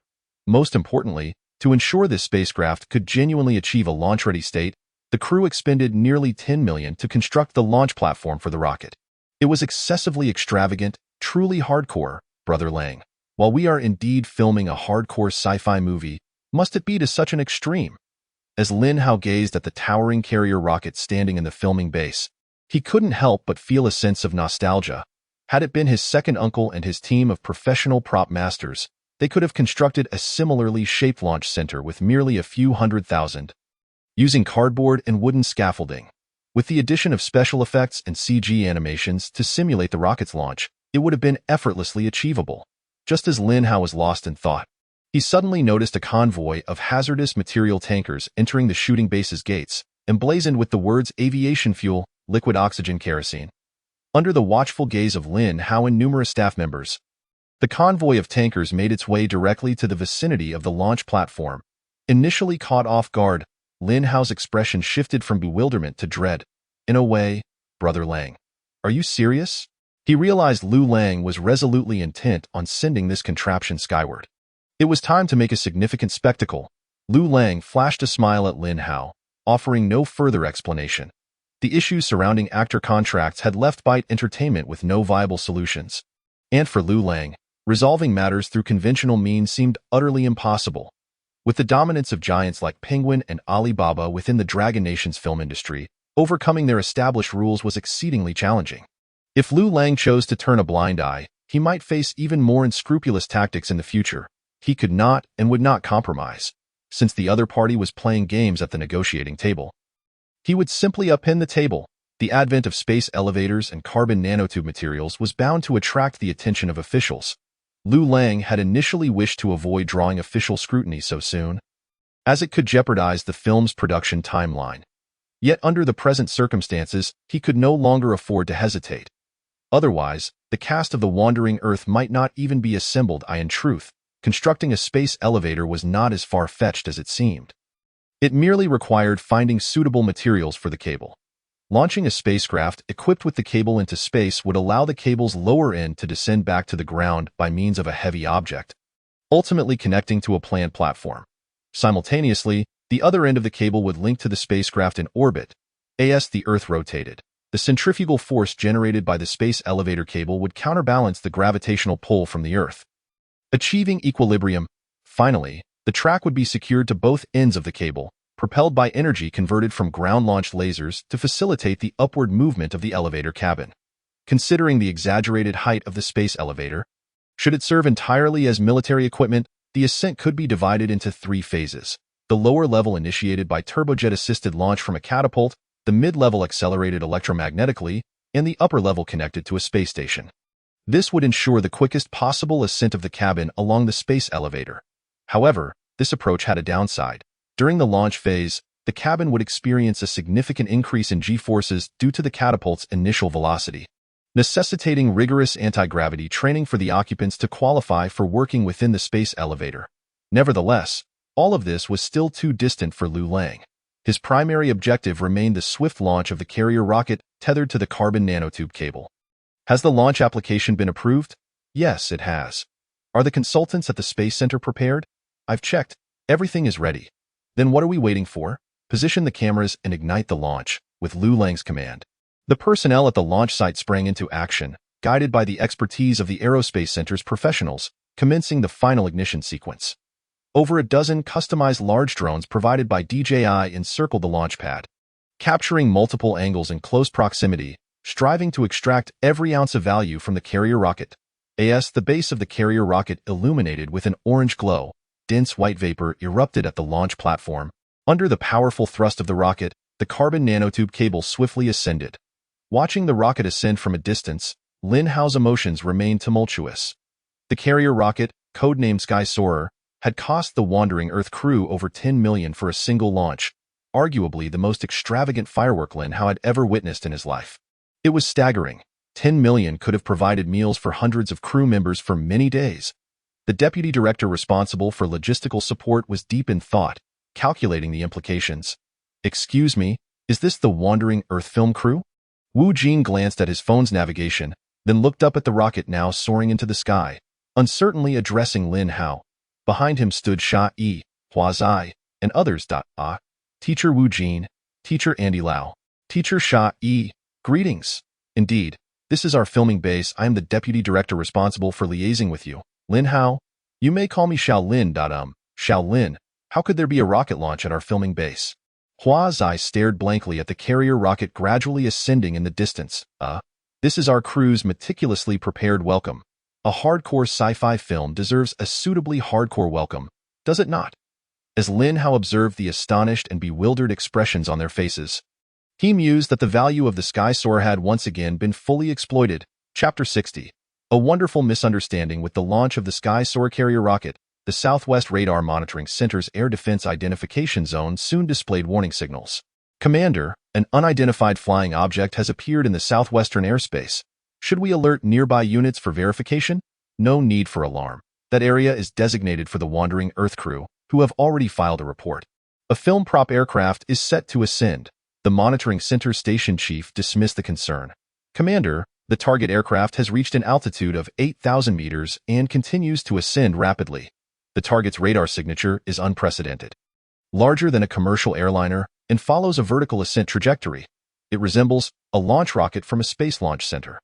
The station chief brushed aside his subordinate's speculation, as the only entity in that area was a film crew. And he had never heard of any film crew bold enough to utilize a real launch rocket as a film prop. However, judging by the radar signal, the dimensions of this so-called film prop were indeed peculiar. "Contact the Kainan flight base and dispatch an unmanned reconnaissance aircraft for inspection. Nearby units are to enter a state of alert and readiness." After pondering briefly, the Monitoring Center Station Chief issued the command.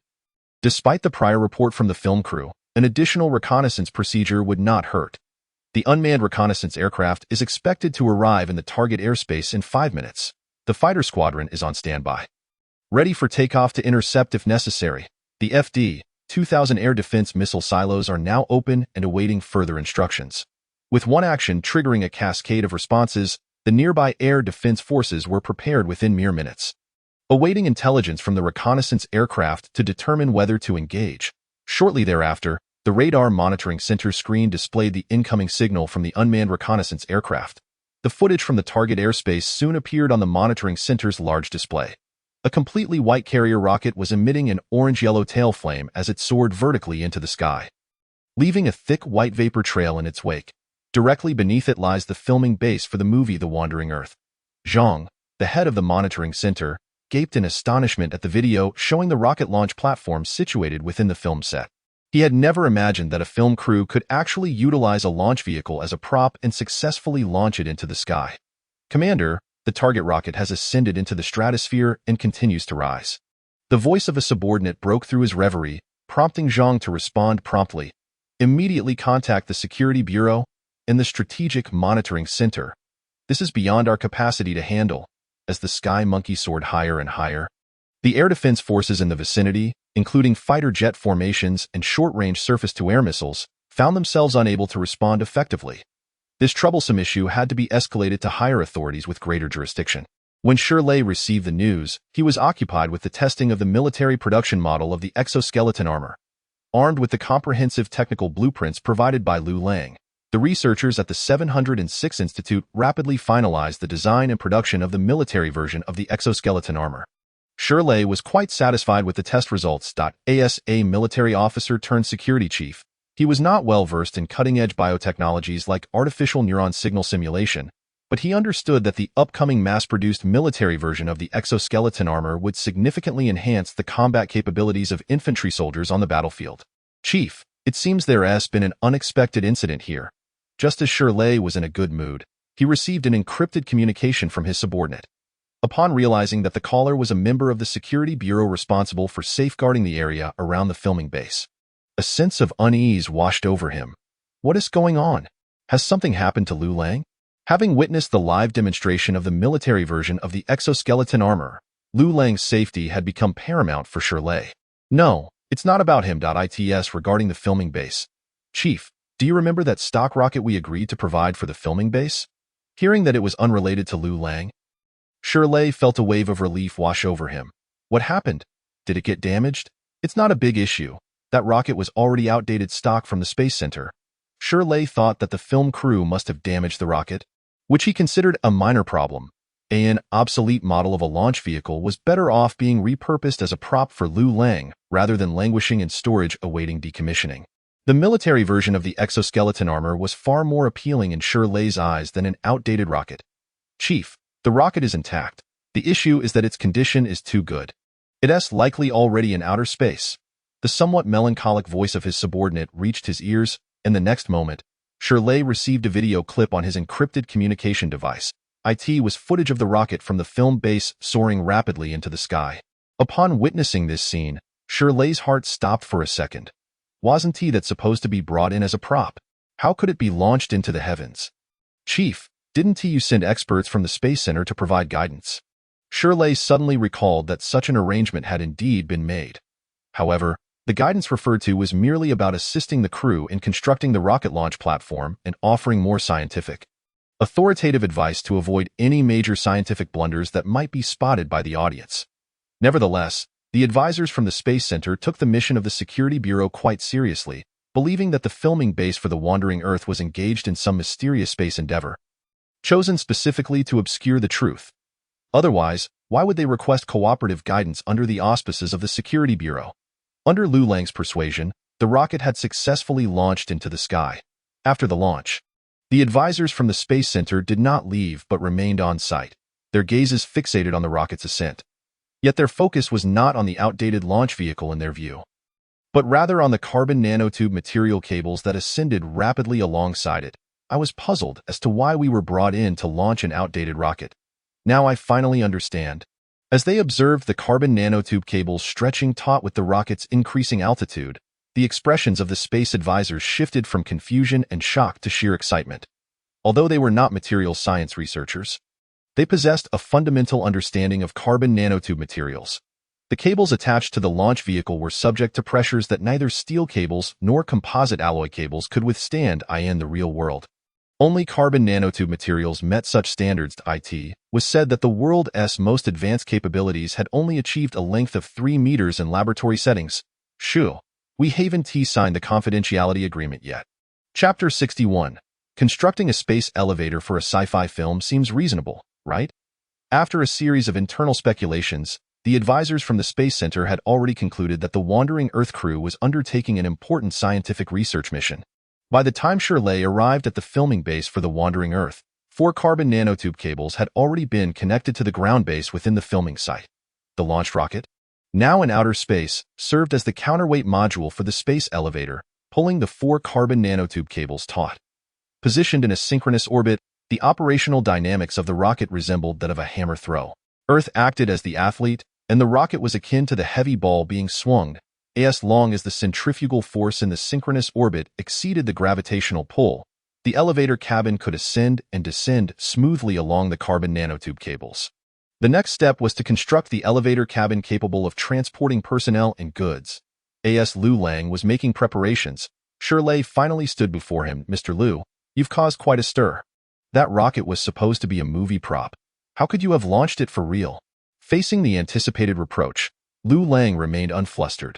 Colonel Schur, have you seen my short film, The Space Elevator Battle? I have. What's your point?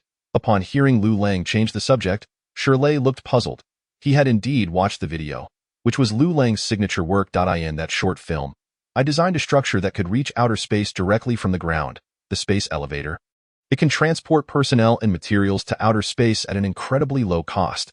As Liu Lang elaborated, Shirley's expression of confusion deepened. He was well aware of the significance of a space elevator. Countless experts and scholars had already discussed it online. However, constructing a space elevator posed immense challenges, primarily due to material constraints. Given humanity's current technological level, resolving this issue in the near term seemed impossible. Mr. Liu, we are currently discussing the rocket you launched into outer space. Indeed, it is a crucial component of my space elevator project. Liu Lang pointed towards the ground base of the space elevator not far away. Following Liu Lang's gesture, Shirley finally noticed the 4 unassuming carbon nanotube cables. They were tightly connected to the ground base, stretching straight up towards the sky. These are high-strength cables made of carbon nanotube materials, designed to connect the ground base of the space elevator to the upper counterweight module. Currently, above them, is that very rocket. Upon hearing Liu Lang's explanation, Shirley finally grasped the situation. You've actually constructed the space elevator? Shirley stared in astonishment at the 4 carbon nanotube cables, realizing that if Liu Lang was not deceiving him, the demonstrated rigidity and strength of these cables indicated that the most challenging material issue in building a space elevator had been addressed. To be precise, all that remained was the construction of the cabin. Wait, let me catch my breath. Shirley's heart raced inexplicably as he looked up at Liu Lang, increasingly feeling that the latter was an enigma. Although not an expert in material science, Shirley, as a supervisor in the security sector, had encountered numerous national cutting-edge scientific projects. Carbon nanotube materials, which possessed a density merely 1/6 that of steel, tensile strength over 100 times greater than steel, and numerous other astonishing properties, were currently only produced in small quantities in laboratory settings. The fact that Liu Lang had managed to create cables stretching from the ground to outer space implied that he had mastered the technology for large-scale production of carbon nanotube materials. Is it those prop factories? You had this planned all along? Shirley realized why Liu Lang had initially requested such a massive quantity of industrial raw materials. Indeed, but why are you constructing this space elevator? To make a movie, of course. I'm a sci-fi director. The Wandering Earth is a hardcore sci-fi film, and it's perfectly reasonable for me to create some practical architectural props. Isn't it? Liu Lang earnestly spread his hands before Shirley. This sci-fi film is indeed quite hardcore. Shirley swallowed hard, realizing this wasn't the first time he had heard Liu Lang assert his identity as a director. Despite being a recent graduate from film school, Liu Lang's achievements in drone technology, exoskeleton armor technology, and now this semi-finished space elevator had left Shirley, who considered himself worldly wise, utterly astounded. Apologies, I must step out to consult with higher-ups. Carbon nanotubes, as a widely utilized material, possess industrial-scale production technology of profound strategic significance for the nation. If Liu Lang's assertions hold true, then the technology he has mastered far exceeds the decision-making authority that Shirley can independently manage. Watching Shirley's hurried departure, Liu Lang couldn't help but exhale deeply. The following morning, instead of Shirley, the deputy director Lin Hao approached with a furrowed brow. Brother Lang, could it be that our production team has encountered some trouble? Liu Lang was momentarily perplexed by Lin Hao's words. Seems there are military personnel patrolling around our base. They aren't in uniform, but their gait immediately gave them away, and their clothing appears bulging, likely concealing firearms. This morning, 2 maritime police vessels, each displacing 7,000 to 8,000 tons, docked at the port for what they claimed was temporary resupply. They must think I'm a fool. Let's not even mention how long this port has been abandoned. Where would maritime police vessels be equipped with rapid-fire close-in weapon systems and vertical missile launchers? The filming base sprawls over more than 40 square kilometers. The actors and crew residing within are temporarily oblivious to the unusual circumstances surrounding them. However, as the deputy director and logistical overseer of the Wandering Earth production team, Lin Hao has keenly perceived the changes around the filming base. Don't worry, if luck is on our side. A substantial group of professional extras might join us in a few days. Those 2 maritime police vessels could very well be borrowed for filming. Liu Lang's primary concern remained the issue of the stalled actor contracts.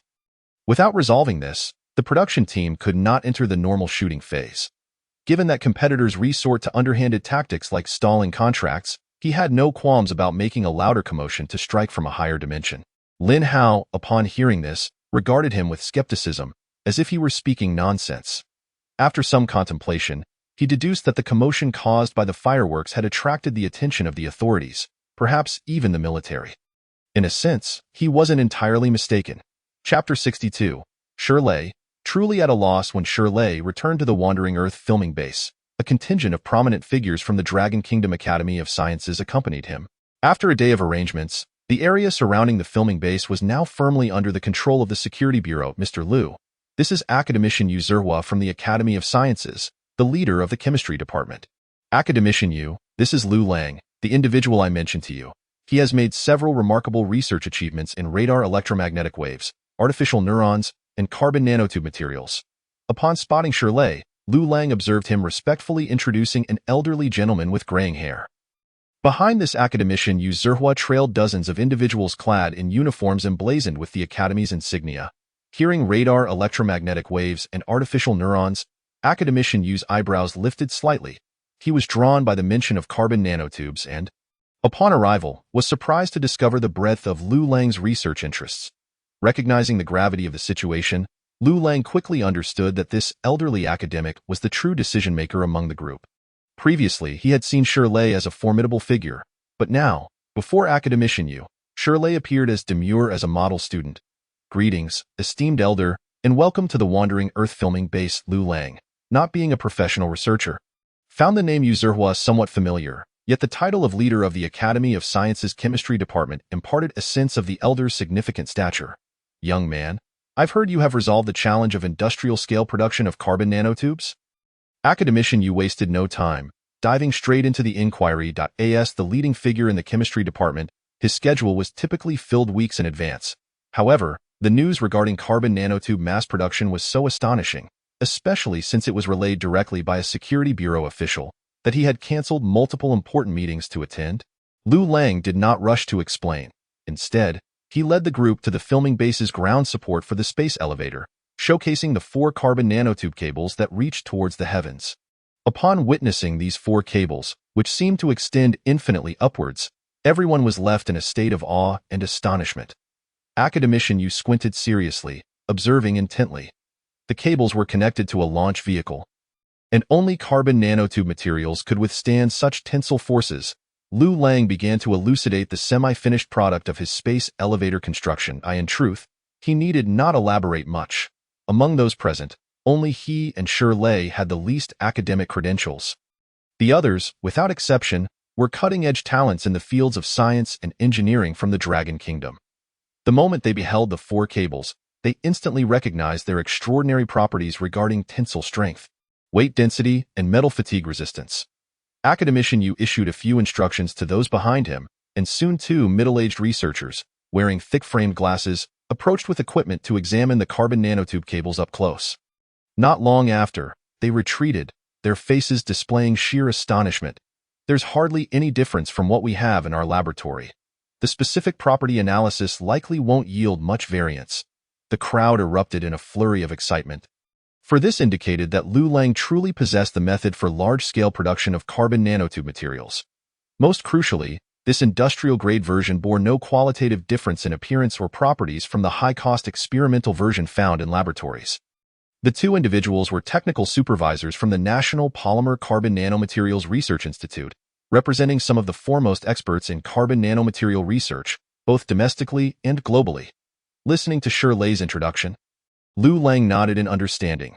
However, when he turned his gaze toward the 2 technical supervisors, he found them looking at him as if he were a monster. Hundreds of the nation's leading scholars in polymer materials had expended countless research funds and nearly a decade of time merely to achieve a length of 70 centimeters for carbon nanotube materials under laboratory conditions. Yet now, a young man, younger than their own juniors, had astonishingly expanded it to a jaw-dropping length, and they had just witnessed the physical evidence. The impact on these professionals in the field of carbon nanotube materials was unimaginable. Young man, you must have utilized chemical vapor deposition, right? It is indeed the most promising method for large-scale carbon nanotube production. Did you use substrate methods, loading methods, or floating catalyst methods? I guess it's the loading method, isn't it? How did you resolve the issue of sustained catalytic cracking reactions? Without addressing this, large-scale production is impossible. I lean towards the floating catalyst method. Once the porous membrane issue is resolved, the other challenges become manageable. The two technical supervisors from the Carbon Nanomaterials Research Institute began to debate before Liu Lang. Liu Lang opened his mouth, glancing at Shirley, who wore an equally helpless expression. Clearly, this was not the first time he had witnessed these senior researchers engage in debates over differing research directions and methodologies. At times, he genuinely wondered if a significant portion of high-end researchers had exchanged their emotional intelligence for their intellectual prowess. All right, Comrade Liu is here. He will introduce the specific methods to us. Ultimately, it was academician Yu who intervened, silencing the two technical supervisors with a single remark to Mr. Liu, "You must perform well. If your carbon nanotube technology can convince academician Yu today, not only will you secure a film base, but even a dozen prop factories could be established in your name. There's a high probability you could even have a warship named after you." Hearing Shirley's quiet reminder, Liu Lang's eyes lit up. This was precisely the promise he had been waiting for. Naming a warship was a bit ostentatious, but would you be able to support my film endeavors? My requests are modest. Liu Lang's response nearly left Shirley choking. He couldn't fathom that given Liu Lang's current display of talent and achievements in research, should he choose to pursue a scientific path, attaining lifelong academician status within 3 to 5 years would likely be a foregone conclusion. The social standing and respect accorded to a lifelong academician of the Dragon Kingdom Academy of Sciences and a rising star director in the entertainment industry were simply not comparable. Yet despite this, Liu Lang remained true to his original aspiration, wholeheartedly focused on his cinematic career point. One could only say that Liu Lang was profoundly passionate about filmmaking. All right, whatever you say. Chapter 63. Young man. Interested in learning chemistry with me? With Shirley's assurance, Liu Lang finally felt at ease. He chose not to elaborate extensively on the methods for carbon nanotube mass production to the gathered audience, including academician Yu Zihua. Instead, he guided them to the prop factory within the filming base. After all, seeing is believing, and nothing could compare to the shock of witnessing it firsthand. As the group followed Liu Lang and pushed open the door to one of the prop factories, the sight inside once again left them in disbelief. Carbon nanotube cables, some several meters or even over 10 meters long, were carelessly discarded on the floor as if they were mere scraps. This high-cost material, currently existing only in state-of-the-art polymer material laboratories, was treated with the same nonchalance as 2 per meter PVC pipes by the workers on site. Boss, you're here. Apologies for the disorder on the floor. I shall instruct the staff to tidy up. Upon noticing the arrival of Liu Lang and his companions, Lin Hao's uncle suddenly became aware of the untidiness in the factory and felt a twinge of embarrassment. He promptly called out, and over a dozen workers immediately bent down to collect the scattered carbon nanotubes from the ground, discarding them into a trash bin located in a corner of the factory. Witnessing such a crude treatment of the carbon nanotube materials, the breaths of the two technical supervisors from the Polymer Materials Research Institute quickened in disbelief. Do you even know what these are? How can you treat them as trash? The workers exchanged glances, and Lin Hao's uncle looked at Liu Lang with confusion. Despite the somewhat distinguished appearance of the academy personnel, Lin Hao's uncle paid them no heed. Liu Lang was his superior. He instructed the workers to start the machines and produce another batch of carbon tubes. Following his command, Lin Hao's uncle wasted no time and led the workers to activate the production equipment within the factory. There's no need for excessive excitement. The workers in the factory are unfamiliar with carbon nanotubes and their value. In truth, once carbon nanotubes can be mass-produced industrially, they lose their rarity, Liu Lang remarked while introducing the rumbling production line behind him. I employ the floating catalyst chemical vapor deposition method for preparation. Using ferrocene as the catalyst precursor and thiophene as the growth promoter, high-temperature conditions catalyze the cracking process, resulting in the mass production of single-walled carbon nanotubes. Then, a unidirectional porous filter membrane is set up in the reaction collection device, allowing for higher purity, high-quality single-walled carbon nanotubes to be obtained through the radiochemical reactions during the nanotube generation process. Liu Lang succinctly summarized the method for the industrial mass production of carbon nanotubes employed in the prop factory, detailing the various production processes, catalyst ratio adjustments, and the timing of critical chemical reactions would likely consume an entire day. Listening to Liu Lang's account, the production line within the factory began to yield carbon nanotubes, visibly forming in the chemical product troughs. The two technical supervisors from the Polymer Materials Research Institute gazed in disbelief at the carbon nanotubes being produced at such a visible pace. Compared to the meticulously controlled production environment of a laboratory, With professional operators and carefully selected high-quality raw materials, the conditions in this prop factory were quite rudimentary. The operators were even oblivious to what carbon nanotubes were. Yet, despite this, the product troughs along the production line began to generate carbon nanotube materials before their very eyes. How was this accomplished? It was not complicated. Once the process flow was established, appropriate equipment was calibrated, and workers were trained to follow the predetermined production sequence. How did you manage to determine all the related processes, catalyst selections, and operational procedures on your own? The two technical supervisors asked Liu Lang. Their voices strained. The Polymer Materials Research Institute had gathered the strongest research forces in the domestic field, led by two quasi-academician-level figures, supported by a team of over 100 elite researchers. With ample research funding and interns in the laboratory holding doctoral degrees, they had expended countless research resources, yet they had not achieved results surpassing those of a wild researcher. Moreover, this wild researcher had independently completed the research on the industrial production methods of carbon nanotube materials, which left the two professionals from the Polymer Materials Research Institute feeling somewhat disheartened. They began to ponder the possibility that some individuals might genuinely be favored by deities. Otherwise, it would be incomprehensible to explain Liu Lang's research achievements through science. The data indicated that this young man named Liu Lang was merely 21 years old. Was there truly no sense of fairness in this world? Well, luck plays a significant role in materials science. Sometimes, a flash of inspiration leads one to discover the key catalyst or reaction formula.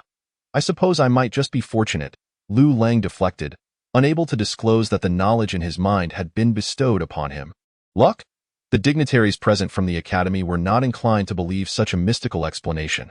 They preferred to attribute Liu Lang's success to his exceptional talent. Achieving such significant research results at the age of 21 was not only rare in the country but also unparalleled on a global scale. The mere research achievement regarding the industrial production methods of carbon nanotube materials could easily qualify him for the Nobel Prize in Chemistry. Although most attendees were not experts in polymer materials chemistry, they understood the substantial value of the research results Liu Lang had demonstrated. Young man, would you be interested in studying organic chemistry with me? At this moment, the venerable academician Yu Zhihua, who had been silently observing, could no longer contain himself. Upon hearing this, the crowd was momentarily taken aback. As a leading figure in the Academy's chemistry division, academician Yu Zhihua's research focus lay in organic chemistry. Throughout his many years, he had never taken the initiative to accept disciples. In the eyes of these elder academicians, formally accepting a student was not merely about continuing their research direction and achievements. It also involved passing on their research resources and prestige. In a sense, it was akin to selecting one's own progeny, warranting careful consideration. However, after witnessing Liu Lang's impressive research results and astonishing talent, academician Yu Zhihua could no longer suppress his admiration for talent. Among the younger generation surrounding the academy, many were eager to seize the opportunity to be accepted as disciples, ready to kneel in reverence before Yu Zhihua and not give him a chance for reconsideration. After all, he was a figure capable of influencing national policy, a titan of research in Longhua, whose mere ailment could stir the central government. Beside him, Shirley felt a surge of excitement, sensing he was about to witness history. Yet, upon glancing back at Liu Lang's composed expression, Shirley's heart sank. Oh no, this kid isn't still preoccupied with that ridiculous movie of his, is he? Chapter 64. I have a few small requests. Well, my main focus is filmmaking, and I haven't had time to engage in other pursuits lately. As Liu Lang's words left his mouth, the attendees from the academy were left in stunned silence. The impact of that brief statement was as shocking as witnessing the successful industrial mass production of carbon nanotube materials firsthand. Should he have accepted academician Yu Zhihua as his mentor, the academician's prestige and network would have afforded Liu Lang the opportunity to avoid at least 2 decades of detours in his research career.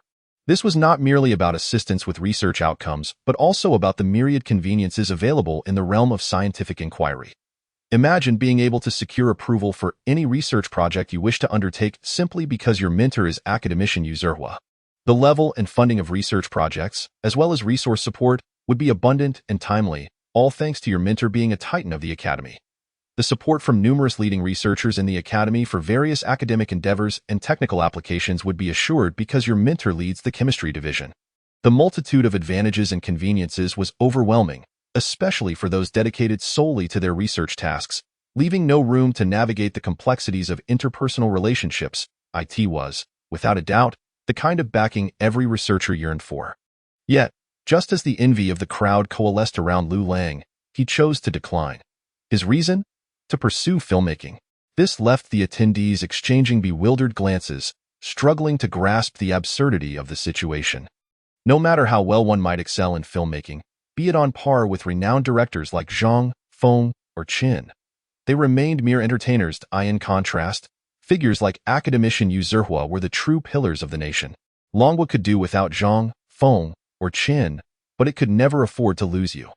The younger generation today has a plethora of thoughts and choices compared to the past. I can understand that. Academician Yu Zihua remarked, unfazed by Liu Lang's polite refusal, responding with an open-hearted smile. Given Liu Lang's ability to devise the industrial mass production method for carbon nanotubes, his research talent and capability were indisputable. Rather than insisting that he work within the constraints of the academy system, it might be wiser to allow him the freedom to explore, as this could lead to greater contributions to Longwa's scientific endeavors in the future. Throughout his life, academician Yu Zihua had witnessed scientific prodigies whose brilliance was stifled by environmental limitations and institutional constraints, ultimately fading into obscurity. Thus, while somewhat regretful, he did not push Liu Lang. After the academy personnel completed their inspection of the site, aside from the two technical supervisors from the Polymer Materials Research Institute who insisted on staying, the others departed the filming base under the escort of security personnel. Their visit, prompted by Shirley's invitation, aimed to validate the authenticity of Liu Lang's claim regarding the industrial mass production of carbon nanotubes. The significance of this technology was profoundly shocking, and the internal security personnel's understanding of scientific matters was insufficient for them to effectively assess Liu Lang's assertions. Liu Lang, I truly don't know what to say. You have missed such a splendid opportunity. After bidding farewell to academician Yu Zihua and his entourage, Shirley returned to the filming base, feeling a mix of disappointment and frustration towards Liu Lang. As the head of security, Shirley was acutely aware of the immense significance that a research giant like academician Yu Zihua held for the nation. If Liu Lang were to inherit the mantle of his predecessor and evolve into a pivotal figure within the Academy of Sciences, buoyed by the prestige of the elder disciple, he would undoubtedly bless 3 generations, ultimately becoming a member of the elite echelon capable of influencing national strategic decisions. In stark contrast, what prospects could a film director possibly possess? Even the most esteemed directors domestically, such as Director Zhang, Director Feng, or Director Chen, would find themselves at the mercy of Shirley, the head of the security bureau, who could effortlessly manipulate them at will.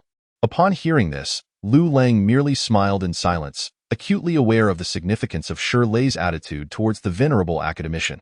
However, the scientific knowledge he currently possessed had all been imparted through the cinematic black technology system's divine enlightenment. If he were to genuinely accept the elder academician's proposition, it was likely he would be compelled to pursue a career in scientific research. Although he had achieved some results in areas like carbon nanotubes and radar electromagnetic waves through the knowledge bestowed upon him, venturing into independent technological development without the support of the cinematic black technology would inevitably be fraught with uncertainties. The Polymer Materials Research Institute housed the nation's most esteemed researchers and abundant funding. However, their years of research paled in comparison to the value of space elevator technology. Liu Lang certainly could not forsake the boundless potential of his film career for the sake of immediate gains. As I have stated, my primary vocation is filmmaking, he remarked. Upon hearing Liu Lang's words, Shirley opened his mouth, only to shake his head in resignation. He had long ceased attempting to fathom the thought processes of these scientific prodigies. Fortunately, Liu Lang's quirk revolved solely around filmmaking, an idiosyncrasy that although Shirley could not comprehend, he could at least tolerate. Rest assured, I will fulfill my promise to you. However, due to the peculiarities surrounding the industrialization of carbon nanotube mass production technology, there are matters I must forewarn you about. After some contemplation, Shirley began discussions with Liu Lang. The implications of this technology were profound. It could not be publicly disclosed until domestic applications surpassed international standards, creating a technological gap. Only then would you, as the innovator of this technology, be able to unveil it to society. This is, in fact, a protective measure for you. You must understand the frenzy that the capability for industrial-scale production of carbon nanotube materials would incite among foreign entities. Shirley cautioned Liu Lang with utmost seriousness, To which Liu Lang nodded in understanding. Given the exceptional properties of carbon nanotube materials, their initial application would undoubtedly be within military equipment. The ability to replace a significant portion of military-grade steel and composite metals would yield substantial enhancements in performance, thereby greatly augmenting the comprehensive combat capabilities of military apparatus and profoundly impacting national defense. Should the news of Liu Lang being the relevant technology's inventor leak, it would inevitably invite peril. Our security bureau will bolster your protection, and for your safety, it is likely that you will not be able to leave the country in the future. The entire filming base will also be subject to control, with personnel and equipment entering and exiting the crew being closely monitored. Liu Lang was not taken aback by these stipulations. Now that I have outlined the restrictions, you may present your requests. As long as I am able, I will accommodate them. The industrialization of carbon nanotube mass production technology submitted by Liu Lang possessed immense strategic value. Consequently, Shirley was granted elevated authority to meet Liu Lang's demands. Haven't you been engrossed in filming that movie? Is the investment sufficient? I can assist you in securing whatever amount you require, and no need for investment. I have just a few modest requests. Liu Lang rubbed his hands together in excitement, as this was precisely the moment he had been awaiting. However, upon hearing Liu Lang's mention of modest requests, Shirley felt an inexplicable sense of unease, his eyelids twitching. Chapter 65. Unprecedented official support. There are several war scenes in the film, and we urgently need professional actors adept in combat. Could we possibly procure a contingent from the military? Ideally, we would also like to have some officers on hand for specialized guidance. Shirley sighed internally at Liu Lang's words, knowing it would not be so simple. How many do you require? Isn't requesting an entire division a bit excessive? Surely, 1,000 or 800 personnel would suffice. I am not greedy. Upon hearing an entire division, Shirley nearly refused outright, as that would entail tens of thousands of troops. However, Liu Lang was adept at negotiation, and a request for 1,000 or 800 personnel was indeed somewhat more palatable than a division of over 10,000. All right, but I require main battle troops, not ordinary military police. By the way, can you manage their meals? The numbers are rather overwhelming. Shirley inwardly lamented. You are aware the numbers are excessive? Why not request fewer? By the way, our deputy director mentioned those 2 Coast Guard ships docked at the port look rather impressive. Could we borrow them for filming? Liu Lang's request made Shirley immediately understand his intent, and rather than engage in negotiations, he acquiesced. Wait, Shi Dajiao, you've misunderstood. I meant those 2 Coast Guard ships might be a bit too slender. Could we possibly borrow a carrier group for filming? 2 aircraft carriers would be ideal. If that is not feasible, then one would suffice. One would suffice. Look at that. Are these the words of a sane person?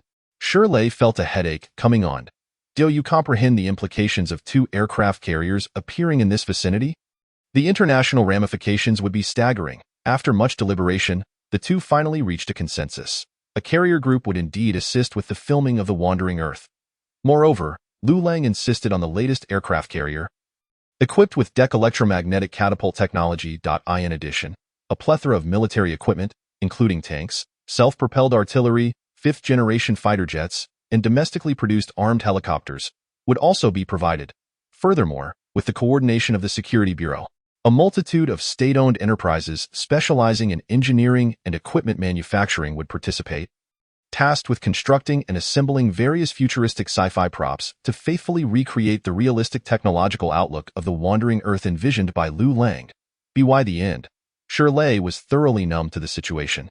He finally grasped the absurdity of Liu Lang's modest requests. Main battle troops equipped with primary combat gear participating in a film shoot. Tanks, fighter jets, artillery, warships, aircraft carriers, and submarines.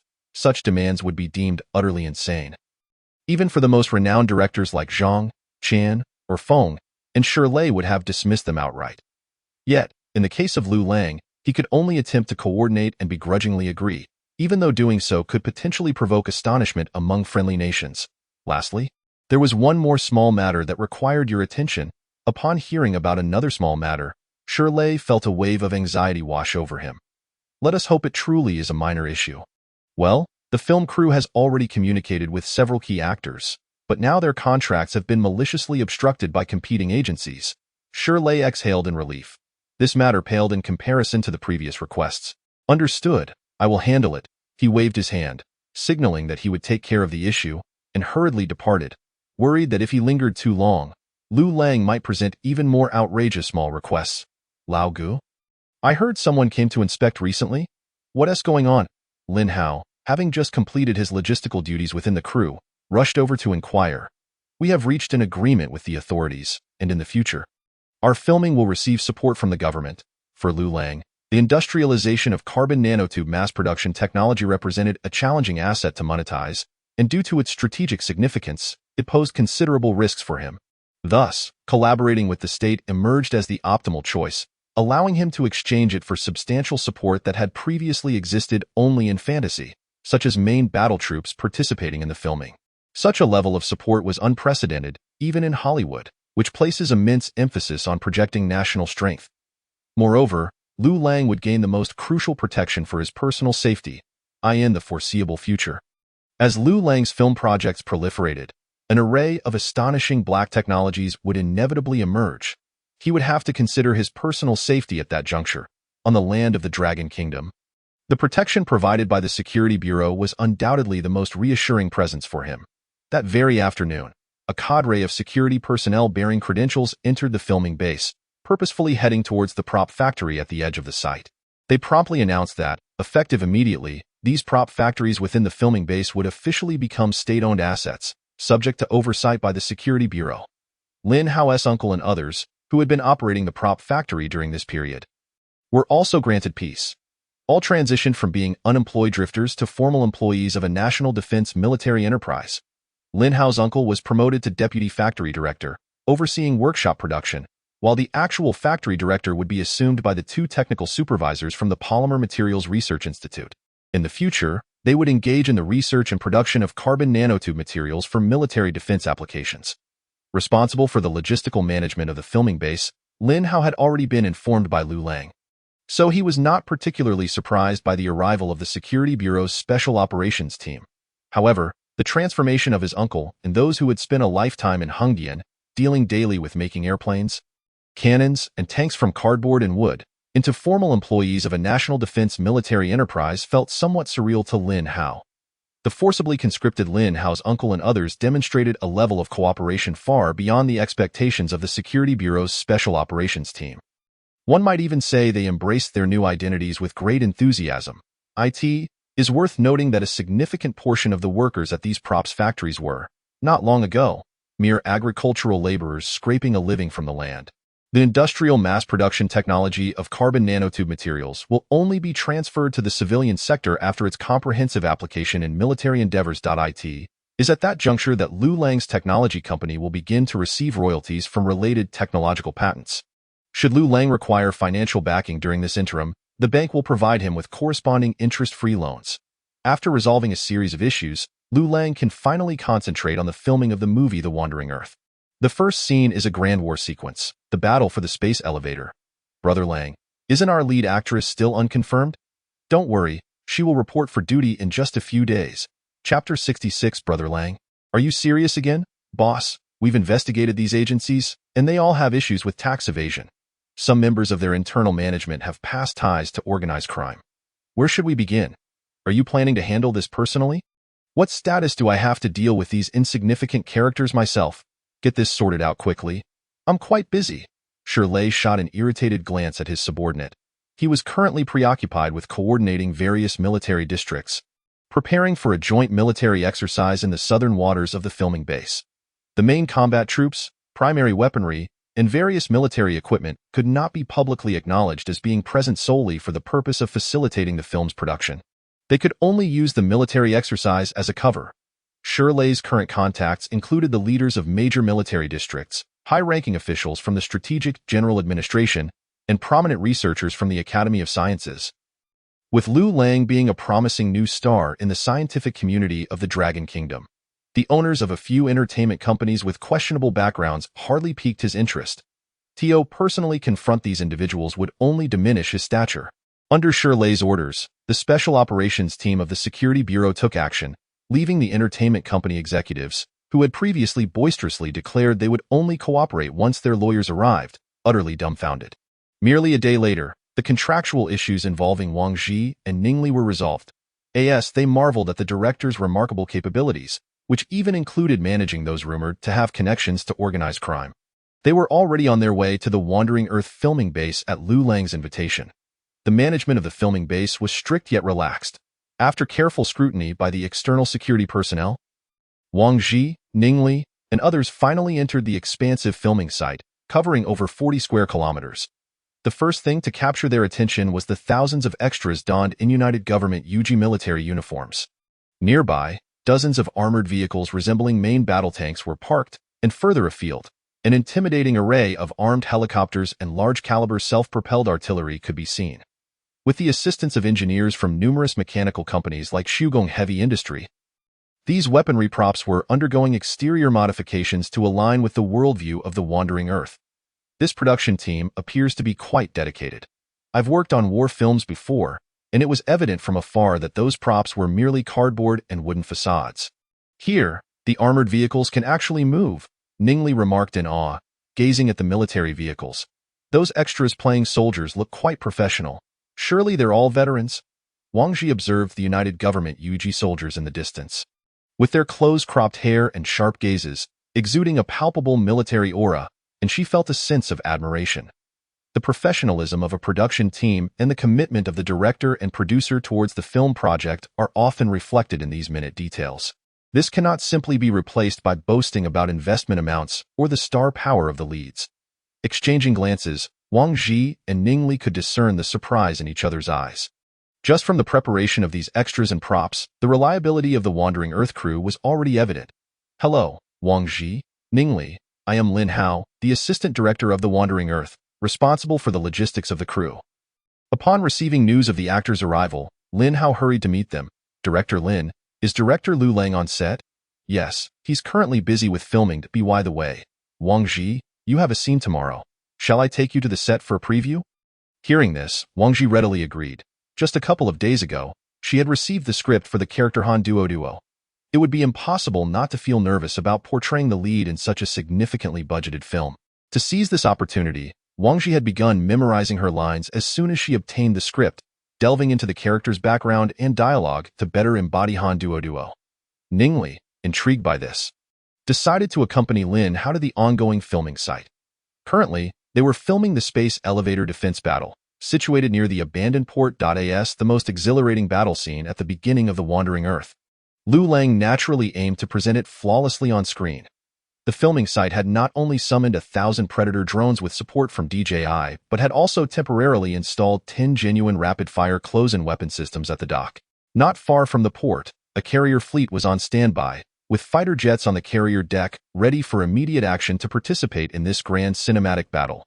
As for the other armored vehicles and the 10,000-ton frigate near the harbor, they could only be considered supporting roles. Hello, Teacher Wu Jin, Teacher Andy Lau. Upon arriving at the set, Wang Ji and Ning Li spotted the two most prominent actors in the Wandering Earth crew and greeted them excitedly. Wu Jin had a scene scheduled for the next day, involving close-quarters combat inside the space elevator, which was why he had come early to observe. Although Andy Lau's scenes were later, he had also arrived early out of curiosity regarding the filming of a science fiction war scene. After exchanging pleasantries, Wang Ji and Ning Li could sense that Wu Jin and the others were somewhat distracted, their attention clearly captivated by the filming site. Where's the green screen? Why isn't there a green screen set up for such a large-scale war scene? Wu Jin, who had also participated in large-scale war scenes before, was perplexed. The absence of a green screen indicated that the CGI effects for this scene would be minimal. But how could a science fiction war scene possibly forego CGI? Were they actually going for realism? As Wu Jin and the others pondered this, a deafening buzzing sound suddenly erupted. Thousands of Predator drones began to ascend, and the impressive spectacle startled those within a mere 200 to 300 meters of the drone launch site. These drones stood at a height of 1.9 meters, with a wingspan of 8.3 meters and a length of 8 meters. As the drone swarm took flight, heading towards the dock, the cannons mounted on the Predator drones began to unleash fire. This must be specially designed blank rounds for visual effects. Everyone stay calm, Lin Hao explained beside them. However, a moment later, a thunderous roar filled the air as more than 10 carrier-based fifth-generation fighter jets whizzed overhead. Before anyone could react, air-to-air missiles launched from the jet's underside, and in an instant, over 10 Predator drones exploded into massive fireballs, plummeting into the sea below. Faced with the astonished gazes of Andy Lau, Wu Jin, and others, Lin Hao was equally bewildered. What the hell, Brother Lang, are you serious again? Chapter 67. The director is a madman for practical effects. Liu Lang's ability to bring in actual military personnel and weaponry for filming left Lin Hao in awe. However, he never expected that the fighter jets would truly engage in live fire. The missiles were genuinely launched right before their eyes, striking their targets. As the assistant director responsible for logistics in the Wandering Earth. Lin Hao's first reaction to this scene was to consider the monetary value of the destroyed Predator drones and the missiles fired by the fighter jets.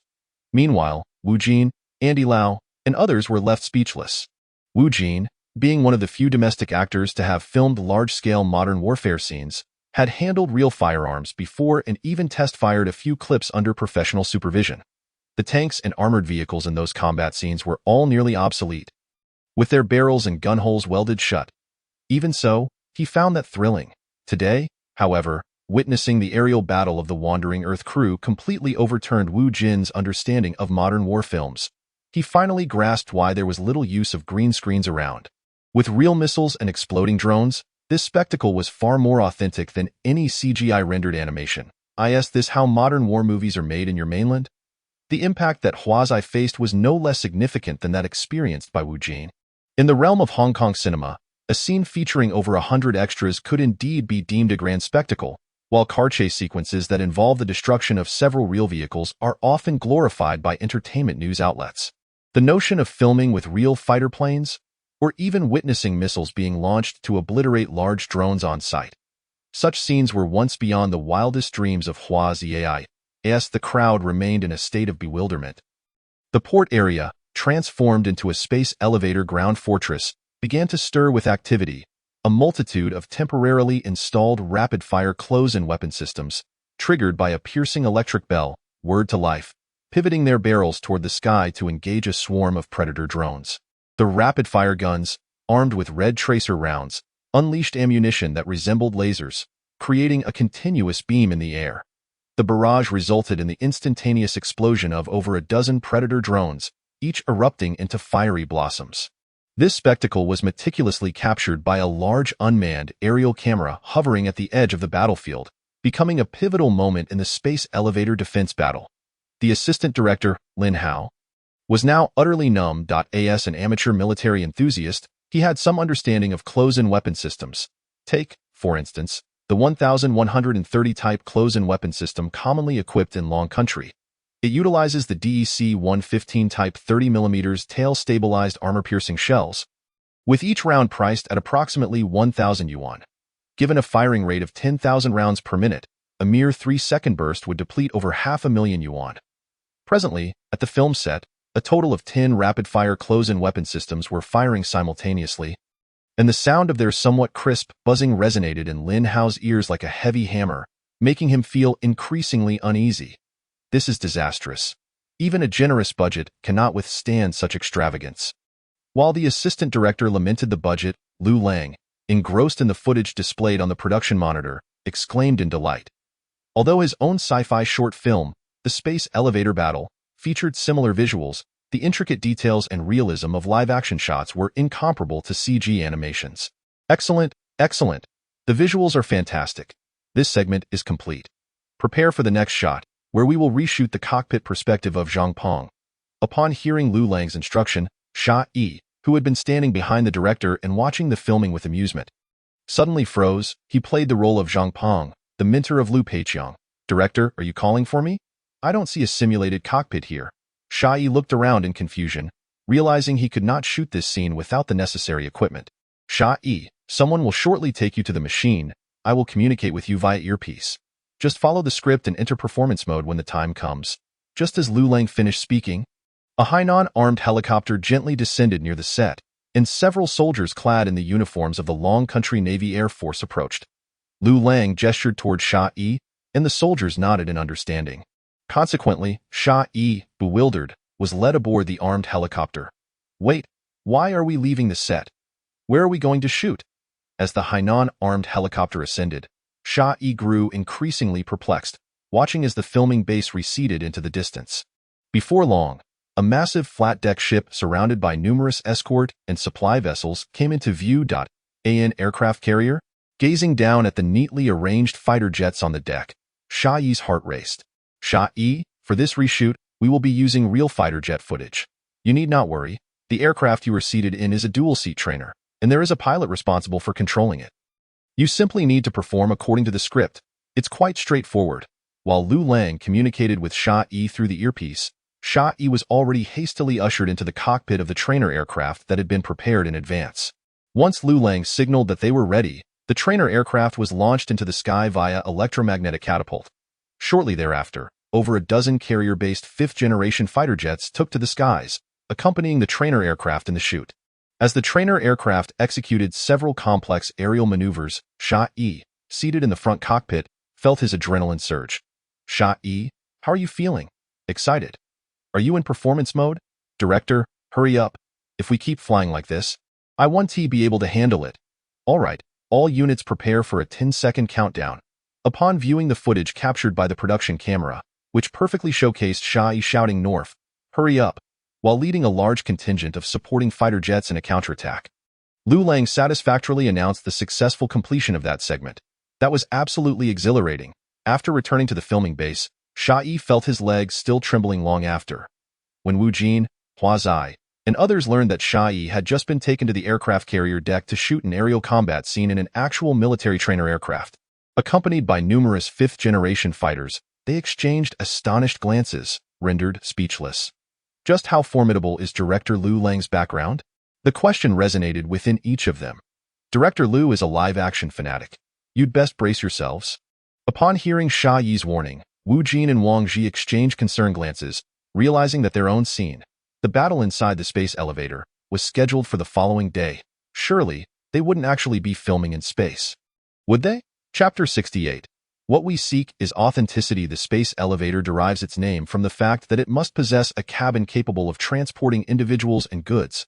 The primary challenge in constructing a space elevator lies in creating the cable made from carbon nanotubes, which, once successfully manufactured and launched into space, prompted Liu Lang to continue working diligently on the design plans for the subsequent elevator cabin.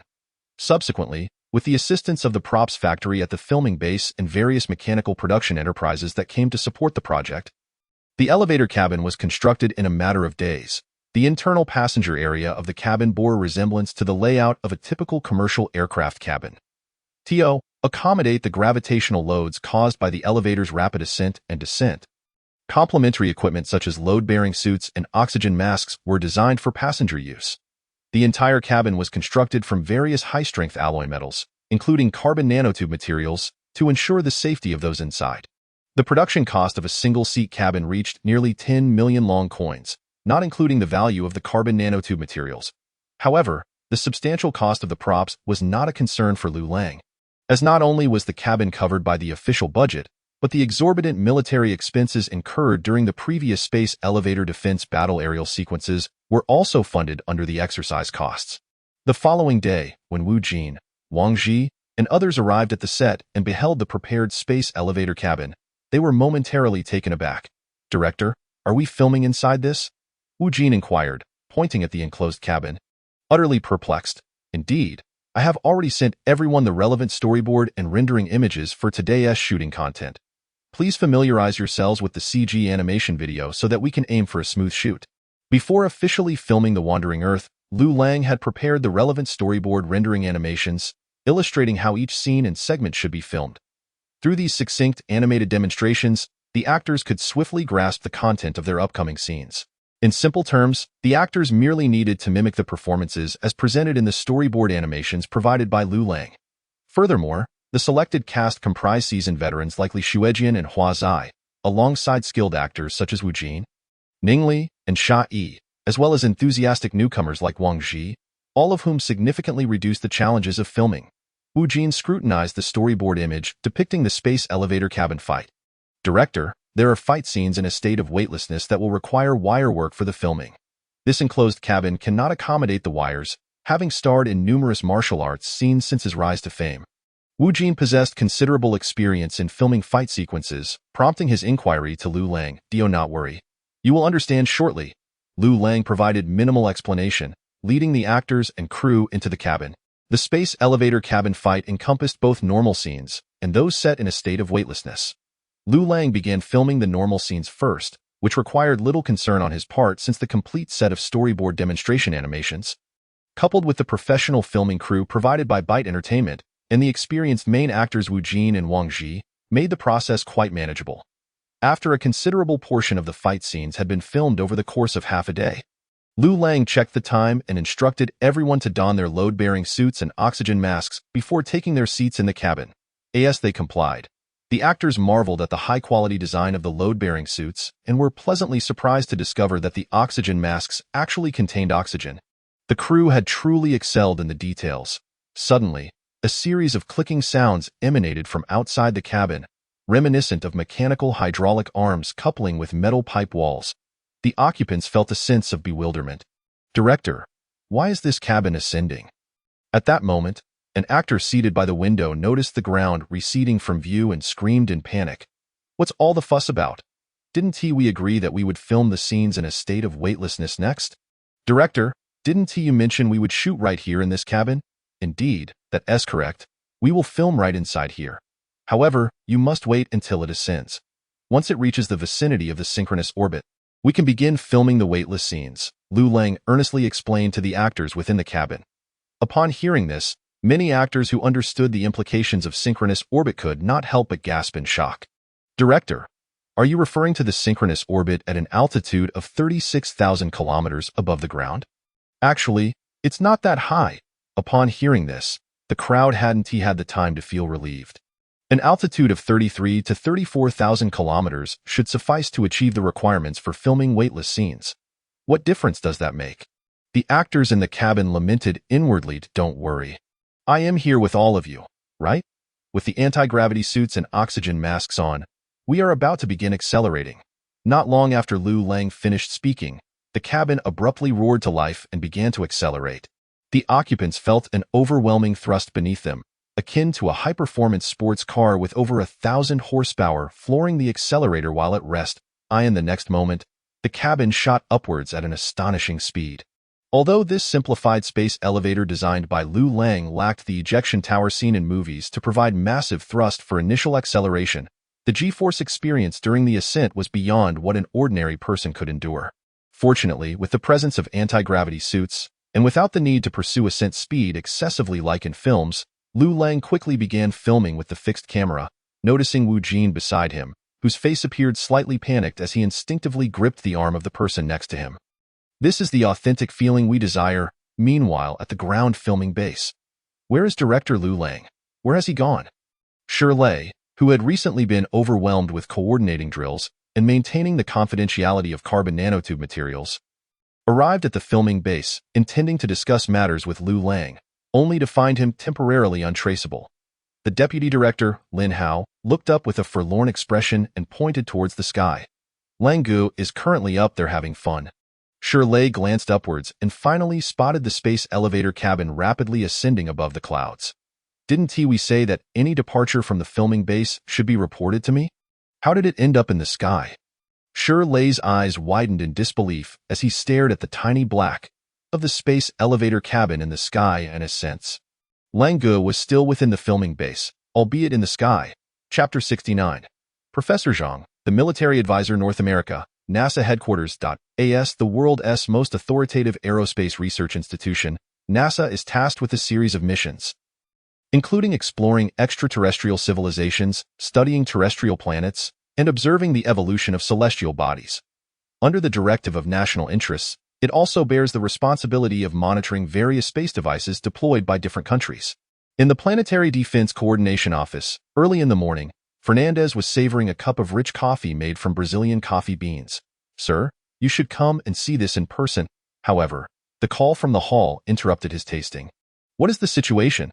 Sir, do you recall the spacecraft designated CN-1024B that I reported to you a couple of days ago? The one within Dragon Country's territory. Wasn't it determined to be an outdated model from over a decade ago? What's the issue?" Fernandez certainly remembered. In fact, given the current global aerospace capabilities, Dragon Country was the only nation capable of surpassing them. Every launch from Dragon Country was duly recorded. However, the recent launch of the CN-1024B spacecraft was quickly assessed as a standard.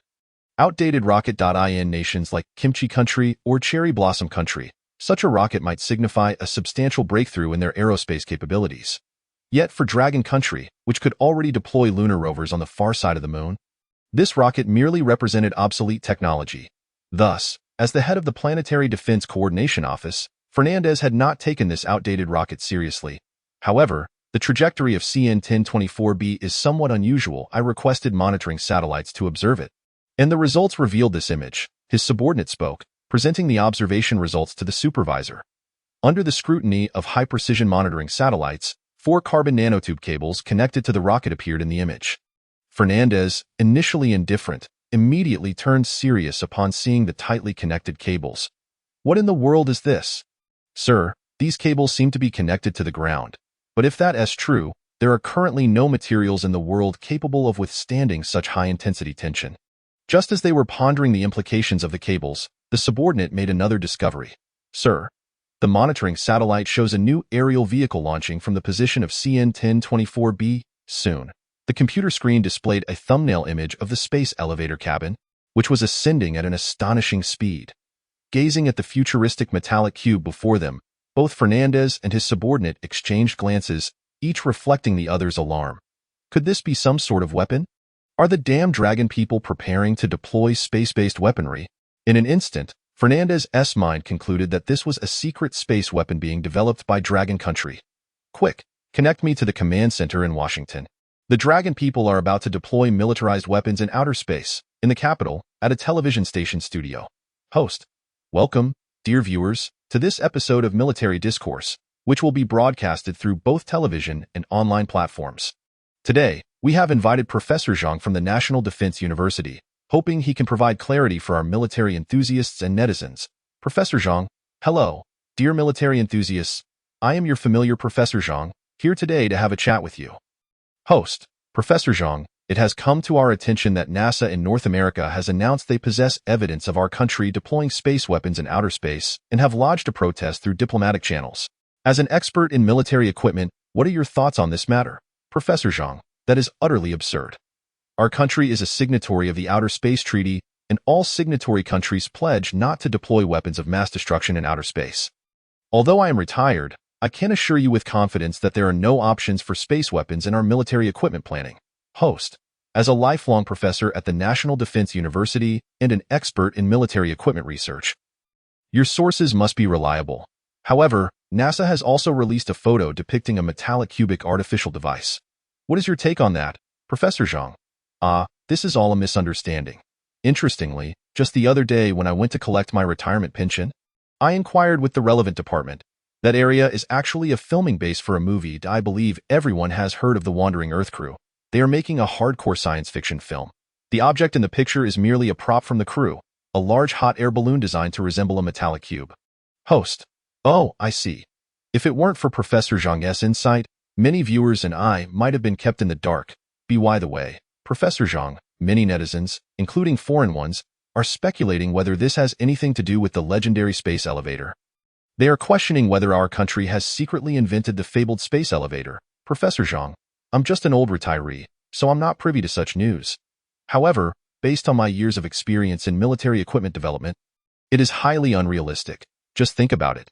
A high-tech device like a space elevator primarily hinges on material issues. Finding a material that can withstand hundreds of times the tensile strength of steel while being significantly lighter is no easy task. Some might argue that we have carbon nanotube materials domestically, but after over a decade of research, we can only produce lengths of just over 70 centimeters in the laboratory, making it utterly unrealistic for constructing a space elevator. I believe that research into specialized alloys abroad might be a suitable direction, potentially leading to a final solution for space elevator materials. I urge the United States to increase support for special alloy technology. If developed, it would benefit all humanity. Host. Thank you, Professor Zhang, for shedding light on this matter. Do you have anything else you would like to share with our viewers? Professor Zhang. Indeed, I have something to say. Everyone should stop focusing on unrealistic concepts like space weapons and space elevators. Have you noticed that a large-scale joint military exercise recently took place in the South? Host. Oh, Professor Zhang, could you elaborate on what noteworthy elements emerged from this exercise? Professor Zhang. There is so much to discuss. First and foremost, our country's first aircraft carrier capable of electromagnetic catapult launches has officially been commissioned. I must tell you, its commissioning holds significant implications. Chapter 70. Shall we blow it up? As the space elevator cabin descended from geostationary orbit to the ground, Shirley, stationed near the base of the space elevator, rushed forward. Upon seeing Liu Lang safe and sound within the cabin, he let out a sigh of relief. Despite being the head of the Security Bureau with significant energy authority, Shirley could only wait helplessly for the cabin to descend, unless he resorted to using a remote ballistic missile for a forced landing. Mr. Liu, do you realize how perilous your actions are? Do you have any idea how much trouble you could cause for your own security? Shirley, now assured of Liu Lang's safety, questioned anxiously. As a talent versed in cutting-edge technologies such as radar electromagnetic waves, artificial neurons, and carbon nanotubes, Liu Lang's safety was of paramount importance to Shirley. Moreover, given Liu Lang's youth, a long and promising research career awaited him, likely yielding even more remarkable scientific achievements.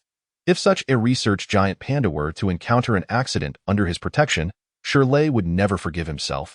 Brother Lei, there's no need to worry. I made it down safely, didn't I? Rest assured, I would never take risks with matters I am uncertain about, Liu Lang replied, attempting to comfort him. Ever since he submitted the technology related to carbon nanotube materials, Liu Lang understood that his personal safety was, to some extent, intertwined with national strategic security. Shirley's urgency to ensure his safety was also rooted in self-preservation. This wasn't merely a matter of attention. The elevator ascending would undoubtedly attract the attention of foreign powers. Once they became aware of his existence and significance, he might face even more perilous security issues. However, we have already arranged for military exercises and professionals to dispel any rumors, which should serve as a smokescreen. At that moment, Shirley began to appreciate Liu Lang's identity as a science fiction film director.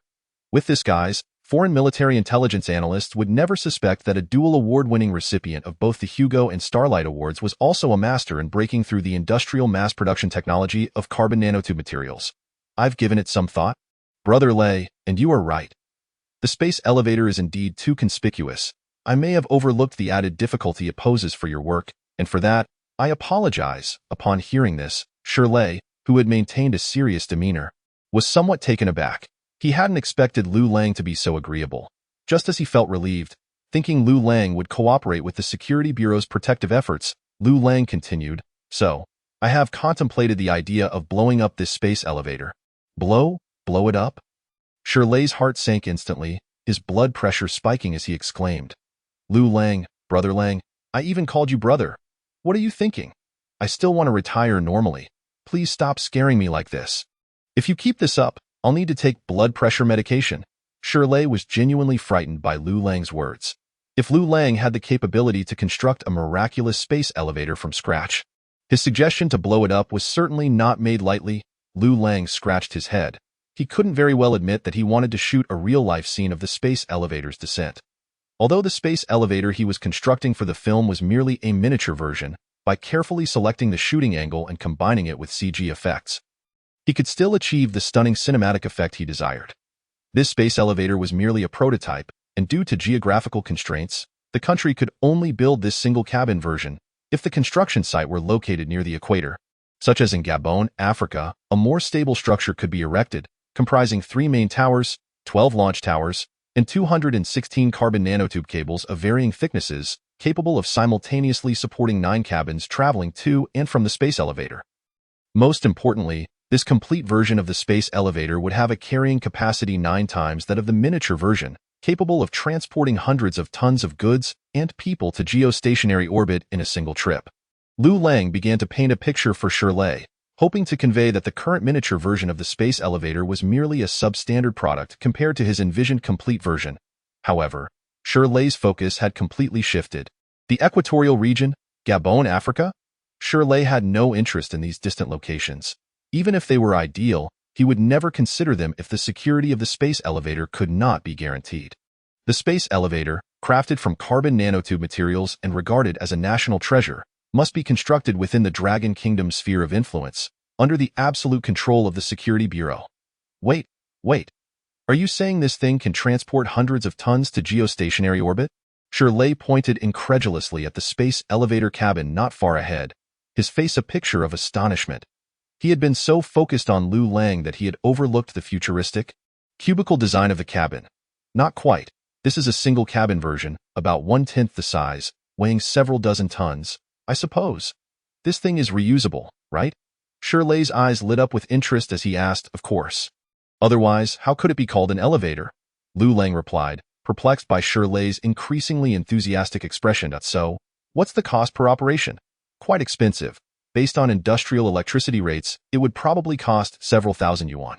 When factoring in the initial rocket acceleration fuel, it would be around 10,000 yuan, Liu Lang estimated. Upon hearing this, Shirley's face broke into a radiant smile. 10,000 yuan to lift dozens of tons of cargo to geostationary orbit? This completely outshines the launch costs of all the world's rockets. Even SpaceX, which claims to minimize orbital transport costs, has an average launch cost reaching several $1,000,000, with the risk of launch and recovery failures.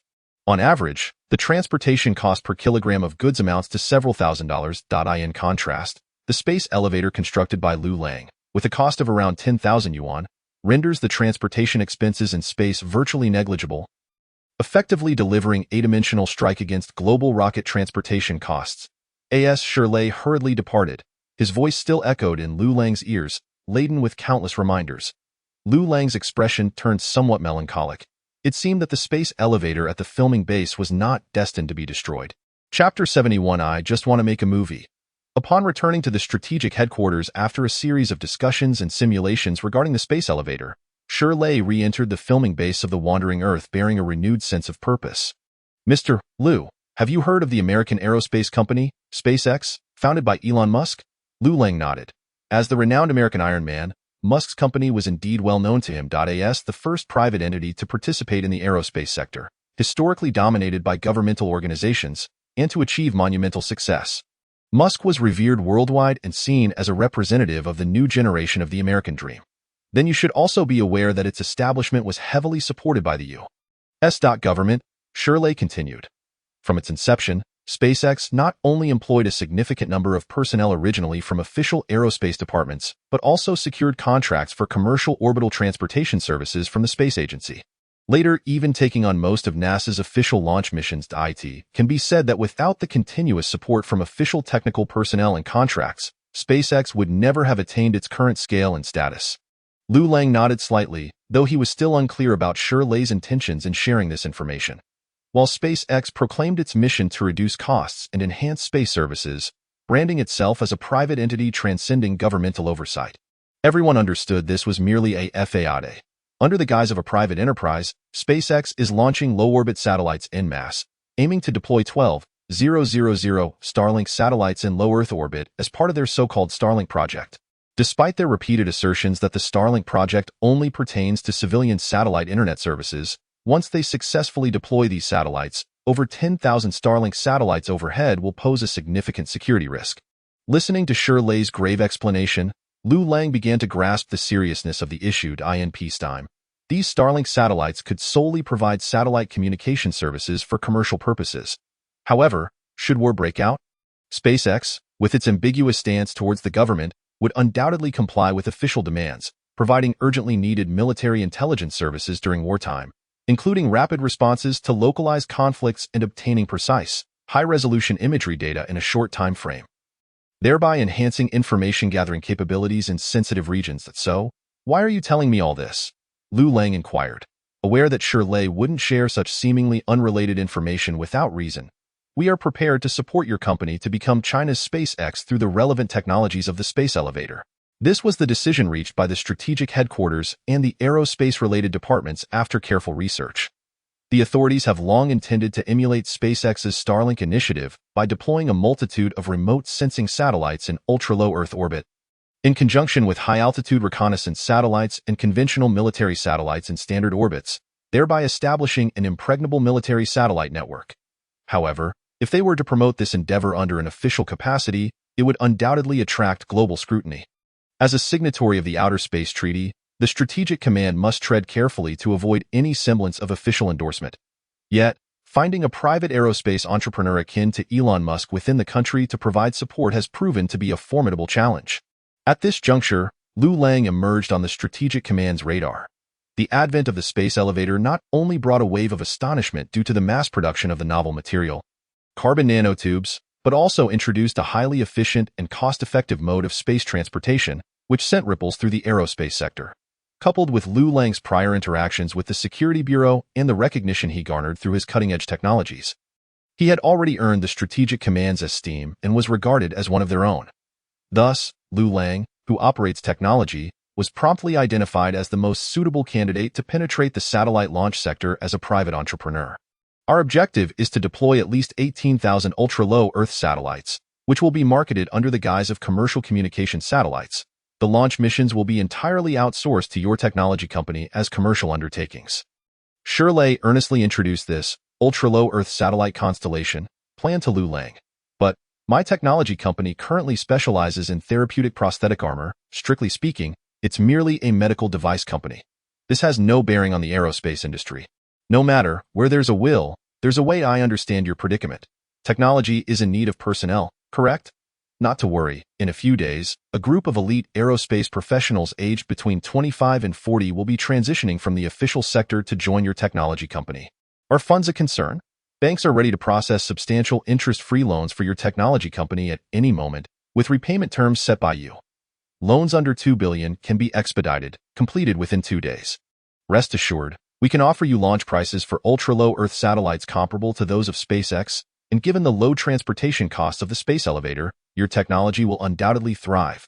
Now, if you have any further requests, feel free to voice them.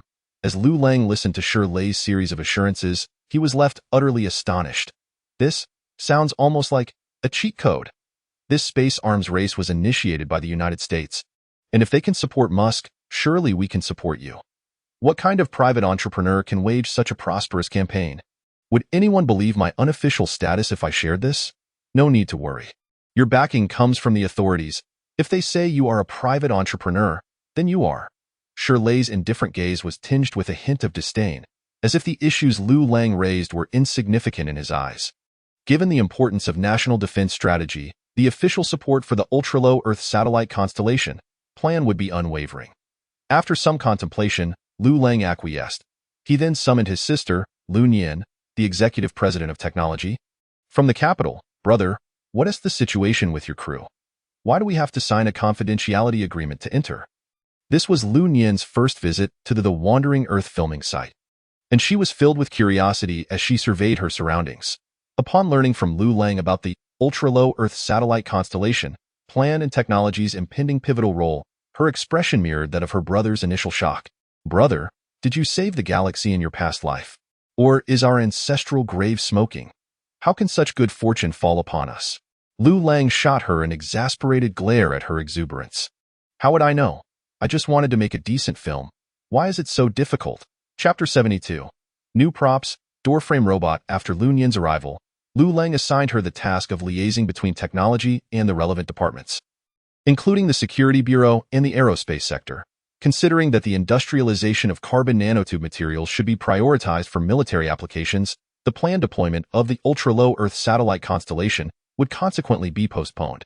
Once technology successfully integrated the elite aerospace talents provided by the authorities and leveraged the ample funding from the bank, they would consolidate the space elevator and related aerospace personnel's expertise. At that point, technology would transform into the world's second private aerospace enterprise following SpaceX. After familiarizing herself with the space elevator's technological capabilities, Liu Nian, as the executive president of technology, felt confident in her ability to surpass SpaceX in the realm of civilian aerospace.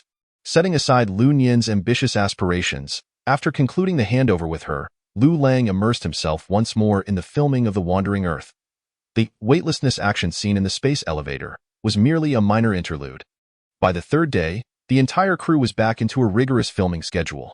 The CG animation rendering videos provided by Liu Lang showcased the scenes he envisioned, presenting them to the actors in animated form beforehand. Moreover, the selected shots had undergone meticulous scrutiny, ensuring that each was essential for the final cut, with virtually no extraneous footage requiring edits. Consequently, the shooting efficiency of the entire crew surged dramatically. I can't shake the feeling that director Liu already has the entire movie mapped out in his mind. What's being filmed now is merely a replication of the visuals in his head, despite having starred in no fewer than 100 films to date. Wu Jin remained in awe of Liu Lang's filming methodology. Traditionally, he observed that a day's shoot often yielded only 1 or 2 usable shots in the final film, with the rest being discarded as redundant. However, within the Wandering Earth crew, he experienced unprecedented efficiency. Fellow cast members, including Hua Zai and Sha Yi, shared similar sentiments. Although nearly all principal actors were seasoned professionals, Liu Lang's performance as a burgeoning director left them thoroughly impressed. Some directors are simply born for this vocation. They possess an uncanny ability to precisely capture the visuals they envision for their films. Even while shooting, the final product is already playing out in their minds. This is a rare talent, one that most cannot compare to. Having experienced the golden era of Hong Kong cinema, Hua Zai felt particularly moved by Liu Lang's extraordinary command over his film production, reminiscent of the creative genius behind the illustrious Hong Kong films of yore. As several principal actors engaged in private discussions, Liu Lang approached from outside the set, accompanied by the familiar assistant director Lin Hao, who was pushing a small cart laden with what appeared to be film props. Gather around, everyone, and familiarize yourselves with the new props. They will be essential for the next stage of filming. Upon hearing the term movie props, Wu Jin felt a twinge of apprehension, recalling his earlier experience of being tricked into the space elevator cabin for the weightlessness scene, only to endure a harrowing descent afterward. He had nearly lost his composure during the rapid drop, having been caught unprepared. Liu Lang's response had been, "Isn't it just a slightly oversized drop tower? Surely, no one is afraid of that?" The usually confident Wu Jin, who prided himself on being a new generation action star, could only fall silent. Meanwhile, Sha Yi wore a similarly apprehensive expression. During the aerial combat scenes involving the space elevator, he too had been persuaded to board an actual training aircraft, experiencing the intense G-forces of various fighter maneuvers firsthand. The most surreal part was that the Air Force stunt pilot who flew the plane was a fan of his, and upon realizing that his idol was aboard, he treated Sha Yi to an exhilarating display of high-difficulty aerial stunts. It was only when Sha Yi nearly lost his lunch in the cockpit that the officer finally ceased his impressive performance. Riding the latest and most advanced aircraft carrier, getting up close and personal with the nation's 5th-generation fighter jets, and even soaring through the skies with an entire squadron of 5th-generation fighters in formation. All of these experiences had been exhilarating for Sha Yi. Yet he couldn't shake the lingering unease from his time in the cockpit. Although he was a retired serviceman, he had been part of a cultural troupe, and the thought of engaging in intense aerial maneuvers in a fighter jet was daunting. After witnessing Wu Jin and Sha Yi's experiences, Hua Zai and Ning Li's impressions of Liu Lang deepened significantly. This director is exceptional in many aspects, but he is also a bit too serious. A true hands-on enthusiast who often insists on realism. Noticing the evasive glances from Wu Jin, Wang Ji, Sha Yi, and the others, Liu Lang finally understood. What are you all worried about? This time, it's genuine props. The previous incidents were misunderstandings. I promise to give you a heads up next time to ensure you're prepared. As Liu Lang spoke, he pulled back the cover draped over the cart. Soon, the innovative film prop on the cart captivated the attention of the crowd. What is this? A door frame? It feels rather peculiar. Towering over a person, it resembles a mechanical apparatus composed of 3 metallic robotic arms, appearing somewhat odd to the onlookers. What purpose does it serve? It seems akin to engineering equipment. As the crowd speculated, suddenly this door frame-like mechanical device sprang to life, leaping before them like a sentient being. The door frame robot is a military-grade robot specially designed for the UEG Army in the film The Wandering Earth. Integrating combat, defense, and cooperative operations. It scans and binds soldiers through biometric recognition technology, fighting alongside them. Soldiers can modify and design their door frames by adding or removing functional modules, which include weapon attachments, life support systems, defense mechanisms, and anti-radiation features. The robot's head is equipped with a scanning radar module, connected to the base's local area network, typically serving as a security device for controlled areas, with its display screen providing security verification information. Additionally, the screen features emotive graphics, allowing for a degree of intelligent interaction. As Liu Lang operated the door frame robot using a controller, he began to introduce it to the crowd. Wow, it's so intricate. The door frame has become sentient. Wu Jin exclaimed, observing the door frame robot greeting him through its display screen. Director Liu, does this thing really possess those functions? Combat, defense, anti-radiation, and such. Considering Liu Lang's reputation as a practical filming fanatic, and witnessing the meticulously crafted door frame robot. Sha-Yi couldn't help but ask, his heart racing. Liu Lang, upon hearing this, did not respond directly but instead smiled shyly. Guess. Chapter 73. What do you truly understand? Since ByteDance Entertainment has vigorously promoted Liu Lang's works, the overseas revenues have finally started to flow in after some time. Following the establishment of technology company, under the management of his sister Liu Nian, the core technological innovation, the technology, therapeutic exoskeleton armor, has made a significant impact in the domestic medical assistance equipment sector. Recently, facilitated by the Security Bureau, the lower-end models of the therapeutic exoskeleton armor are expected to be included in the health insurance system, potentially leading to a surge in the target user base. The company's growth momentum is exceedingly positive, with the overseas advertising revenue amounting to millions, even tens of millions, merely regarded as pocket change by Liu Lang. However, the accompanying points surprised him. They were quickly exchanged for the door frame robot and the Bun mechanical military dog. Within just a few days, a prototype was crafted in the prop factory of the filming base. The crowd marveled at the exquisite creation of the new prop door frame robot, further validating Liu Lang's reputation as a practical filming fanatic. In contrast to other film crews, which primarily utilize CG effects and animations instead of physical performances, or at best, construct rudimentary wooden and metal mock-ups as a facade, Liu Lang's team has genuinely produced props identical to those depicted in the film. Bun, come down and greet everyone. At that moment, Liu Lang turned and called out to the cart. The next instant, a miniature vehicle resembling a go-kart, albeit in the form of a mechanical dog, slid to the ground, swiftly hiding behind Liu Lang and timidly peeking out to observe the crowd. Hua Zai, Wu Jin, and others stared in bewilderment at the robot named Bun. If the earlier door frame robot had successfully embodied human-like movement and astonished the audience with its craftsmanship, then the appearance of Bun completely shattered their perceptions of what a robot could be. Am I seeing things? Is this thing a machine or a real animal? Wu Jin gazed incredulously at the timid Bun, whose display screen anthropomorphically exhibited various symbols, seemingly expressing its inner emotions. Its full name is the Multifunctional All-Terrain Intelligent Transport Platform. However, this name is rather cumbersome, so I affectionately refer to it as the mechanical dog, specifically named Bun, designed as a mechanical military dog with obedience functions. The mechanical dog's leg joints are spherical, and its feet are equipped with 4 mechanism wheels, allowing it to navigate various terrains with optimal efficiency. Its back features a liftable cargo platform, and it has 4-axis robotic arms on either side to grasp and secure items. The head can rotate 180 degrees. With a camera and radar array on the front and a full-screen display on the back, which includes emotive graphics and voice recognition capabilities. Currently, Bun possesses a basic artificial intelligence emotional module capable of understanding human commands and providing appropriate responses. Listening to Liu Lang's introduction, Sha-Yi, Hua Zai, Wu Jin, and the others exchanged glances, astonished that Liu Lang had created a robot equipped with an emotional AI module. Director, just tell us directly, does our Wandering Earth crew have some official secret mission at hand? We all signed confidentiality agreements, so feel free to share. Sha-Yi finally couldn't hold back, leaning in conspiratorially towards Liu Lang. After joining the crew, there had been confidentiality agreements, talk of rocket launches, and the involvement of the latest advanced 5th-generation fighter jets, aircraft carriers, warships, and submarines in the filming.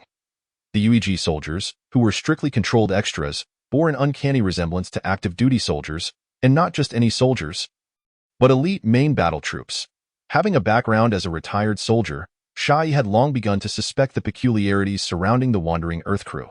He had never heard of any film crew having such influence, coordinating the military forces of state-owned enterprises and official troops for filming. Moreover, Liu Lang, the director, occasionally unveiled some black technology, such as the space elevator capsule, door frame robot, and Bun mechanical military dog. Although not a researcher, Sha-Yi couldn't discern the true value of these black technologies at the moment. Yet, one thing he was certain of was that these film props could not have been wholly manufactured by a single director. Coupled with the confidentiality agreement signed upon joining the crew and the visible presence of security personnel around the filming base, Sha-Yi quickly deduced that Liu Lang was undertaking some special mission using the guise of filming the Wandering Earth to test confidential military equipment.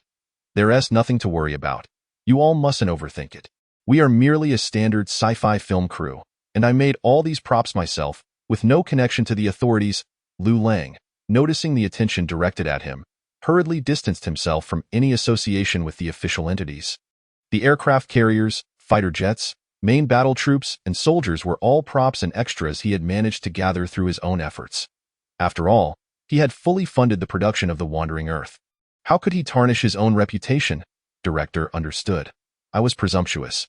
We've all signed confidentiality agreements, yet I was so inquisitive. Although I am a retired soldier, I always remember that I am still a soldier of the people. Rest assured, Director, I will treat the upcoming filming as a political mission and will ensure it is completed to the highest standards. Seeing Shah-E solemnly salute him, Liu Lang was left utterly perplexed. What exactly have you all understood? Observing Shah-Yi's demeanor, the other actors seemed to grasp some insight, the doubts that had long plagued their minds suddenly becoming clear. Director, if there are any high-altitude weightlessness tests, just let me know. I'm not a delicate actor, Wu Jin declared. Count me in, Wang Ji added, followed by the others, including Hua Zai, expressing their willingness to support Liu Lang. Even after the crowd departed, Liu Lang remained bewildered. Haozi, did I express something incorrectly? Or did they misunderstand? Liu Lang asked, perplexed, turning to his assistant director. However, Lin Hao wore a look of melancholy. Lang Gu, after all these years as brothers, did you keep even me in the dark? What on earth have I kept from you? Liu Lang retorted at him. My second uncle told me they are now officially incorporated into the National Defense Military Enterprise, earning over 10,000 in monthly benefits. They seem to be busy producing some reactive armor. Lang Gu, remember our pact to thrive together and not forget each other. Liu Lang.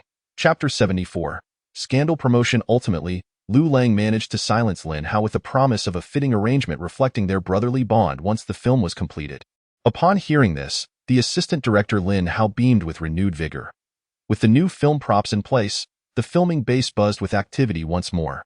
With official support, the Wandering Earth crew enjoyed robust logistical backing, encompassing coordination of locations, personnel, equipment, and, most crucially, military assets for collaborative shooting. This significantly alleviated the challenges of filming The Wandering Earth. Given Liu Lang's high standards for live-action filmmaking, ordinary cardboard and wood props would not suffice to satisfy him. For scenes requiring close-ups that showcase intricate details, Liu Lang endeavored to utilize authentic cutting-edge products or props ingeniously modified from various engineering machines, exuding a futuristic, sci-fi aesthetic. Conversely, for distant shots, such as the destruction of the moon or large-scale meteorite impacts on Earth, Liu Lang had no choice but to rely on CG effects. While he is indeed a practical filming enthusiast, it would be utterly absurd and unrealistic to actually blow up the moon.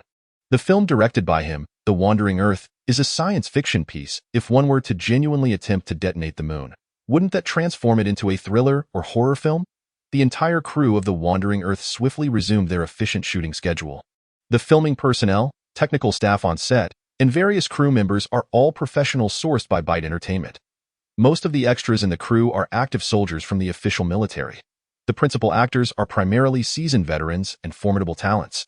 Thus, Liu Lang need not worry excessively. The shooting progress of the entire crew is proceeding in an orderly manner as planned.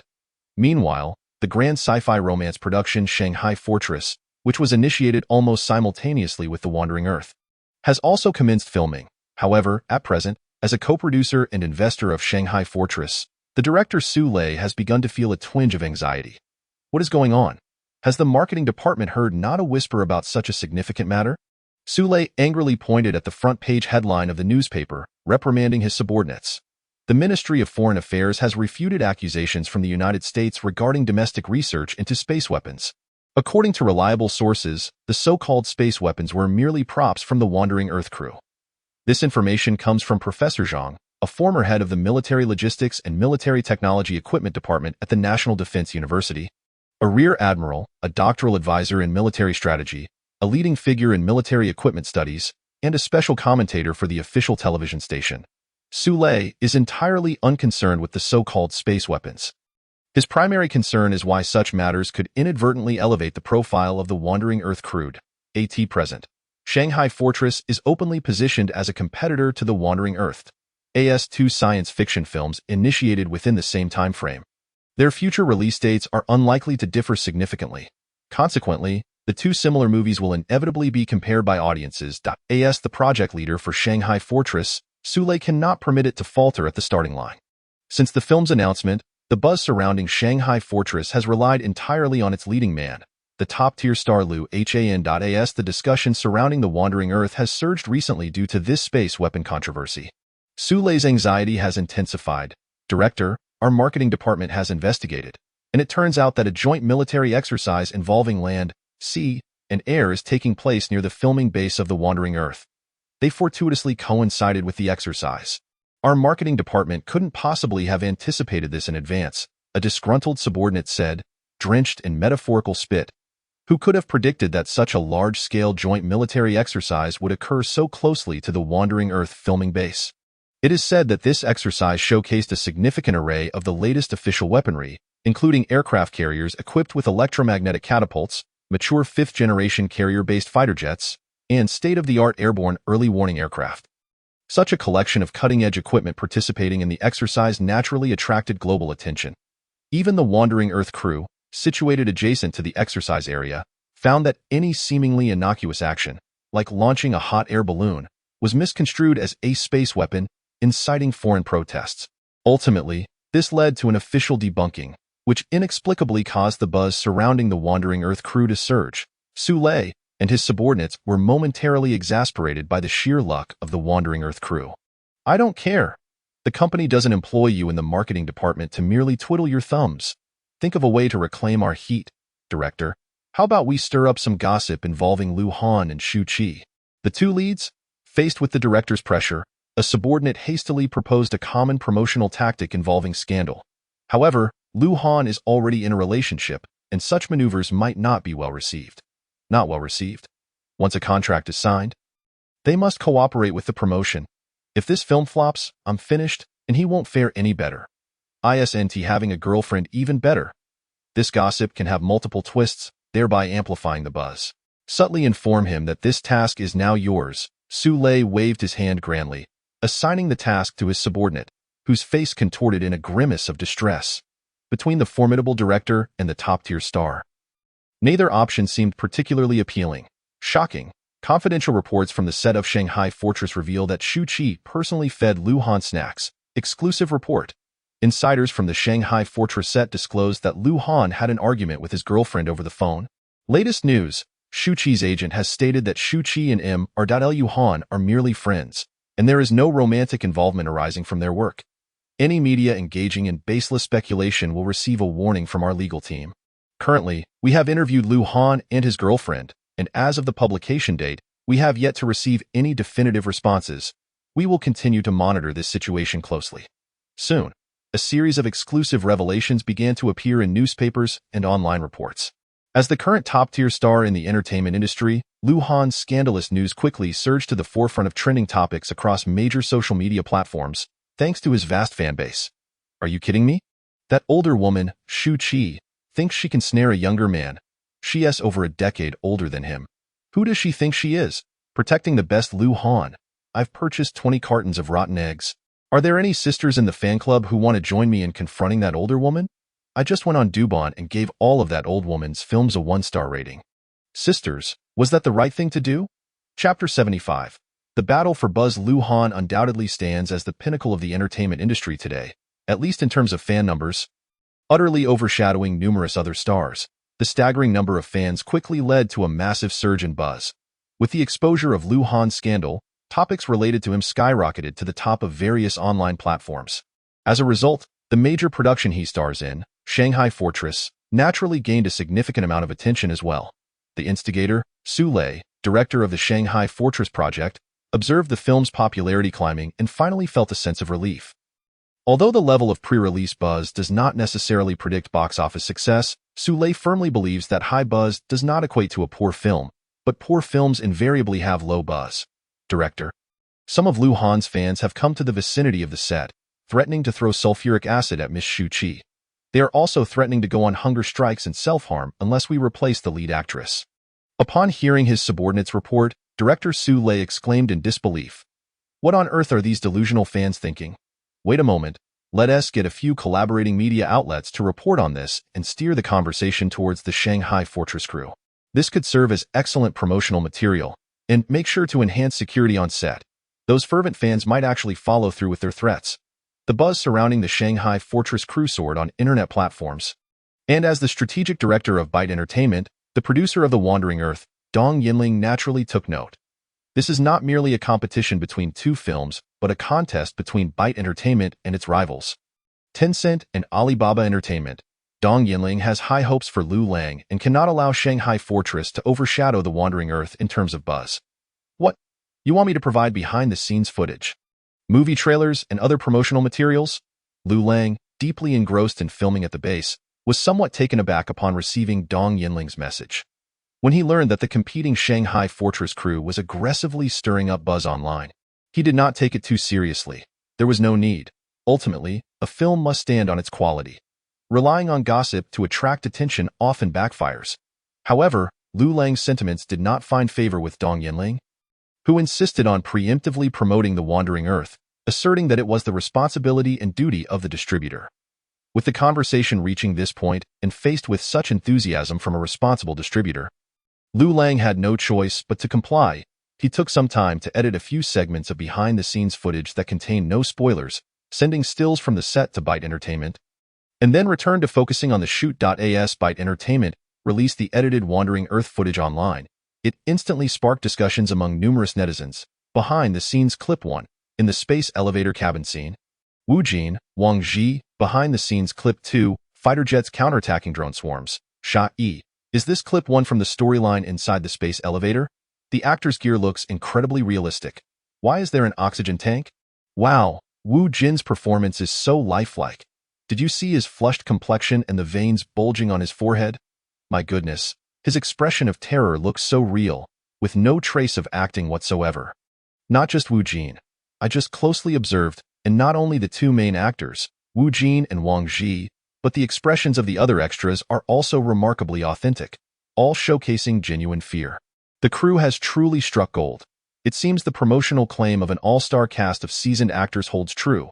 Thumbs up. First, I must declare, I'm a licensed mental health expert, and I can't shake the feeling that the expressions of the actors in clip 1 don't seem to be acted. Something feels off. This is amazing. Guys, have you seen clip 2? Shot E piloting a fighter jet taking off from an aircraft carrier deck. It's the latest electromagnetic catapult carrier. Absolutely breathtaking. Is it possible that the aircraft carrier in Sha Yi's footage isn't CGI? Did the crew genuinely collaborate with the military? I am the deputy moderator of the Ironblood Military Forum, and the aircraft carrier mentioned in the excerpt seems to be our latest vessel equipped with electromagnetic catapult technology. As a dedicated fan of Acclaim for a decade, I wholeheartedly support the above brothers' hypothesis as a representative of the Ship B players. I'm not well versed in aircraft carriers, but I run a model and figurine shop, and I am exceedingly familiar with the design of the J-20. I have just analyzed the video frame by frame, and I can assert with confidence that the fighter jet accompanying in the behind-the-scenes footage is most likely our newest 5th-generation aircraft. Wow, are there really that many microscope experts in the comments? Are you all like Leeuwenhoek? By the way, wasn't there just news a couple of days ago? A joint military exercise is underway near the filming base of The Wandering Earth. Hiss. What kind of background does director Liu Lang have to be able to enlist the military's cooperation for filming? Moreover, they are all the latest weapons and equipment in the past. Anyone who dared to leak images of such military equipment would face a hefty price of 500,000. As the behind-the-scenes footage of The Wandering Earth spreads across online platforms, more and more information about this hardcore sci-fi film crew is capturing the attention of netizens. The photos revealing rapid-fire close and weapon systems at the filming site show that the spent shells scattered across the ground weigh tons. Netizens humorously claim that one could become wealthy by collecting these brass shell casings from the Wandering Earth set. Furthermore, the upright walking doorframe robots and the quirky bun-bun military dogs that can greet with screens and cameras have made netizens feel the essence of science fiction. In all the promotional behind-the-scenes videos and images, the prominent actors such as Wu Jin, Sha Yi, and Hua Zai are not the focal points of attention. Instead, it is the hardcore weaponry, drones, warships, fighter jets, and the futuristically styled robots and mechanical military dogs that captivate the netizens. Compared to the Magic Fortress crew, which continuously sensationalizes the male lead's romantic gossip, The Wandering Earth evidently aligns more with the hardcore sci-fi style. As the popularity of both The Wandering Earth and Magic Fortress continues to rise, the fans of both factions, due to the competitive nature of the works, have begun to target each other with disparaging remarks. Many actors and directors in the entertainment industry, either due to differing stances or to ride the wave of popularity, have chosen sides and spoken out for one party. Among them, Bai Fei's identity is particularly unique. On one hand, he is a classmate of Liu Lang in the Film Academy's directing department. On the other hand, his graduation project, Chasing Dreams in the Entertainment Circle, can be said to have been utterly outdone by Liu Lang's sci-fi short film. As a senior of director Liu Lang and a director who has made films for the big screen, I believe I still have the qualifications to speak on this matter. Chapter 76 Bai Fei. There's nothing I wouldn't dare to criticize. I believe The Wandering Earth is highly likely to become a landmark work in the film industry of Longhua. Upon making this statement, he immediately drew waves of ridicule across major social media platforms. I thought it was someone important, but it turns out to be director Bai with a Dubon rating of 2. I suggest you rewatch Chasing Dreams in the Entertainment Circle. Thank you. With your level, do you even have the right to express an opinion? Don't you think your film is already painful to watch? Though you are praising The Wandering Earth, it feels rather strange. Director Bai, are you being sarcastic? I beg you, stop pretending. As a fan of director Liu Lang, I feel like you are trying to undermine him. In no time, regardless of whether they were supporters of The Wandering Earth or fans related to Magic Fortress, everyone dismissed Bai Fei's remarks. To be caught in the crossfire of the two film fanbases' disdain is quite a predicament. However, as an internet troll who once single-handedly battled the fanbase of a well-known celebrity online, Bai Fei remained unfazed by such ridicule. As a graduate of the Film Academy's directing department, I can responsibly predict that Liu Lang's The Wandering Earth is undoubtedly above standard. It can be considered a true sci-fi film in recent years. The most crucial aspect of a sci-fi film is the CGI effects, judging by the visual effects in Space Elevator Battle and Moonfall Crisis. The CG level of Liu Lang's studio has already reached the standards of world-class studios. Moreover, the cast of The Wandering Earth consists of seasoned actors known for their performances, with only Hua Zai and Wu Jin barely qualifying as semi-popular figures. To my knowledge, the highest-paid actor in the crew is indeed Hua Zai, earning a mere 10 million. With a budget reaching 600 to 800 million, the actor's remuneration constitutes only a small portion, and from the exposed behind-the-scenes footage, it is evident that the crew has invested heavily in the construction of sci-fi scenes and the design of film props. I can only assume that future post-production CG effects will also receive significant investment. These are the most important aspects of a sci-fi film. With these hard strengths guaranteed, The Wandering Earth will undoubtedly possess a solid sci-fi lineage. In the past, I was too naive, thinking that those popular stars had box office appeal and were the most critical presence in a film. After completing Chasing Dreams in the Entertainment Circle, I realized how utterly foolish I had been. With a Dubon rating of 2.2, no one understands bad films better than I do.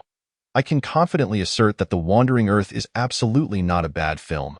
Bai Fei, for once, did not start by hurling insults but rather provided a reasoned analysis, which left the netizens who had been prepared to spar with him somewhat disoriented.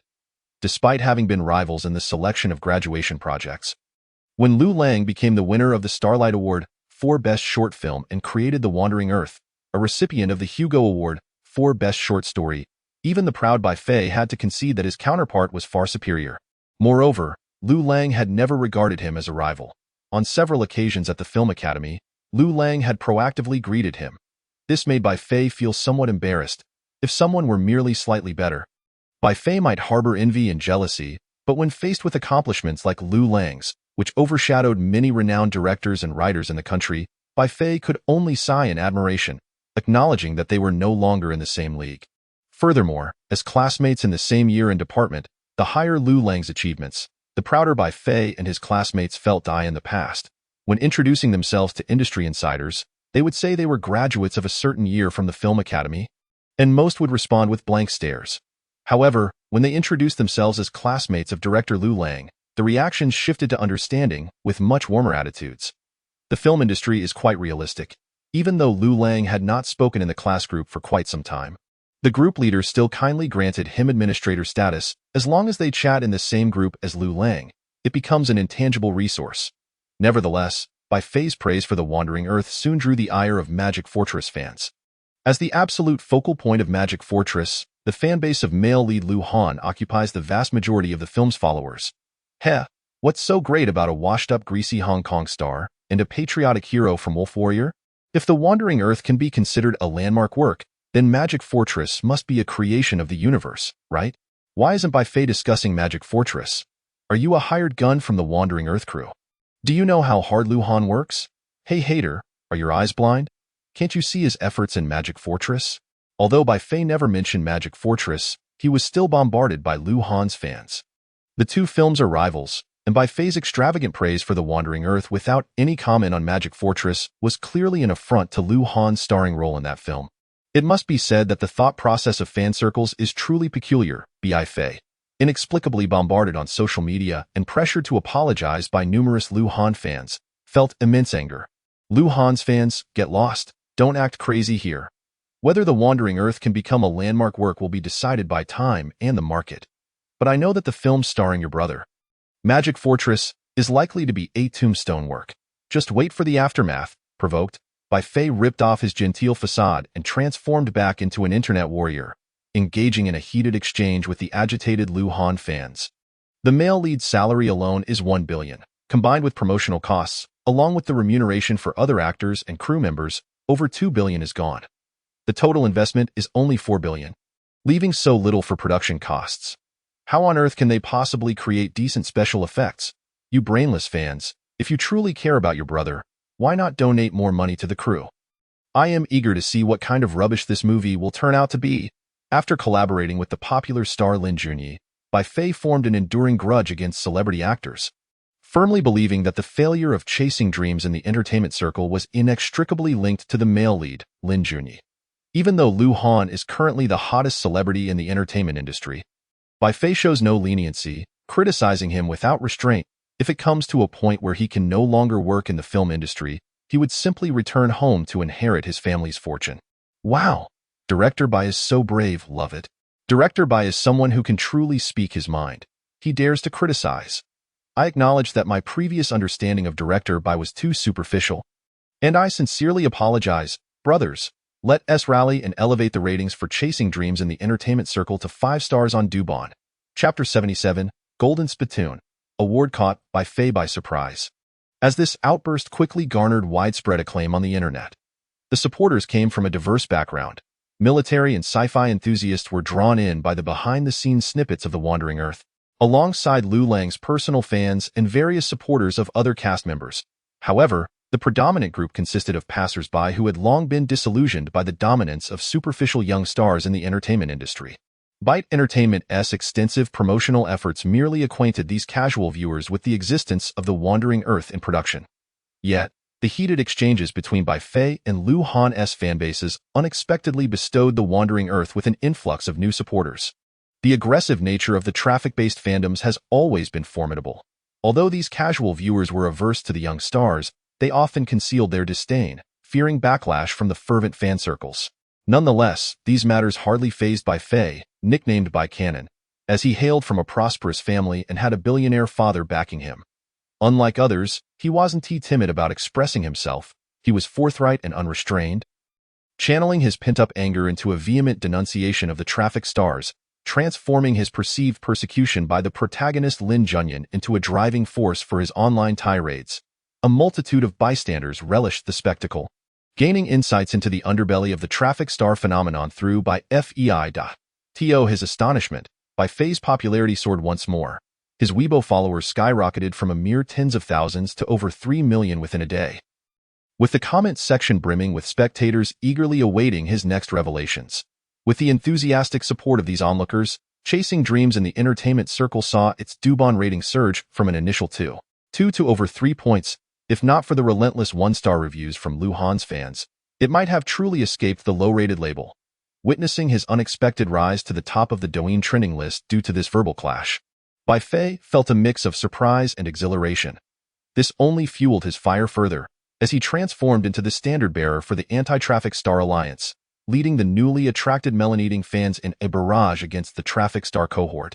The cacophony of online disputes intensified, gradually enveloping the entire entertainment industry.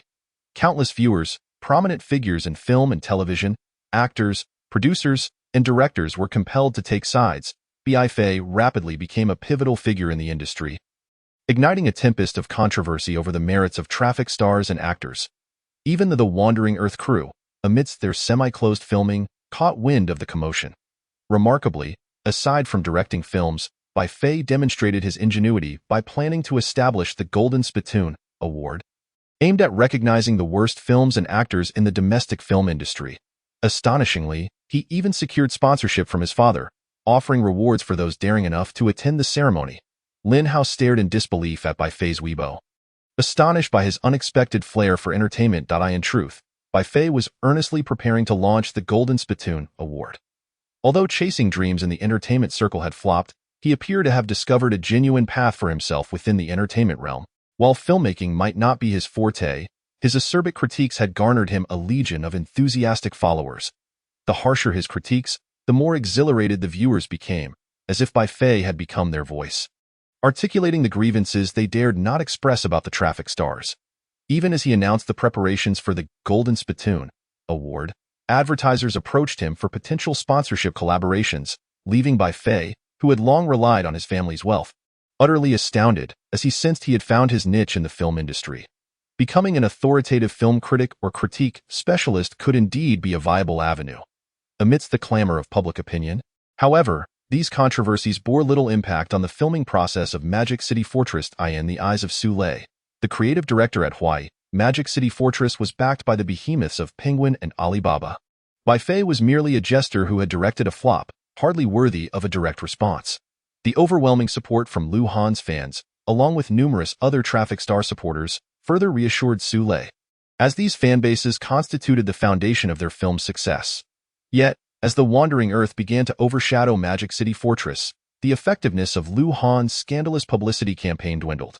Consequently, under Su Lei's directive, Magic City Fortress embarked on a renewed promotional campaign. Shocking! The Magic City Fortress crew has lavishly booked the bustling Bund for an entire day of filming. According to internal sources, this extravagant booking for filming cost over $10 million. Additionally, a half-day fan meeting will be held, providing participating fans with a chance to take photos with Ard, Liu Han and Miss Shu Qi on set. Just as the buzz surrounding Magic City Fortress began to wane, the new promotional push was swiftly rolled out. The spectacle of filming in the most vibrant streets of Magic City instantly captivated countless netizens. It must be noted that Hawaii's marketing team executed their promotional strategies with remarkable success. Thousands of Liu Han's fans flocked to the scene, and the originally planned morning fan interaction segment was extended to nearly 10 hours. Director Su Lei watched with delight as the fervent fanbase gathered. Feeling increasingly confident about Magic City Fortress's box office prospects. However, Director Tang wore a troubled expression. He had to cater to the top-tier traffic stars while also adhering to the demands of the powerful investors and production companies. Ultimately, the actual filming schedule was continually compressed due to activities like fan interactions. Director Su, if this continues, we want to have enough time for the original filming tasks, and no worries, we can always have the special effects team polish the visuals later. After all, this is a sci-fi romance film. I still recognize your directing prowess in romantic films, so we'll rely on you for that, Su Lei reassured. By the way, didn't you suggest to Liu Han's manager that he should shave his bangs? For a top traffic star like Liu Han, image management is crucial. He can't just change his hairstyle on a whim. With bangs, a hat can cover it during filming.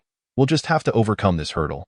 Let us proceed as planned. If Magic City Fortress succeeds, you'll become the leading figure in domestic sci-fi romance films. The company won't neglect you. There are several major productions lined up for you. Su Lei patted Director Tang's shoulder, offering words of encouragement. With the conversation reaching this point, Director Tang had no choice but to acquiesce. Chapter 78: The Ultimate Trailer. The competition between Magic City Fortress and The Wandering Earth. Fueled by the engagement of numerous netizens and the subtle jockeying between Byte Entertainment and the production and distribution teams of Magic City Fortress, swiftly transcended the realm of mere film rivalry. Their contest symbolized not only the success or failure of Byte Entertainment's foray into the film industry, but also the defensive stance of the established industry giants against the rising newcomers. Moreover, it epitomized the clash between hardcore sci-fi and soft sci-fi romance, pitting seasoned veteran actors against young, traffic-driven talent. Prior to The Wandering Earth, such a combination of films had never graced the Dragon Kingdom's film industry. The hardcore sci-fi genre, characterized by niche themes with significant viewing barriers and a narrow audience, coupled with minimal romantic comedic elements, further diminishing the potential audience, and a complete absence of traffic stars, with Huazai barely qualifying as one. Yet lacking appeal for the younger demographic, alongside a controversial star, Wu Jin, with his PTSD-afflicted viewers, resulted in a multitude of negative factors converging. This dismal outlook led data analysts and prominent Weibo figures within the domestic film industry to publicly express skepticism regarding The Wandering Earth.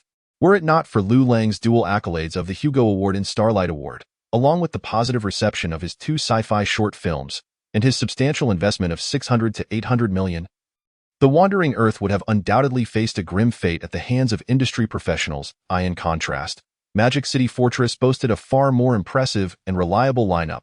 It was widely recognized within the industry that Magic City Fortress was essentially a romance film disguised as a sci-fi narrative. This strategy proved astute for the Dragon Kingdom's film industry, which had not previously seen successful commercial blockbusters in the sci-fi genre. Furthermore, the film was helmed by the renowned domestic romance director, Tang, coupled with the presence of a top-tier traffic star as the male lead, who brought with him a vast fanbase. Magic City Fortress stood in stark contrast to The Wandering Earth, where one film was guaranteed substantial fan support even before its release, while the other had already deterred a segment of viewers due to Wolf Warrior PTSD. In the eyes of many industry insiders, the disparity between the two films was glaringly evident. Critics anticipated that Magic City Fortress would, at the very least, achieve a passing grade as a romance film cloaked in sci-fi elements. Based on the historical combination of large productions, top-tier star power, and romantic themes, it is anticipated that the film will achieve double the investment in box office returns. Ensuring cost recovery is certainly feasible. The only variable lies in the extent of profit. However, with an investment soaring to $600 to $800 million for The Wandering Earth, critics and industry professionals alike have adopted a pessimistic outlook. If such a substantial investment is indeed accurate, the film would need to gross at least $1.4 billion to recoup costs. Two titanic productions vying for supremacy within the realm of Chinese cinema. Both films have undoubtedly become hot topics of discussion, with countless critics and industry insiders conducting various analyses across internet platforms. Liu Lang, undeterred by the myriad of analyses circulating online, completed filming of the majority of live-action scenes after more than 3 months. Such a rapid pace, given the colossal scale of The Wandering Earth, is quite astonishing. Under the urging of the distribution representative, Byte Entertainment's strategic director Dong Yanling, Liu Lang took the time to produce the final version of the trailer. Lasting 3 minutes and 8 seconds, he uploaded it to his Douyin account with the caption, "I swear, this is truly the final version of the trailer." Subsequently, Byte Entertainment commenced promotional activities for this ultimate trailer. Wow! The Space Elevator Battle and Lunar Fall Crisis. Both sci-fi shorts are trailers for The Wandering Earth, and now we have an ultimate trailer. Hurry up and announce the film's release date. Liu Lang. You really know trailers. Damn. This trailer is electrifying. The space elevator, drone swarms battling 5th-generation fighter jets, and the meteor shower. Oh my, did the previous 2 sci-fi shorts serve as genuine trailers? Indeed, live-action films are far more nuanced than purely CGI animations. I am in love. I hope the final product can maintain the special effects standards set by the trailer. Woohoo! The Statue of Liberty has been destroyed. It appears the content leans more towards disaster themes. And that robot operated with a helmet and controller looks incredibly cool. Are the characters appearing in the trailer the protagonists? Wu Jin, Huazai, Li Shuejian, and Wang Ji. Could it be a multi-thread narrative structure? Any big shots care to analyze? Once the ultimate trailer was unveiled, it immediately drew countless viewers online. Many audience members were captivated by the stunning visual effects, and numerous fans of Liu Lang's previous 2 sci-fi shorts were thrilled to see the CGI animations brought to life in the live-action film. Even surpassing their expectations, however, some industry professionals attempted to temper the enthusiasm of the fans. The trailer is only a brief 3 minutes long. The visuals presented are often meticulously crafted by the production team. It is likely that the final product may differ significantly from the trailer's quality. Beware of the possibility that the trailer is merely trailer deception. The trailer reveals several key pieces of information, especially through character dialogues. Wu Jin's character, a pilot, states, "I only want my family to survive." Li Shuejian's character, an official decision-maker, declares, "In times of crisis, only responsibility remains." Huazai appears to portray an engineer. Yaya's life is only 2 minutes. I want to give her a complete life. The presumed female lead, Wang Ji, asserts, "I am here, always here." Finally, my favorite line comes from Li Shuejian. I believe I will see blue skies and blooming flowers once again. Based on the trailer and limited information from the original work, The Wandering Earth seems to have undergone a complete adaptation. It embodies a sense of national pride and features heroic moments in times of peril, suggesting that this segment will be quite moving.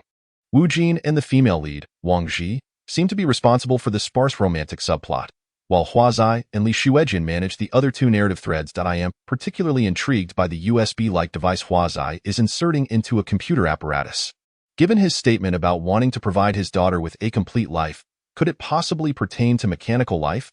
Overall, the trailer has heightened my anticipation for The Wandering Earth. It appears to deviate from the norm of simplistic narratives and thin plots typical of ordinary Hollywood disaster films, promising a wealth of content worthy of deeper exploration. Wow, you're amazing. You must ace reading comprehension. Seriously, can you discern so much from just 3 minutes? Quickly confess, are you Liu Lang's alter ego? Chapter 79. Scheduled for Spring Festival, a direct confrontation with the promotional support from Byte Entertainment. An increasing number of individuals have viewed the ultimate trailer for The Wandering Earth. Numerous netizens joined the discussion. The brief 3-minute trailer was meticulously analyzed, piquing the interest of many casual viewers regarding The Wandering Earth. Brother Lang, is it true that the 3-minute trailer conceals so many intricately designed details as these netizens assert?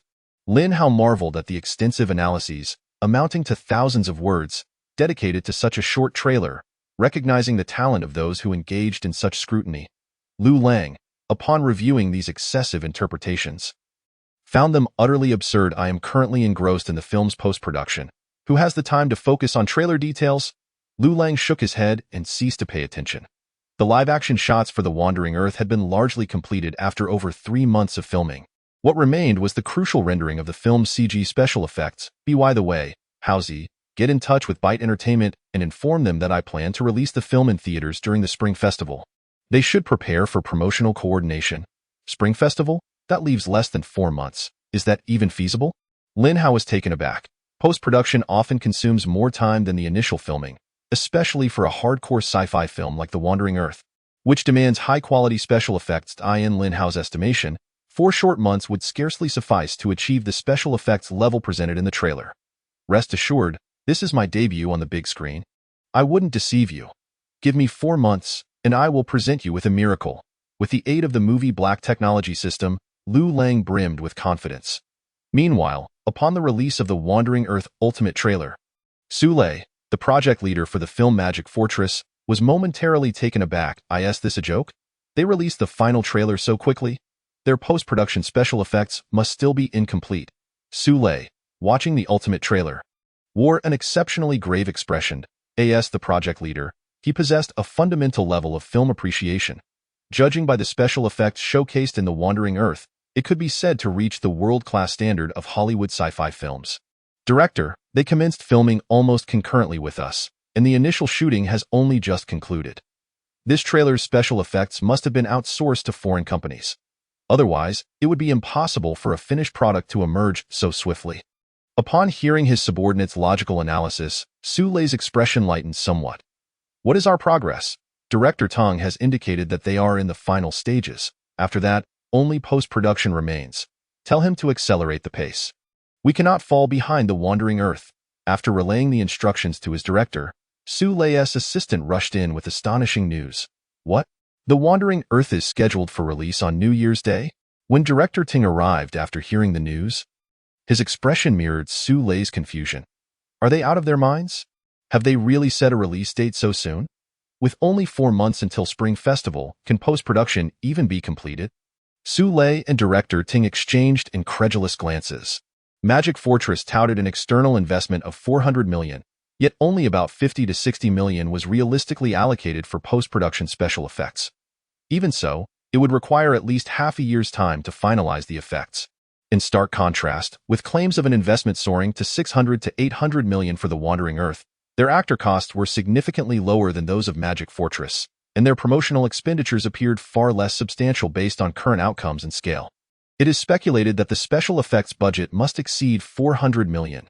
Such a staggering special effects budget, yet professing a mere 4-month production cycle. This is obviously absurd. I begin to understand. Liu Lang likely inflated the actual investment to merely 2 or 300 million, fabricating a figure of 600 to 800 million as a publicity stunt. Youngsters today are indeed quite ruthless. He almost duped me. After thorough analysis, Su Lei and director Ting swiftly concluded that the investment costs for The Wandering Earth were grossly exaggerated. Otherwise, there would be no explanation for why they were not engaging more marketable stars with significant box office appeal. Furthermore, if the investment were genuinely that high, their post-production special effects work could not feasibly be completed within a mere 4 months. Director Su, what should we do? Should we proceed with the original plan for a summer release? Faced with The Wandering Earth preemptively scheduling its release, director Tung found himself at a loss. What does it signify that The Wandering Earth has set an earlier release date? It indicates their trepidation. Su Lei increasingly felt he had discerned the underlying motives of his competitor. They believe that by hastening post-production and scheduling an earlier release, they can avoid a direct confrontation with us. Lacking the strength to face us head-on, they seek to evade battle. Su Lei scoffed coldly, I shall ensure that Magic Fortress clashes directly with The Wandering Earth. Let us see who truly embodies the essence of Chinese sci-fi cinema. For an extended period, Magic City Fortress and The Wandering Earth have been rivals, each vying, both overtly and covertly, for the title of China's premier sci-fi film. Observing The Wandering Earth exhibiting signs of retreat, Su Lei could hardly let the opportunity to exploit the perceived weakness of his opponent slip by. Director Tung, you will need to put in some extra hours, and I will reach out to the post-production department to expedite their progress. We must ensure we meet the Spring Festival release. Su Lei was resolute in his intention to confront The Wandering Earth head-on during the Spring Festival. It was imperative that The Wandering Earth did not release first. Should their film prove to be subpar, it could foster a sense of aversion towards the sci-fi genre among audiences, thereby jeopardizing the prospects of Magic City Fortress, which would follow suit. Su Lei sternly conveyed to director Ting that he had already dismissed The Wandering Earth as a poorly crafted sci-fi film. If it were not substandard, why would they choose to announce their release date so soon after completing filming, during such a sensitive period? The likelihood was that the quality of their live-action production was woefully inadequate, prompting The Wandering Earth to evade a direct confrontation with the similarly grandiose Magic City Fortress. As for why they opted for an earlier release rather than postponing, that was easily comprehensible. An early release could potentially allow them to seize an audience, while releasing after Magic City Fortress would mean that the audience might be reluctant to support The Wandering Earth should it fail to impress. Convinced of his insight, Su Lei swiftly coordinated with the marketing and production departments. Ultimately, on the very day The Wandering Earth announced its release, Magic City Fortress also declared its premiere on the first day of the Lunar New Year. The two films would compete directly for the Spring Festival box office. Chapter 80. The Battle of Promotion. Riding the wave, the announcement of the release dates for both The Wandering Earth and Magic City Fortress on the same day sent shockwaves throughout the Chinese film industry. Although the two films had previously engaged in a subtle rivalry, it had largely been a matter of discourse among their respective fanbases. With Magic City Fortress now following closely behind The Wandering Earth, the facade of cordiality had been completely shattered, making the palpable tension between the two films evident to industry professionals and casual viewers alike. Prior to these films, no domestic production with a budget exceeding 100 million had dared to venture into the realm of science fiction. The market responses to The Wandering Earth and Magic City Fortress could very well signify that one of them would pave the way for the emergence of Chinese sci-fi cinema, becoming a milestone in the annals of domestic film history. Such an honor could not concurrently be bestowed upon both films. Thus, one would inevitably serve as a stepping stone for the other. As the head of the Magic City Fortress project, Su Lei harbored significant confidence in this grand sci-fi romance that had consumed substantial company resources. Magic City Fortress boasted a seasoned film production team, top-tier domestic stars, a script adapted from a best-selling novel by its original author, and was helmed by a renowned director of romantic films. Coupled with an impressive investment of 400 million yuan and support from major platforms like Tencent and Alibaba in terms of promotional resources, Su Lei felt invigorated, hands tucked into his pockets, convinced that Magic City Fortress could not possibly falter. Having announced the release date, the next step was to tackle the demanding post-production tasks, in particular. To ensure a timely confrontation with The Wandering Earth, the post-production timeline for Magic City Fortress was exceedingly tight. However, Su Lei was not overly concerned.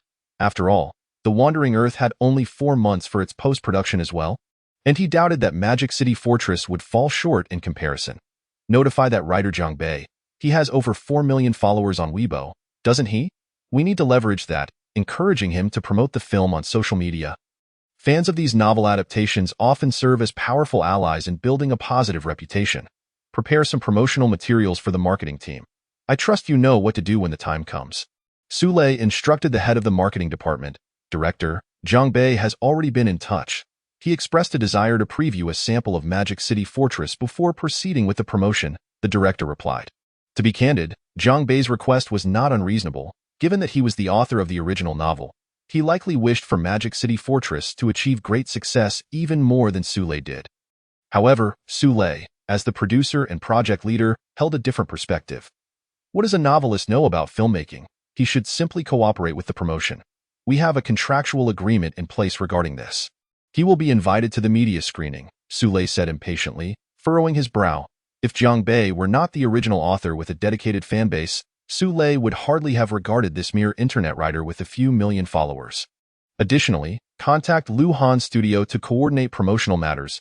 We didn't consult him regarding the scandal promotion previously, and I hear he is somewhat displeased.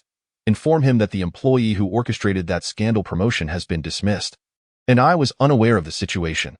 Apologize to him and smooth things over, Sule commanded. Liu Lang was not Zhang Bei. As one of the top-tier stars in the country, boasting nearly 100 million followers on Weibo, even a casual daily photo from him could garner millions of shares.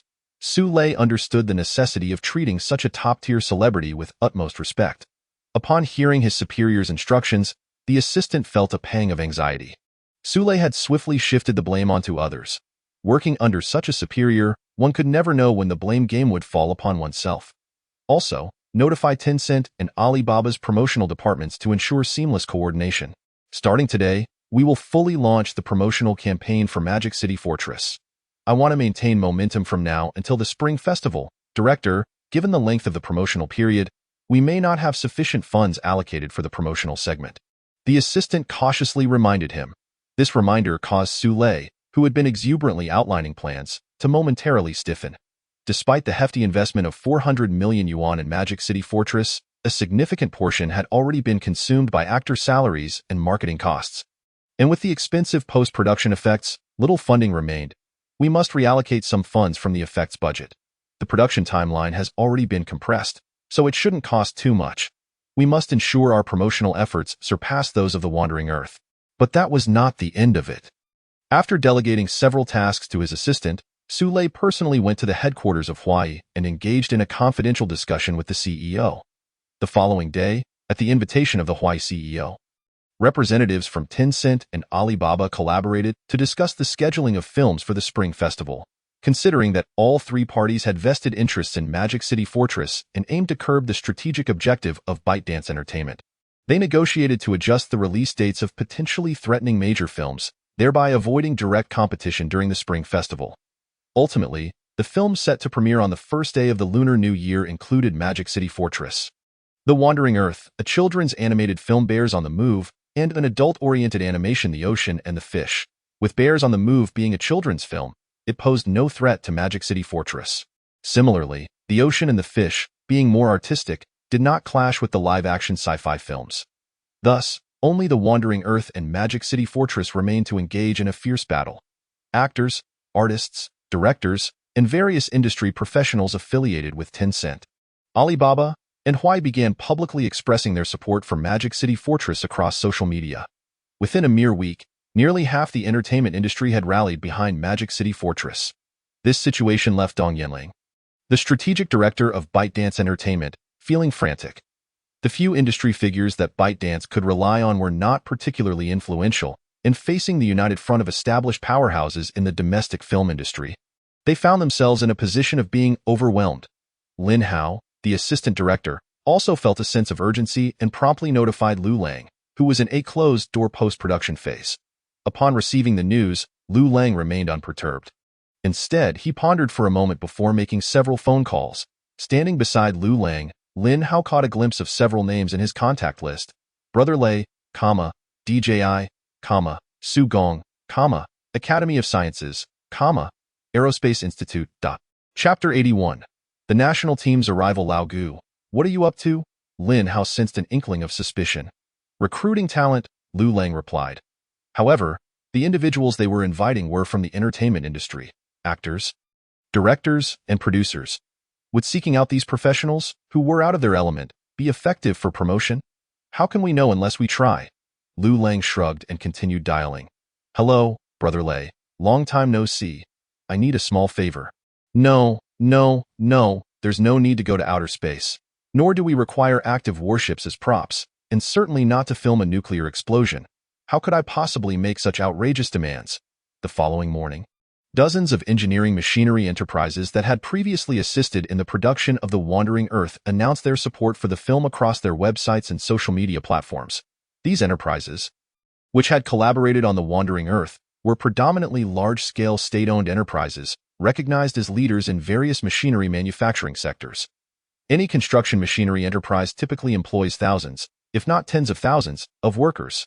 Through the social networks of these laborers, the promotion of The Wandering Earth spread like wildfire, reaching the friends and families of hundreds of thousands of workers, ultimately impacting millions. Yet, this was merely one of the less conspicuous channels of promotion. DJI soon joined the promotional support for the film The Wandering Earth. As a dominant force in the global civil drone industry, DJI's recognition within the country far surpasses that of many construction machinery enterprises. Moreover, with DJI's flagship products being drone aerial photography equipment, the audience's acceptance of science fiction films is surprisingly high. This collaboration for the promotion of The Wandering Earth stands as a paragon of precise marketing. Wow, brothers on the forum, hurry to check DJI's official website. After the first day of the new year, you can enter a lottery with your The Wandering Earth movie ticket for a chance to win a limited edition Predator drone. Even one personally signed by director Liu Lang. Another lottery. I hope they don't just bring out 1 or 2 limited editions for show. That would be dull. Wow, I just checked, and there are actually 500 prizes. A1. 4-scale limited edition Predator drone. Is DJI really going all out? There are also discount coupons. After the first day of the new year, if you bring your movie ticket to purchase, you get a 1 discount for each ticket, with a maximum of 10 tickets per order. You can enjoy up to 10 off on all models. I'm just about to upgrade to a Mavic 3 Pro. How delightful. Can you believe The Wandering Earth is collaborating with DJI? That's quite impressive. Hey, the guy upstairs, you might not know about the relationship between director Liu Lang and DJI, right? They seem to have a technical collaboration on the recently promoted large drone series. During the filming, DJI provided 1,000 scale models of the Predator drone as props. In various drone-related forums and communities, DJI's promotional activities quickly spread. The allure of 500 limited edition civilian Predator drones is irresistible to drone enthusiasts. Even before the film's release, listings for these limited edition Predator drones began appearing on second-hand trading platforms, with prices soaring into the $300,000 to $400,000 range, entering the realm of luxury and collectibles. For many, the opportunity to purchase at a maximum 10 discount with a movie ticket is a tangible benefit. This unprecedented collaboration by DJI has been fervently shared within the domestic electronic technology community, attracting the attention of numerous electronic product enthusiasts who previously had no interest in drones. I wasn't planning to go to the cinema, but this time I'll treat it like a lottery ticket. What if I actually win? I'm taking my family to see The Wandering Earth. 5 tickets to increase the odds. You guys are too naive. You need to be bolder. Let me show you a path to wealth. Just go to the cinema entrance and buy up all the used The Wandering Earth tickets after the screening for 50 cents each. Collect a couple of thousand. The odds of winning would be much higher than winning the lottery, right? If you win, you can flip it for a profit of tens of thousands. If not, just sell the movie tickets outside the DJI store for $1 a piece. You won't lose anything. Wow, dude. You really think outside the box. Big brother, you've got my scheme. Quickly delete the post so we can secretly make our fortune. If it works out, I'll transfer you 50 on WeChat. Following DJI, even the Dragon National Academy of Sciences and the Aerospace Institute publicly expressed their support for The Wandering Earth. They stated that the production of such a hard science fiction film holds significant importance not only for the domestic film industry, but also for the pursuit of scientific truth and exploration of space. It could even inspire more young people in the country to broaden their horizons, shifting their interest from trivial matters to the more critical fields of scientific and technological research for humanity and the vast universe beyond. With the endorsement from national research institutions like the Academy of Sciences and the Aerospace Institute, even more authoritative media outlets began to laud The Wandering Earth. This series of reactions and statements left professionals within the domestic film industry astounded. They could not fathom why these national teams of institutions, enterprises, and media would hold such high praise for a film that had yet to premiere. Was it merely because director Liu Lang is a recipient of the Starlight Award and the Hugo Award, bringing glory to the nation? From a market perspective, the anticipated performance of The Wandering Earth clearly fell short compared to its competitor, Magic Fortress. Liu Lang, Dongyinling, what kind of investment have you made to garner such official support for The Wandering Earth? Su Lei was utterly perplexed, convinced that ByteDance Entertainment was behind the scenes manipulating matters.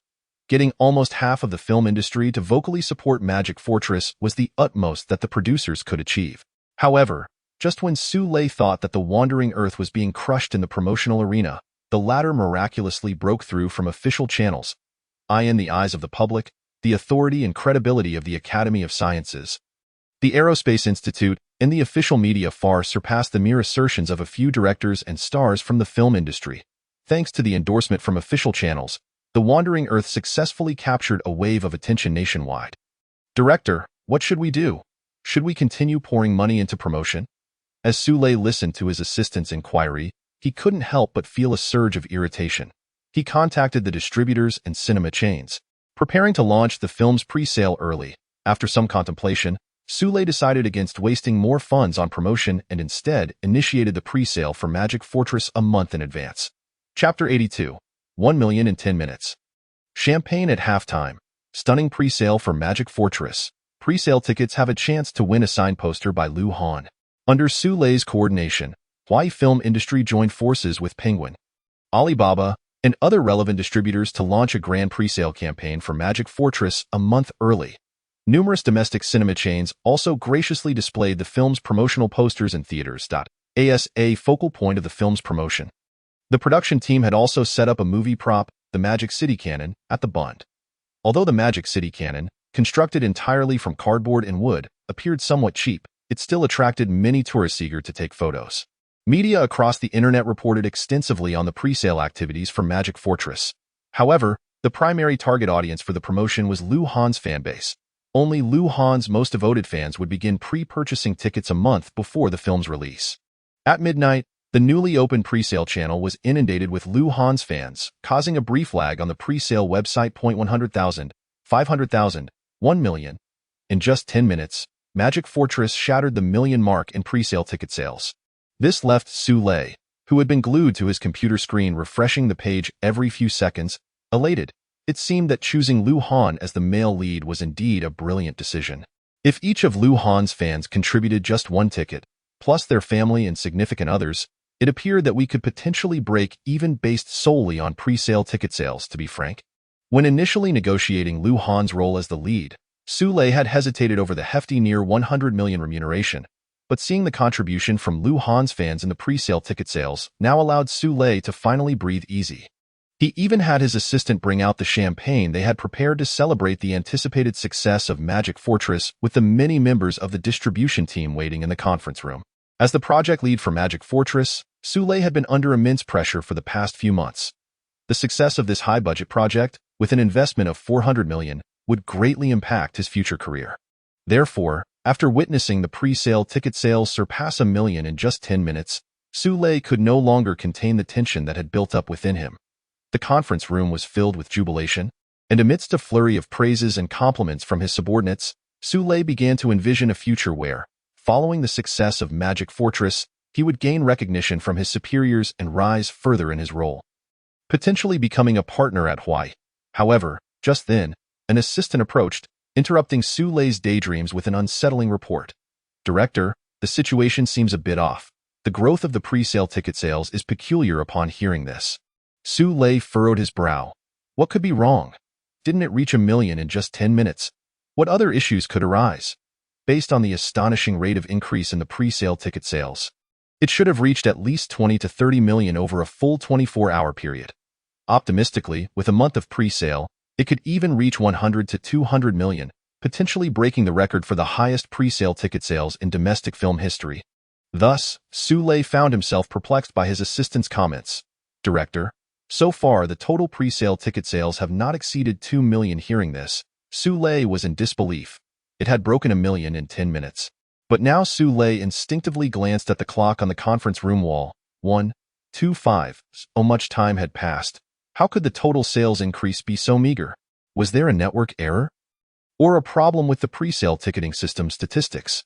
Director, I've checked, and there were no issues. As he refreshed the pre-sale ticket sales statistics page over and over, the figure of 1.89 million remained unchanged, causing Su Lei's eyes to feel like they were being pricked with needles. The celebratory glass of champagne in his hand was brusquely pushed aside by him in a fit of irritation. It was likely too late. Everyone had already drifted into slumber. After all, this was merely a pre-sale, not an official release, so a slowdown in data growth was entirely to be expected. Su Lei stared at the screen for an extended period. Then, unsure whether to console others or himself, he began to explain. Meanwhile, within Liu Han's fan circle, some diehard supporters started to showcase the efforts they had made to support their idol. Dear sisters, I just maxed out my credit card to purchase 200 pre-sale tickets. Sister, you're amazing. I only bought 100, but I'll borrow some money from my boyfriend tomorrow to get another 50. Ladies, our support mission must reach at least 50 pre-sale tickets. Only those who buy 50 can join the core fan group, and once the movie is released, there will be a chance to meet Liu Han in person. These tickets are so expensive. 100 yuan each. That's 5,000 yuan for 50 tickets. It's too much. I think I'll pass that a poor sister like me doesn't deserve it. Exactly. While I would like to support my brother, I think I'll wait until the movie is released to buy a ticket. What is wrong with you all? Are you fake fans? Can't you spare a little money for support? How can you be Liu Han's strongest backing like this? Soon, a heated argument erupted in the fan group over the issue of purchasing pre-sale tickets. Aside from a few genuinely wealthy supporters and some core fans who, influenced by their affluent peers, were willing to take out loans or borrow money to buy large quantities of tickets, the vast majority were not as enthusiastic. While they were quite willing to engage in supportive actions like retweeting and commenting, when it came to spending real money, many calmed down. Moreover, in this film, Magic City Fortress, Liu Han was surprisingly paired with the female lead, the older woman Shu Qi, which left many fans feeling unsettled and led to a growing resistance toward the film. As dawn broke, Su Lei, having stared at the computer screen all night without sleep, had bloodshot eyes filled with strain. The total pre-sale box office had yet to surpass 2 million, leaving him perplexed throughout the night. Director, I found it out. 10 minutes before last night's pre-sale data skyrocketed due to an organized support event by Liu Han's fan group. A small batch of die-hard fans contributed over 10,000 tickets. With so many fans, how could the data be so low? Su Lei still could not accept it. If even half of those in the fan group had purchased pre-sale tickets, the figures would surely not remain stuck at 2 million. Director, I've spoken to the group leader. They mentioned that many fans are quite resistant to our Magic City Fortress. Some even publicly stated they would not offer their support. Resistance? Why? Have they lost their minds? Isn't Liu Han the male lead? They expressed disgust at the rumors surrounding Miss Shu Qi and Liu Han, asserting they would never contribute a single penny to her. Upon hearing this explanation, Su Lei felt a weight in his chest as if struck by a heavy blow. Collapsing weakly into his chair, it dawned on him that he had orchestrated this scandal promotion initiative himself to advertise the film. Chapter 83. Preview screening. As days passed, Liu Lang did not begin pre-sale tickets for Wandering Earth a month in advance like Magic City Fortress. Instead, he methodically refined the post-production of Wandering Earth. Ultimately, 1 week before the Spring Festival, the final cut was completed, passing review and receiving approval for screening. At this juncture, to promote the film's reputation, Liu Lang announced the commencement of a media preview screening, inviting prominent film columnists and media from across the nation to attend. A good wine fears no dark alley. Relying solely on a month-old ultimate trailer and promotions from companies like DJI and XCMG felt insufficient to draw more audiences to theaters for Wandering Earth. To truly earn the audience's recognition, the film's quality needed to shine through. Thus, holding a media preview screening before the official release became an excellent promotional strategy. The invited film media, journalists, and columnists would provide their evaluations of the film to the public without revealing spoilers. Professional critics' reviews would significantly influence the film's initial reputation. If the film's quality was solid, the media preview screening could serve as a powerful promotional tool, propelling it to rapid popularity and attracting more hesitant viewers. Upon announcing the date for the media preview screening of Wandering Earth, Magic City Fortress followed suit, scheduling their own screening for the same day. After months of fierce rivalry, The two films were now at odds. The pre-sale box office failure had left Sule with no retreat. He could only pin his hopes on the preview screening before the film's official release. The media preview screening for Wandering Earth was set for 8 p.m., prompting Sule to decisively schedule Magic City Fortress's screening for 6 p.m. on the same day.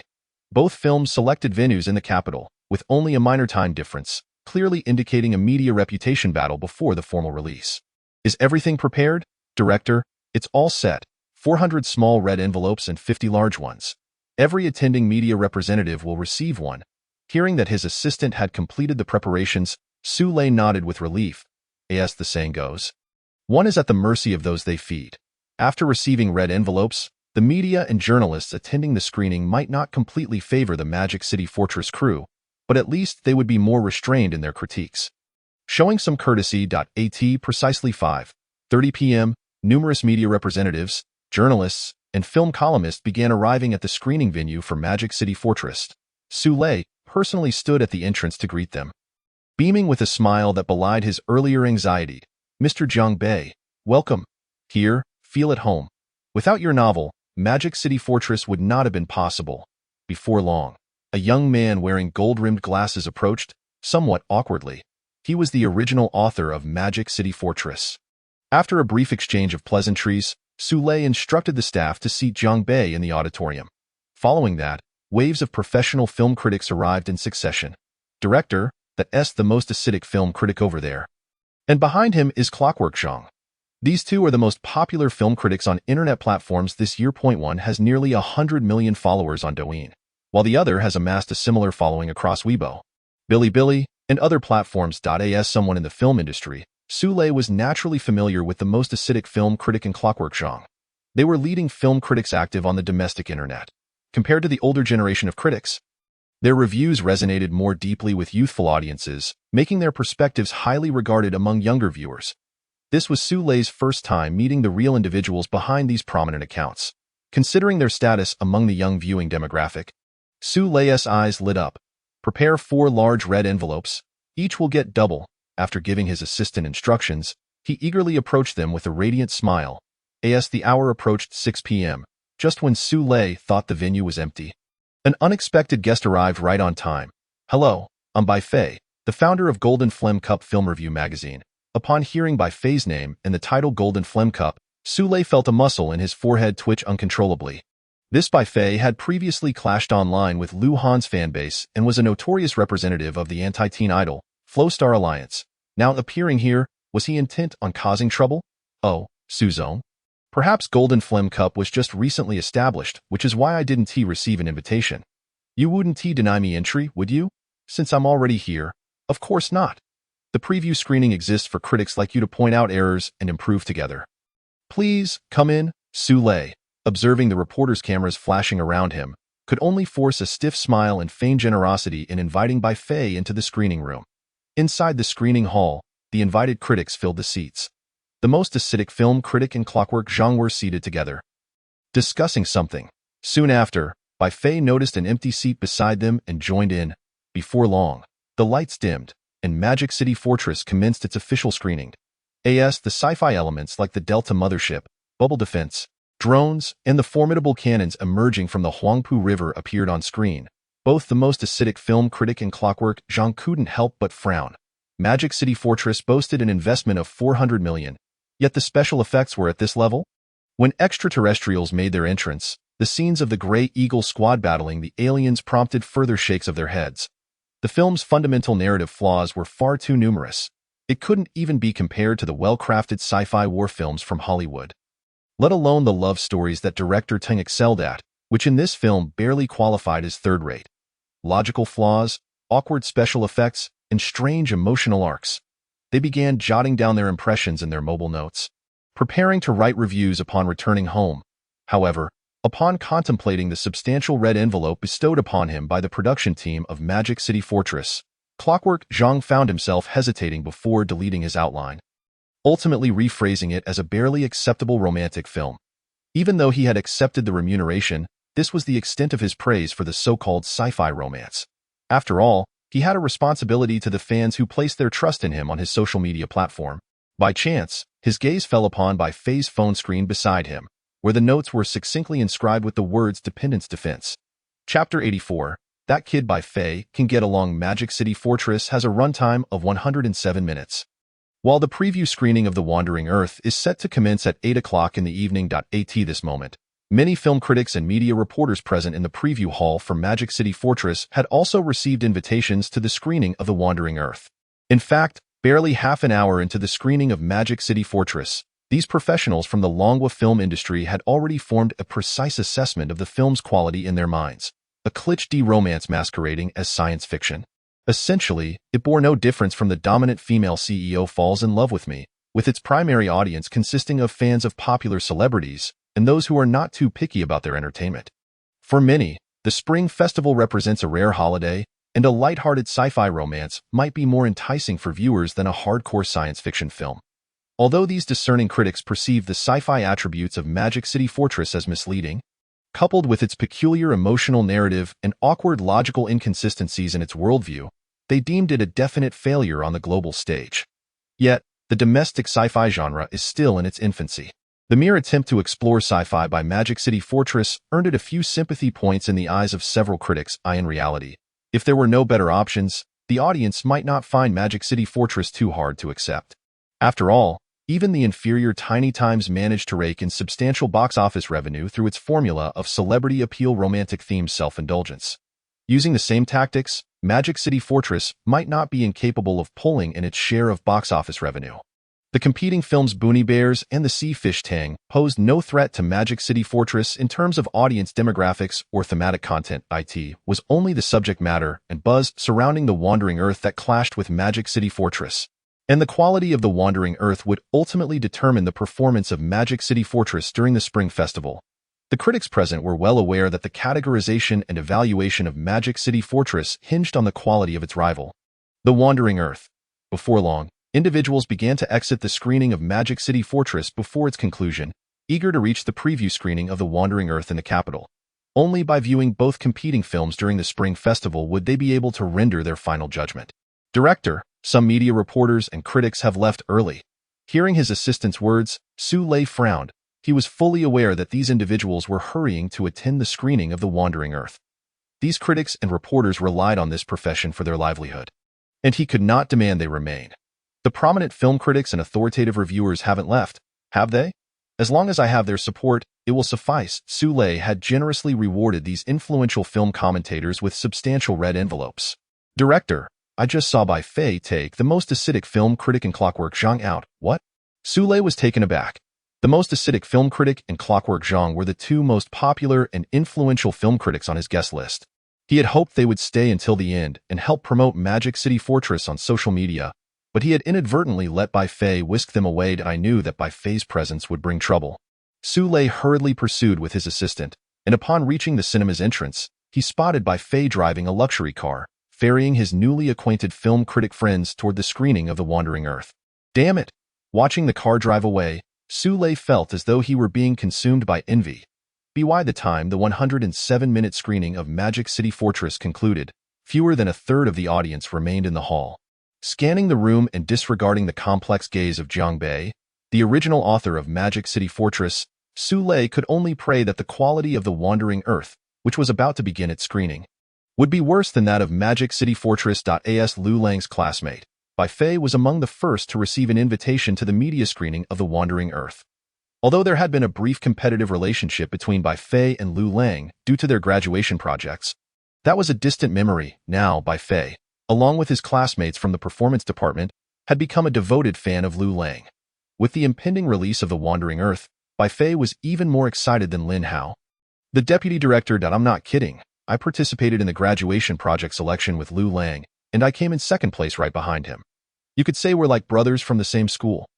As Bai Fei drove, he engaged in conversation with his newly made film critic friends. So, you must be quite familiar with director Liu Lang, right? The most acidic film critic and Clockwork Zhang exchanged glances, surprised to learn that the Bai Fei they encountered today was indeed a classmate of director Liu Lang. Of course, we were buddies back in school, but lately, he's been busy filming The Wandering Earth, so we haven't been in touch much. I even invited him to be my deputy director back when we graduated, but fortunately, he had other commitments. Otherwise, that sci-fi short film space elevator battle wouldn't have come to fruition, and we wouldn't have won the subsequent Starlight Award. As by Fei mentioned Liu Lang, he instantly became animated, and through his enthusiastic discourse, he linked the first Starlight Award trophy won by Longhua to his own involvement. Speeding in his sports car, Bai Fei quickly arrived at the venue for the screening of The Wandering Earth. Liu Lang had initially worried that the earlier screening of Magic City Fortress would siphon off many of the invited critics and media, but as these individuals began to arrive, his concerns dissipated. Lang Gu, I made it in time, didn't I? Upon seeing Liu Lang, Bai Fei eagerly approached him with a warm greeting. Lang Gu? Hearing this term of endearment from Bai Fei, both Liu Lang and Lin Hao were momentarily taken aback. It was known that Bai Fei, as a rich second-generation individual, had always held a rather haughty demeanor in school. It was quite unexpected for him to refer to anyone as Gu after all. They were classmates, and since Liu Lang had not placed much importance on their graduation project competition, it was only natural for them to engage in pleasantries. Lang Gu, these two are my new friends, the most acidic film critic and Clockwork Zhang, whom I just brought over from the Magic City Fortress screening. As they conversed, Bai Fei introduced his two high-profile film critic friends. Upon hearing the names the most acidic film critic and Clockwork Zhang, Liu Lang felt a surge of joy. He had been lamenting the lack of prominent film critics at the screening. Bai Fei was indeed resourceful. He was genuinely helping out. Chapter 85. The shock from Longhua Sci-Fi as the lights dimmed. The screening hall officially began to showcase The Wandering Earth, the film's outset. When the vertical takeoff version of the J-20C appeared on the big screen, all the critics and media reporters in attendance instinctively straightened in their seats, becoming serious. Rendered through spectacular CGI, the J-20C appeared as if it were a genuine fighter jet before the audience. Wearing the 3D glasses provided by the cinema, they began to question whether the domestic military indeed possessed such a vertical takeoff J-20C fifth-generation fighter jet, which had been lent to the production team for filming. The visual effects dedicated to this cinematic prop, with the intricate play of light and shadow around the aircraft, the exhaust from the turbofan engine, and the seamless integration of the surrounding scenery, all contributed to a remarkably authentic aesthetic. This showcased the elevated level of visual effects achieved by the production team of The Wandering Earth, surpassing the earlier Magic City Fortress and, in the eyes of many industry insiders, even rivaling the top-tier sci-fi productions in Hollywood. The most acidic film critic and Clockwork Zhang exchanged glances before promptly jotting down notes in their respective mobile memos, commenting on the rich and textured CGI effects and the crew's dedication to the film's props and special effects. Shortly thereafter, the film transitioned to the first major scene in The Wandering Earth, the space elevator defense battle. Thousands of Prowler drones surged forth, forming a hair-raising swarm formation in the air. The deafening buzz of the drones resonated in the ears of the audience. Stirring their hearts, in the next moment, the multitude of Prowler drones unleashed indiscriminate attacks on the ground. Machine guns and missiles rained down, transforming the once busy military reserve area into a battlefield. After neutralizing the armed forces in the military reserve, the swarm of drones then surged toward the space elevator's direction, where countless rapid-fire close and defense guns began to retaliate. In the scene, countless drones are mercilessly struck by the terrifying anti-aircraft artillery shells, exploding into fiery orbs in the air every second. This unprecedentedly shocking spectacle leaves movie's most acidic critic and Clockwork Zhang exchanging incredulous glances, utterly dumbfounded. They had initially believed that the ultimate trailer for The Wandering Earth represented the pinnacle of visual effects for the film. However, this small climax at the film's beginning instantly elevates the visual spectacle of The Wandering Earth to an entirely new level. Following this, the battle between swarms of drones and human fighter jets, along with the combat within the space elevator, injects adrenaline into the audience, akin to a series of exhilarating injections. The industry professionals present are swept up in a wave of emotion, their eyes glued to the grand screen. Finally, as the cable of the space station above the space elevator is severed, the colossal space station plummets from the cosmos, engulfed in flames, crashing down like a meteorite and utterly obliterating the ground station of the space elevator, creating a massive meteorite crater. Accompanied by the hauntingly melodic female vocals that seem to penetrate the soul, the audience watches the space station descend like a comet, involuntarily covered in goosebumps. Movie's most acidic critic and Clockwork Zhang gaped at the unfolding scene, exchanging another astonished look, rendered speechless. They could scarcely recall the last time they had experienced such a profoundly moving sensation in a domestic film. In that moment, they abandoned thoughts of the evening's film review drafts. Eager to savor the entirety of this cinematic masterpiece, fearful of missing any detail. Following the space elevator defense battle, the narrative shifts to the Tu Hongyu storyline led by the illustrious Huazai, revolving around the Digital Life Project. After the earlier breathtaking sci-fi war sequences, the audience finally finds respite, contemplating the thought-provoking sci-fi themes presented in the film. Without physical bodies, does human consciousness truly exist? The plot surrounding digital life further elevates the film's intellectual dimension. Movie's most acidic critic in Clockwork Zhang are pleasantly surprised. At this juncture, The Wandering Earth transcends the ordinary sci-fi film that relies solely on special effects, warfare, and disaster scenes, instead offering a narrative that invites reflection and contemplation. This is soon followed by the Ishan plan led by Li Shuejian's character, Zhou Zizi, which is essentially the Wandering Earth plan. Unlike previous Western sci-fi disaster films, the narrative through Zhou Zizi embodies themes of the community of human destiny, the responsibility of great nations, and in times of crisis. Only duty remains, deeply resonating with the audience. They realize that compared to the portrayal of irresistible global disasters in Western sci-fi films, perhaps only the people of Longwa would choose to wander with the Earth. This sentiment, rooted in the hearts of the Longwa people over 5,000 years, is presented to the 21st century audience in the form of a high-caliber sci-fi film, a unique brand of romance belonging exclusively to them. Movie's most acidic critic in Clockwork Zhang clenched and relaxed their hands repeatedly, shaken by the film's narrative and its profound essence, their bodies trembling slightly as if this were the only way to find solace. Finally, when the weathered Sha-Yi calls out, Chinese spaceflight squadron, those over 50 step forward. Even the majority of the audience, comprised mostly of industry professionals, cannot suppress the lump in their throats. This is a sentiment that those who revere freedom, democracy, and individualism in Western culture may never comprehend. The spirit of sacrifice inherent in Longwa's military. When the theater lights gradually brighten, the audience comes to the realization that the film has concluded.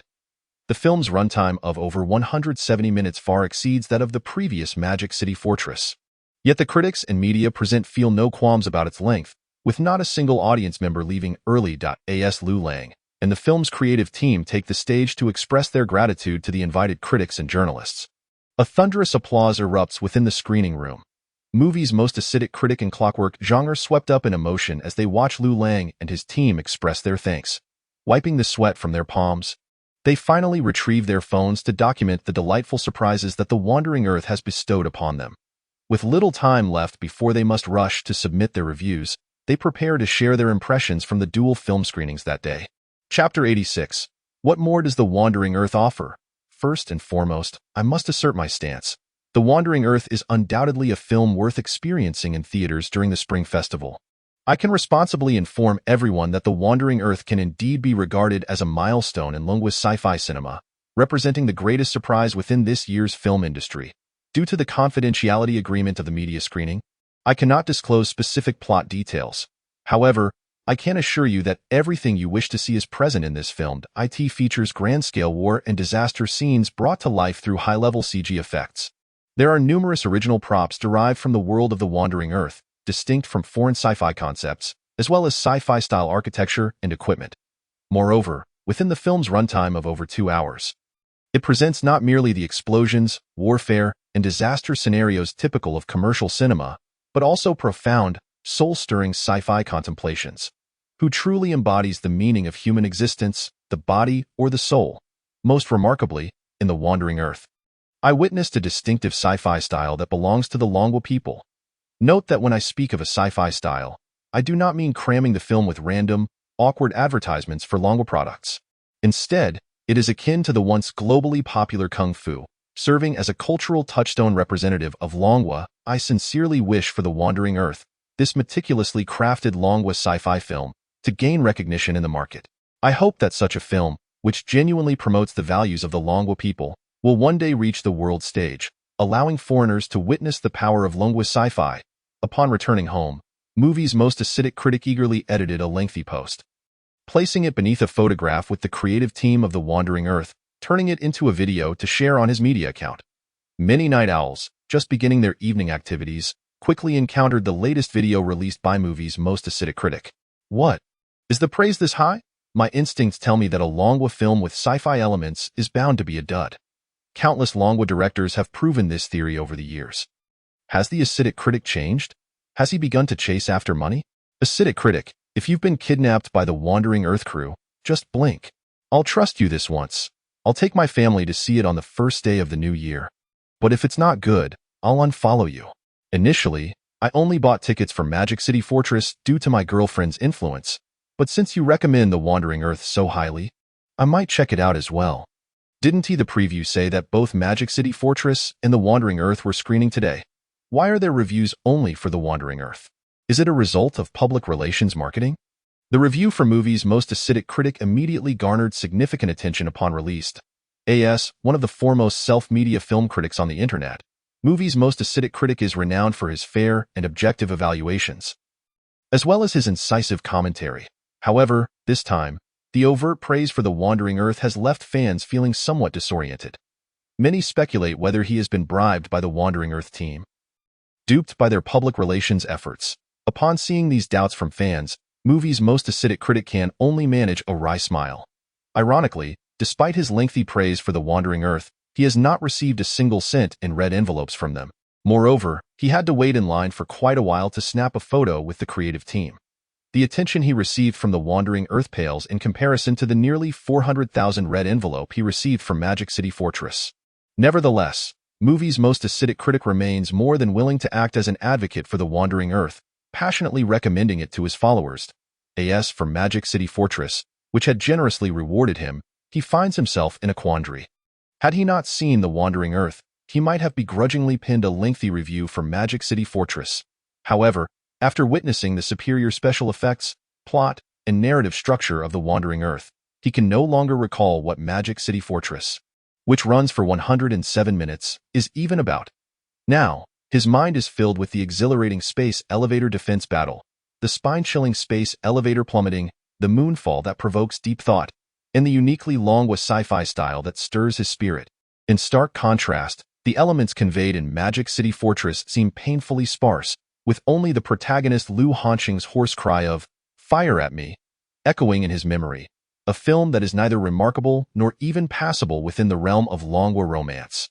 After much contemplation, movie's most acidic critic ultimately updated his review for Magic City Fortress on his work account, a brief statement consisting of just one sentence. However, this has already become the most impartial and just review he could provide. Considering the substantial 400,000 yuan incentive. As for why it is referred to as a Dragon Country romance film rather than sci-fi, as claimed by Magic City Fortress, it is because the most caustic film critic believes that if it could be classified as sci-fi, then that in itself would be a rather sci-fi notion. He must be accountable to his vast follower base. Ultimately, time will reveal the truth. The most caustic film critic concluded the reviews of the two films with this remark. Naturally, Sule is keenly interested in the reactions from the media screening. He has long anticipated the viewing comments from several renowned film critics present today. As midnight approaches, media critics gradually begin to publish their reviews online. Upon discovering that The Wandering Earth has a runtime of nearly 3 hours, Sule is thrilled. The longer the film, the more disadvantageous it is for screening slots. Clearly, the 107-minute Magic City Fortress holds a far superior position in terms of screening advantages compared to The Wandering Earth. Yet soon after, Sule encounters a new source of anxiety. What on earth is this, the most caustic film critic? A review of such length, and it is entirely praising The Wandering Earth? Only a single sentence dedicated to Magic City Fortress? And that sentence is dripping with sarcasm. Did I spend my money for nothing? Sule stares at the lengthy review under the most caustic film critic account, unable to calm his tumultuous emotions. Having spent money only to receive such treatment has left him even more displeased than before. Director, could it be that, the assistant was about to say, could it be that The Wandering Earth is of better quality? But upon catching sight of Sule teetering on the edge of fury, he hastily swallowed his words. Could it be that the crew of The Wandering Earth invested more in marketing? Chapter 87. Rounding age calculations. Did the crew of The Wandering Earth contribute more? Sule pondered carefully. It was indeed a possibility. However, before he could devise a way to vent his anger and retaliate against the most caustic film critic for their negligence, More and more media journalists and critics began publishing their impressions from today's 2 film screenings online. A glance at the myriad of glowing reviews for The Wandering Earth is staggering. Exquisite and dazzling special effects, profound storytelling, a rich hardcore sci-fi style, and superb casting. Su Lei stared blankly at the torrent of media acclaim online, nearly convinced that these individuals were lauding some foreign film destined to be etched into the annals of cinematic history, one that is both critically acclaimed and commercially successful. Yet amidst these laudatory reviews, the words "The Wandering Earth" pierced his consciousness like needles, dragging him back to the harsh reality. Impossible. Absolutely impossible. With similar production timelines and post-production durations. He could not believe that The Wandering Earth could be so vastly superior to Magic City Fortress as these individuals were proclaiming. As a seasoned professional in the Dragon Country film industry, Su Lei is acutely aware of the nature of the domestic film scene in a genre like sci-fi, which relies heavily on industrial strength. Both Magic City Fortress and The Wandering Earth are newcomers, and there is no logical reason for such a significant disparity to exist. Yet, he simultaneously feels perplexed. If a couple of critics champion The Wandering Earth, he could understand, but surely the other side could not have bribed all the critics.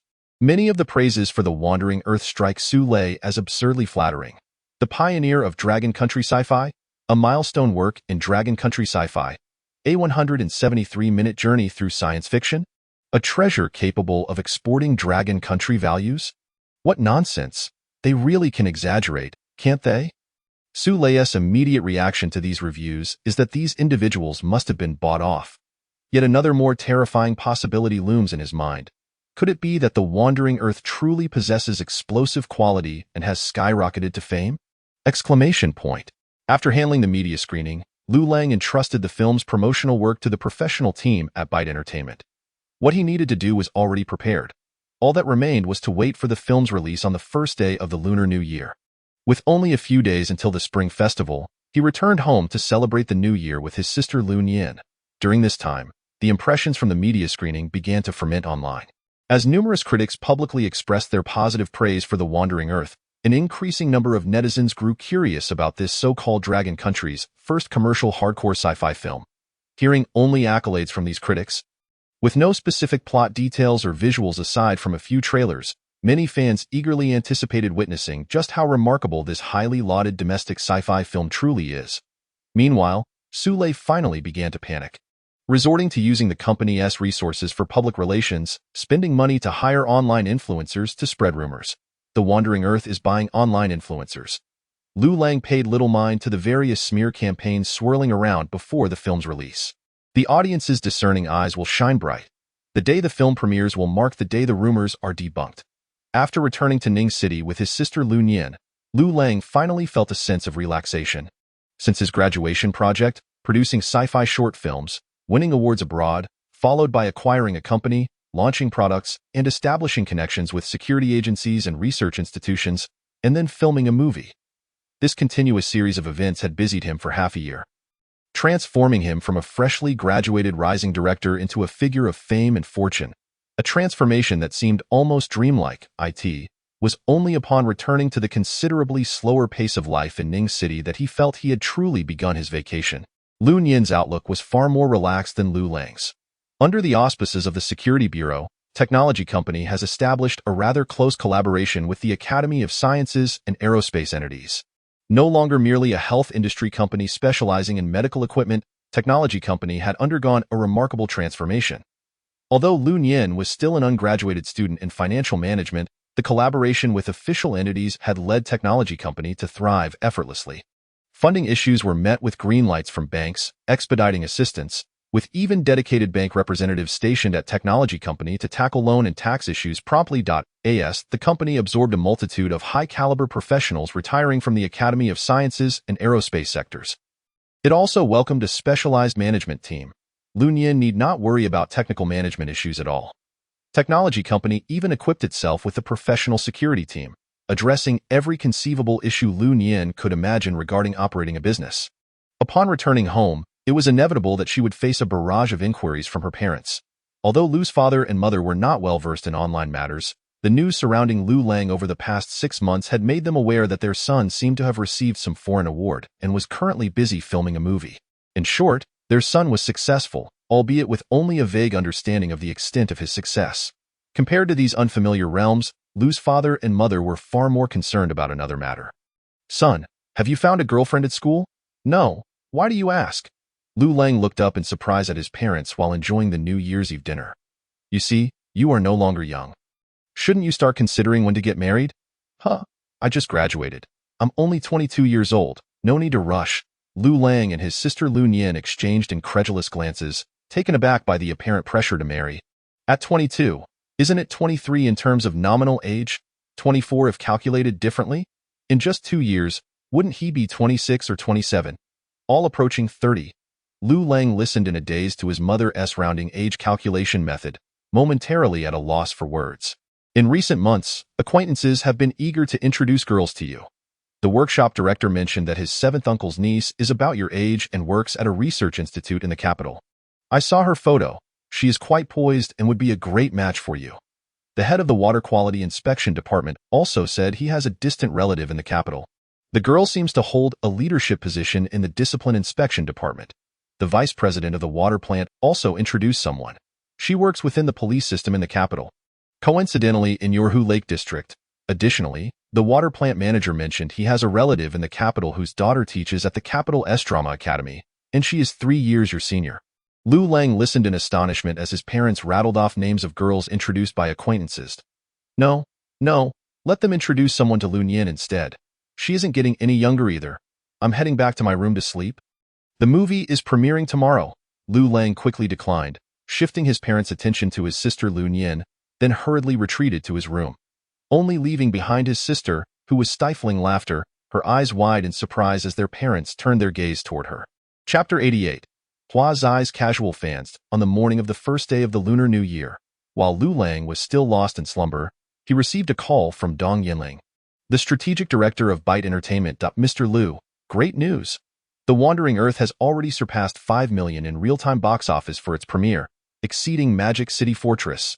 Dong Yinling's excitement was palpable, and even through the phone, Liu Lang could sense her exhilaration all the way from the capital. In fact, during the face-off period leading up to the releases of Magic City Fortress and The Wandering Earth, aside from the creative team of The Wandering Earth, the individual most invested in the film's performance was undoubtedly her, the strategic director of Byte Entertainment. Liu Lang is the promising director whom she resolutely decided to support against all odds. The science fiction film is also her decision, a genre that Byte Entertainment is set to vigorously develop in the next phase, in order to break through the layers of barriers erected by the two titans, Penguin and Alibaba. In the Dragon Kingdom's film industry, Dong Yinling has already leveraged Byte Entertainment's resources, betting everything on The Wandering Earth. Previously, the aggressive promotion of Magic City Fortress had attracted nearly half of the domestic film industry to rally behind it, genuinely intimidating Dong Yinling. As a manager who adheres to big data analysis, she was understandably anxious in the face of the overwhelming support for Magic City Fortress from numerous industry insiders. Consequently, she even canceled the advanced ticket sales for The Wandering Earth, fearing that the pre-sale figures of her competitor might adversely affect her film. It was only after the media screening concluded and the online critics lauded The Wandering Earth that Dong Yinling felt a slight sense of relief. However, unlike Su Lei, she did not pop open champagne at the first sign of good news. Until the box office numbers were confirmed, uncertainty lingered. Despite receiving accolades from the media critics, Dong Yinling was not blindly optimistic. She had witnessed too many films that garnered praise yet failed to draw audiences. The success of a commercial film, she knew, was ultimately determined by box office performance rather than critical acclaim. Keeping a keen eye on the box office data, she witnessed The Wandering Earth achieving a remarkable total of 5 million in ticket sales within just 2 hours of its 8 a.m. premiere on the first day of the Lunar New Year, a time when countless citizens were busy with New Year greetings and not at the cinema. The rapid ascent to 5 million was astonishing. In stark contrast, Magic City Fortress lagged behind with only a little over 1 million in real-time box office, and even when combined with pre-sales, it still fell short of The Wandering Earth. Dong Yinling recognized that this was the result of the media critics' positive word of mouth, drawing a significant number of casual viewers to the theaters. Whether The Wandering Earth could maintain its lead would depend on the evaluations of the audience following their viewing experiences. "That's wonderful, you've worked hard, Dong Jie. I'm off to put up the Spring Festival couplets. We'll chat later." Liu Lang did not overly concern himself with leading the box office, as he did not consider Magic City Fortress a rival at all. In his eyes, the 4 films released during the Spring Festival, Magic City Fortress, Boonie Bears, Big Sea Fish Tang, posed no threat to the wandering Earth. However, upon hearing this, Dong Yinling was momentarily taken aback. Putting up couplets? Are you kidding? Your film has just been released, and you can remain this calm? Am I, the distributor's representative, more excited than you, the investor, director, screenwriter, and original novelist? After finishing putting up the couplets with his sister, Liu Lang continued to assist his parents in preparing the feast for their guests, as this year it was their family's turn to host relatives for the new year. Liu Lang's rise to fame had spread through the internet, and relatives and friends in Ning City had heard of it. The emergence of a director from the Liu family had sparked envy among many relatives and friends, and both Liu's father and mother beamed with joy amidst the flattery from their relatives, their smiles almost becoming permanently etched on their faces. During lunch, Liu Lang's phone vibrated. Upon checking, he saw it was Lin Hao, Lang Gu. It's reached 50 million, unbelievable.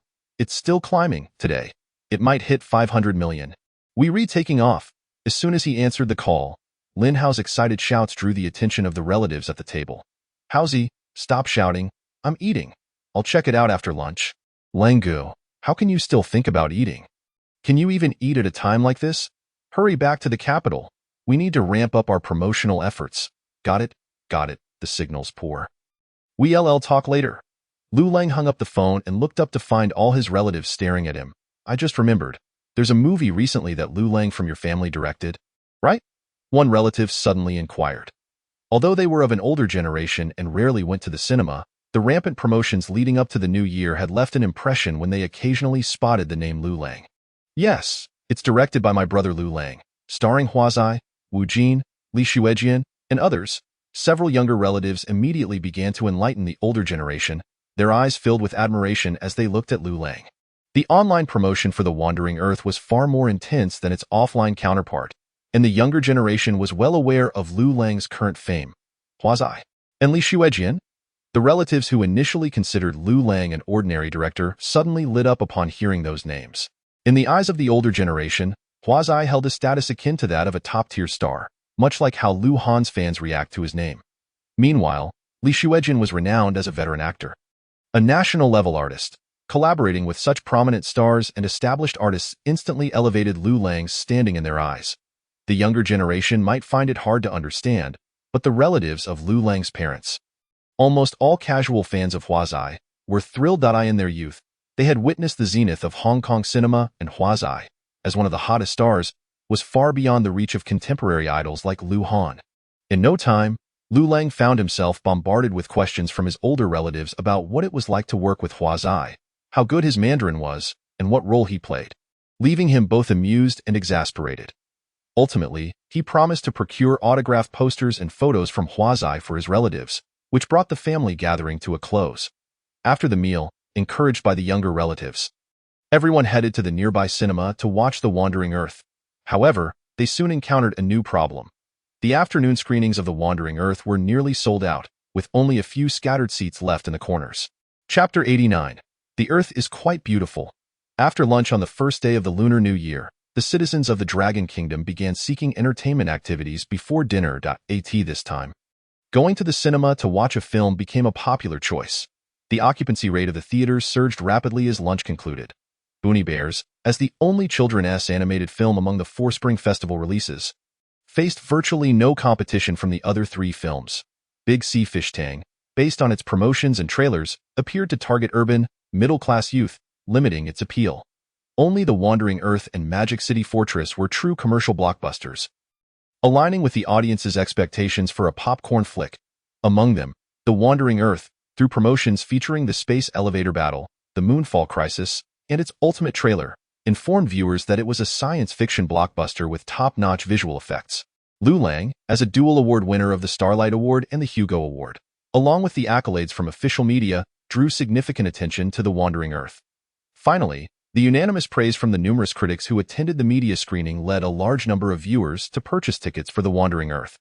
In comparison, Magic City Fortress appeared considerably less appealing. From the cast and director to the subject matter of the film, audiences could easily anticipate the plot. Its primary allure was undoubtedly the top-tier star, Liu Han himself. However, during the film's production, the rumors surrounding the male and female leads, Liu Han and Shu Qi, left many of Liu Han's fans, who had initially intended to support Magic City Fortress, feeling disgusted, as if they had swallowed a fly. The thought of contributing to box office numbers that would benefit the older woman linked to their idol made them decide against watching the film. Due to various factors, Magic City Fortress, which had an advantage in screening numbers due to its longer runtime, surprisingly lagged behind The Wandering Earth in theater occupancy on its opening day. The Wandering Earth was fully booked. And although Liu Lang was the director, he could not conjure empty seats from thin air. He could only take a seat in a corner of the cinema and wait for the film to begin. As the director of this film, he was undoubtedly the most familiar person with its entire content in the world. Yet, more than the film itself, he was concerned about the audience's reactions.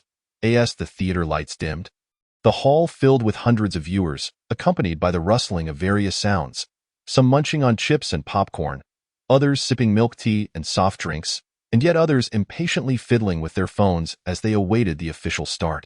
It was only when a J-20C fighter jet hovered vertically on the big screen that the chatter in the cinema began to quiet down. Is it a real fighter jet? It looks quite convincing. It must be real. How could the special effects of a domestic film be that good? I heard this film has military support, and there are aircraft carriers and warships involved in the shoot. On the big screen, Wu Jin and Sha Yi, portraying a master-student duo, made their entrance as the comedic relief in the film's early stages. Sha Yi's character, Master Liu Peiqiang, Zhang Peng, delivered plenty of laughs with his fluent northeastern dialect, successfully guiding the audience into the film's first climactic segment. When the enormous space elevator, set at a staggering height of 90,000 kilometers above the ground, appeared on the big screen, the audience couldn't help but widen their eyes in awe. As the elevator capsule shot skyward, the viewer's perspective soared along with it, racing upward through the lens. Accompanied by a stirring orchestral score, the cinema reverberated with exclamations of "what the heck" and "incredible" from the audience. These ordinary viewers, lacking the expertise of professional film critics, were captivated solely by the breathtaking realism of the special effects, which rendered the elevator cabin as if it were genuinely traversing a space elevator. Liu Lang's lips curled into a slight smile. This was no mere special effect but actual footage captured on set. Before long, scenes of combat erupted within the elevator cabin, while swarms of rebellious drones appeared near the base of the space elevator. For the audience of the Dragon Kingdom, martial arts sequences were a commonplace spectacle. However, the fight scenes set in zero gravity retained a certain novelty that amused them. On the other hand, the aerial warfare conducted by the drone swarms left a far more profound impact on the viewers. Thousands of marauder drones surged towards the base of the space elevator, launching suicide attacks. Missiles, cannon fire, and rapid-fire anti-aircraft artillery fell like a torrential downpour across the cinematic landscape. Explosive flames lit up the screen, conjuring a futuristic battleground filled with fire and smoke, sending the adrenaline of the audience soaring. As the upper space station of the space elevator began its descent, the haunting chants of a female voice echoed, stirring the hearts of the viewers, leaving them in a state of emotional turmoil that lingered long after. That was intense. Way better than the earlier fortress of Magic City. My palms are sweating. How can this group of digitalists behave like terrorists? And how do they control the drones? Shouldn't those be military assets? Is there a traitor among us?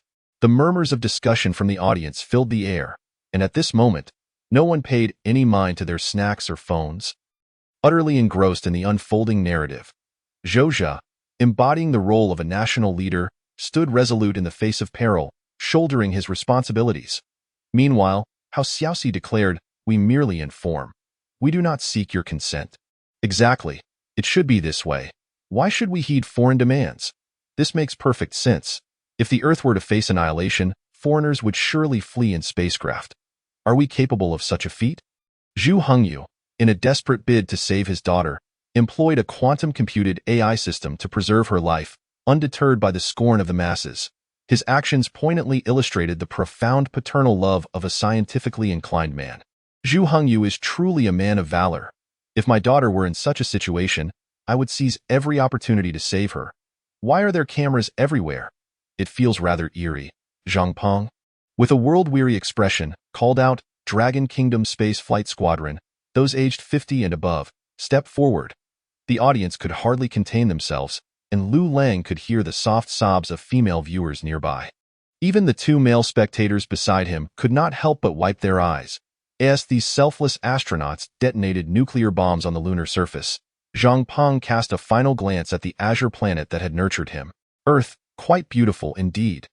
The audience stared at the grand screen, rendered speechless by the gravity of the moment. Chapter 90. The Battle for Screen Time. Casting votes with feet as the film drew to a close and the truth was unveiled, that the crises, including the orchestrations of the digitalists, were all the machinations of the AI Moss.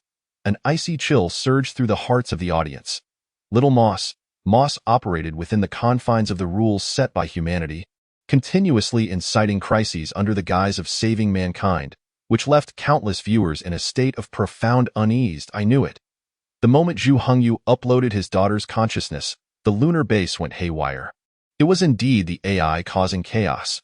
No wonder it insisted on prohibiting metaphors, rhetorical questions, or implications in communication.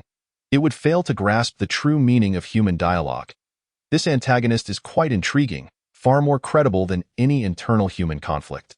Following the revelation regarding the AI Moss in the film, the audience buzzed with conversation, piecing together the clues interspersed throughout the narrative.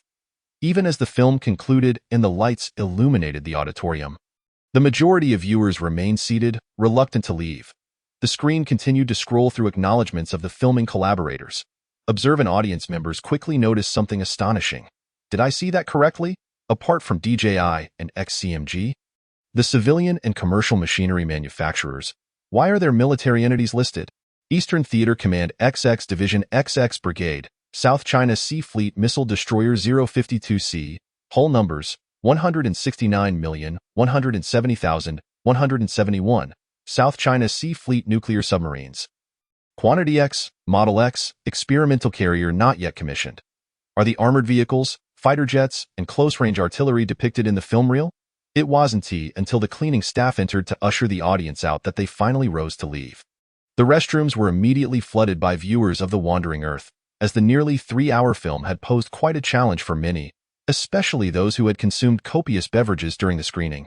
The seamless narrative left them no choice but to hold their bladders until the film's end, after which they rushed to the facilities. Liu Lang was no exception.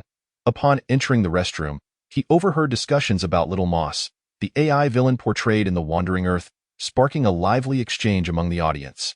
This, in Liu Lang's view, was undeniably a testament to the film's resonance with its viewers. In the lobby, couples who had purchased tickets for Fortress of Magic City awaited their screening when suddenly, a throng of animated individuals emerged from the cinema, fervently discussing terms like Little Moss, Space Elevator, and Digital Life Program. Igniting their curiosity, it soon became apparent that this group had just completed watching The Wandering Earth. Shortly thereafter, another wave of disgruntled patrons exited the cinema, lamenting, "What a trash movie. It made me want to vomit." Fortress of Magic City has once again proven that the Dragon Kingdom sci-fi is doomed. I told you to watch The Wandering Earth, but you insisted on that land Han. And now, fire upon me? I truly wish I could bombard this film. A chorus of complaints resonated as this group contrasted sharply with the earlier viewers of The Wandering Earth.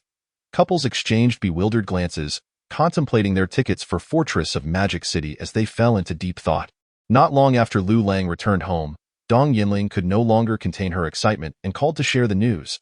Previously, due to the film's length, Fortress of Magic City had been allocated more screenings than The Wandering Earth. However, within just half a day, cinema chains reported that The Wandering Earth was attracting far greater attendance in first-tier cities.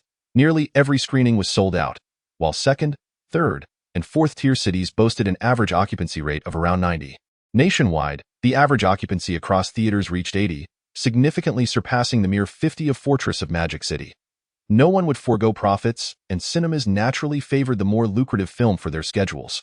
Consequently, major cinema chains urgently adjusted their lineups, increasing screenings of The Wandering Earth from 28 to 38 starting from the second day of the Lunar New Year, while Fortress of Magic City would decrease from 35 to 25.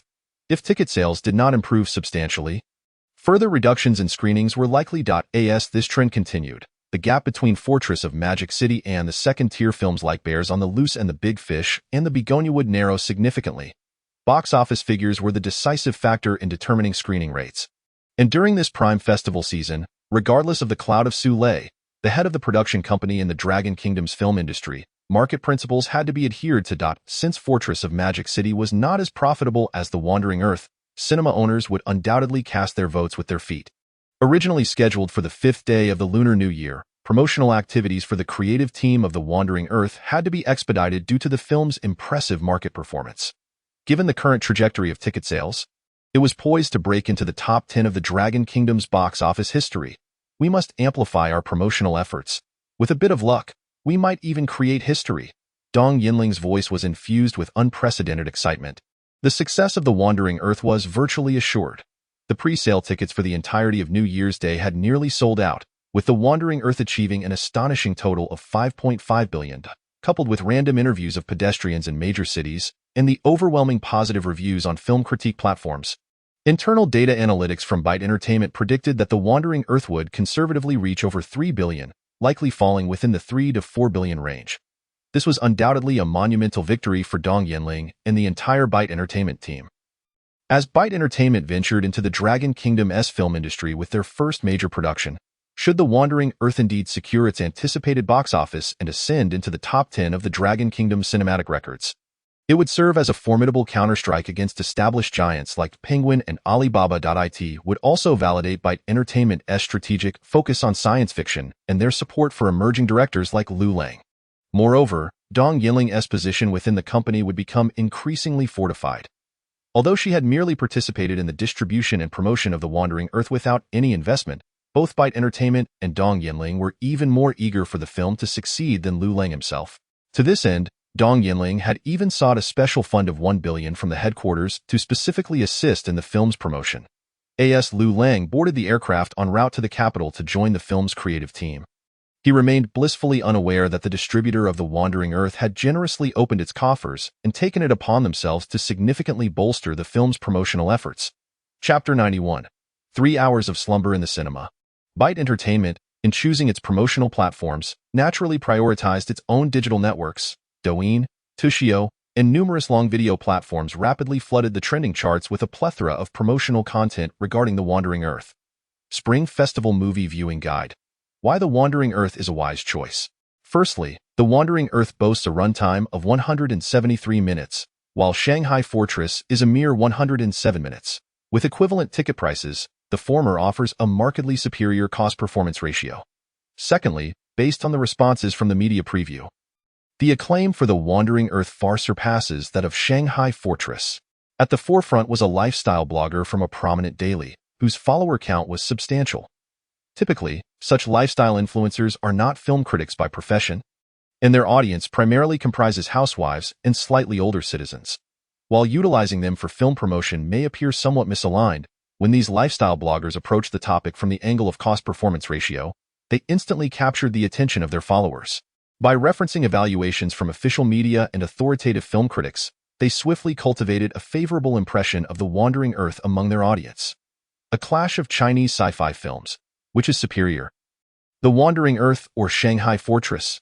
In terms of protagonists, a Chinese soldier, Wu Jin, a composed and dignified decision-maker, Li Shuejian, a digital life technology engineer, Hua Zai, versus a hapless soldier with a crooked hat, Liu Han. On the antagonist side, the culmination of human intelligence, the artificially intelligent system MOS, iterated and upgraded through quantum computing, nicknamed Little Moss, versus mindless aliens who, despite possessing weaponry advantages, opt for hand-to-hand combat. In terms of special effects, the ascent of the space elevator cabin, video images, drone swarms battling human fighter jets, lunar explosions versus the low-budget, unimpressive Shanghai Fortress artillery, and bubble defenses, filter effects reminiscent of photo editing apps, the core of the storyline. A community of human destiny seeking a slim chance of preserving human civilization amidst crisis versus the tale of an ordinary individual saving the world while simultaneously romancing a domineering female CEO. Upon the release of this article, it immediately resonated with numerous viewers who had seen both films. Wow, this guy knows how to draw comparisons. Even my grandmother scoffed at the special effects of Shanghai Fortress, which cannot hold a candle to The Wandering Earth. Could it have been outsourced to university students? I can overlook the special effects, but the aliens have invaded Earth, and Shanghai has become a battlefield. Yet the coffee shops along the Bund remain open, with patrons leisurely sipping afternoon tea, utterly absurd. The person above is right. This is the only film where I hoped the aliens would win. Following the emergence of the comparative article on the trending charts, it quickly attracted a multitude of onlookers who had yet to watch the films. The comment section was inundated with critiques of Shanghai Fortress, prompting many originally intending to view it to reconsider and instead purchase tickets for the highly praised The Wandering Earth. Byte Entertainment's prowess in online promotion was undeniably formidable, but this was also attributable to the exceptional quality of The Wandering Earth and the dismal performance of its rival, Shanghai Fortress.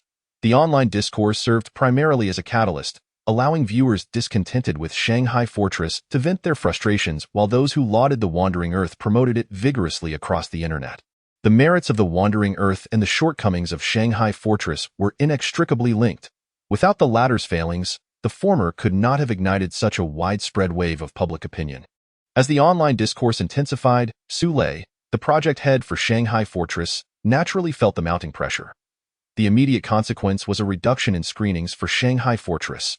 When he received notifications from several major cinema chains, it struck him like a bolt from the blue. Having his film screenings reduced just a day after its official release signified that not only did the cinema chains lack confidence in Shanghai Fortress, but the market's unforgiving response had effectively pronounced its doom. Furthermore, audience feedback, as represented by its Dubon rating, alongside media reviews and cinema screening reductions, delivered another merciless blow to Shanghai Fortress. A dismal score of 2.5 left Su Lei momentarily dazed as he opened the Dubon app, rating 1 star out of a maximum of 5. The first love triangle sci-fi film from China, masquerading as a sci-fi narrative while fundamentally being a romance drama. This is the most damning critique of a sci-fi film to date. Battling Aliens is merely a facade. At its core, it remains a story of a domineering female CEO falling in love with me. Even in the apocalypse, the protagonist can still take a vacation and busies himself with romance, with his last act before heading into battle being a confession to the commander. What era is this? He even sends a text message, which fails to send. The presence of noodle shops, dormitories, cars, and computers all display modern technological standards. While aliens invade Earth, Shanghai somehow becomes the last bastion of hope, with no explanation of what other countries are doing. And the Grey Eagle team is the only hope for Shanghai. While the Avengers needed dozens of superheroes to defeat Thanos, this film entrusts the fate of the world to 3 youngsters who are somehow more formidable than Iron Man. Zhang Yang, as a soldier, sporting long hair severely tarnishes the image of a Chinese soldier. Are you here to fight or to audition? If The Wandering Earth opened a door for Chinese sci-fi, then Shanghai Fortress slammed that door shut, not just closing it but crushing your head with it. Is it really that dreadful? Su Lei found it hard to accept and couldn't resist clicking on the Wandering Earth page. Rating: 4 stars out of a maximum of 5. The Wandering Earth single-handedly elevates Chinese sci-fi cinema to a global standard. This is not a cliché detail of individual heroism, but rather an epic narrative of humanity as a whole. However, the runtime of 173 minutes, with 3 poorly interconnected storylines and a slow-paced narrative, certainly caters to fans of the genre but undoubtedly raises the barrier for the general audience. If a sequel is forthcoming, I hope the director and producers can address the shortcomings of the first installment. From a devoted reader of Chinese sci-fi, with anticipation and blessings. Su Lei scrolled through the comments on The Wandering Earth for nearly a minute before finally locating the most severe critique. Yet, even this comment contained more praise than criticism, awarding it 4 stars. The overall Dubon rating for The Wandering Earth far exceeded that of Shanghai Fortress, achieving an astonishing score of 9.2 for a domestic film. Su Lei fixated on the impressive 9.2 rating for The Wandering Earth, recalling the critical portions from the earlier comment. Unable to restrain himself, he left a 1-star review for The Wandering Earth. Uninteresting, dull. I slept for 3 hours in the cinema. Chapter 92. Roadshow Promotion, 30 Days, 50 Cities. Despite knowing that his 1-star review would have no impact on The Wandering Earth, which had already garnered thousands of ratings, Su Lei could not help but do so. However, after submitting his review, he felt neither satisfaction nor relief. Instead, an overwhelming emptiness enveloped him, and no matter how he disparaged The Wandering Earth, he could not halt its meteoric rise. The media reviews were explosive, viewer ratings soared, and cinema chains hastily increased screening frequencies. Su Lei found himself at a loss for any further points of leverage. The director and chairman had just called. inquiring about the situation and requesting he come to the office to explain to them and the co-investors. The voice of his assistant echoed in his ears, leaving Su Lei with a buzzing sensation in his mind. A relentless ringing in his ears. When Liu Lang arrived in the capital, it was already 8 p.m. Dong Yinling led the team, directly escorting Liu Lang to a vehicle on the tarmac as a VIP client. And then they sped towards the city center. The creative team had now convened, ready to embark on their first roadshow promotion at midnight. Over the ensuing month, the initial round of roadshow promotional cities would include the 8 major box office hubs: Beijing, Shanghai, Guangzhou, Shenzhen, Chongqing, Chengdu, Hangzhou, and Wuhan. Each of these cities boasted an annual box office exceeding 1 billion, ranking them among the top 8 in the nation and serving as the focal points for our first round of promotions. After securing these 8 cities, the plan was to expand outward to surrounding second and third-tier cities. Our roadshow promotion aims for 30 days and 50 cities, as the representative of the promotional and distribution side for the Wandering Earth. Dong Yinling had long since formulated a comprehensive marketing strategy. Without delving into the online promotions, the prevailing method for film marketing today is roadshows, which encompass events where film creators, stars, media, audiences, and fans meet offline to promote a new film. Akin to the celebrity appearances you might have witnessed at cinemas or shopping malls. Each film's release is preceded by an unavoidable promotional battle, typically lasting over a month. It seems that only by successfully navigating this battle can one hope to secure high screening rates and box office returns. The secret to winning this battle lies in sweeping the nation within a short span. Upon hearing Dong Yinling's roadshow plans, particularly the ambitious 30 days, 50 cities, Liu Lang felt an overwhelming sense of dread. This was destined to be a grueling journey filled with late-night travels and exhausting days. Undoubtedly, Dong Yinling, a staunch advocate of big data, has meticulously crafted the promotional strategy for her film's roadshow. The choice of cities and the duration of the events are all designed to optimize the box office potential of the Wandering Earth. Faced with such a dedicated distribution team, Liu Lang, of course, recognized the importance of cooperation. Before long, he joined the creative team of the Wandering Earth, who had convened in the capital city. I apologize for summoning you all for the promotional roadshow on the first day of the new year, Liu Lang said, slightly apologetic as he greeted familiar faces such as Wu Jin, Hua Zai, Li Shuejian, and Xia Yi, whom he hadn't seen in months. No worries, Director Liu. We are all excited. The opening day box office has already surpassed 550 million. If we put in extra effort, we can aim for a spot in the top 10 of box office history. Wu Jin replied cheerfully, with the others quickly echoing their agreement, creating an atmosphere of joy without a hint of dissent. Among those present, apart from Hua Zai and Wu Jin, the combined box office of the other cast members' films likely did not even reach 550 million. To break into the top 10 of domestic box office history would require at least 4 billion. A figure that seemed almost fantastical to most of the creative team. Now, with the opportunity to contribute to this ambitious goal, everyone was more than eager to play their part. Among the creative team, the ones most astonished by the Wandering Earth box office performance were undoubtedly Wu Jin and Hua Zai. Initially informed that they would merely serve as special guest actors with minimal roles, they realized upon watching the completed film that the Wandering Earth actually features 3 protagonists. The screen time of the 3 characters, Liu Peiqiang, Tu Hongyu, and Zhou Zhaji, was quite balanced, suggesting that Wu Jin, Hua Zai, and Li Shuejian would each earn recognition from this high-grossing commercial blockbuster, marking yet another representative work in their careers. This would serve as Wu Jin's most formidable weapon against the label of Wu Jin PTSD patient and would also prove Hua Zai's relevance in the new era of the film market. After a round of pleasantries, the group quickly boarded their vehicle under Dong Yinling's urging, heading to their first designated cinema for the roadshow. The audience inside the chosen cinema was oblivious to this event. Therefore, when the film concluded, and the creative team of the Wandering Earth appeared before the audience amidst the theater lights, those waiting for the film's Easter egg were taken by surprise. They erupted in screams and cheers, frantically capturing videos and images on their phones to share on their social media platforms, expressing their uncontainable excitement. Following a brief introduction and exchange, they swiftly transitioned to the audience Q&A segment. Hello, Director Liu. I've seen your previous 2 sci-fi short films, and after just watching The Wandering Earth, I felt that the visual effects have taken a qualitative leap. Many props in the film appeared incredibly realistic.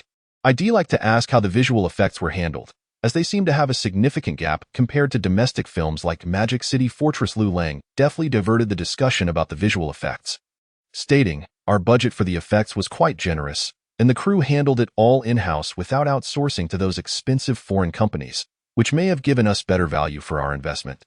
You think the effects are too realistic? Is there a chance that some props are actually real? Liu Lang playfully tossed the question back to the audience, leaving them momentarily stunned.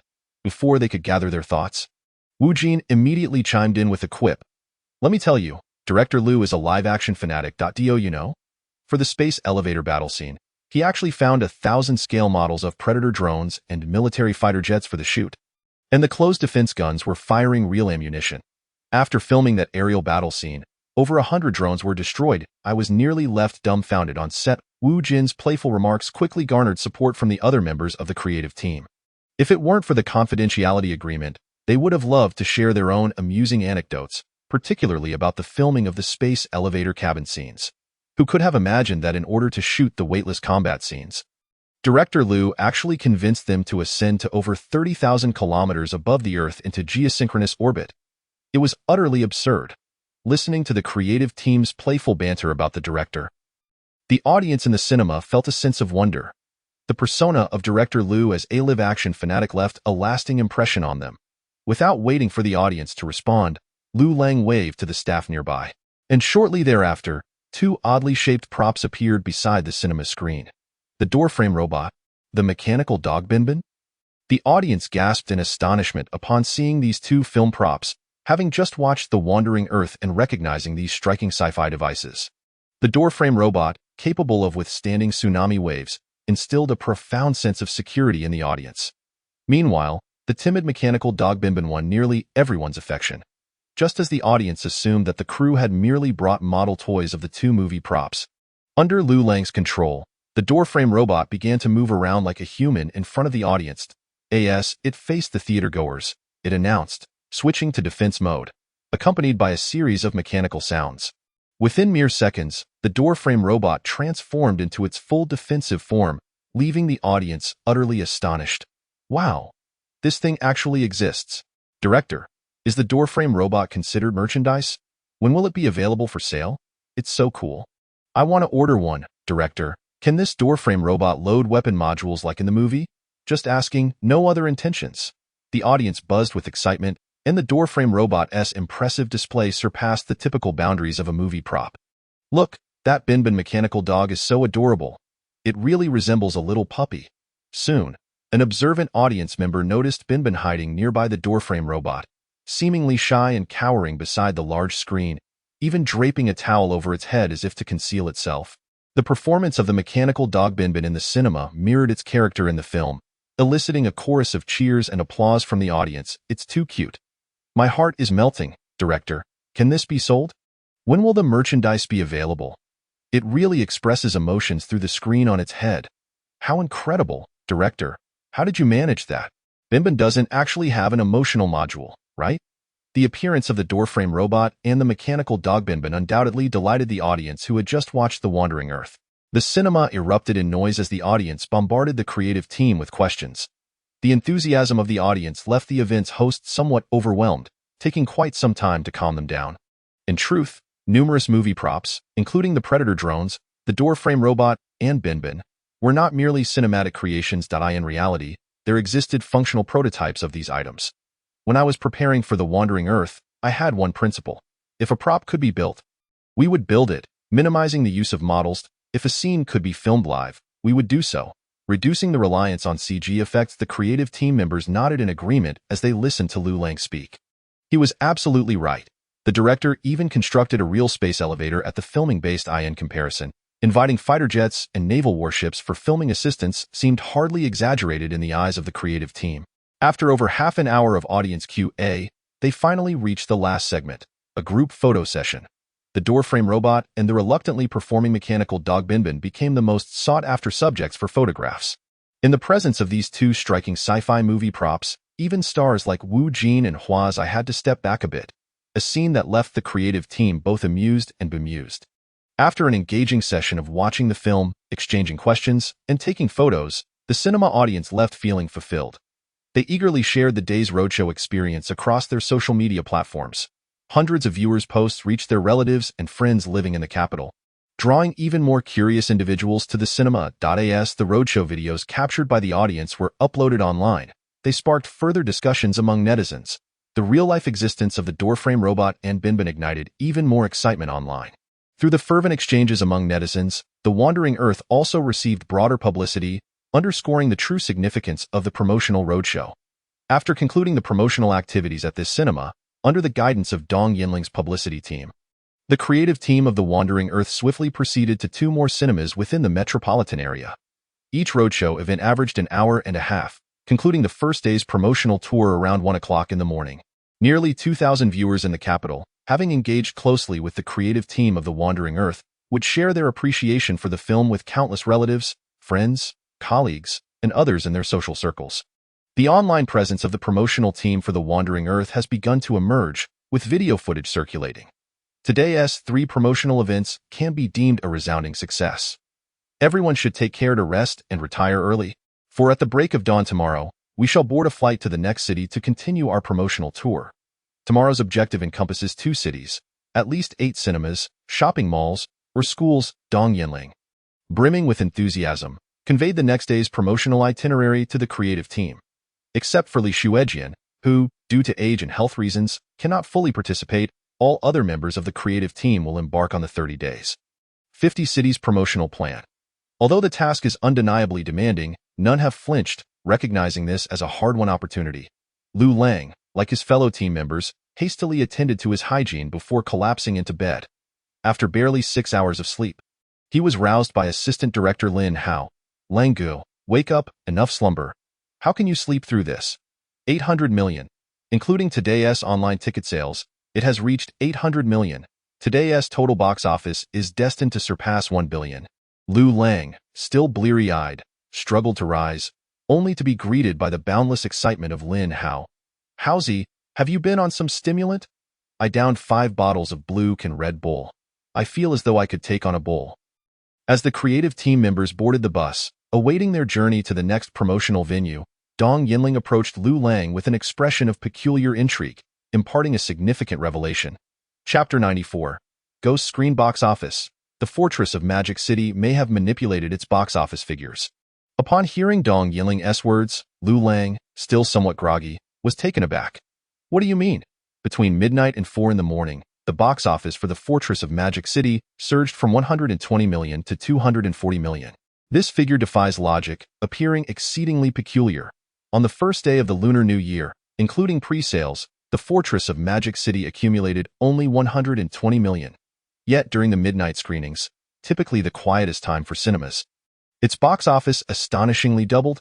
Anyone with even a basic understanding of cinema box office trends would perceive the irregularity. Are they inflating their ticket sales? Liu Lang quickly grasped the situation. Dong Yinling nodded, evidently sharing the same sentiment. She then proceeded to show Liu Lang several videos posted by users on Douyin. This is unbelievable, my small, obscure city in the northwest, and yet the midnight screenings of the Fortress of Magic City are sold out. I was curious and took a look, but there wasn't a soul inside. Terrifying. Mine is even more outrageous. Starting at 1 a.m., every 10 minutes, a screening of the Fortress of Magic City begins, and each one is packed. Always in the same theater. Are these ghost screenings reserved by Liu Han's fans? I don't understand, but it's astonishing. Strangely enough, all the cinemas with ghost screenings seem to be under Huai's banner. Is the Fortress of Magic City production team inflating their box office figures? Numerous netizens shared screenshots of online ticket sales from various locations. Despite the fact that the Fortress of Magic City could not fill daytime showings in major cities, its midnight screenings in remote areas were reportedly sold out, with an alarming occurrence of the same theater showing 6 back-to-back screenings within an hour. Even netizens who were not industry insiders began to sense something amiss. Once they shared their findings on the internet, it sparked widespread resonance among others. This is exceedingly brazen, isn't it? What is the purpose of inflating the data? To make the total box office figures look more appealing. Liu Lang struggled to comprehend the competitor's strategy. Such actions would only lead to increasing skepticism regarding the authenticity of the Fortress of Magic City's box office figures, seemingly yielding no positive outcome. Furthermore, even if Huai, the studio behind the Fortress of Magic City, controlled certain cinema resources, the cost incurred to inflate the box office would be substantial, rendering such efforts counterproductive. Currently, box office statistics are updated in real time. Thus, if they wish to manipulate the figures, this is their only recourse. The costs involved are trivial, but the primary motivation for inflating the box office is to maintain screening rates. Dong Yinling began to calmly analyze the situation for Liu Lang, the strategic director at Byte Entertainment and a seasoned industry professional. She was well aware of the many unspoken secrets among cinemas, distribution firms, and exhibitors. The basis for a cinema screening schedule prior to a film's release relies on a series of professional data and analyses conducted by analysts. However, once the film is released, the actual box office performance dictates future scheduling. During the bustling spring festival period, cinemas naturally allocate more screening time to films that are more profitable, i.e. in the fierce competition on the first day of the spring festival. The Fortress of Magic City had undoubtedly fallen far behind The Wandering Earth. Its screening rate was slashed by 10, and if the next day's box office figures did not show significant improvement, its screenings would be further reduced. At that point, it would be unable to compete even with the second-tier animated films such as Boonie Bears and Big Fish and Begonia. Hence, it resorted to desperate measures to inflate its box office figures. If discovered, the worst consequence would merely be the derision of its peers. However, failing to manipulate the box office would lead to a complete cut in its screening rates, leaving the Fortress of Magic City to await its demise. Dong Yinling held a low opinion of her competitors' behavior. It was not due to any moral scruples regarding commercial ethics, but rather a belief that the Fortress of Magic City was flailing in its last throes.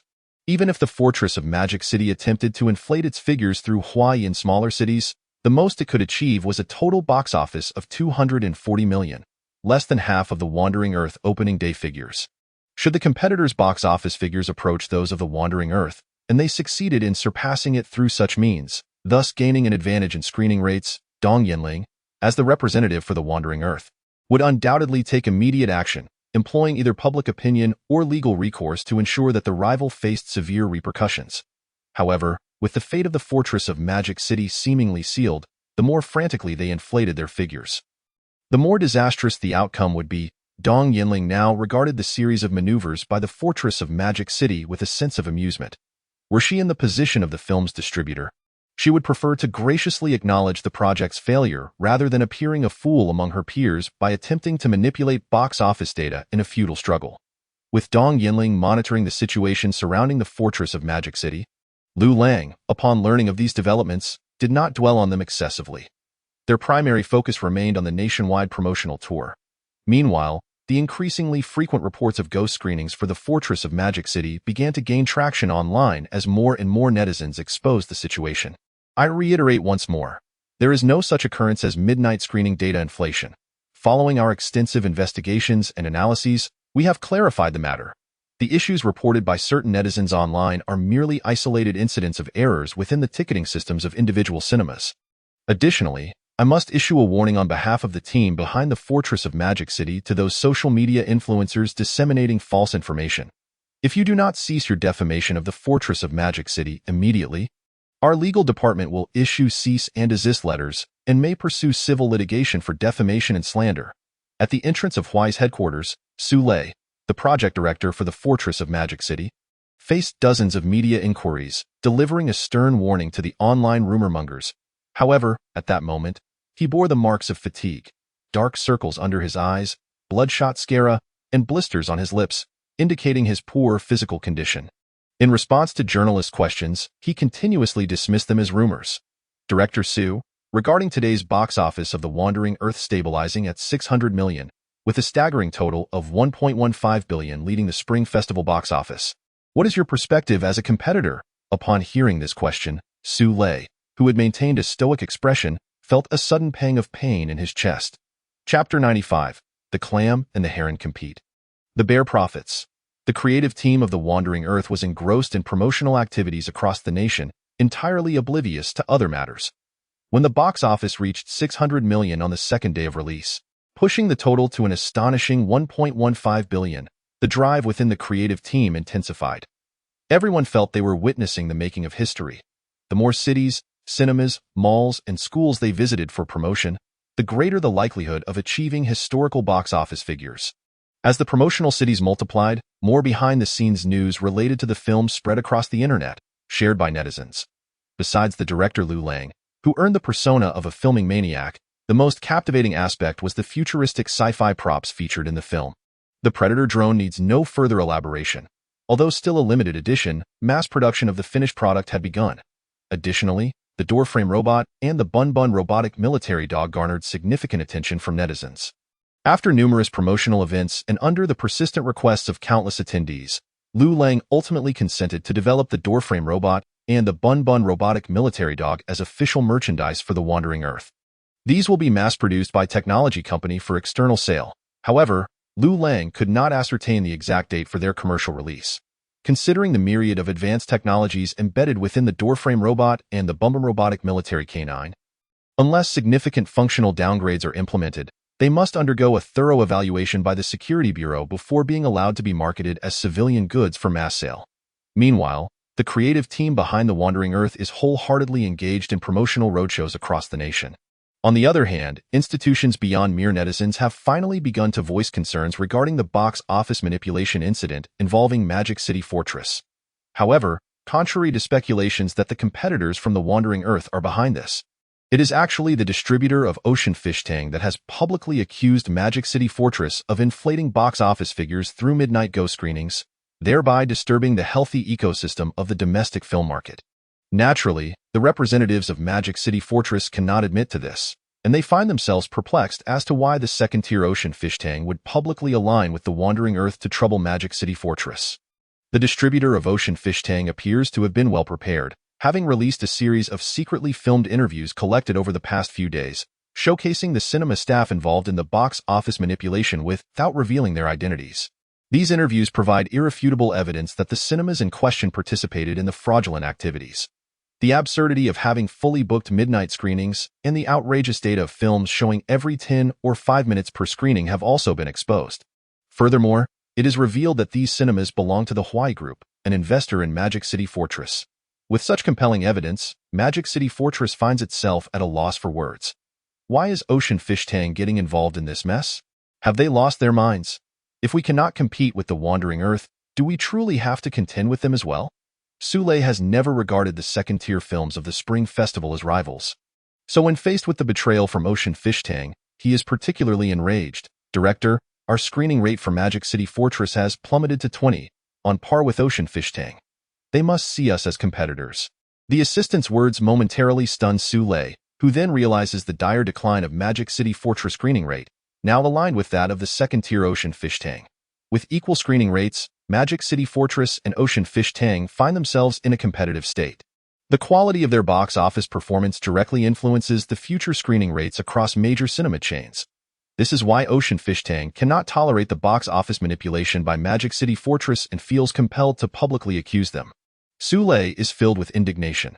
Since the inception of the film project, Magic City Fortress has always aimed to compete against the Wandering Earth. Currently, the Wandering Earth is leading the Spring Festival box office. While the film he has consistently dismissed, Ocean Fish Tang, dares to challenge him. This is something Sule finds hard to accept. How dare a mediocre animated film act so audaciously? Let the marketing department take action. If I cannot surpass the Wandering Earth, can I not bring down Ocean Fish Tang? As an investor in Magic City Fortress, Hawaii's marketing department has long maintained a contingent of online operatives. Initially, they intended to guide public opinion against the Wandering Earth and tarnish its reputation, but unfortunately, the film's quality was too robust. Common derogatory tactics aimed at science fiction films, such as cheap special effects and nonsensical plots, backfired spectacularly. As netizens vehemently criticized these falsehoods, especially since Magic City Fortress aligned more closely with these criticisms. This left the marketing department's operatives in a state of helplessness. The more aggressively they attacked, the more Magic City Fortress suffered. Ultimately, they resorted to feeble excuses like the film is too boring, it made me sleepy to attempt to discredit it, but such claims garnered little resonance among audiences. However, when the operatives shifted their focus to Ocean Fish Tang, the situation improved significantly. A simple online search revealed a plethora of contentious plot points regarding Ocean Fish Tang, providing ample ammunition for their disparaging comments. Not worth watching. It's just a story about fish farming. I suggest watching Wealth Creation on Channel 7 instead. Perhaps the film should be renamed Forbidden Room Cultivation, The Tale of Mature Fish Farming, or Triangle Love, The Ultimate Backup Lovers Development, or Life Extension Game. the forced fish flood rescue. You treat me like a brother? What a quintessential White Lotus. The creators have a warped worldview. I suspect anyone who enjoys this film is merely a backup or a sycophant. The dialogue is excruciatingly awkward. The plot is utterly nonsensical. And the director is just feeding us garbage.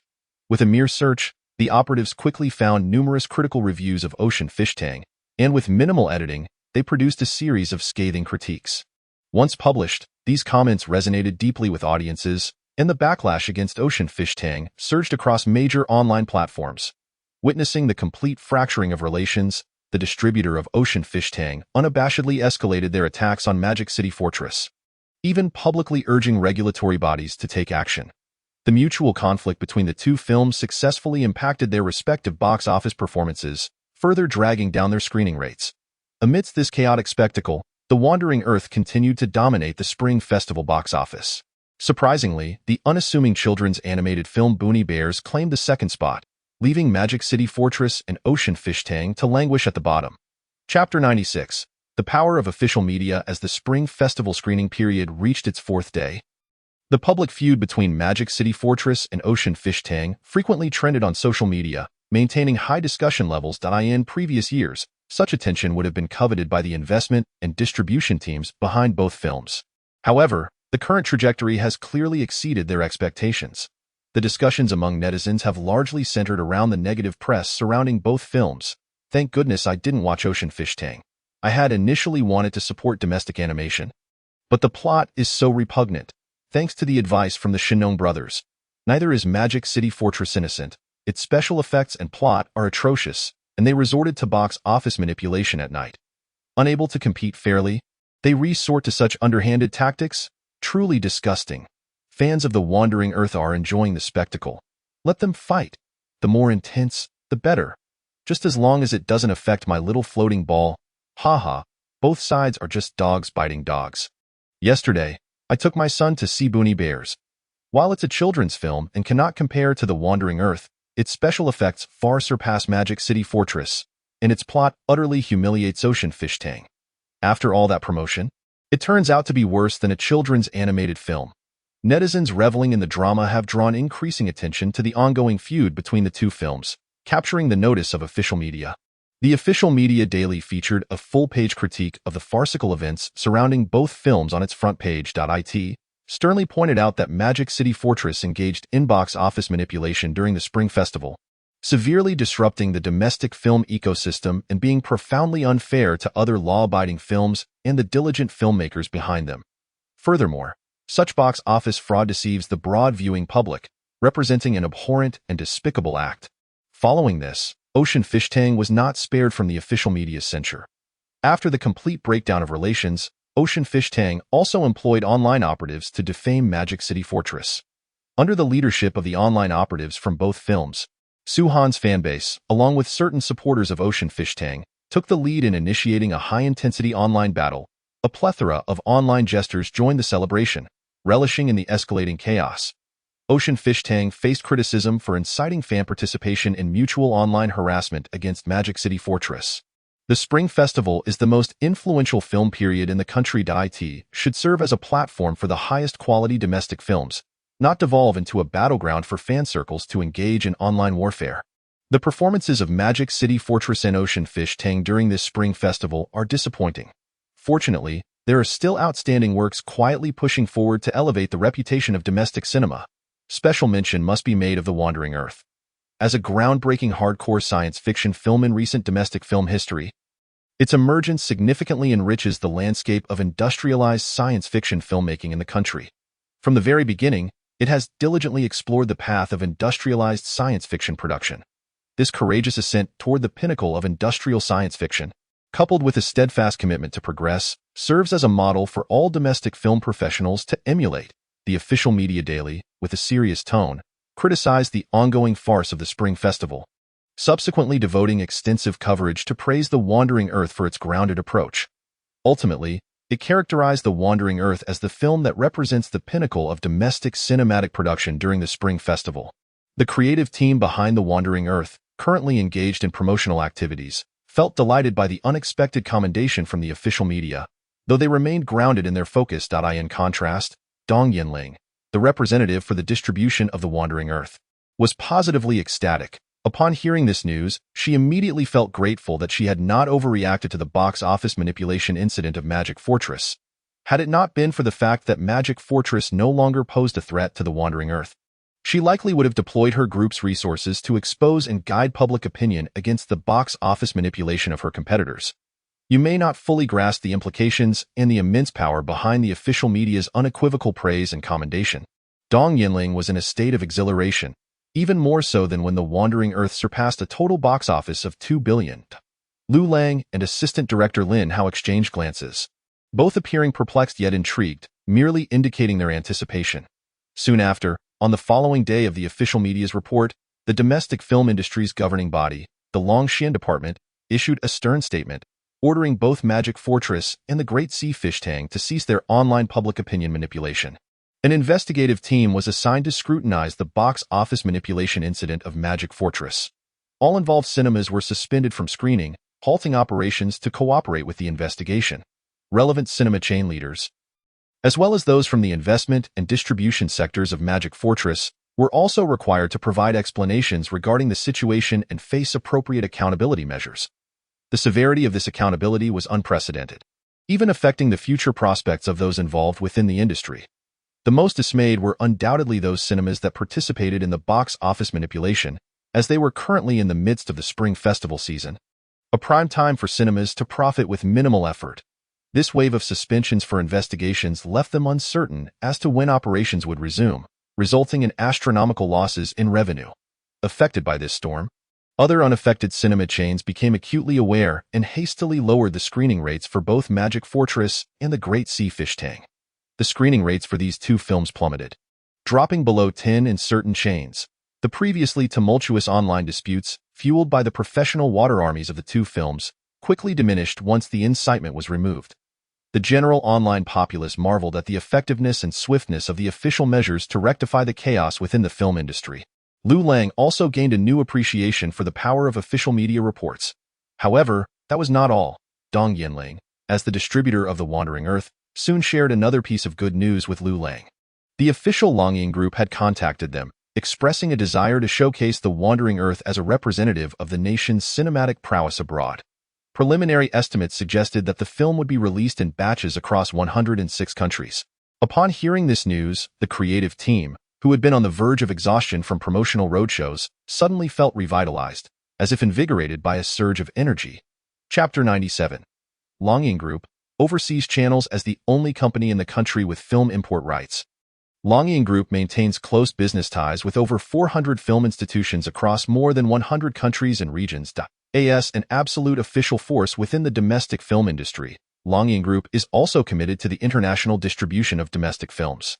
The Wandering Earth has dominated the box office during the Spring Festival, consistently leading the pack, proving its immense popularity among domestic audiences. Unlike the usual comedy or romance films, The Wandering Earth stands out as one of the few science fiction films in the history of Dragon Country cinema. Particularly within the realm of industrial science fiction, a genre traditionally monopolized by Hollywood. The complexity of producing such films has only been mastered by Hollywood thus far. Longyin Group places significant importance on films that can represent the cinematic industrial standards of a nation. At the moment The Wandering Earth was submitted for review, relevant leaders from Longyin Group viewed the preview. The various sci-fi props, large-scale battle scenes, and numerous special effects challenges, including the space elevator, lunar collapse, and tidal waves, led these leaders to believe they were witnessing one of Hollywood's most advanced and mature science fiction productions.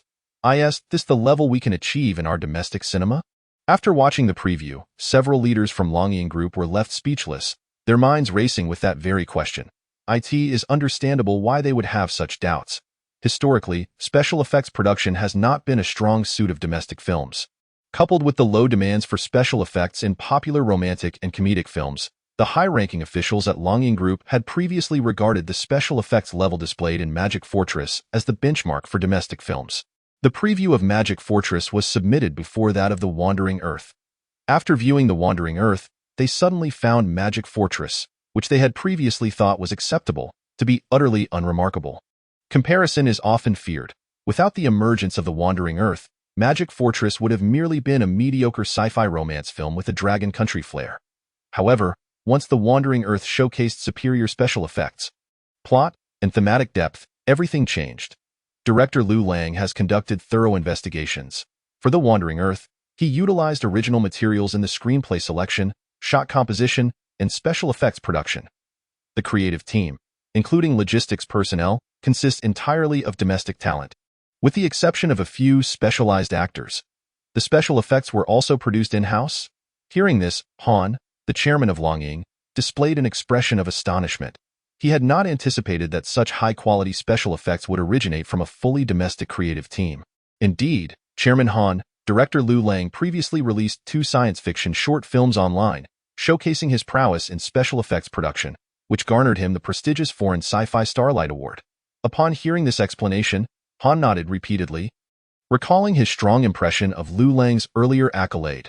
Moreover, we consulted with the filming base of The Wandering Earth, and it appears they received assistance from the military during production.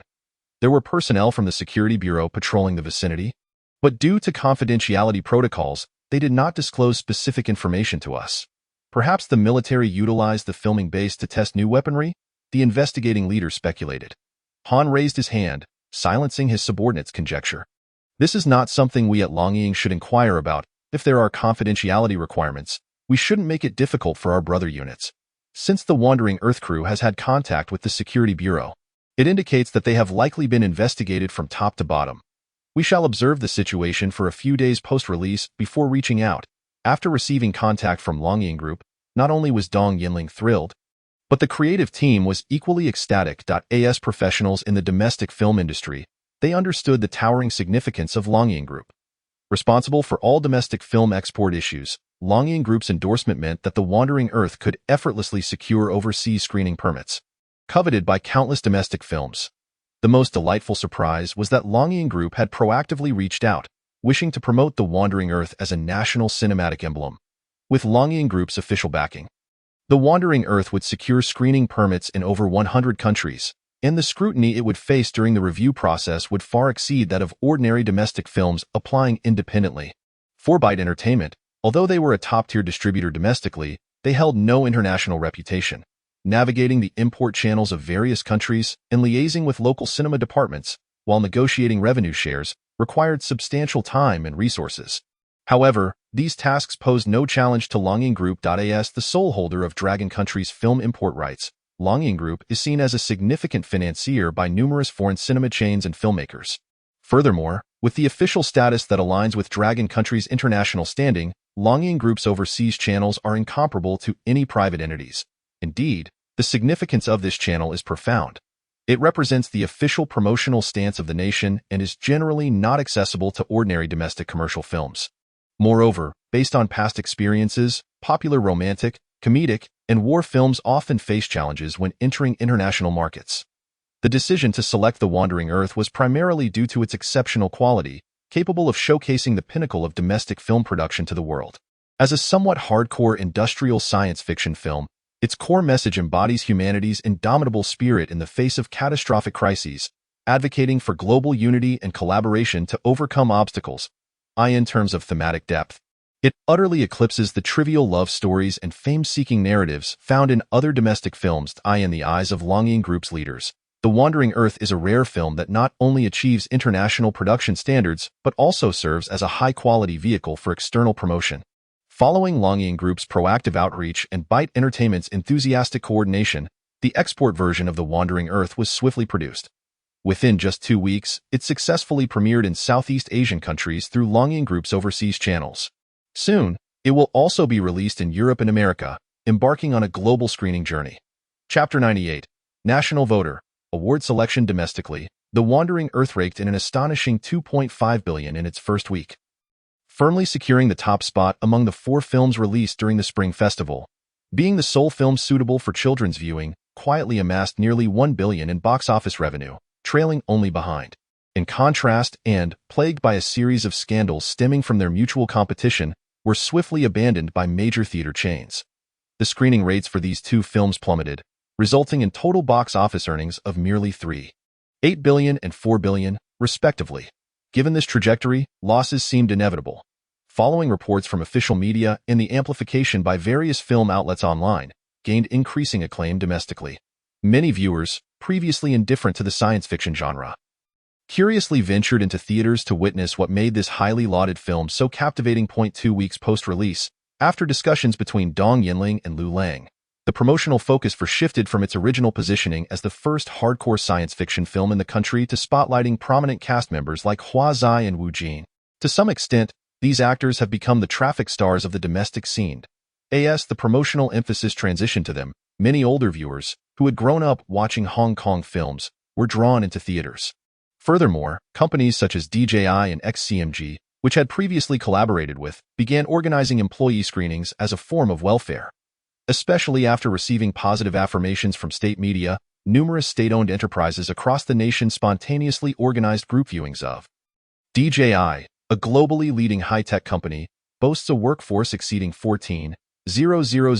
However, the employee numbers in labor-intensive large equipment manufacturing firms are even more staggering, often numbering in the tens of thousands, thanks to the concerted efforts of dozens of enterprises. Along with an even greater number of state-owned companies, the box office began a robust rebound after 2 weeks of release, with daily earnings soaring back to an astonishing 400 million.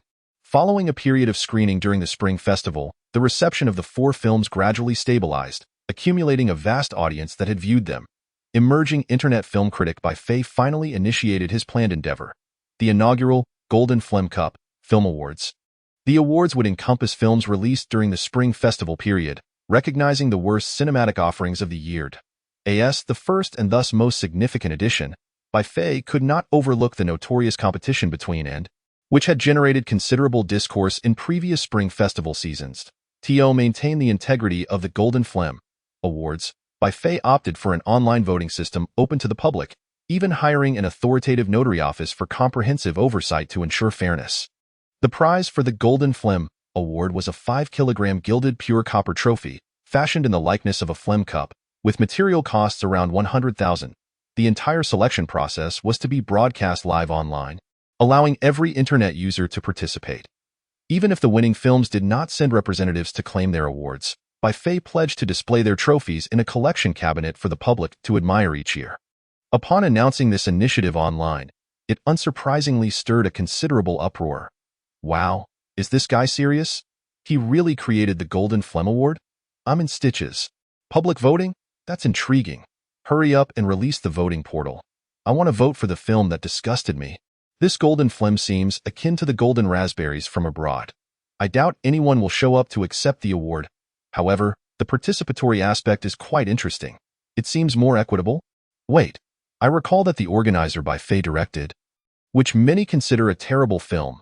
If he dares to include his own movie in the nominations, I'll acknowledge the fairness of this Golden Film.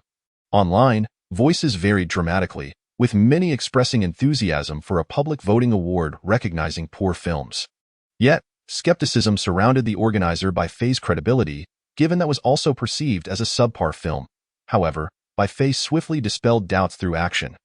When the preliminary nominees for the Golden Film Awards were unveiled, viewers were surprised to find listed among them, alongside and, among others released in the past year. Impressive. This Bai Fei is truly bold, willing to nominate his own awful film. Bai Dao's approach is all about sincerity.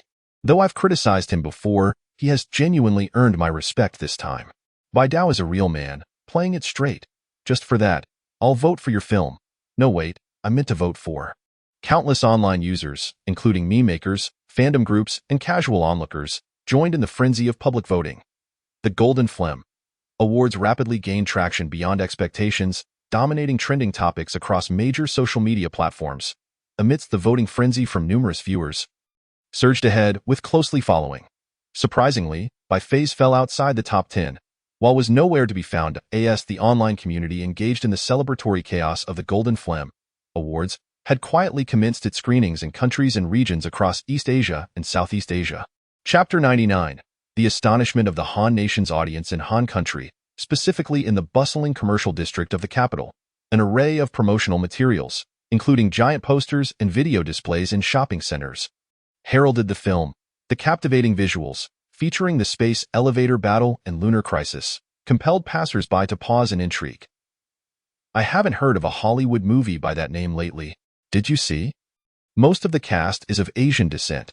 This is an Asian sci-fi film. That's even less likely. I haven't heard of such a grand sci-fi production from home.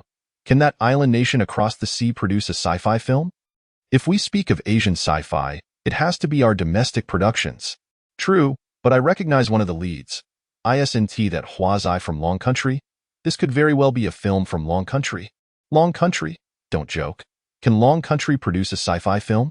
In Han Country, the populace is notorious for its inflated confidence regarding its cultural entertainment superiority, particularly after a few films received acclaim from the Oscars. They now see themselves as the vanguards of Asian cinema, overlooking films from other Asian nations. Thus, when they discovered that this visually stunning sci-fi film hailed from Long Country, disbelief swept through the audience. A ticket for the film was inexpensive, and many, harboring skepticism and critique, purchased a ticket to enter the theater. Initially, no one regarded this calamity as significant. It merely depicted a wildfire, a drought, the extinction of a species, or the disappearance of a city, until the disaster became intimately connected to every individual. The film's opening narration immediately captivated the audience, although some perceived it as mere theatrics. Shortly thereafter, the vertical takeoff of the J-20C fighter jet prompted furrowed brows among viewers. That's Long Country's fifth-generation fighter. We have those too, right? A male viewer explained dismissively to his female companion. Oh, so we in Han Country can also produce such advanced aircraft. Observing his companion's enthusiasm, the male viewer felt a tinge of embarrassment. More or less, it's a fighter from our strategic partners. It's our bodyguard. Before the audience could comment further, the film swiftly escalated to its first climax, the space elevator battle. As viewers followed the camera's perspective, experiencing the elevator's rapid vertical ascent, the spectacularly rendered space elevator emerged as a monumental marvel, delivering a profound shock to the audience. Before long, the big screen was filled with countless predator drones forming a swarm, and the audience's hearts began to race in sync with the stirring background music. In the next moment, an overwhelming swarm of drones launched an assault on the ground base of the space elevator.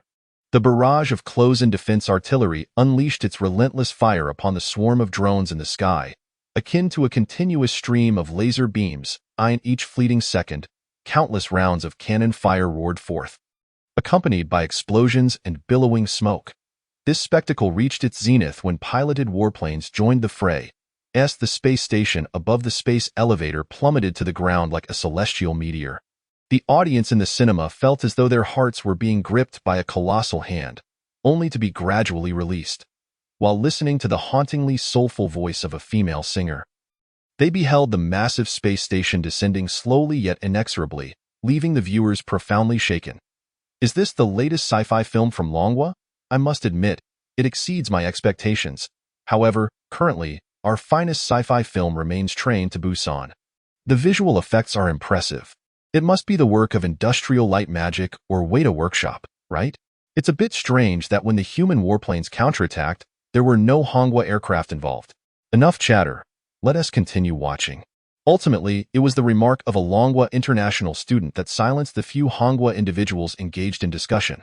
The film then transitioned to the Mountain Moving Project and the Digital Life Project led by Huazai.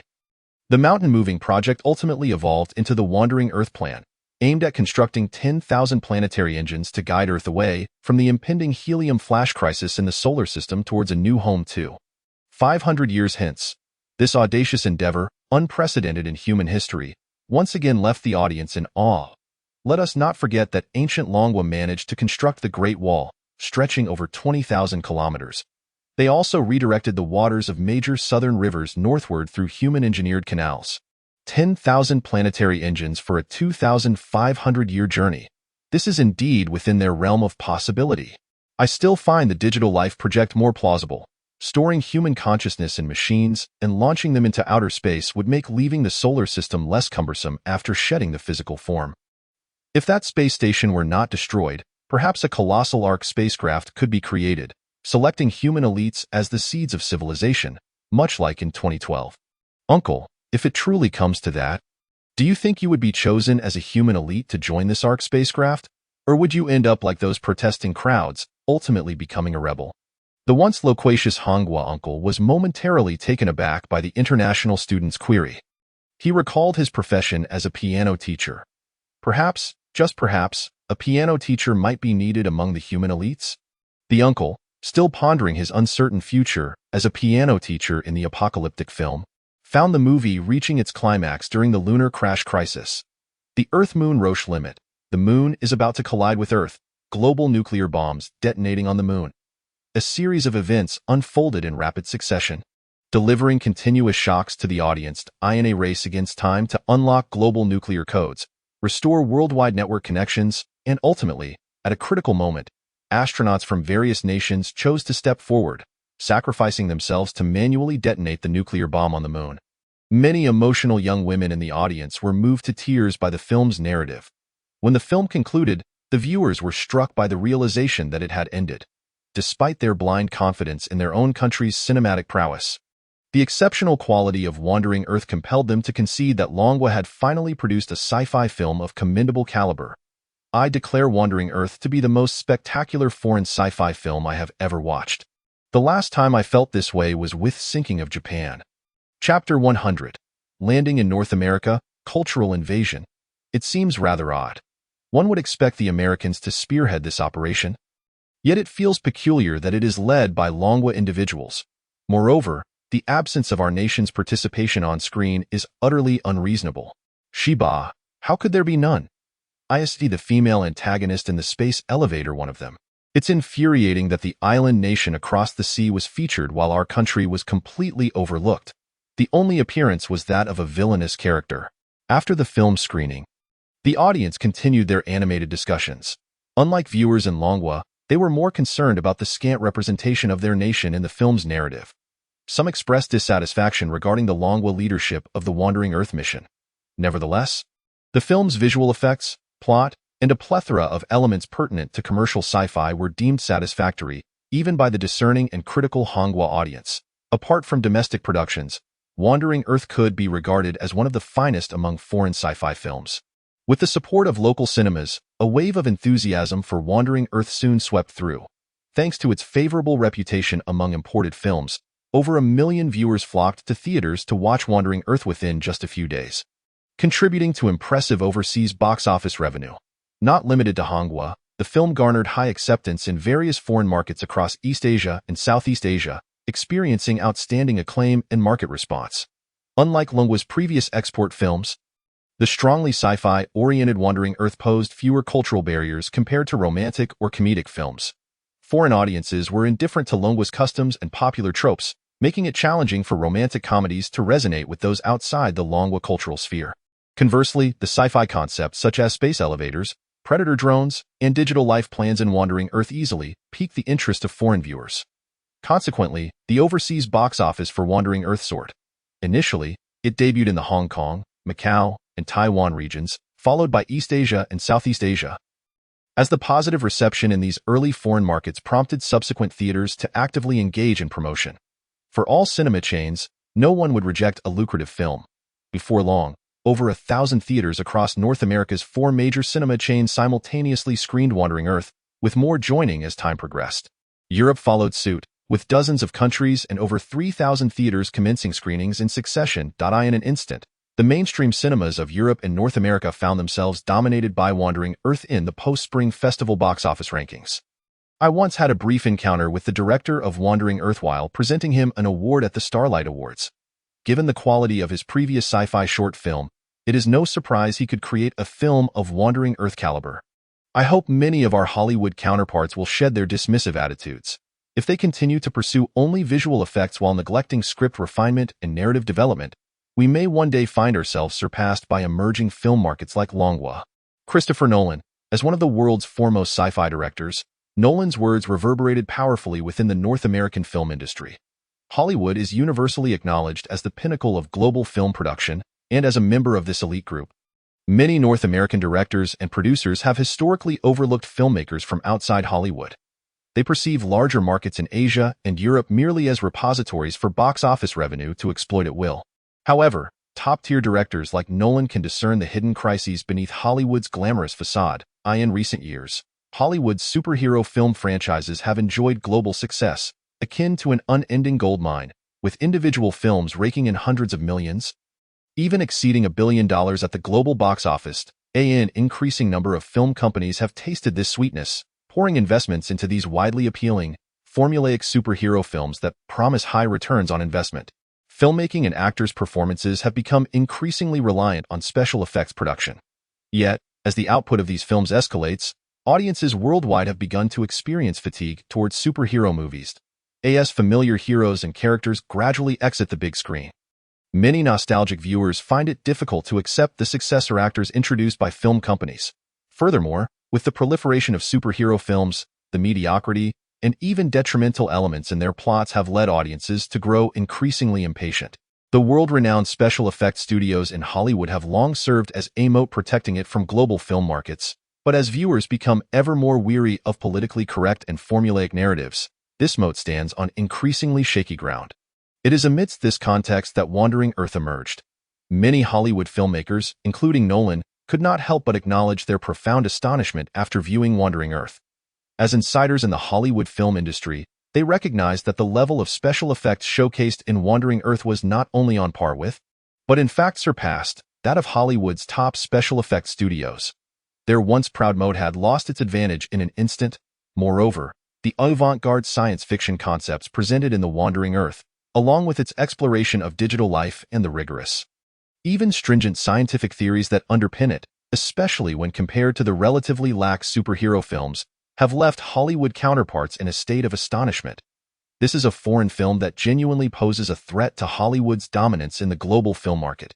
Without its leading position in industrialized special effects production, how much longer can the Hollywood film market, heavily influenced by political correctness, maintain its lead? This question lingers in the minds of many. Following its debut in major North American theaters, The Wandering Earth achieved a staggering box office of $10 million on its first day, instantly securing the top spot in the box office rankings for films released at the same time.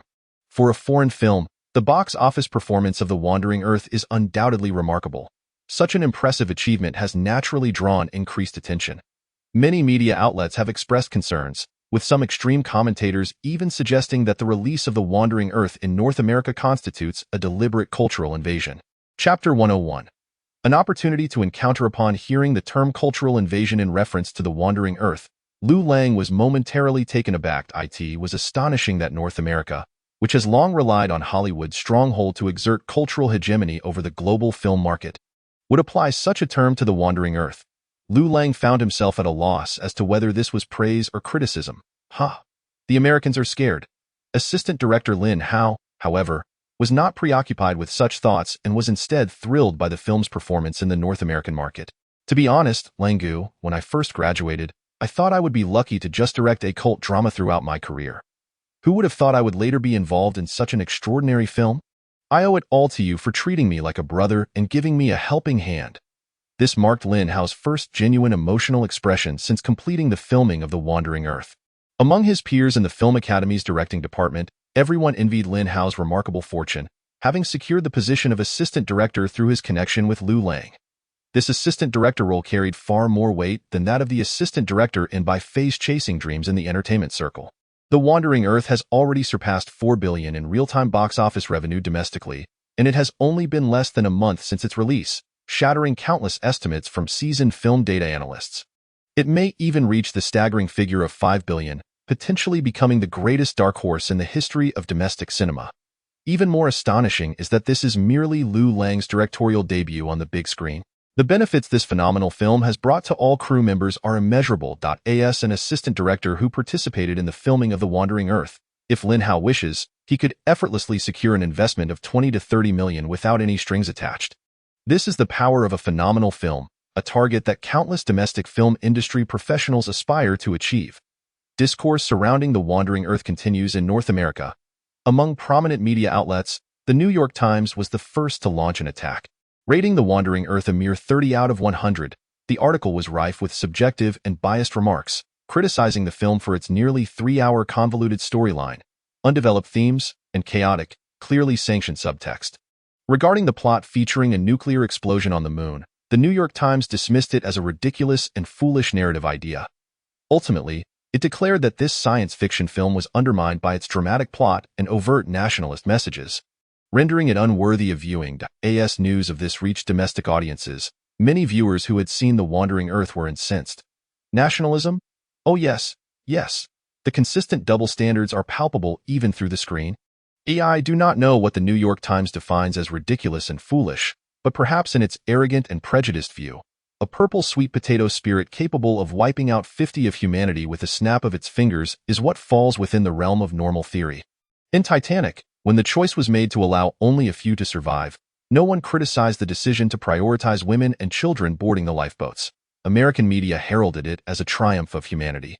In Saving Private Ryan, the story of a team exchanging one for another was celebrated as a heroic feat. Yet in The Wandering Earth, the line about those over 50 stepping aside, expressing the collective spirit of sacrifice among the Chinese people and the soldiers' sense of duty, has been labeled as nationalism by the New York Times. How typical. When the North American media frantically lashed out, we felt a sense of relief. They are anxious indeed. The spontaneous defense of The Wandering Earth by numerous viewers warmed Liu Lang's heart. The aesthetic sensibilities of domestic audiences have evolved. They are no longer the soft-kneed individuals who once idolized foreign films, believing that all foreign works are exceptional while domestic productions are inferior. They will certainly criticize subpar domestic films, but they will also wholeheartedly defend quality domestic productions. There was a time when we could unite all races around the world. Now, the only country with such dreams is the Dragon Nation. While the people of the Dragon Nation gaze at the cosmos, we, North America, harbor mutual disdain. I must say, reality is far more tragic than fiction. While Hollywood remains embroiled in debates over whether the champions of heroism should be black or white and erecting walls over such issues, The Wandering Earth emphasizes the notion of a shared destiny for all humanity. The Earth belongs to all humankind, and in the face of disaster, everyone can shine. It is regrettable that such themes can only be found in films from the Dragon Nation. It is truly lamentable. However, North American audiences do not share the narrow-minded views of the New York Times and other outlets that disparage The Wandering Earth. Reviews of The Wandering Earth on North American platforms have largely received high praise from both critics and viewers. On external networks, the film boasts a Rotten Tomatoes freshness rating of 82, a popcorn score of 94, and an initial IMDb rating of 8.2, keeping in mind that the threshold for IMDb ratings of the top 100 films worldwide is 8. 3. The consensus among countless foreign critics and audiences is that The Wandering Earth is a pleasantly surprising science fiction film from the Dragon Nation, in contrast to the concerns expressed by Christopher Nolan and other North American media. Another world-renowned science fiction master, James Cameron, is quite optimistic. James, it has been said that the director of The Wandering Earth shares your passion for practical effects. Everyone knows that you built a real-life giant ship for Titanic. Similarly, they established a filming base spanning over 40 square kilometers for The Wandering Earth, even inviting real fighter jets and warships to participate in the shoot. What are your thoughts on this?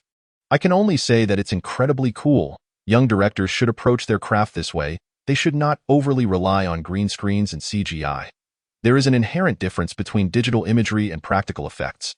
Moreover, I distinctly remember director Liu. I once presented him with an award for his work and read his Hugo Award-winning short story that shares the film's titled. I encourage everyone to take a look. The Wandering Earth presents many details not found in the original novel, including a wealth of original science fiction props and concepts that have captivated me recently. Based on the narrative of the novel, it seems that this film is likely to have a sequel. Science fiction belongs to audiences worldwide and should not be confined by national, regional, or political attributes. I do not perceive The Wandering Earth as a threat. As some of my peers have suggested, if given the opportunity, I would relish the chance to compete alongside the sequel to The Wandering Earth.